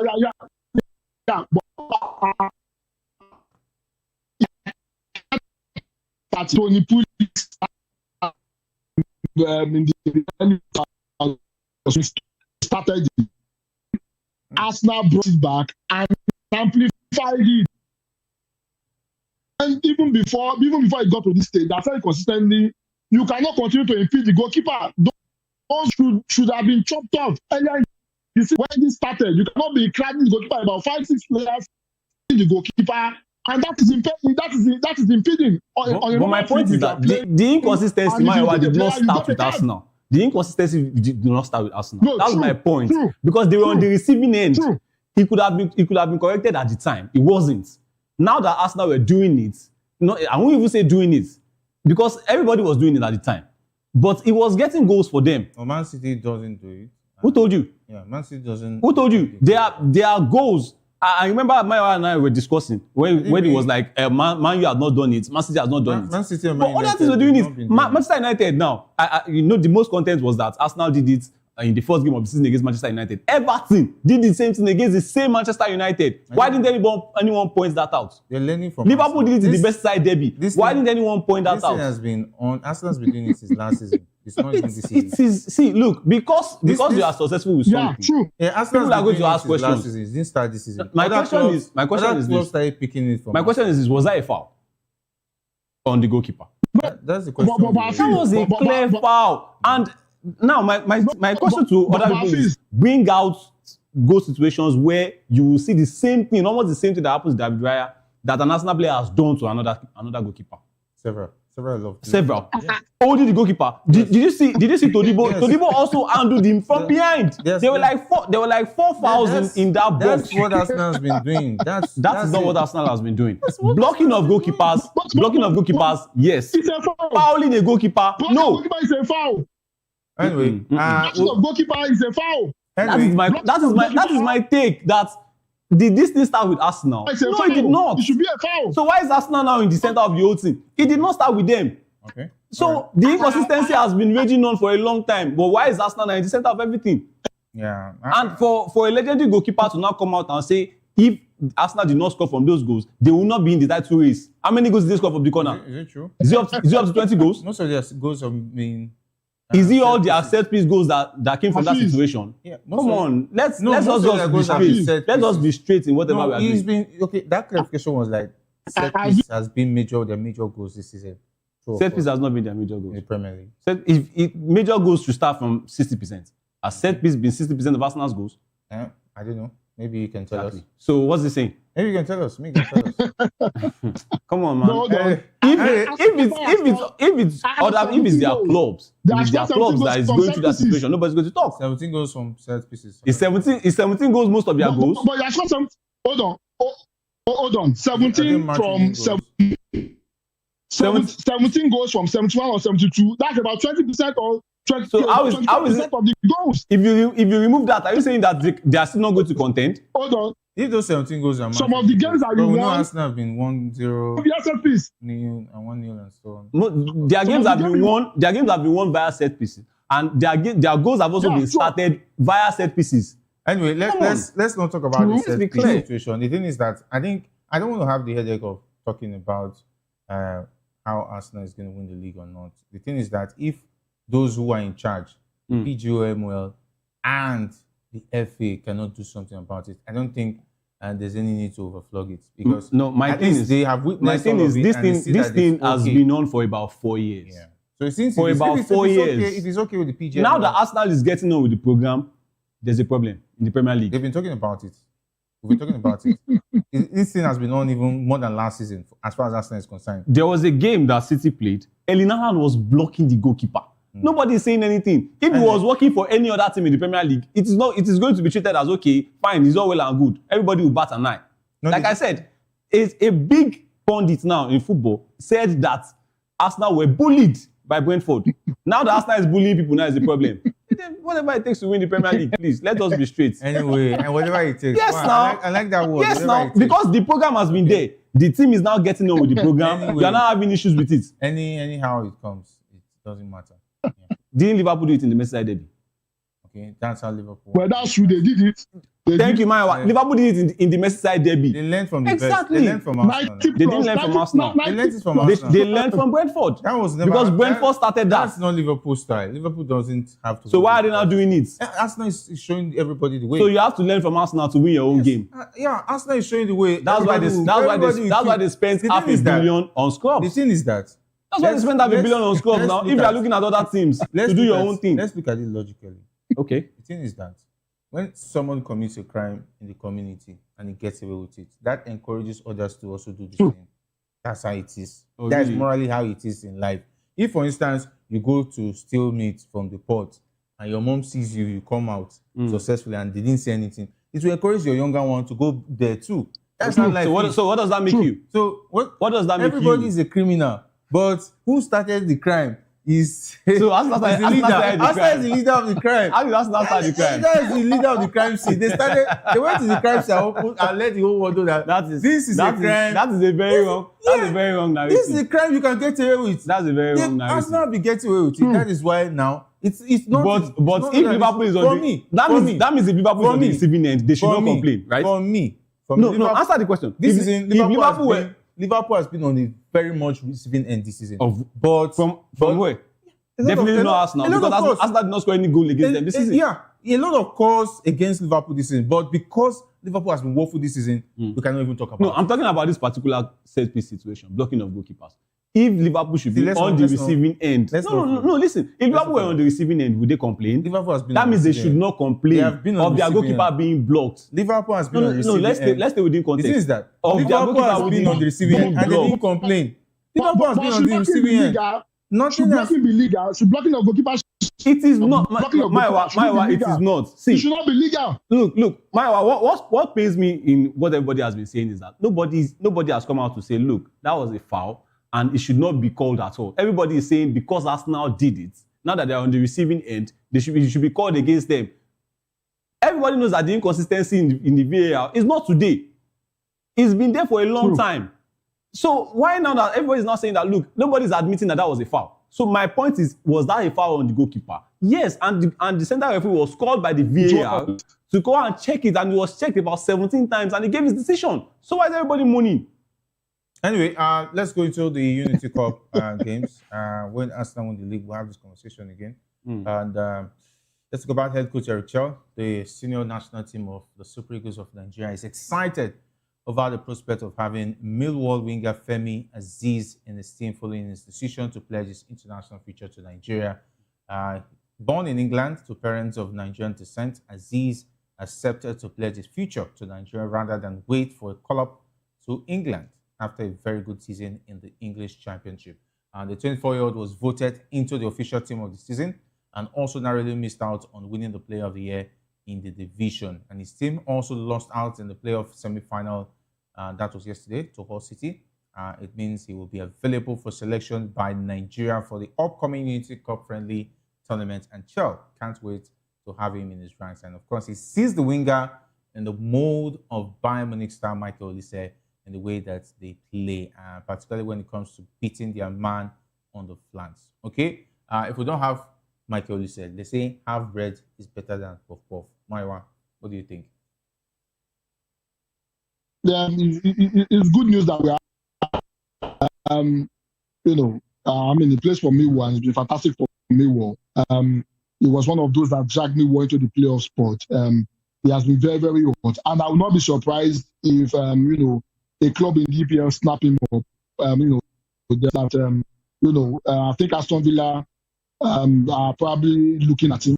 Maybe he might be an Aston Villa player next season, but that is still in the work. So he has been a fantastic form. And we've said it constantly, and if we have, a talented player like Olise in our team, it pushes our, it's more like a protege of Olise, the way he plays. So to be other than we want to see what he can do. And, in as excited, I'm a bit sad about it. And the reason I'm sad is this. Femi Aziz is coming from England, probably still a sport from the national team, and that is, it's more of a bittersweet. However, it's at the expense of, the talent that is supposed to come from the MPFL. But let's see what he can do for Nigeria, and let's see maybe he can become, another revelation, just like the likes of Fredericks has been for the national team. All right, let's see how that pans out. Maiwa, what happened to the foreign-based thing that you're always pushing? Because I think he highlighted that sadly he would have expected something different, but unfortunately we're just in a situation where for me, I think I would agree too. I think we should be looking at players from the MPFL. I think there are some good players in the MPFL that we can put in. And there's been talks about other players aside Femi Aziz from the wing. He's a winger, right? We're looking at the likes of Njima, who plays for Werder Bremen. There's Iraso as well. But, if Eric Chell, says that, he's looking at a certain Femi Aziz, we have to support him because I feel like the man knows what he wants. And if it's Femi Aziz he wants to put him on the flanks with a fantastic season at Millwall, then so be it. Let's see what, the Unity Cup just holds, because a lot of names have been mentioned. And I think it's time for the squad list to just be out, and let's see if those names that have been mentioned eventually make it. But for Femi Aziz, unfortunately, he couldn't make, the Premier League, promotion, playoffs, the final. But then I think with Millwall, he might still get into the Premier League if a club, just like Maiwa said, if the club comes calling for him, and maybe if he stays at Millwall, then he will be able to do enough for them to get back into the Premier League, for the seasons to come. So a good one for the man that his talents have been recognized. I think he's a former Arsenal youngster, Femi Aziz. I think I've seen the name with Arsenal as their youth team player before, but it's good now that he's now back at being a man and he's doing well for his team. So good one for him and good one for the Super Eagles should they get him. All right, of course, the man as we compare to Michael Olise, he can beat players one-on-one. And it shouldn't be Michael Olise. Just be Femi Aziz and play your game. Yeah, and if you take a look at the right, because there will be expectations of Michael Olise when he plays. Yeah, and if he's not giving the same thing. The right wing of the Eagles have been a major issue. Yeah. Even under Eric Chelsea and those Samuel Chukwueze have tried a bit in that right flank. Sometimes we get surprised when we see him cross because Chukwueze hates crossing. I don't know why. He can beat two people comfortably. Then the next thing, but for me, I think it's like a non-Madueke. His final balls in the box are not really, really interesting. And that is why, if you take a look at Eric Chelsea, he prefers to play him in a 10 position, and he doesn't get to start because of that. But I think if you have a player who naturally is comfortable playing from the right, who can beat players, make crosses, score goals, I think we'll add some value, at least some threats coming from the right flank on Super Eagles. And we'd like to see Michael Olise. He's just 24. It's good that he's already made his decision now. He doesn't have to wait till he's 30, like talking about Adarabioyo. Okay. Who's still thinking about his future. Anyway, unfortunately, he's been having a bad spell at Chelsea, and I don't think he even stands close to even maybe to the centre back options now for the Super Eagles, because even Benjamin Frederick is ahead of him as far as the pecking order. Right now, right now in the Super Eagles. Calvin Bassey, Gogbu, Emmanuel Fernandez. And I saw the story that where Victor Osimhen was saying that as far as he's concerned, Calvin Bassey is the best defender in Africa. And of course, he made the 11 at the CAF. No, a brilliant defender, Calvin Bassey. I mean, no one could deny his performances for the Super Eagles and also for Fulham. So I think Calvin Bassey. Well, Victor Osimhen has his own opinion. I think he was asked like the toughest defender he has faced, and he said in training he faces Calvin Bassey, and we all know that Calvin Bassey to beat him. I think he came to prominence in the AFCON 2023. Yeah, AFCON 2023 when he was brought in, by Jose Peseiro, and a lot of people were like, okay, look, you have to continue. He was the Benjamin Fredericks at the time. Yeah. Right, a fresh face, young defender, and now he's a mainstay. And age is still on the side. Yeah, well, of course. He should be about 25, 26 years old. Yeah. Calvin Bassey, good one for him, fantastic defender. I don't know if, Fulham will want to keep him. I'm sure they want to keep him, but if a club comes calling, I think they should let him go. All right, there's still another player that's in the news. Swedish side AIK have accepted the invitation of fast rising Nigerian winger Zadok Johanna to the senior national team of Nigeria for the upcoming Unity Cup friendly tournament in London. Zadok was among the new players handed a first-time call-up to the team by head coach Eric Chelsea, according to reports, and he wants to use the tournament to blood a new player in lowly rated but competitive European leagues. And the 18-year-old, who is strongly linked with a summer transfer to German giants Borussia Dortmund in the summer transfer window, put himself in the frame with 5 goals and 4 assists in 12 games in all competitions this season. Yeah, another bright lad. That means he's going to be pouring with talent. Talent will be crying at the Unity Cup when that list is unveiled. Nigeria is so blessed. I wish we had all of these players playing in a Nigerian league that is equal to even maybe the South African league in terms of financial power. Imagine what we'll be doing in Africa. We'll be just taking the CAF Champions League every season. The CAF Champions League Confederations Cup will just be there sitting for the for the clubs in Nigeria. Because take a look at all of this talent. Imagine likes of Michael Olise and Co. are playing in one club side in Nigeria. Imagine our country is doing well, where people don't have to travel abroad, have their kids abroad, where they have the facilities here. Who says that anybody, the AFCON will just be waiting for the Super Eagles? The way the Super Falcons is dominating the women football would have just been the same way. Two things. I think it's a call for excitement. I mean, looking at the talents coming in, like you said, players being invited is good, and I'm personally excited to see fresh faces, coming in for the Super Eagles of Nigeria. I've been, crying for it for a long time now. And the second one is a message, that, look, our football needs to improve, right? Most of these players are foreign-based players, and it shows that just a touch of improvement on our football right here at home, we are going to have, a lot. Because if you combine those players at home that are doing well, trying to make a big name for themselves from the NNL to the MPFL, if you combine them to the players that we are having, that are based abroad now, or born abroad or whatever, if you combine them together, it means that we can be ready to explode. So it's just like, a call for excitement at the message as well, and hope that that message is going to get to the right places and they're going to act on it, because it's not just all words, right? Actions need to be made. But let's see, the Unity Cup is just making it more and more and more exciting as it's getting closer, and let's see how Nigeria will perform when it comes to that time. Hopefully, all these names that are mentioned, all these names that are called up will actually do well and, make Nigeria retain the title, and on to Poland and Portugal we go. All right, of course, Marwa. Yeah, it's all about Zadok Yohana, and we've been talking about him, and he's 18. It looks like the Unity Cup is going to be paraded with a lot of new names and the players who will be willing to showcase themselves. And I think I'm beginning to feel for our first opponent, Zimbabwe. The thing is, the talent come through. However, my concern is this: I'm hoping Eric Chell will not flood the Unity Cup player list with all foreign-based players without considering the local league. Because it's good that we're having these foreign guys come.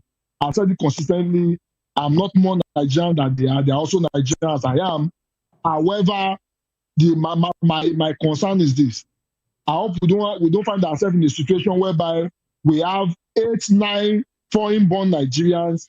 Maybe we have only 2, 3 players from the local league. I hope we're able to blend in the guys with the foreign-born players that is inviting. Because the danger in this is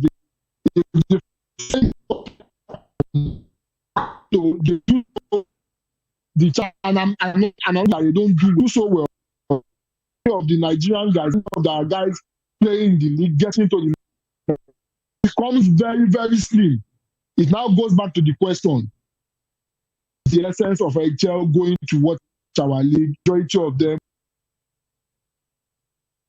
news. As much as it's an exciting news, I'm hoping HL can find a balance in the Nigerians in our league and the foreign-born Nigerians to be able to create a balance, and not have the foreign-born dominated while the players playing the Nigerian league do not have any opportunity to be able to to lay a claim to the shirt in the Super Eagles. Yeah, I think I share in your worry as far as that one is concerned. I think I stumbled upon the story that the best player, was it the Ikorodu City? Is already going to Europe. Joseph Arumala? Yeah. So what that says to you is that would be a talent that gets away. Yeah, that would be like the best player this season for Ikorodu United. Joseph Arumala is not going to be playing player. with Ikorodu United next season. Right. So, Maiwa, how do you expect the Super Eagles coach to pick the best players in the MPFL when they have one season wonder and they are pushed to play in obscure leagues? Because it's not going to the English. I think it will just be by their performance at the time. Sometimes while they are there. Some of them even go to the Albanian league to go and play maybe in the second or third team just because of exchange power. Right. Hadid Payne is leaving Ikorodu United to play for Arsenal, for instance. Right. Definitely, I will not bite the lead. I will not. Arsenal is like a step up. Yes, it's a step up. Even though he's not going to be starting, at least he will learn the ropes. He's still young. Yeah. Then NPFL, but this guy is actually still young.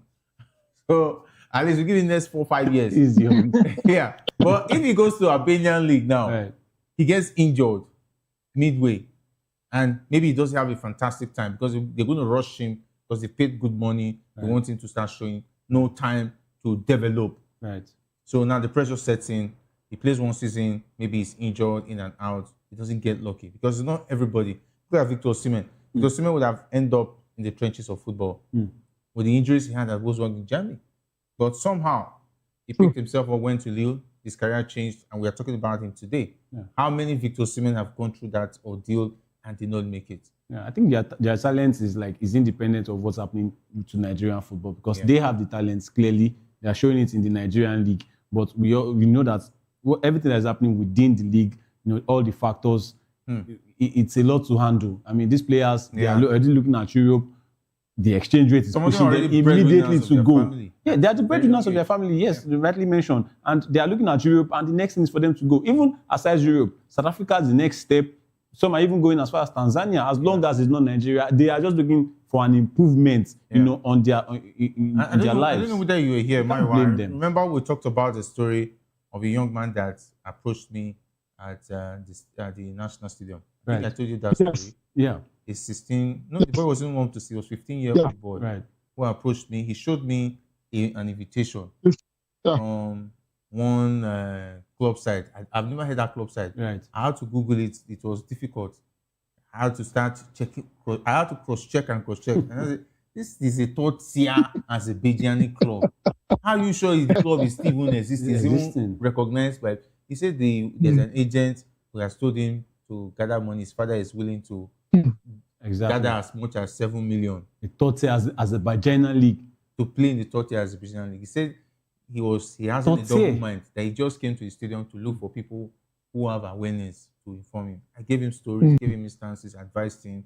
You are 15, try and struggle to play in the NPFL. Cut your teeth here. Yes. But to some other people, it will look like you are discouraging him because he's already seen Europe. No, so I'm praying that if he calls me in 3 years' time, he will say, oh, he listened to me and stayed back home. Because I've not heard whether he decided to go to Azerbaijan. Some of these players go, and I think we saw a boy that was hanged some time ago during the Obasanjo's government, 16-year-old. Was going to Indonesia to play, and he didn't know that he was used as a drug mule to push drugs. So it's pretty sad situation. It's a lot. But they are taking advantage of the fact that these players are excited to leave the country. Because so it means that a lot needs to be done here first to encourage these players to stay and cut their teeth here. If your economy is doing because well, look at South Africa. Their best players right now that will be going to the World Cup, they are playing in the league. Sometime like 6 years ago, we have talked about how the league can get better. Yes. But now, the exchange rate, the economy, if it's the league, I know we've been having a laugh about how the NPFL has been over the years, but if it's the league, trust me, the league has been very, very good this year.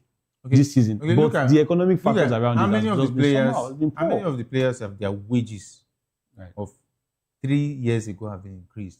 Take a look at the economic situation of the country. There was a time Kun Khalifat were talking about 50%. I was saying discount. There was going to be cost 50% of the salary. They're even cutting it. Wow. Tell me that player will hear. No regular payments.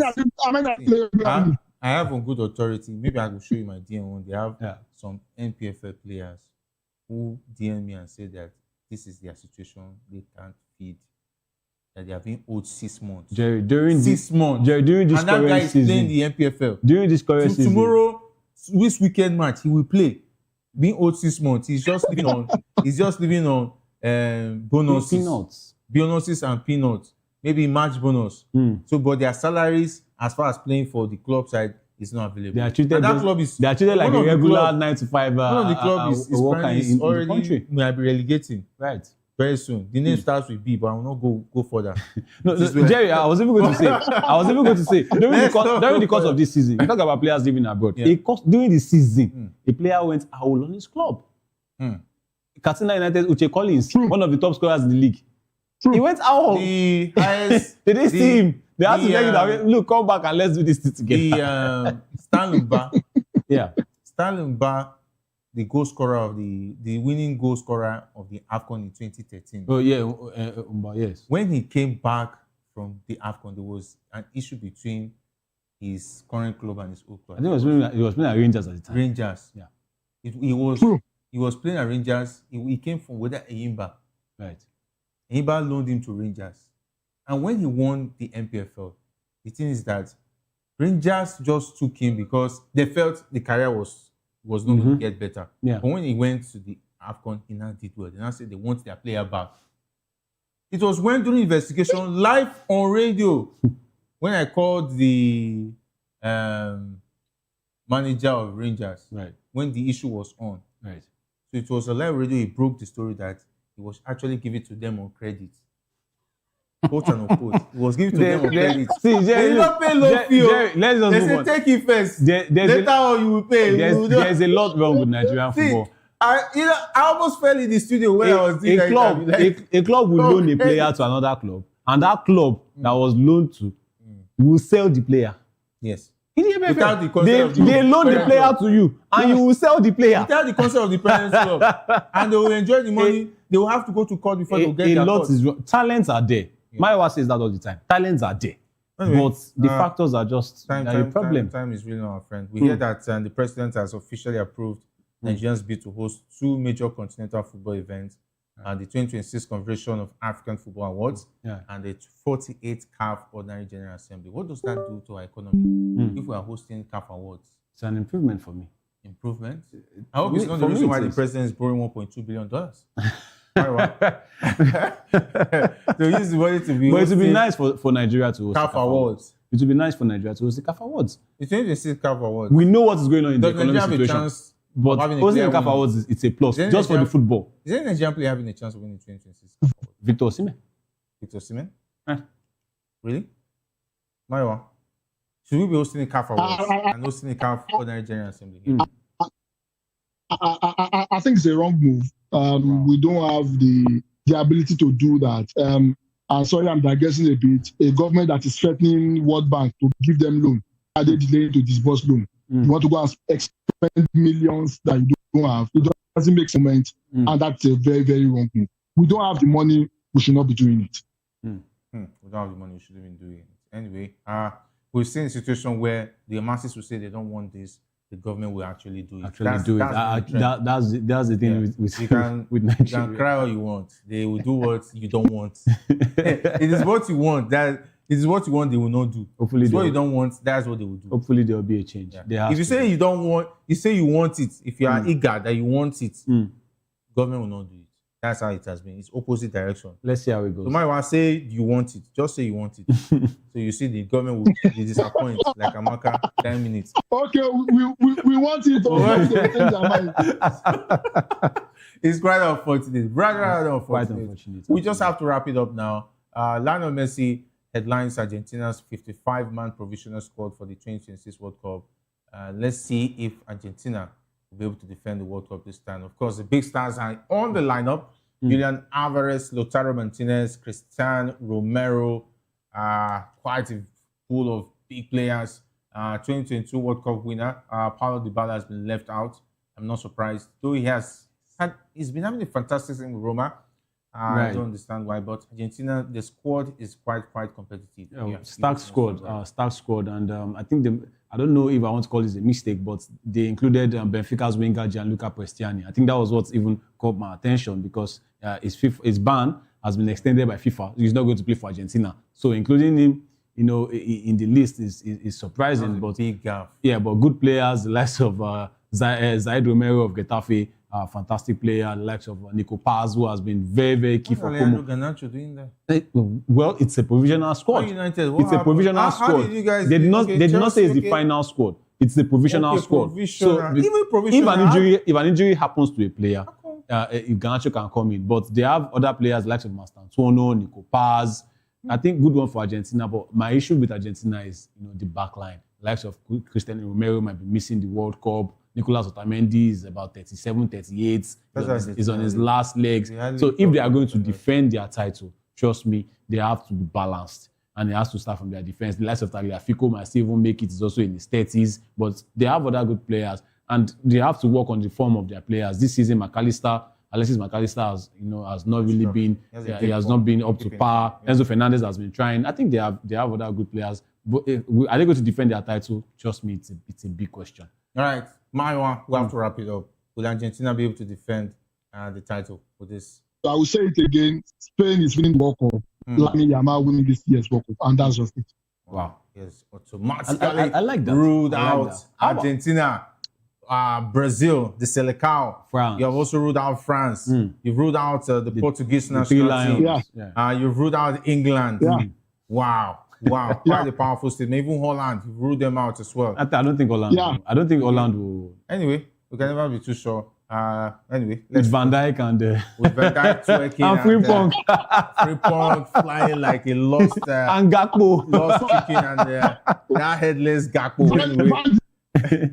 Oh my God! Hey, I don't have that conversation. It is what it is. Thank you we very will much. have it when the World Cup countdown starts. Unfortunately, I will not be We'll have watching it. any Holland games. Anyway. Thank you very much, Maiwa, for being awesome on the show. Big thanks to Fizz for being awesome as well. Big thanks to the guys who made the show great, talking about the likes of Shogun Sam, as well as Hassan and Okwemi. My name is Jerry Apelhai, saying thanks for being a part of the locker room. Up next is Political Lens with Chukuma Okoro. Stay tuned.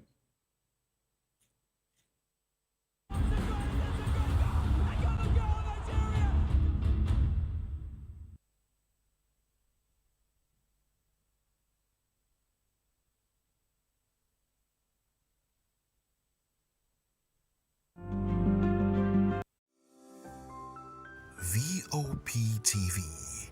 Now you have more than a voice.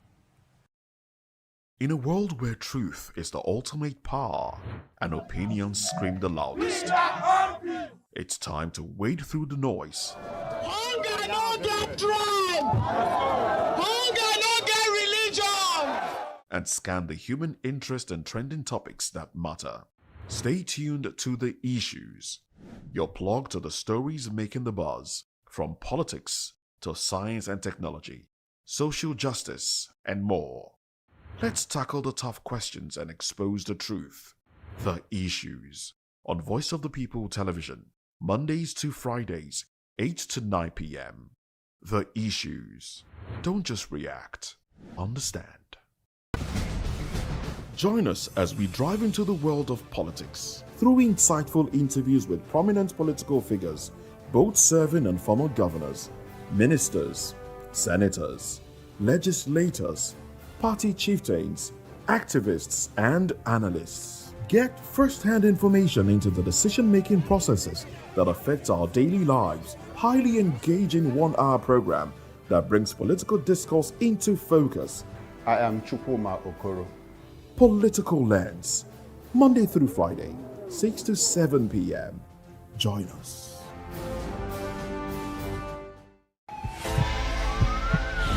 This is Health Check, your weekly guide to better living, smarter choices, and trusted answers. From everyday wellness to urgent health issues, we've got you covered. Health Check, only on Voice of the People Television, where your health has a voice.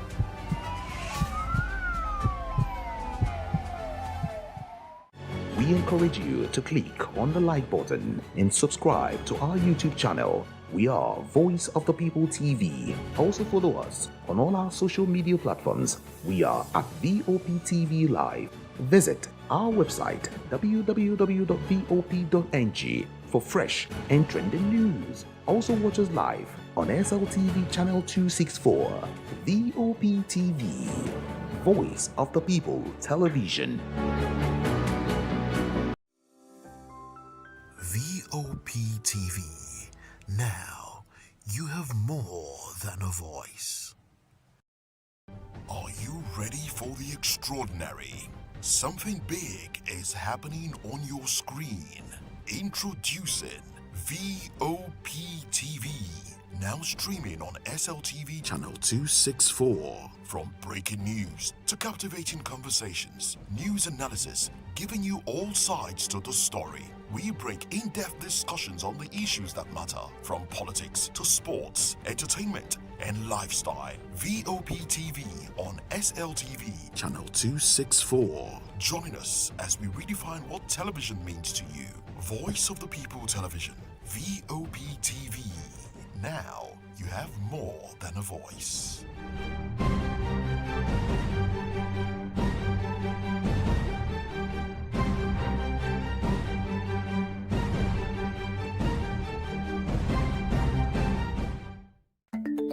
Africa is on the move, a continent of rising voices, untold stories, and powerful transformations. From the streets of Lagos to the heart of Nairobi, From the mines of Congo to the tech labs of Cape Town, the African story is being written every day. Bold, dynamic, unstoppable. This is African News on Voice of the People Television. We don't just bring you the news. We analyze and bring you Africa's heartbeat, the politics that shapes our nations, the economies that drives our future, the cultures that defines who we are, the voice that must be heard. Africa News, Africa's voice, Africa's future. Where Africa speaks, the world listens.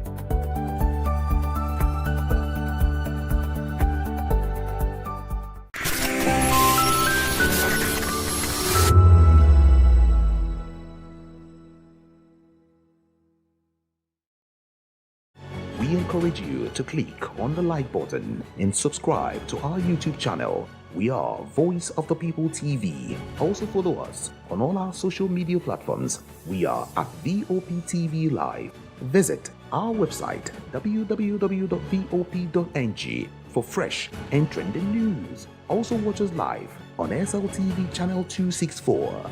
Voptv, Voice of the People Television.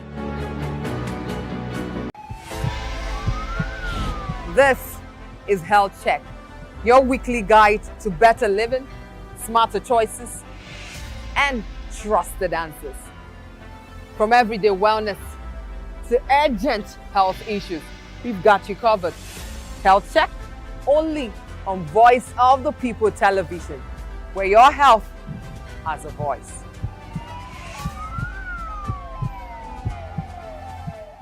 Hey guys, it's your girl Arika of the Dimples, aka Risky Baby, and you are watching VOP TV. Do not go anywhere. Where are you going to? Stay here. Calm down. Stay here if you're not. What's up, everybody? Uzo Arco here, and I'm hanging out on VOP TV. Keep it locked, don't go nowhere. Let's go. Hi everyone, my name is Yvonne Jagade. You are watching VOP TV and don't change the dial, because I said so. Who's happy to post them and who's happy the most? Because when shit goes south, y'all be happy to ghost. When you make a wrong move, they be happy to roast.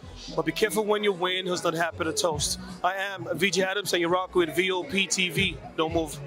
Hi, people. Bisola here, and you are watching VOP TV. Mwah. Shout out to VOP TV. It's so good to have you on the red carpet of AV. Love you all. Wishing you all the best. Here's a shout out to VOP TV. It's your girl April Oshidikwe at the AV premiere.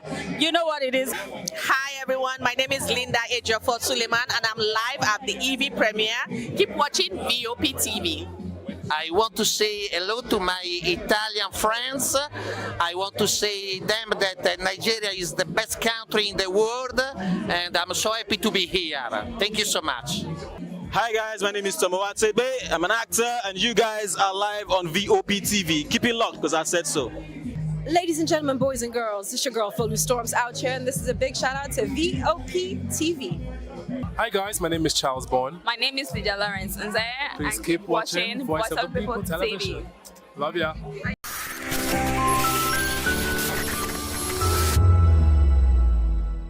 TV, do not go anywhere. Where are you going to? Stay here.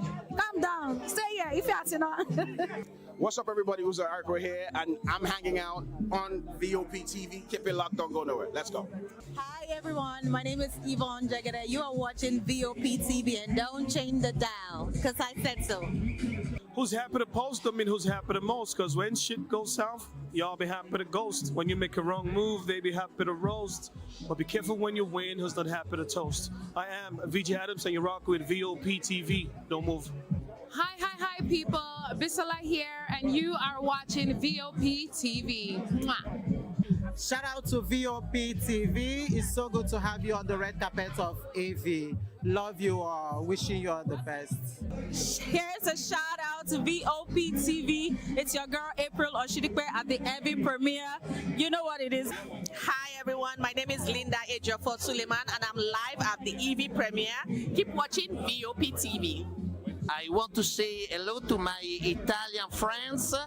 I want to say them that Nigeria is the best country in the world and I'm so happy to be here. Thank you so much. Hi guys, my name is Tomo Atsebe. I'm an actor, and you guys are live on Voptv. Keep it locked, because I said so. Ladies and gentlemen, boys and girls, it's your girl Folu Storms out here, and this is a big shout out to Voptv. Hi guys, my name is Charles Bond. My name is Lydia Lawrence Nzeye, Please and keep watching Voice of the People television. Love ya. This is Health Check, your weekly guide to better living, smarter choices, and trusted answers. From everyday wellness to urgent health issues, we've got you covered. Health Check, only on Voice of the People television, where your health has a voice.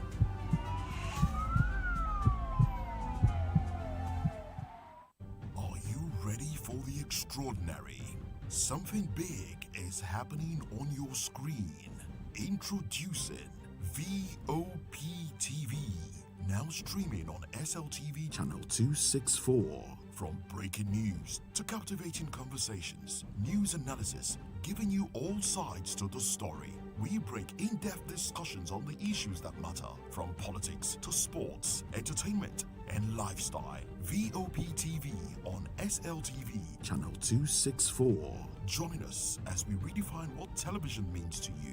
Voice of the People Television, Voptv. Now you have more than a voice.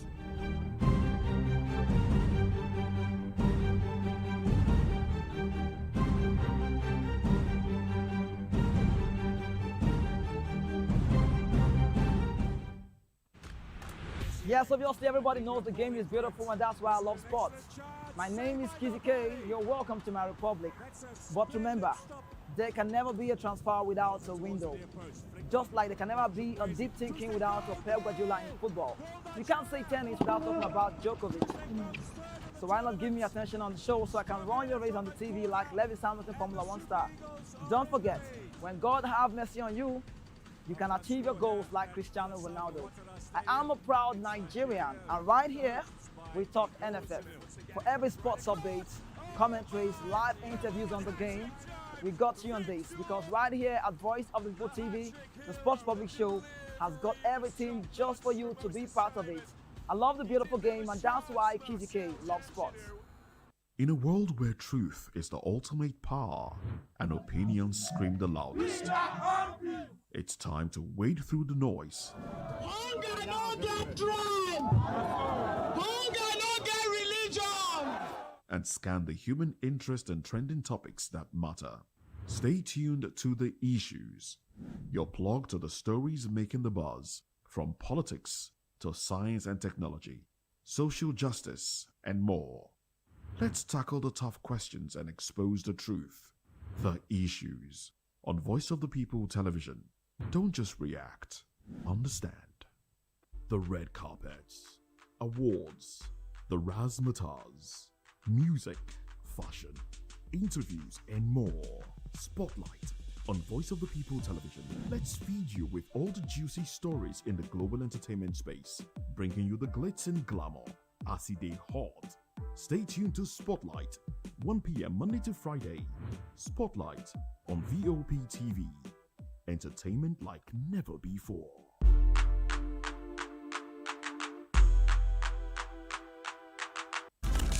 In a world where power shapes with every headline. In a nation full of questions.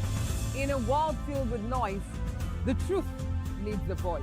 The policies that shapes our world and the economy that determines our future. Every hour, every day, the grapevine keeps buzzing. And together, we are committed to telling the stories that shape our world, because your voice is our focus. Don't forget, our voice matters the most. Let us come together and share our concerns.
Hello there, good evening and welcome to Political Lens. I am Chukwuma Okoro. Good to have you join us. On the show today, why the North chose Obi, NDC, ADC will end up working together in 2027. That's coming from Rabi Ukwopan. So, February's 2027 Guba fate unknown.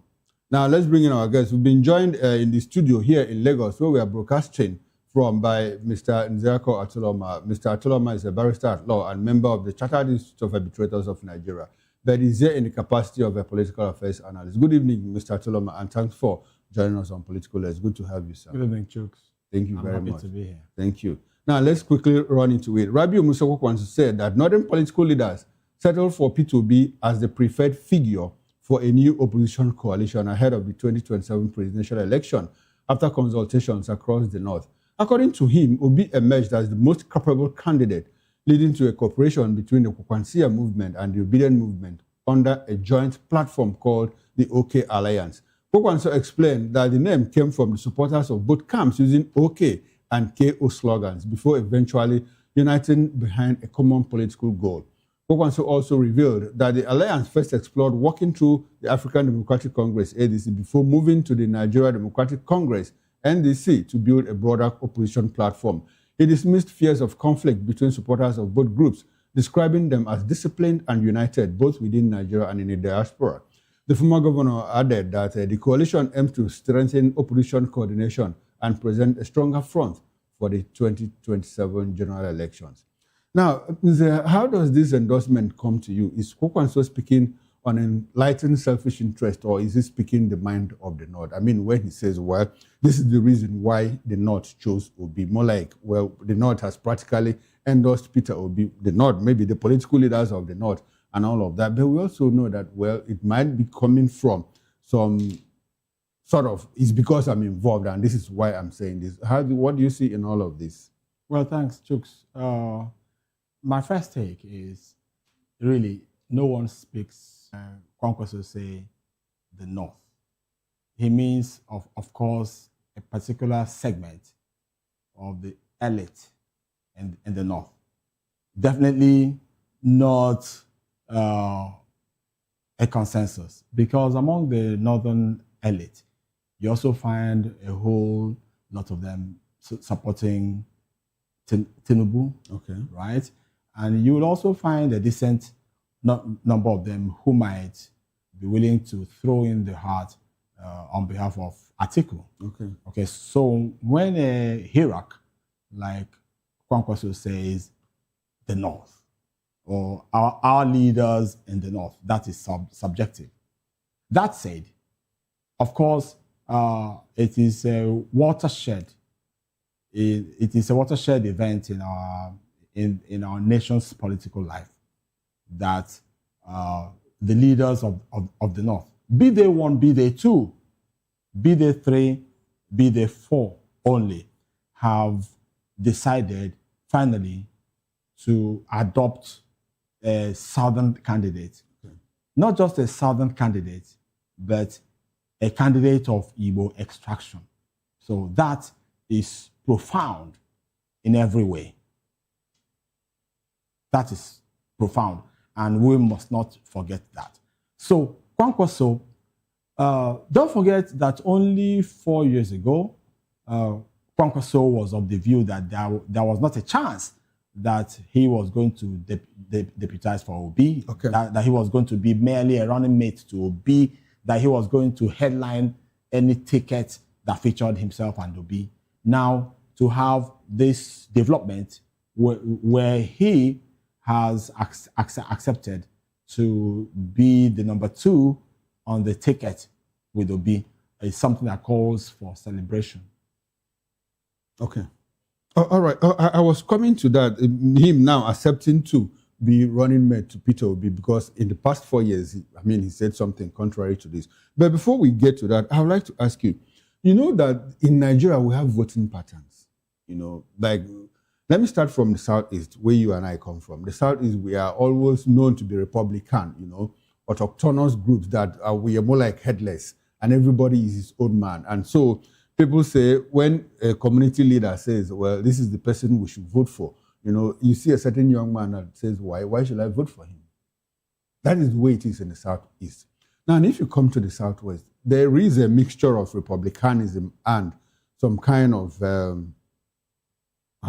oligarchy that, the Oba has said, the Council of Obas have said, and this is the way it is. And you know that, to be very clear, they are very supportive of one another, each other. But if you go to the North, when an emir stands up and probably an alpha in the mosque gets up and say, well, this is the direction we'll go, we always see them move more like, in a very modest term, more like a mass, like a head, head into a particular place. So if you say that, well, Kwakwanso might not be speaking for the generality of the North, there might be splinters of, dissenting voices here and there. But the general opinion, according to Kwakwanso and a few other people, is that, well, it should be go to the Igbo South, like you have mentioned, and Obi is the person. Now, we hear a couple of northern elements say we are not in agreement with this, including Atiku Abubakar. So how much of these dissenting voices, could work against the ticket in 2027, if you understand their voting pattern? Thanks, Chooks. Now, let me start by offering a very respectful correction to you. Okay. The Igbo are Republican by nature, but they're not headless. No, I didn't. Yes. Okay, so what they don't do among the Igbo is command performance. They don't do command performance, but they can be united around causes, common causes. For example, people can be united by hunger. People can be united by oppression. People can be united by insecurity.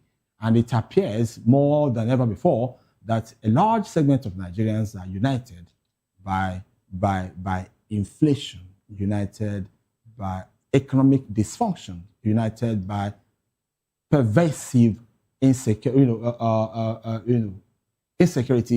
I beg your pardon to repeat that. Okay, so, and particularly with the Igbo segment of this country, the Southeast and parts of the South, they are united. They don't need command performance. They are united by the fact that what has seemed hitherto like a nation and a system that excluded them, that marginalized them, that placed them merely at the fringes of the scheme of things, is about to change its mind about.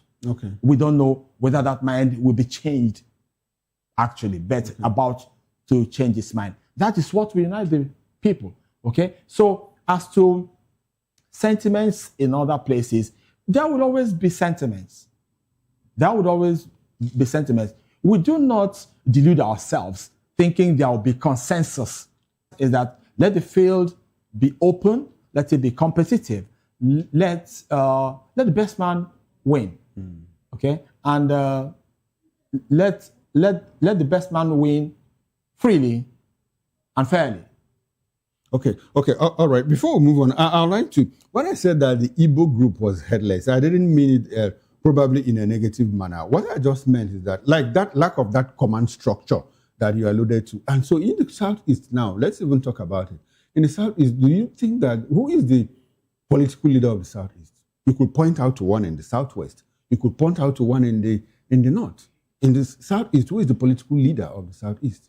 Practically, I mean, I've done a mental note of it. I can't find anybody. Was even Zeke?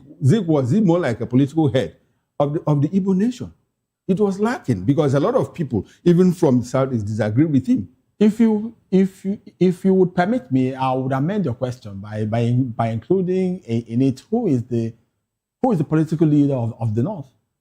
There is none. Well, article says, right now, I'm the most popular political leader in the North. He is not. Buhari at some point claimed to having 12 million votes that never worked for him anyway. So you could identify figures, in some areas. If you come to the Southwest, you could talk about Ebola Ahmed Tinubu. And so in the Southeast, who is the political leader of the Southeast? You did not have that. That was what I meant when I said without question. That was what I meant when I said more like headless. Headless. Okay. Without question. Okay. Peter Obi is the most successful politician of Igbo extraction. Is he the political leader of the Southeast? we're not talking, political leaders are not elected or appointed or voted in somewhat formally. Okay. It's a matter of fact. Okay, somebody who is more like a rallying point. Yeah, it's a rallying point. Peter Obi, without question, without cavil, is the most successful politician from the Southeast alive. Okay, so you think Peter Obi is the political leader of the Southeast? Yes.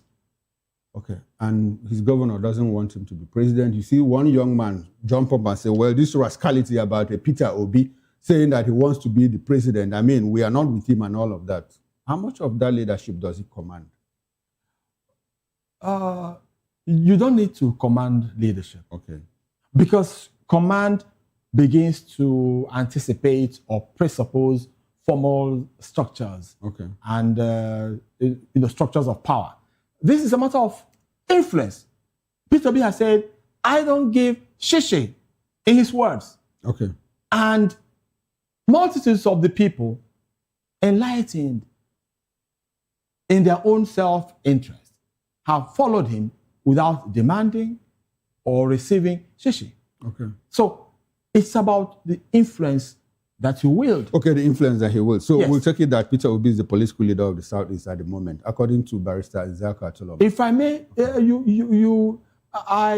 I can accept that. Okay. You're quoting me that. Okay, that's I'm quoting fine. you directly. But I need to amend it. Offer some context. Okay. Okay. So it might be a disservice to the political realities on the ground to describe Peter Obi as the political leader of the Southeast. He is not the political leader of the Southeast in the sense of an exclusionary regional provincial arrangement. No. Okay. He is, as I said, the most successful politician of the Southeast extraction alive. Okay. Okay? That is not to say that he is the leader of some regional hegemony and all of that. Okay. He's a national leader. He's a nationalist. Yes. Of Igbo extraction. But he happens to come from the Southeast. From the Igbo side. And that places him in position as the most successful politician alive. Okay. Forget, and by extension, the forget the governor, the political leader of the yes, Southeast. Forget the governor of the state he hails from. Okay. It's a matter of sour oranges. You know, you want to say it's always there. We'll talk about what the governors of the Southeast are doing in trying to mobilize for him or for the president. Yeah. Now, as we are talking about P2B now, how much of that feat in 2023 can be reenacted in 2027? We hear that he has lost a lot of followership based on how he dumped the Labour Party, moved again and again from ADC to the NDC. What do you know about this? I know you are not an obedient, or are you one? And so that intact, that tact movement, that he had in 2023, with the recent developments, do you think that combining with Rabiu Musa Kwankwaso, that they are able to reenact that feat in 2027? What do you see coming? That's a question that you raised and put it aside. I would like to start with that. Okay. Are you an obedient? Yes. Now, I do not, for policy and practice, like to associate myself with tags. Okay. But ask me, would you vote for Peter Obi? And the answer is a big yes. Okay. Did you vote him in 2023? Yes. Would you vote him again? Yes. But whether I'm an operative, like an obedient, an obedient, I may not be able to have a very big yes. Back to the other question. Would you be able to? Will he be able to? Will they be reenact, able to the 2023 reenact 2023? Even now that he has merged with Kwakwanso. Granted, the obedience movement has lost some steam. That is natural. Okay. After every election season, the losers of that election, for good or bad reason, lose some steam. Some members of some of the fan base will be disillusioned. Some could move on. Some could join the ruling party and all of that. That did happen to the obedience movement. Not least with the tragedy and travesty we saw in the National in the National Assembly, where a whole lot of persons who ran on the obedient wave to elective of office got into the National Assembly and switched sides. That was a shame. Okay. So now that said, how much of, I mean, there are so many talking points. How much of Obi's influence will take people into elective positions in 2027? I mean, you just described what happened in 2023, where people got crested to power on the platform of, Obi's wave, got into House of Assembly, got into National Assembly, that's House of Representatives and all of that. And in just a matter of 2-3 years, we have more than 80% of those people, dump the party, dump Peter Obi, and, find their levels and all of that. So now Nigerians are saying, oh, okay, so you want to come to NDC because Obi and Kwakwanso are there. Well, what do you see coming? Do you think that that wave of, okay, getting into National Assembly, let me just queue behind Obi, is it going to happen again? Well, they say you don't step into the same river twice.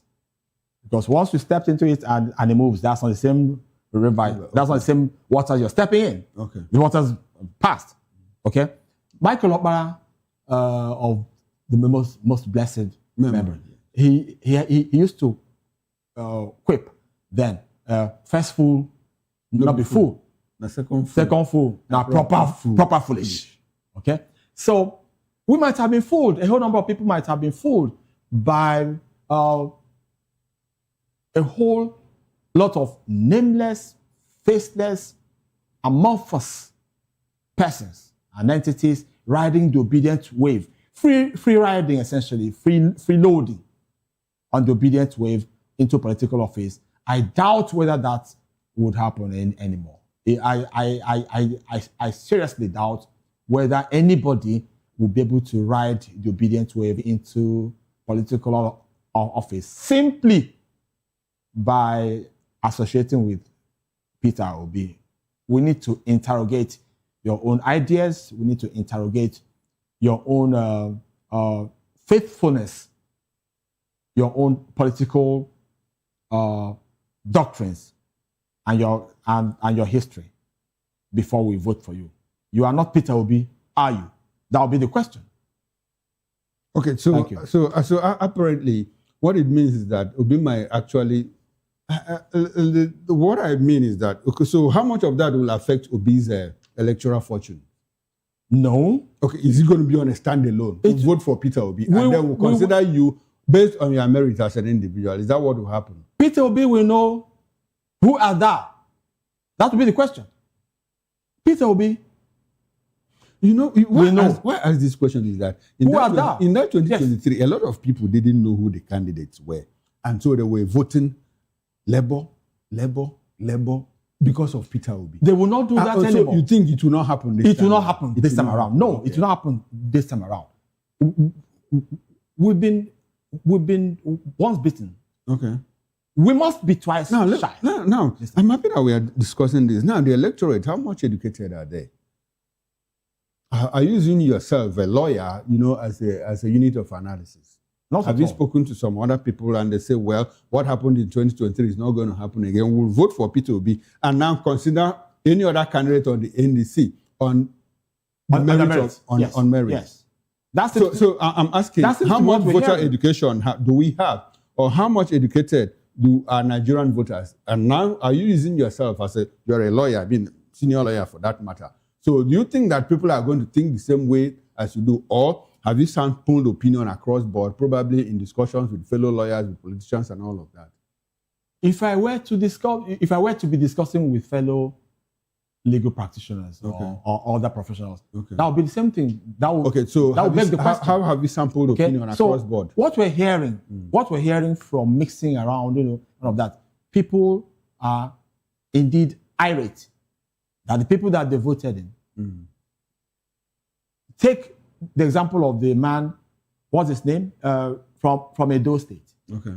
Senator, who was elected, who rode the Obi wave into the Senate, only to become the arrowhead of the APC against the very well-loved very well beloved lady. People were not heartened by his role in that incident. Okay. Yes, and I do not think people are going to repeat that mistake. It was a mistake. It was a mistake. It was a mistake. It was a mistake to elect all manner of nameless, faceless, and shameless, I dare say, folks. Okay, together with Obi. Nobody is tagging along with Obi this time around. Yes. Okay, everyone is on his own. Yes. You attend to all yes. Now let's move on. Atiku Abubakar, I personally, if you don't mind, I personally am prepared to vote president and return the other ballot empty. Okay. No, I'm not voting for. That's if you don't know the pedigree of the candidate, or the candidate must prove themselves to me. Okay, before you vote. Before I vote for them. Okay. All right. Now let's move on. Atiku Abubakar has criticized the zoning of the NDC ticket, to South, arguing that it will be difficult for Southern candidates to remove a Southern president. Now, how do you react to Atiku's position? I mean, he's angry that, well, the NDC has decided to zone its ticket to the South. And when I discussed it with someone, he said that does it look like Atiku is a meddlesome interloper or what? I mean, is he a member of the ADC? Why is he concerned about where ADC takes their tickets to? So how do you react to this comment, Atiku's position? Well, in 2023, Atiku Abubakar was opposed to the PDP, zoning the presidency to the South also. Don't forget. Was he?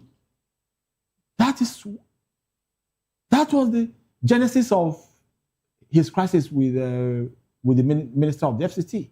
We heard differently. But land on your thoughts. Okay, so that we are trying to succeed a northern president. Justice and common sense dictates that should go to the South. And the PDP should zone this to the South. And he stood in the way. That was partly, if I may amend, the genesis of his crisis. The crisis between him and the minister of the FCT, which has festered. Okay. Now, so Atiku Abubakar is a veteran. He has run almost every election cycle. I sincerely think the time has arrived for him to take a second look at his decisions. He has to look in the mirror. Am I now more of a spoiler? Or am I really a contender or a pretender? What is unfair or unjust zoning the presidency to the South? No, because he says that a Southern candidate cannot remove a Southern president. Why? Not according to him. So you don't agree with him? That's a self-serving assessment, if I may say so. I do not agree with it. It does not hold, it does not hold up against reason and common sense. Okay, now, part of Atiku's argument, and a lot of people have argued or reasoned alike, is that, well, if you have a Southerner, and meanwhile, Jonathan we hear that he's going to throw his hat into the ring, to contest for the presidency on the platform of the PDP. Rumors are here and there, but it's not been confirmed. And unfortunately, Jonathan himself has not come out to say, I'm running or I'm not running. He says he's consulting, and no one knows how long that consultation will hold. So he's in there, and so you have probably an Obi in NDC, Tinubu in APC, and Jonathan in PDP. And three of them divide their votes. And you see an Atiku Abubakar probably claim the ticket of the ADC from the north, and they go into the contest. What do you think will happen? First, let me start with the former president. Okay. Throwing his hat in the ring. That would be the most embarrassing, most dastardly decision anybody can make.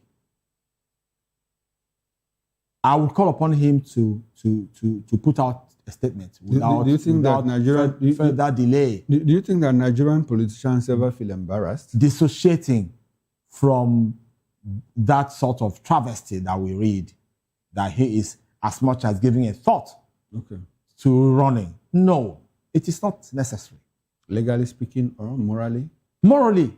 Okay. He's got no business, no further business. He has been celebrated as a statesman. He should remain so. Why is he, why should he permit us to hear that he is consulting to get back into the running, just to spoil things? Exactly the point. Spoil things for who? That's the question. The conspiracy theorists, spoil things for who? Is he playing the president's card? Or is he playing the South-South card? Is he playing Wike's card or what? That's the question. That's the big question Nigerians are asking. If he steps into the fray now, to what end? I like the fact that you mentioned that word, spoiler role. So who does he want to spoil things for? Is it for NDC? Or is he playing the president's script? Nobody is spoiling anything for the president. No, I mean, is he playing the president's script? Nobody is spoiling. I'm not going to take that question from the point of view of playing the script. Okay. Because I don't know. Okay. You know. Okay. But you know he could be playing a spoiler role. You use the word spoiler. What I know. Okay. I do not know who is playing the script for whom. Okay. But what I know is who may be spoiling what for whom. Okay. Can you let us into all of that? Now, I do not know who is playing what script for whom, okay, including the president, but I know for whom things may be spoiled, and that is Peter Obi. Peter Obi, okay. Anybody trying to spoil anything is not trying to spoil it for the president. No, I actually, the president will be just fine. The president is fine. Okay, so if that person is trying to spoil for Peter Obi and the president is fine, probably the person is playing the president's script. By the president is fine. Impliedly. No. I do not imply so. Okay. By the president is fine. I mean that we all have been told that he's the master strategist. Right? Do you agree with that? Why not? Okay. He's a strategist. Okay. Okay. So if he's a strategist, a master at that, as we've been told, and as we have seen, as you agree, as we have seen, he should be fine to. Okay. Let's face it. And so you don't think that his strategy could be to use Jonathan to spoil somebody's. Let's face it. This president. No, you don't think. Don't think that as a master strategist, which you have acclaimed that he is, you don't think that he could be using Jonathan to spoil somebody's chances. I doubt whether a former president could be used. Could be used in that context, in that manner. Okay. That will be the greatest shame of all. Okay. If a former president, someone who your predecessor bet won, that's how it is described. Okay. Jonathan is not just Tinubu's predecessor in office. Predecessor bet won. Okay. Tinubu's predecessor bet Buhari. Okay. So at that level, at that ranking, he should not. He shouldn't do houseboy. Okay, all right. I'd like for us to. We'll see. We'll see how much of this, or how all of these things pan out in the coming days. Yes. I'd like for us to segue into a similar conversation, still talking about ADC, NDC, because the former governor of Kano State, Rabi Musa Kwankwaso, has dismissed claims that his exit from ADC created a damaging split in the opposition ahead of the 2027 elections. Speaking on a national TV, Kwankwaso said he and Peter Obi left the party due to unresolved internal issues, not because of any conflict with Atiku Abubakar, adding that they could still work together before the elections, the 2027 election. Kwankwaso also downplayed Atiku's recent comments questioning his political strength outside Kano, insisting politics should not be personal. He recalled working closely with Atiku Abubakar during the 2019 presidential election as his northern coordinator and urged critics to wait until the election before predicting a split in Kano vote. Well, responding to Atiku's position and the division in the opposition, Kwankwaso said Obi and himself didn't leave because of Atiku, but on political necessity. Do you think that Kwankwaso is being truthful? I am not a judge of truth. Okay. Because I can only judge truth if I get into fact finding, and I have not found any facts. So I cannot speculate around that, because that would be to speculate around the character of a person.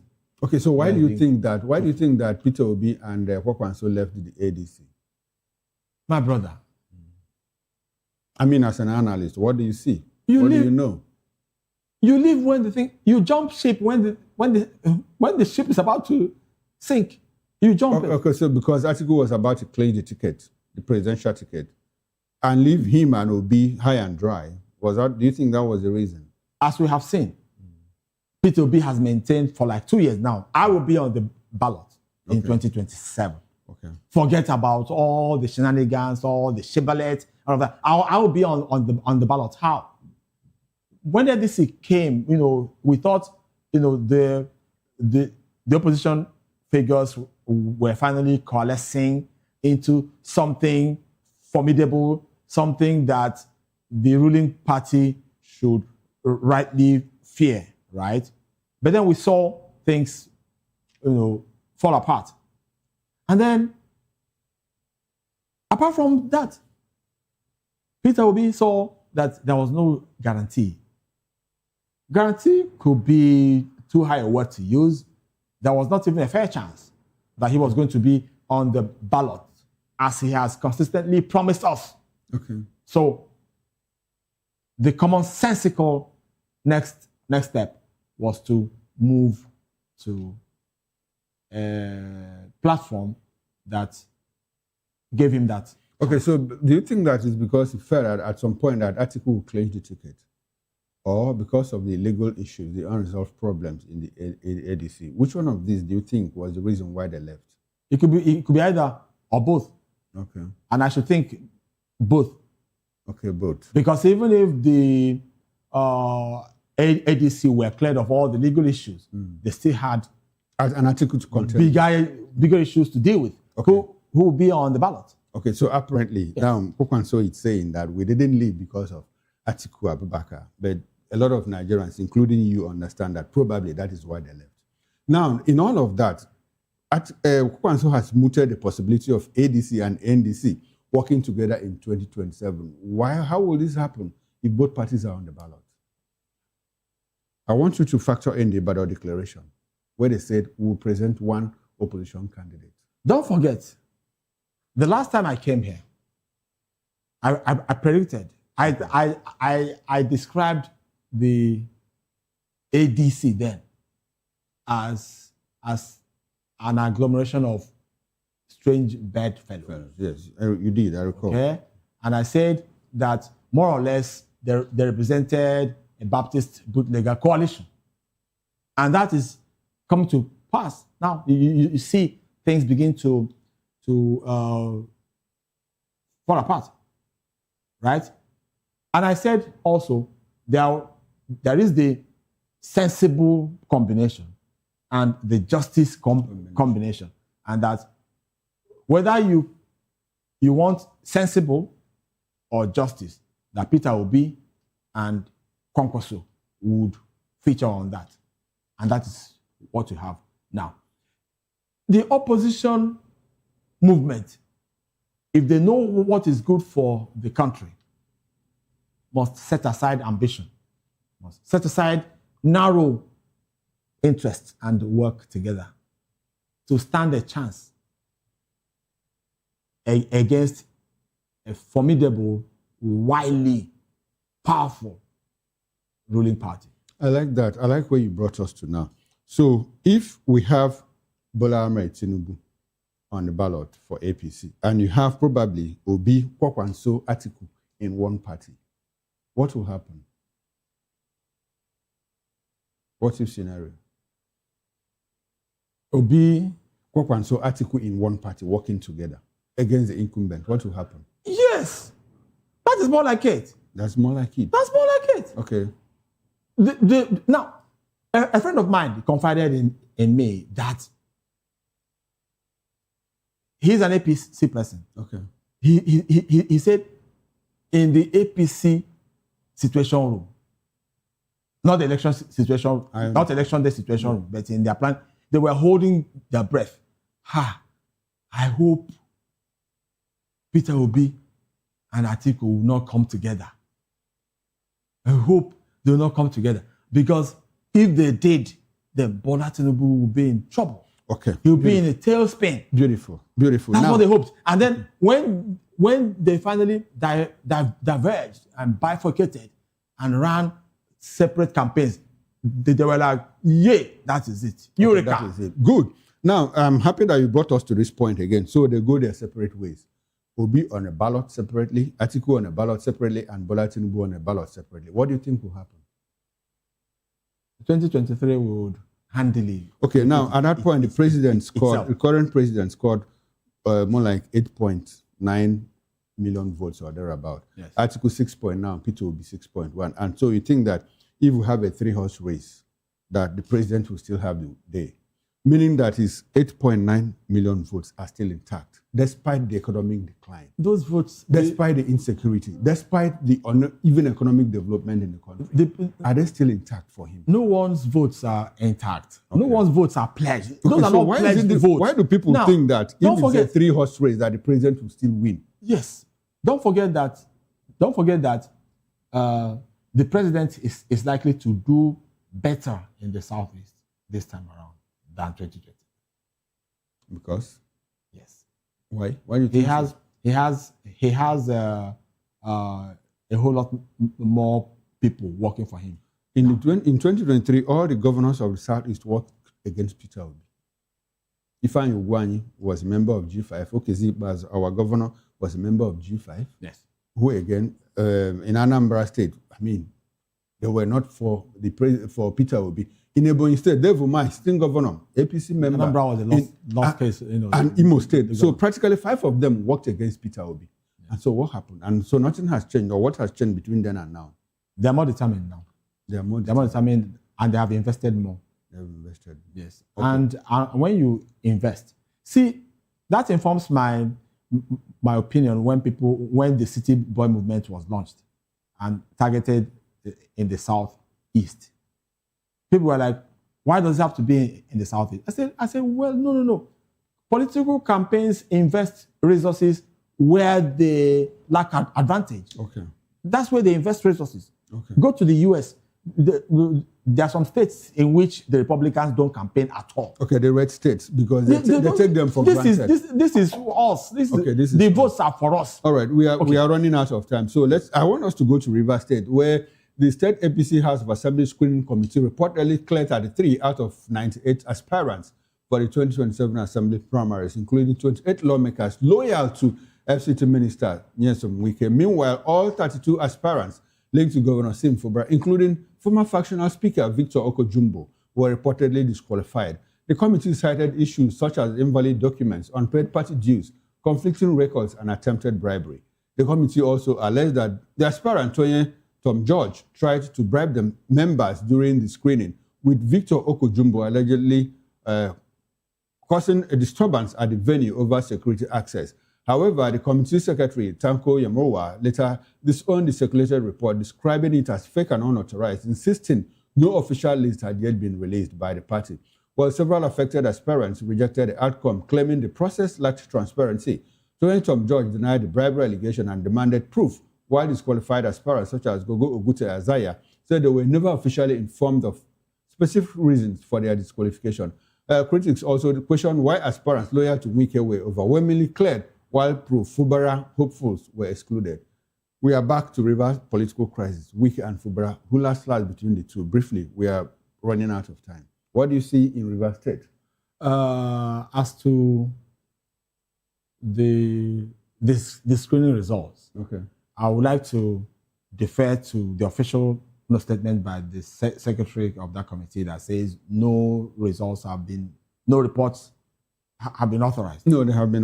No, that's the official statement. Okay. But inside sources tell us what happened. Good. So I wasn't there when your sources. No, I'm telling you now. Now, if it were true that all the aspirants loyal or affiliated to the minister of the FCT were cleared, and all the aspirants loyal to or affiliated with the governor, Fubara, were disqualified.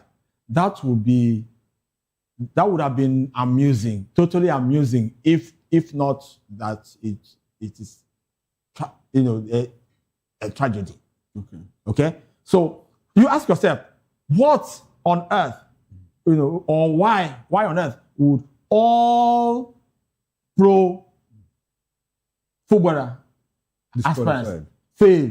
When you talk all about of them, when fail. you say it's amusing, would that be the first thing that has amused you in Nigeria or in River State? No, it would have been amusing if it were not so tragic. It's not amusing. Okay. But for each tragedy, it would have been amusing. Okay. Yes. So apparently, you think that that the more like trying to overreach themselves and is more brazen. If you see these people accepted and all of these other people rejected, it's more brazen. Back in the day, we used to see, okay, let's say there are 40 seats, right?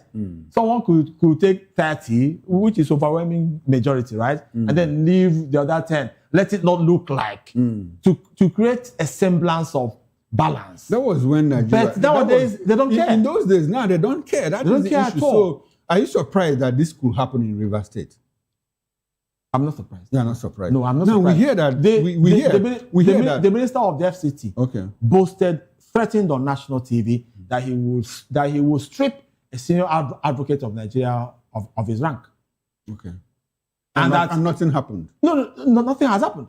And that he would revoke the title documents of any property that led the ADC convention. That's the ADC PDP. Okay. That lets their property to a faction of the PDP to run a headquarters from. That he would revoke that. Unfortunately, we are out of time. Like I said, there are so many talking points. Maybe we'll have to continue this another day. But before we leave, do you hear, there is information that Sim Fubara might just migrate to the NDC. Do you think it's possible? You see, one thing I believe people must know is you must know when to stop. Okay. You must know when to stop, right? Emeka Ihedioha was removed by the Supreme Court from him, from the governorship of Imo State. He hasn't died. The heavens haven't, crashed in on him. He has moved on. I don't think Sim Fubara will be re-elected. Okay, you don't think he will I do not think. No. No matter what he tries. I do not think. Because of what? Because of the president, or because of Mike, or because of Rivers people? Rivers people. I do not think it was the Rivers people that filed that 2023 election result that was mutilated, cancelled, and was still accepted. Okay. And reckoned with. Up until this moment. Yes, up until this moment. Okay, so I don't think it was the Rivers people that... We're out of time. 30 seconds, your concluding thoughts. Well, ours is a nation in flux. We've got to put our hands on the wheel and not let up. Thanks. And this is where we have to end this conversation. It's been very interesting, very insightful, I must say. And I hope we can do this some other time. Thank you very much. I'll be glad to return. We've been speaking with Mr. Nzeako Atuloma, barrister at law, who is a member of the Chartered Institute of Arbitrators of Nigeria. But he appeared here in the capacity of a political affairs analyst. Thank you very much. I appreciate your presence. Thank you. Now, on behalf of the backroom staff, I am Chukwuma Okoro. Up next is Issues with Nana Andimdoto. Bye for now, and enjoy the rest of your evening.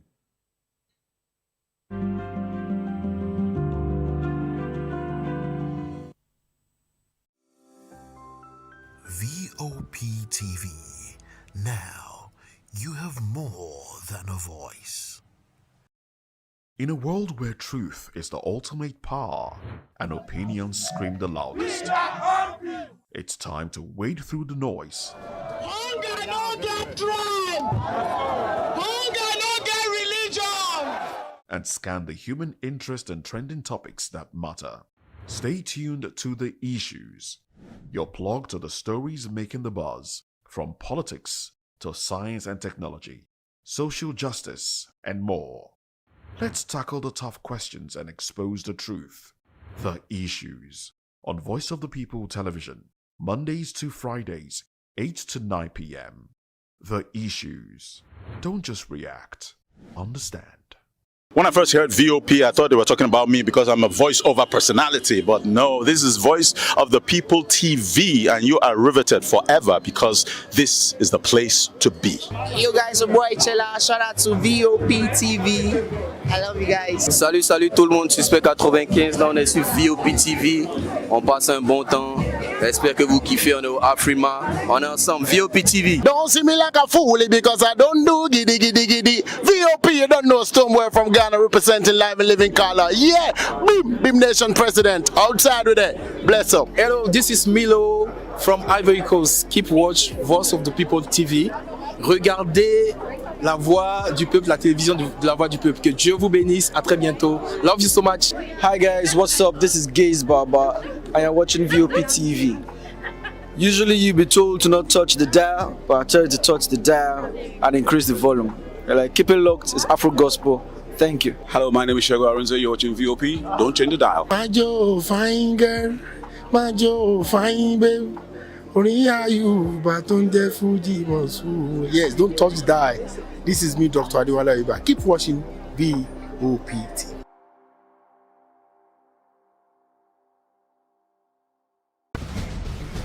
Join us as we drive into the world of politics through insightful interviews with prominent political figures, both serving and former governors, ministers, senators, legislators, party chieftains, activists, and analysts. Get first-hand information into the decision-making processes that affect our daily lives. Highly engaging one-hour program that brings political discourse into focus. I am Chukwuma Okoro. Political Lens, Monday through Friday, 6 to 7 p.m. Join us.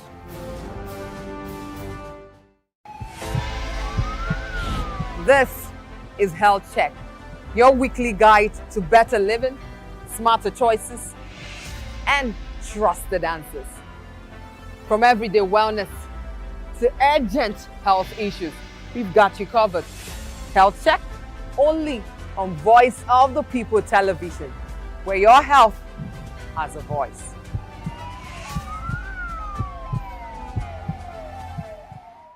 We encourage you to click on the like button and subscribe to our YouTube channel. We are Voice of the People TV. Also follow us on all our social media platforms. We are at VOPTV Live. Visit our website www.vop.ng for fresh and trending news. Also watch us live on SLTV channel 264. VOP TV, Voice of the People Television. VOP TV. Now, you have more than a voice. Are you ready for the extraordinary? Something big is happening on your screen. Introducing VOP TV. Now streaming on SLTV channel 264. From breaking news to captivating conversations, news analysis, giving you all sides to the story. We break in-depth discussions on the issues that matter, from politics to sports, entertainment, and lifestyle. VOP TV on SLTV channel 264. Join us as we redefine what television means to you. Voice of the People Television, VOP TV. Now you have more than a voice.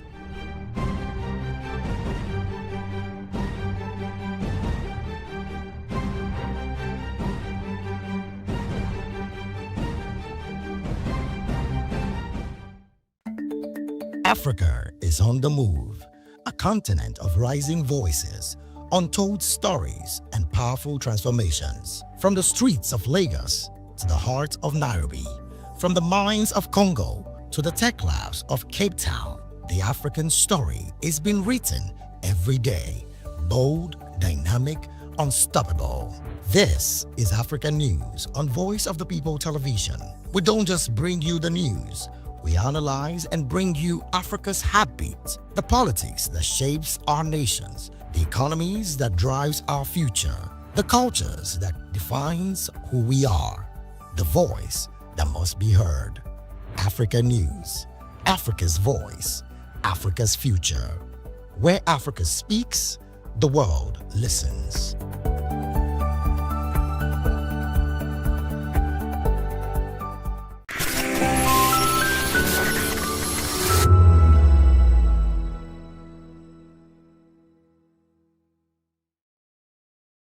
We encourage you to click on the like button and subscribe to our YouTube channel. We are Voice of the People TV. Also follow us on all our social media platforms. We are at Voptv Live. Visit our website www.vop.ng for fresh and trending news. Also watch us live on SLTV channel 264.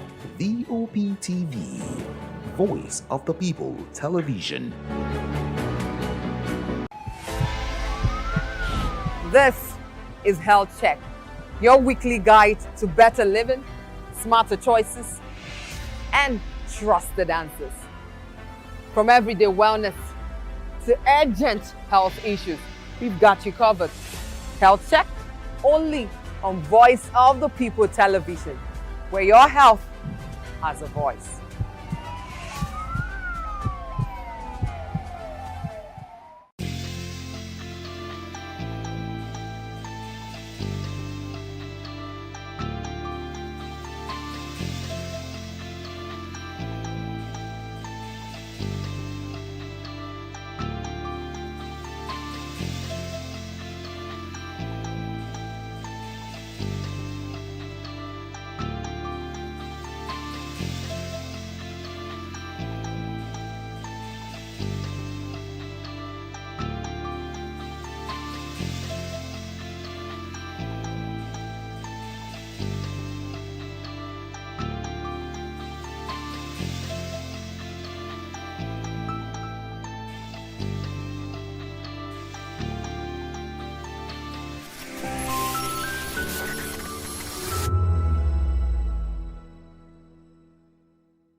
In a world where power shifts with every headline.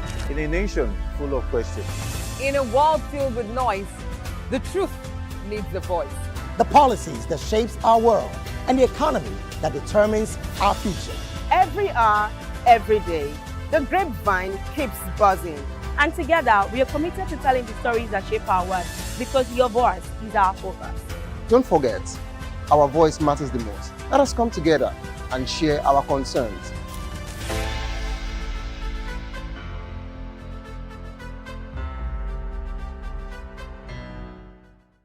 Dialogue. We bring you fresh ideas and conversations, shaping the future of learning in Nigeria and beyond.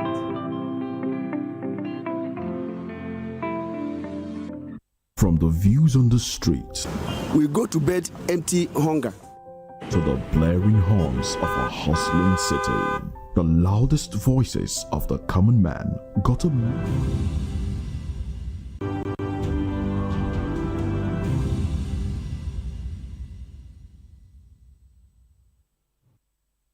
A very good evening to you and welcome to another exciting episode of the Issues and Voice of the People Television, ever bringing the most important and pressing issues shaping our nation today. I'm your host, Nenna Ndumdioto. Today on the issues, examining the complexities of Nigeria's politics and governance, from United States warning of ISIS expansion into Nigeria and other West African countries, to Shomole decrying attacks in South Africa, insisting Nigerians' lives more important than investment. Also, Shore criticizes coalitions, says they are only interested in power. Finally, federal government removes UTME for NC admission as JAMB announces 150 cutoff mark. Join us as we break down the fact and provide context to help you stay informed. We'll take a short break, and when we return, we'll dig deeper into these topics. Don't go away.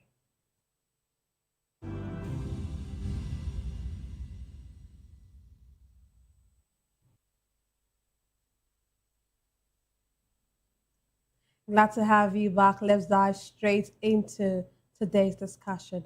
United States has raised concerns that ISIS and its affiliated groups are shifting more of its operations into West Africa. In a strategy document, the US said its major objective in Africa would be to prevent extremist groups from establishing operational bases capable of launching attacks against American interests. It also reiterated that the protection of Christians targeted by terrorist groups would remain a key priority of the administration. Meanwhile, Borno state authorities have continued defending the controversial reintegration program for repentant terrorists. According to the state government, former insurgents are made to swear oath with the Quran before reintegration into society as part of efforts to ensure accountability and peaceful rehabilitation. The issue of reintegration remains one of the most sensitive aspects of Nigeria's counterterrorism strategy, as some question the rationale behind it. Today, I'm delighted to be joined by two esteemed guests. Here in the studio, we have Dr. Peter Anosike. Dr. Anosike is a philosopher, development economist, and best-selling author. He's also an erudite commentator on economy, finance, politics, and power. He's also the author of the most talked about book titled Abuse of Power, How Democracy Turned into Tyranny of the Few. Glad to have you join us, sir. I'm happy to be here. Yes, sir. Also, we have joining us virtually, we have Chris Otaigbe. He is an international freelance journalist and a public commentator. Glad to have you join us, sir. Glad to join you this evening. I hope you can hear me clearly. Yes, I can hear you very well. Thank you. Let me start Great, with you. great. You know, the US government has come out to say that ISIS is expanding into not just Nigeria, Lake Chad, and some other parts of West Africa. I don't know what you make of this development. Isn't it disturbing to know that, you know, we already have so much in our hands, and we have this also as well to, you know, to combat with?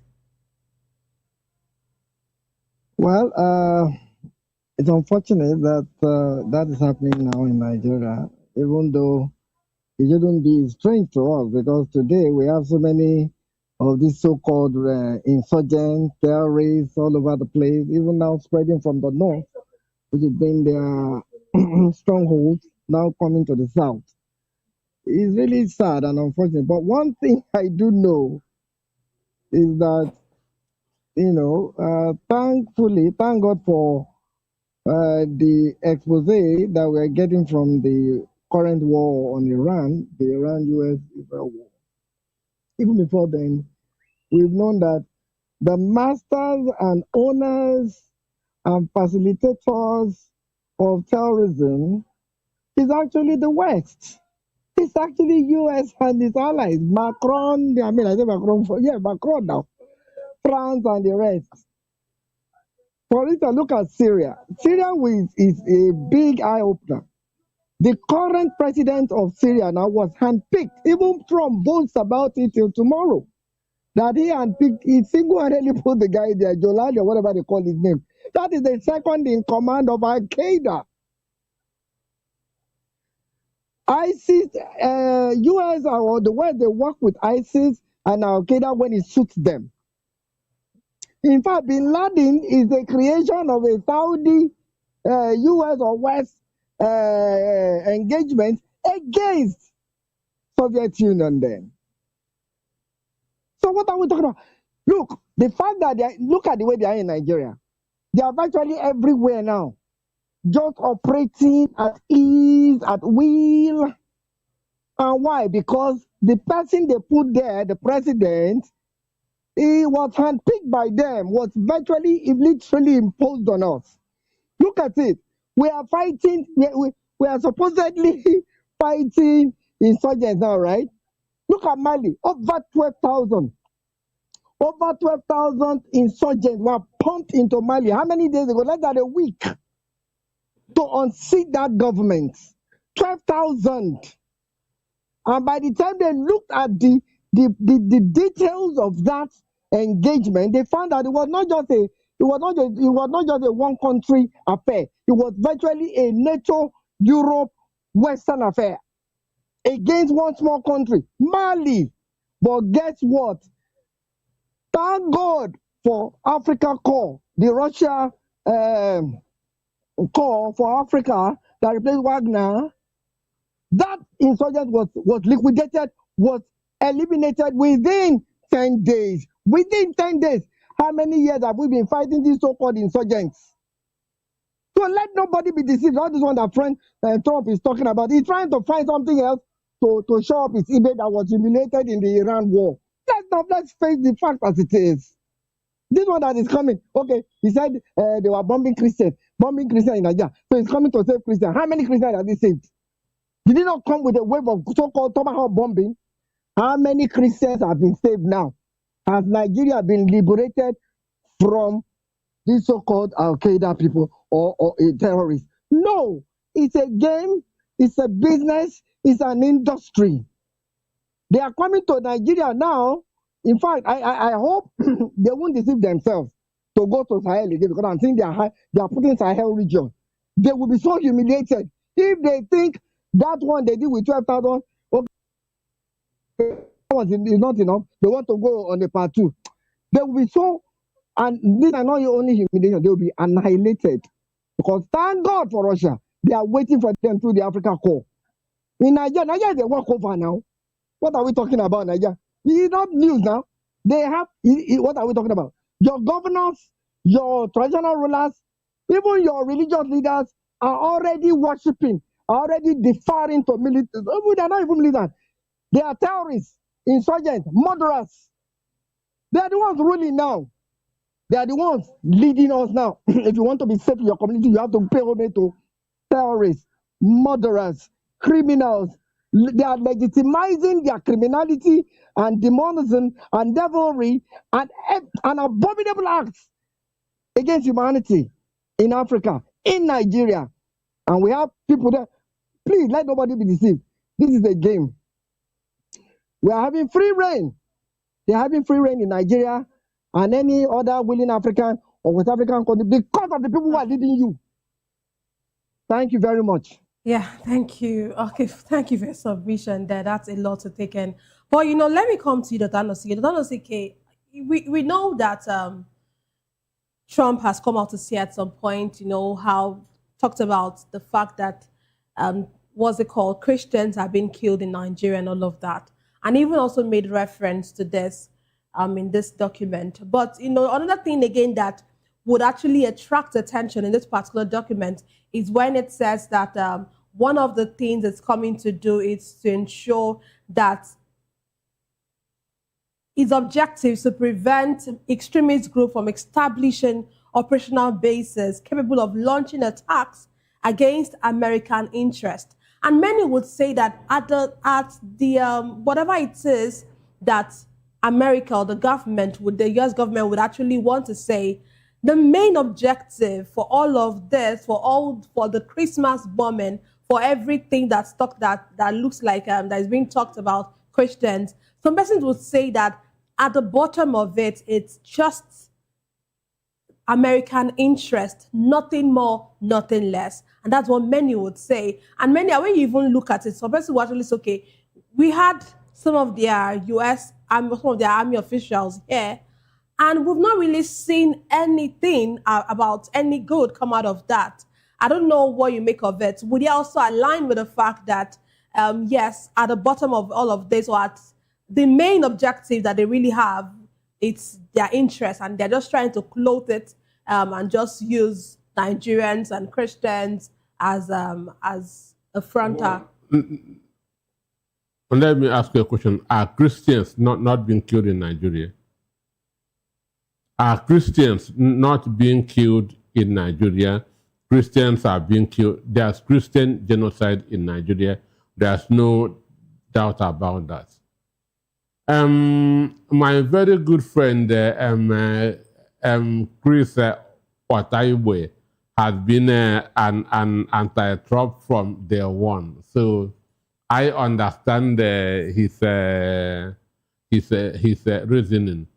was saying that Iran humiliated the United States is a big joke. Understand? Where is the supreme leader today? Understand? So he is even reasoning like those terrorists with due apology, because it is those terrorists that are propagating this view that America Iran humiliated America. Understand? What happened in Syria? Syria was the haven of ISIS.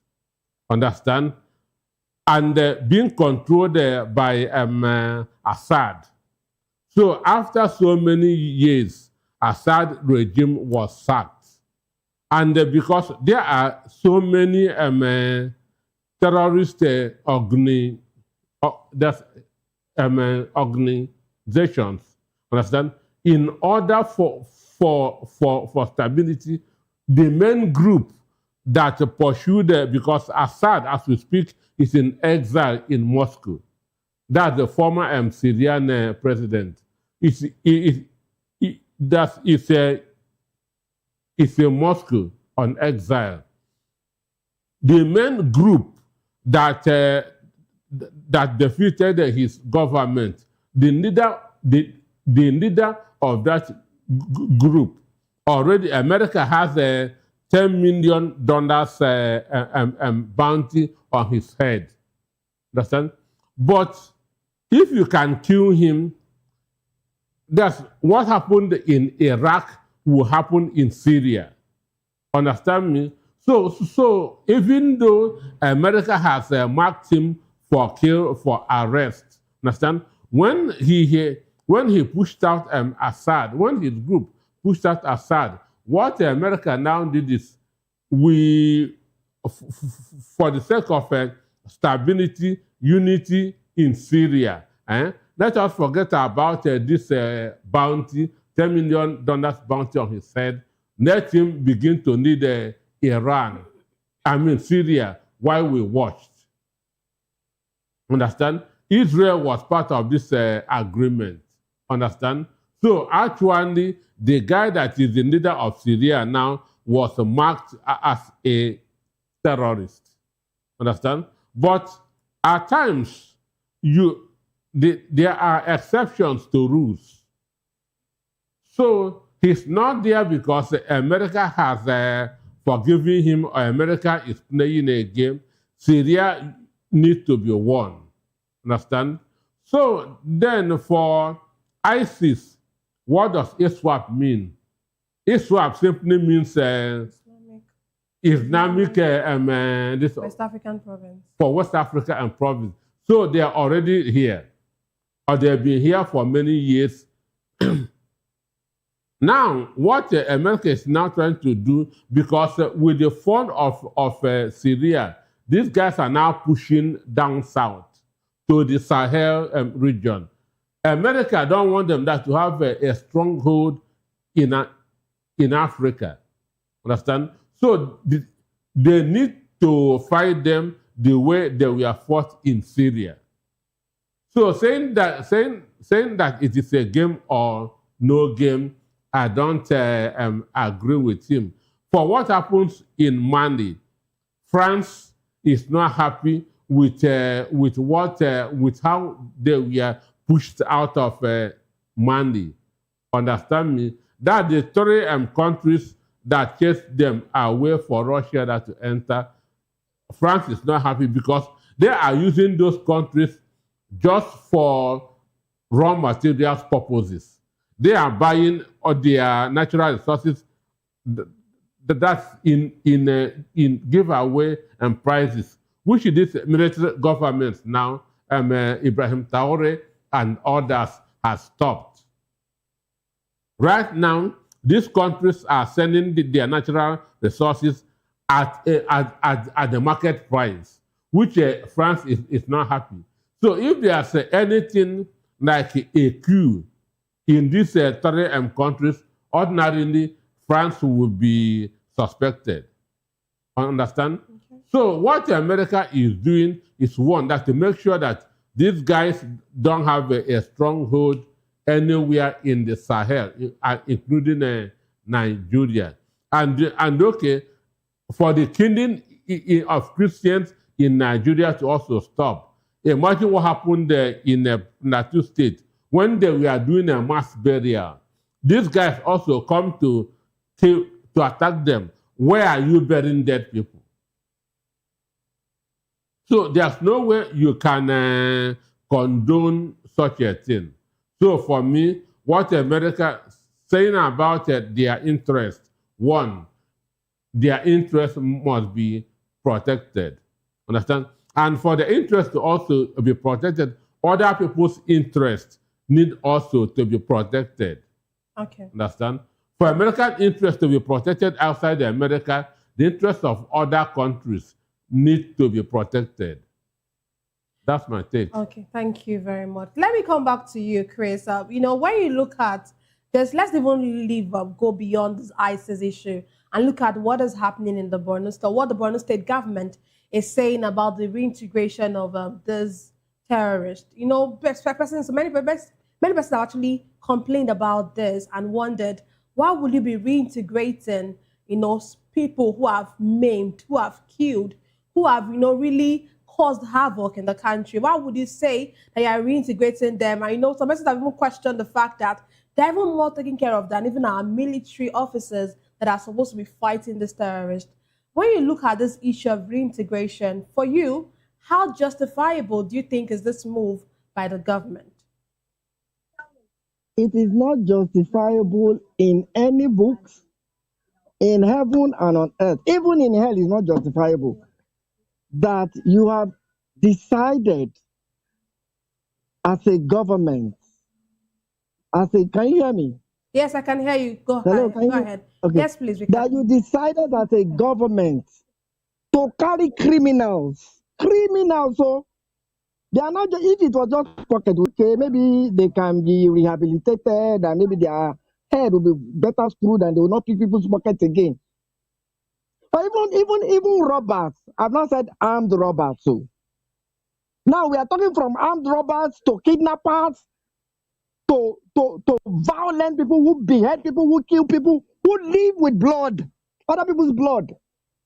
And you are telling me that there is a logic that they will repent. So, okay, let's even agree that they repent and they come into reintegrated into society. So one day they will be at a social event and they'll be sitting side by side, the person whose father, whose mother, whose child they killed before them. Even at that social level. Is that not stupidity that our government is condoning? And then you are saying that, oh, okay. No, you trust that once they swear by the Quran, they will repent. Oh my God. How dumb, how daft, how stupid. Your language, please. I get you. I'm sorry, please let me walk that back. But that is a logic in reverse. Just for a government official to open their mouth and say, when they swear by Quran. Oh, all those, I'm sorry, all those Christians and Muslims who swear by Quran and by the Bible, but who at the end of the day still Nigeria blind. Please tell me, which hell are they going? Have you phoned God or his angel or Jesus Christ or Muhammad to say, oh, this Lagbaja, when he died, oh, God sent him to hell because he used God's name in vain? What are we talking about here? We should stop kidding ourselves. So this is not the age of those old age of analog. We are all very informed now. So let me tell you in closing, it never made sense from the day I heard that thing. It can never make sense. Please go and ask Mali now. Mali just liquidated over 12,000 idiots, resurgents or insurgents, or 10 days. They didn't need America or France to come and be pampering and playing around it and say, hey, we don't want it to touch our interest. And so we are coming. So they come, they go in another 10 months, another 1 year, 10 years, they come again. These guys were dealt with there and then within 10 days.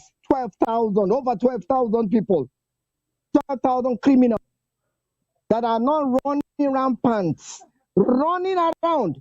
Meanwhile, please face my brother who says I'm sounding like the terrorist. Chris, I'm sorry. Chris, I'm very sorry. You are my friend. The truth about today's world is Why you not say yes? No, Chris is my friend. I know he's your I like friend. Olorotimi is there's a, I don't know which of the novel, what of the place, I think it's Kurumi. Kurumi was talking about a particular issue. They said he was talking in parables. They say tortoise, brother tortoise, please, this journey you want to undertake, you will be disgraced. So don't go there, you'll be disgraced. Tortoise said, no, not until I've been disgraced. Not until I've been disgraced. Not until I've been disgraced. That is what is happening to America and Israel today. Forget what the Western propaganda are telling you. And is dealing with US and America right now. Let me tell you, maybe it might sound like prophecy to you, but that's the reality today. After this war, American bases around the Gulf ceases to exist. Find that out. Number two, Israel in its life will never try Iran again, or any country at that. Take that home and have peace, my brother. Number three, it has been revealed now to the whole world, the entire world, that the greatest terrorists in the world today are Israel and America in that order. Number four, take this home and have peace. Netanyahu is the one controlling Trump. Okay. And therefore, Israel is the one dictating terms to America concerning this Iran war. So I don't know where you're getting your facts. If you are going by CNN, sorry to disappoint you, they are not telling you the truth. The truth now reside in independent media, right? That's the truth, okay? Please take that. I don't sound like the terrorist. And take number five, take this home. I don't care whether you believe it or not. Iran is a terrorist nation. That's the propaganda from Israel. Iran is a great nation with great people. And Iran has tolerated Israel for so many years, killing its generals, killing its scientists, and bombing its embassy without provocation. Now, look at what is happening now. If Iran want to finish Israel and all the Arabs, it's finished it, but it's waiting for America. This ceasefire they are calling, it's not even Iran that's calling ceasefire. You better know that. It's America and they're calling for ceasefire. Okay. Now, Donald Trump is saying the ceasefire he called is on life support. If you don't know, go and find out. But I'm telling you, Iran is not waiting for them. Let them violate this ceasefire. Look at the blockade. My dear, please, Iran, I don't think I better not vex me today. Sorry. Okay, thank you. Yes, Iran, they're dealing. Okay. They've leveled Iran, but Iran is dealing with them. Thank you, my dear. Thank you, my dear. Okay, let's move on. Let me just hold on. Let's do it. Thank you very much. Let's. Thanosike is really laughing here. Yes, I can hear you. Thank you very much. I can hear you. Can you hear me? Yes, please. Okay. Please. Thank you. Yes. Okay, let me come back to Thanosike. Thanosike, let's even go beyond. Can you hear me now? Yes, we can hear you. Thanosike, this oath-taking thing is really very serious. When you hear a government say that when they swear by the Quran, it actually guarantees that they would not go back to their crime. And then one would wonder, Chris also said it as well when he mentioned that we have leaders, we have presidents, we have senators, we have our leaders in this country who have actually sworn by the Quran and also by the Bible, then they still get to do the bad things that we've heard them do. So what is the difference between that and then these people? And even on the days, some of these terrorists even kill people on the day, even when they are fasting, when they are the religion that they believe in is fasting. So what now guarantees that they are taking the oath, but ensure they don't go back to this terrorism act? The issue, I've never heard this kind of a thing before. all these governors that EFCC is chasing up and down for embezzlement, all of them took oaths with either Bible or Quran when they were sworn in. Understand? And still, they end up stealing money, which means what they took wasn't effective, wasn't active. Understand? Because Yahya Bendo is a Muslim. He swore with the Quran to be upright. At the end of the day, he is today facing over 100 billion naira embezzlement from his state. The Quran did not kill him. The Quran did not do him anything. Then how can this terrorist, what can the Quran do to them? Understand? So for me, the reasoning is archaic. The reasoning is very, very archaic. And their governor is a professor. Zundum is a professor, even though I don't know at the field he is, but they call him Professor Zundum. And a professor is not supposed to be reasoning that way, unless if he's a professor of Islamic studies. Understand? So for me, that reasoning is archaic. It's archaic, and I've not seen anywhere in the world where terrorists, people who have killed people, are being reintegrated into the society. Understand? One of the former chief of staff told them, chief of army staff told them that if they repent, one day they can be president of this country. A chief of army staff, retired, told them that it should be under Buhari administration, that if they repent, one day they can be president of this country. Then, if they can be, if they repent, they are forgiven. What happens to the children who have been made orphans? What happened to the young wives who have been made widows? What happens to their victims, to their communities that have been sacked and burnt? Which means they have crossed over to APC. All their sins have been forgiven. For me, it is not right at all.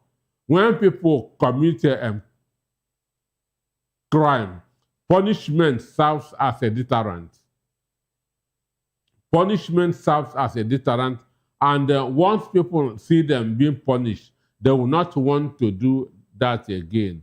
In the 90s, 80s and 90s, armed robbers are being shot at Kirikiri prison. They will tie them at stake and shoot them. Shooting them puts fear into others who may want to do that same thing. Understand? So for me, forgiving people who have killed others and reintegrating them, it's only in this country that I have seen such a thing. And to me, it's not right at all. Okay, thank you. Let's move on to our next conversation. Former Edo State Governor and Senator Adams Oshomole has reacted strongly to the ongoing xenophobic attacks against Nigerians in South Africa. Oshomole stated that Nigerian lives are more important than investment, insisting that the federal government must prioritize the safety and dignity of its citizens abroad. He further defended his call for the nationalization of MTN and other South African companies operating in Nigeria.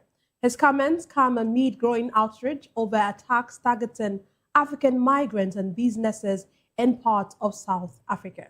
Diplomatic tensions between both countries have intensified in recent weeks, with increasing calls for stronger action to protect Nigerians living overseas. Chris, I don't know if you are still with us. Can you still hear me? With you. I'm Okay. very much with you. Can you hear me? Yes. So let me come to you first for this. You know, when you look at these attacks happening in South Africa. You know, you live outside the country, and I'm sure that you would actually tell better how foreigners or people who are the citizens of that country actually react to you. But let's look at this issue of xenophobic attack. Do you think, in your own view, that Nigeria has been too soft diplomatically in responding to these attacks? Yeah, but to answer your question, I would like to take it on one or two, three legs, right? The government leg first.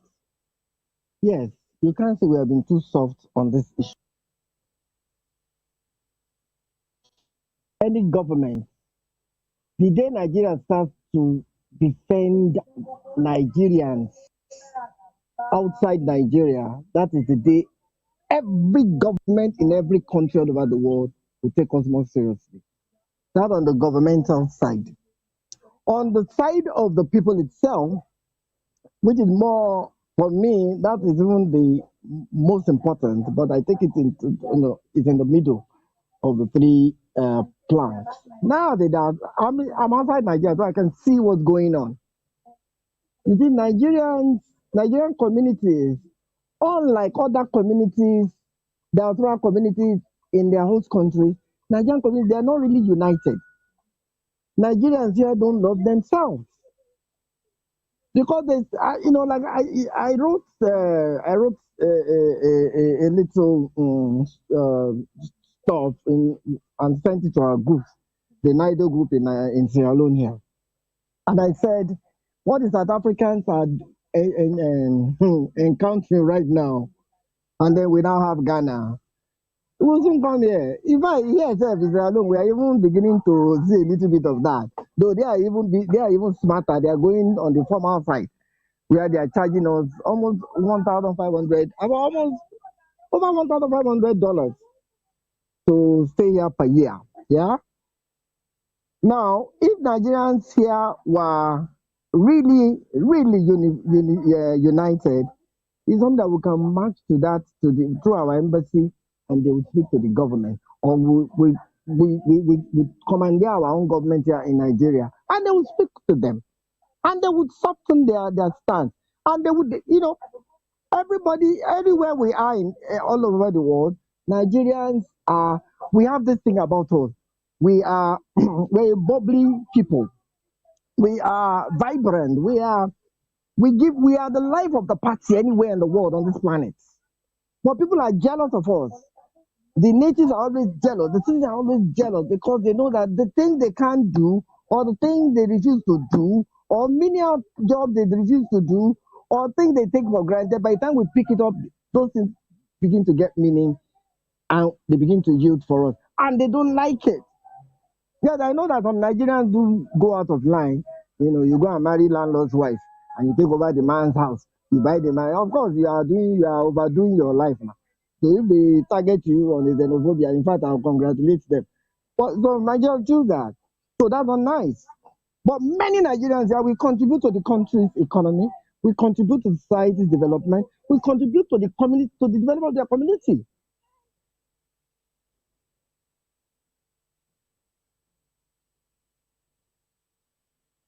Okay, are you still there? We seem to have lost connection with him. Dr. Anosike, one of the things they talked about, it's how they are charged, so expensively, or the high cost of staying, of renewing their papers and stuff like that. We had an interview with someone sometime last week who lives in South Africa, and he actually mentioned the fact that aside from these xenophobic attacks, that there are subtle attacks being carried out by the embassies when they want to renew their papers. Sometimes they will not even give them the room to renew their papers. And then they will not come on the other hand and tell them that they are living illegally in South Africa. When you look at all these things, you begin to wonder how much is our government really doing to actually tackle all of this. So for you, do you think our government is really serious about actually defending Nigerians and actually ensuring that all of these attacks are not are stopped or put to an end? Well, I know of a friend, a secondary school friend, who lived in South Africa for 29 years without getting resident permit. 29 years without getting resident permit. He's back to the country now. Understand? So whatever, every time he goes for resident permit, he will be frustrated. And this is a guy who has, because he has, he's into health. He has, that's more than 15 people working for him. So he has created that employment and is paying taxes. And that's, even to open an account is a problem. But it all starts with the way you treat yourself is the way other people will treat you. Understand me? So it starts with, how does Nigerian leaders treat Nigerians? Understand me? How does Nigerian leaders treat Nigerians? That's how it all starts. Understand? When more than 100 dead bodies are in Nigeria and your president is somewhere in Europe, understand? Which means the life of your own people don't matter for you. That's why you are able to leave 100 dead bodies and travel to another country. So if you are being treated that way by your own leaders, expect other people to also treat you that way. Their leaders don't care for them. Why should we care for them? So this is the mindset. So it all starts from home, from us. How does our leaders treat us? Do they treat us as responsible people, as value people? Understand me? Fenda sang a song about war against indiscipline, which Buhari and Idiabo came up with in 1984. Understand? And in the song, Fenda was saying that the government was saying Nigeria people are useless. Nigeria people are stupid. Understand me? So when the government will be describing their own people with such words, how do you expect others to be addressing you with respect? So that's how it all starts. Understand? If your country are showing that you matter, that they care, that you are important and they value you, other countries will begin to treat you like that. Understand? But once it is the other way, so the experiences we are getting from Nigerians outside is as a result of how Nigerian leaders treat their own people. Okay, let's look at this call by the senator, by the former governor, of course, the senator Adams Shomole, talking about having to try to ensure that Nigeria or the government, federal government, tries to localize some of this South African companies that are here in Nigeria. And do you really think that that's the way to go when it comes to all of these issues? One, why I would agree with Adams Shomole is because South African government has denied xenophobia. They say it is not happening in their country. Understand? That what is happening is immigration crisis. So since they don't want to be open, since they don't want to accept responsibility, the only thing is to treat them the way they are treating others.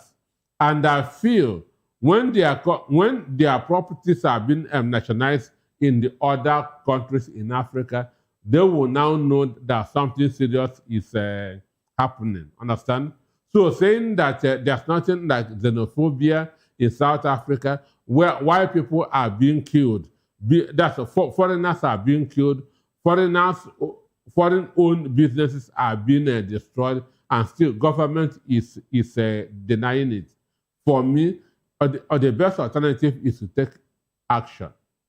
So on this, I'm in support of Oshiomhole, since the government in South Africa has refused to take responsibility and apologize for what their misguided youths are doing. Okay, let's move on to our last conversation, and of course also try later to establish connection with our virtual guest. The Joint Admissions and Matriculation Board, JAMB, has announced 150 as a new cut-off mark for university admissions. The decision is expected to influence admission processes across tertiary institutions nationwide.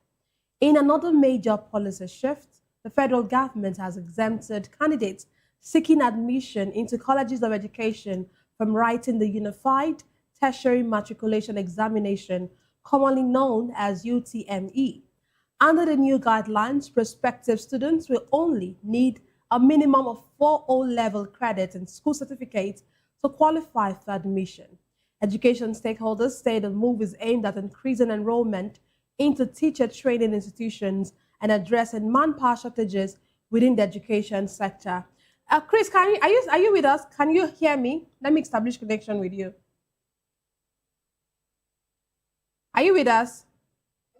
I'm with you if you can hear me live and direct. Yes, yes, I'm with you. So before I come to Danosike on this JAMB issue, I need to hear your view. Yeah. You know, when I saw this particular story, I wasn't very happy about it because 150 for me, it's very low. We have youth today who don't read, and it looks like asking them to lowering cutoff marks for them is like giving them more room not to even read. So I don't know what you think about it. Do you think that this is the way to go, that lowering cutoff marks would improve access to education, or do you think it would weaken academic standards in the country?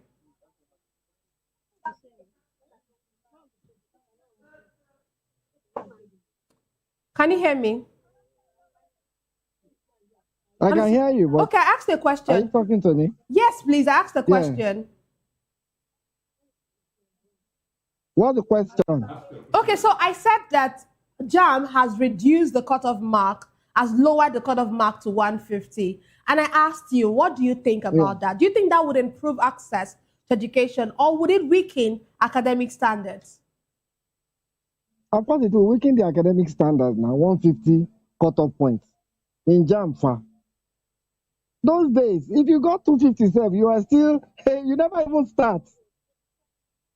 380, 350, that was the cutoff mark because we were looking for the best for our tertiary institution. In fact, why are they saying 150? You know, they've been bringing that thing down. Now they want to 150. You just tell us where they are going. Want to leave it at 50. Because look, the children of the rich that are going to school these days, they don't read. They don't read. In fact, there are parents who actually bought certificate to be where they are, who forged certificate to be where they are now passing that virus to them. So it's like they have to buy their certificate. So where they cannot buy the certificate, please, anywhere, anyhow they do, I beg. Then I want to I beg, allow them.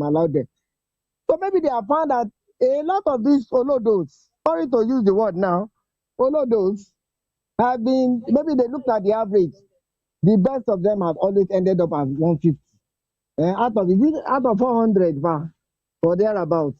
So they say, okay, let's make the average cutoff mark 150. Can you imagine what an embarrassment to do? But we don't even know shame in Nigeria today.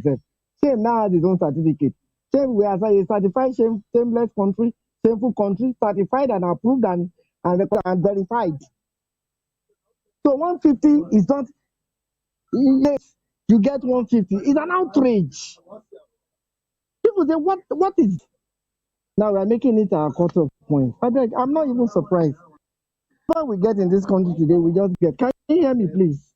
Yes, I can hear you. Hello? I can hear you, yes, please. Yes, I can hear you loud and clear. The level we have descended to in that country is so abominable that it's exhausting, it's draining. So you just resign. Even if they tell us 80 tomorrow, cut off mark, please don't kill yourself. It's the people, let them exhaust themselves. When God liberates us, we'll go back to where we were. You know, so right now I really don't have much to say. Okay. 150 cut-off mark. Hey.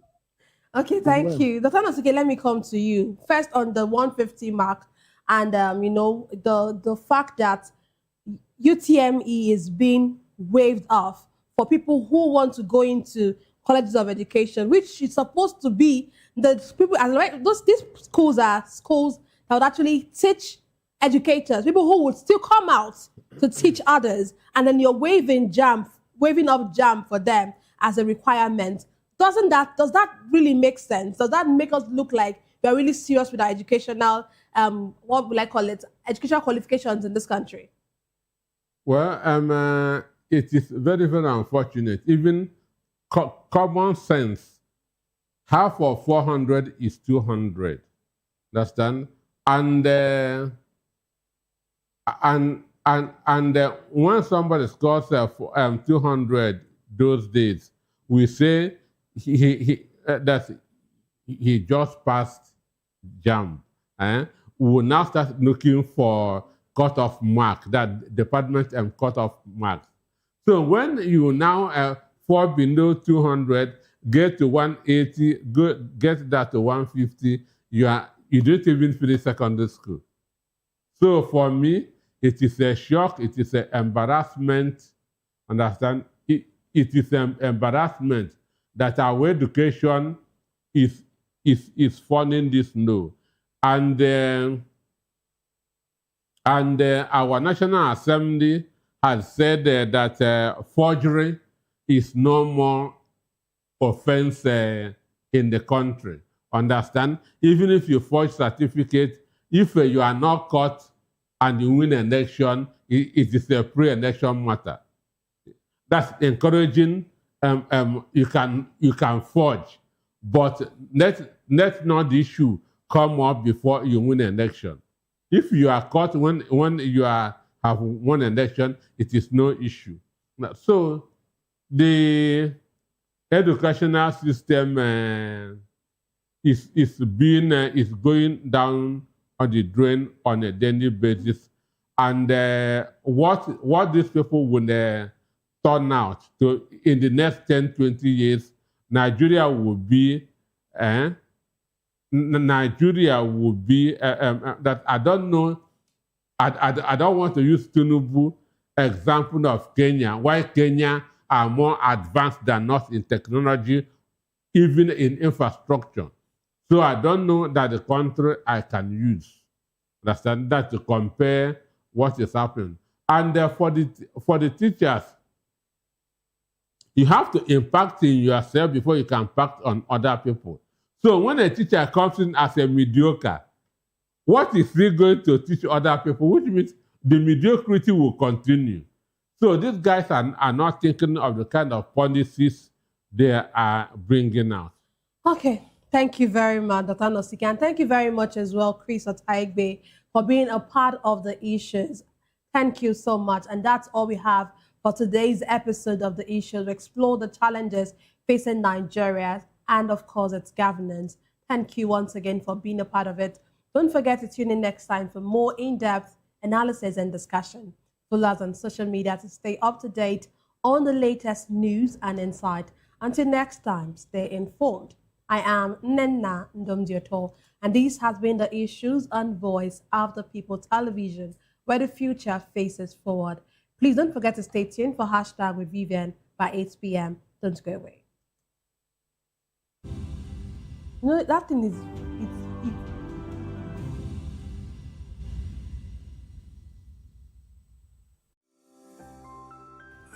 Voptv.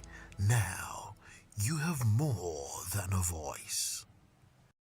Hello there, my name is Damilola Ogunsi, also known as the Goldfish. Hi, my name is Chiki Bright Emmanuel. I'm an actor and a filmmaker. Hello peeps, my name is Yomi E. Adejimo. Hi everyone, I'm Paul Utami. Hi everyone, my name is Stacey Benjamin, and this is Voice of the People TV. I need you to keep it locked to Voptv. See, are you looking for good entertainment? You want to get good movies, good music, politics, talk shows, sports and entertainment. You really want a channel that gives you everything you need without you having to run around. VOP is where you are. That's Voice of the People. If you're not listening to this, you're not one of us. And you deserve to be killed. Scrap chat. Don't be killed, but watch it. Or I'll find you. And I want you. And you are locked on VOP TV. Don't go nowhere. This is where the juice is. This is where all you need for entertainment entertainment, politics, movies, and whatnot. And keep watching VOP TV. So keep it locked because I'm locked already, man, and it's money back guarantee. So you're gonna have a good time because I do. And please keep watching VOP TV. I want to actually, I beg you, subscribe, watch it. If not, whatever you see. You better not touch that die because VOP is the plot.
To know the happenings in the maritime sector, join us on the program Maritime Frontiers on VOP TV as we discuss key areas in the maritime sector from aquaculture, maritime transportation, maritime labor regulation, oil and gas exploration, ferry and passenger insurance, marine pollution and prevention, port operations and lots more. Maritime Frontiers, exploring Nigeria's blue economy.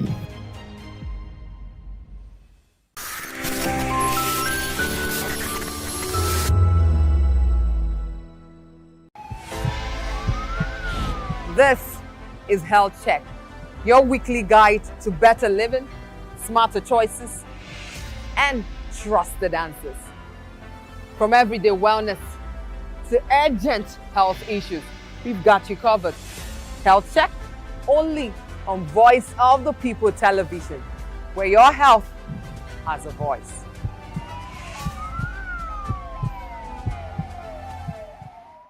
We encourage you to click on the like button and subscribe to our YouTube channel. We are Voice of the People TV. Also follow us on all our social media platforms. We are at VOPTV Live. Visit our website www.vop.ng for fresh and trending news. Also watch us live on SLTV channel 264. VOPTV, Voice of the People Television. Ready for the extraordinary? Something big is happening on your screen. Introducing VOPtv, now streaming on SLTV channel 264. From breaking news to captivating conversations, news analysis, giving you all sides to the story. We bring in-depth discussions on the issues that matter, from politics to sports, entertainment, and lifestyle. VOPtv on SLTV channel 264. Join us as we redefine what television means to you. Voice of the People Television, VOPtv. Now you have more than a voice.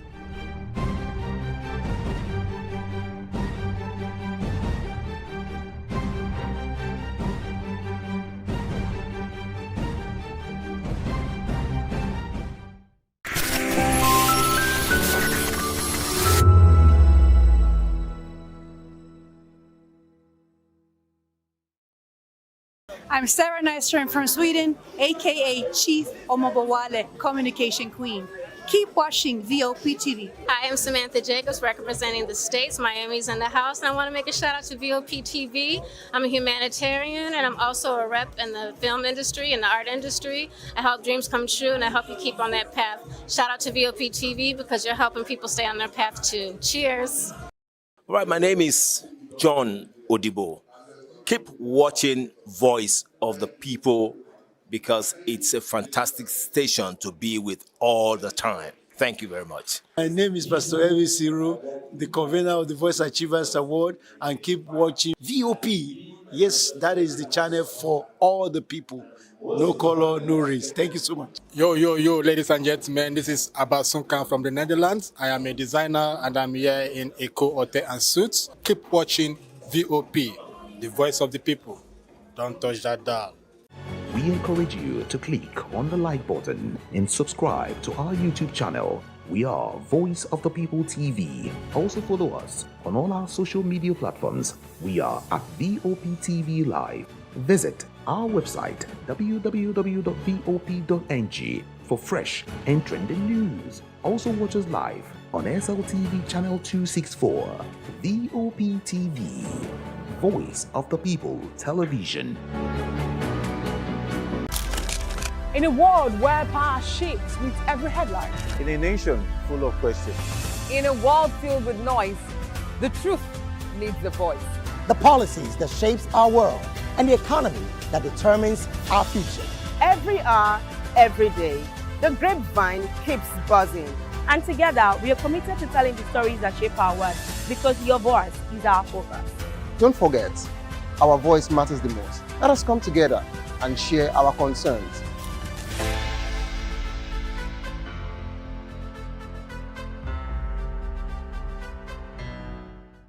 Behind every broken desk lies a broken promise. Education shapes the nations. But who is asking the right questions? Introducing Edu Dialogue, the show that goes beyond the surface, exposes the cracks, the corruption, and the silence in Nigeria's education system. Edu Dialogue, Saturdays, 3 p.m., only on VOP TV. We break the biggest stories, from missing funds to policy failures. We ask the tough questions and demand real answers. Edu Dialogue, this Saturday, 3 p.m. on Voice of the People Television. Welcome to the locker room, the home of football talk that matters. I am Jerry Arpelon. Join us every weekday, Monday to Friday at 5 p.m. Nigerian time, as we share the hot takes and hot debates in the exciting world of football. And joining me are the usual suspects, Ikechukwu and Mayowa, as we break down all the hot takes and everything that's happening in the football. Don't just watch football, live it with us. Catch us on the locker room and Voice of the People Television at 5 p.m. Nigerian time. And like I always say, if not 2024, please the sport. And it's Hakim Ziyech who puts the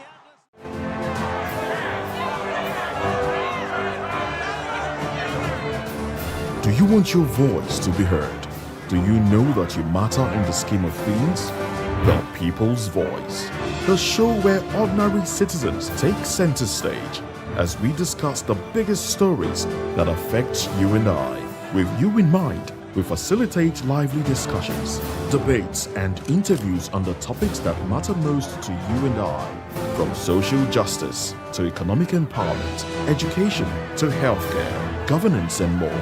Tackling tough topics and amplifying your voice. Join the conversation and make your voice count. The People's Voice. Make your voice count.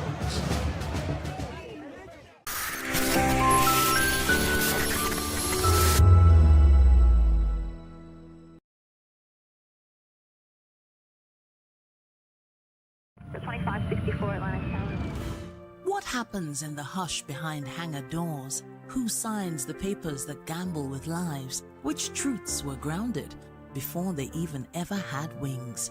If you've ever buckled a seatbelt at 30,000 feet, if you've ever stared out of that tiny window and wondered who's really in control of the skies, it isn't just flight, it's power, it's politics, it's pressure sealed in steel.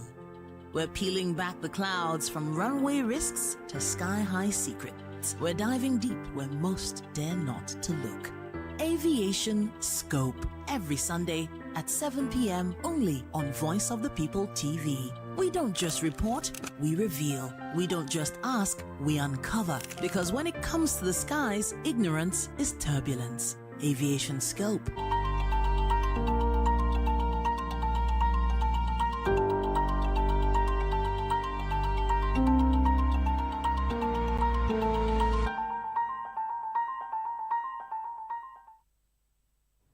Welcome, everyone. It is hashtag on Voptv. My name is Vivian Oguche, and it's a pleasure to have you join us. Us because it's a whole production team working together that this is a flawless production.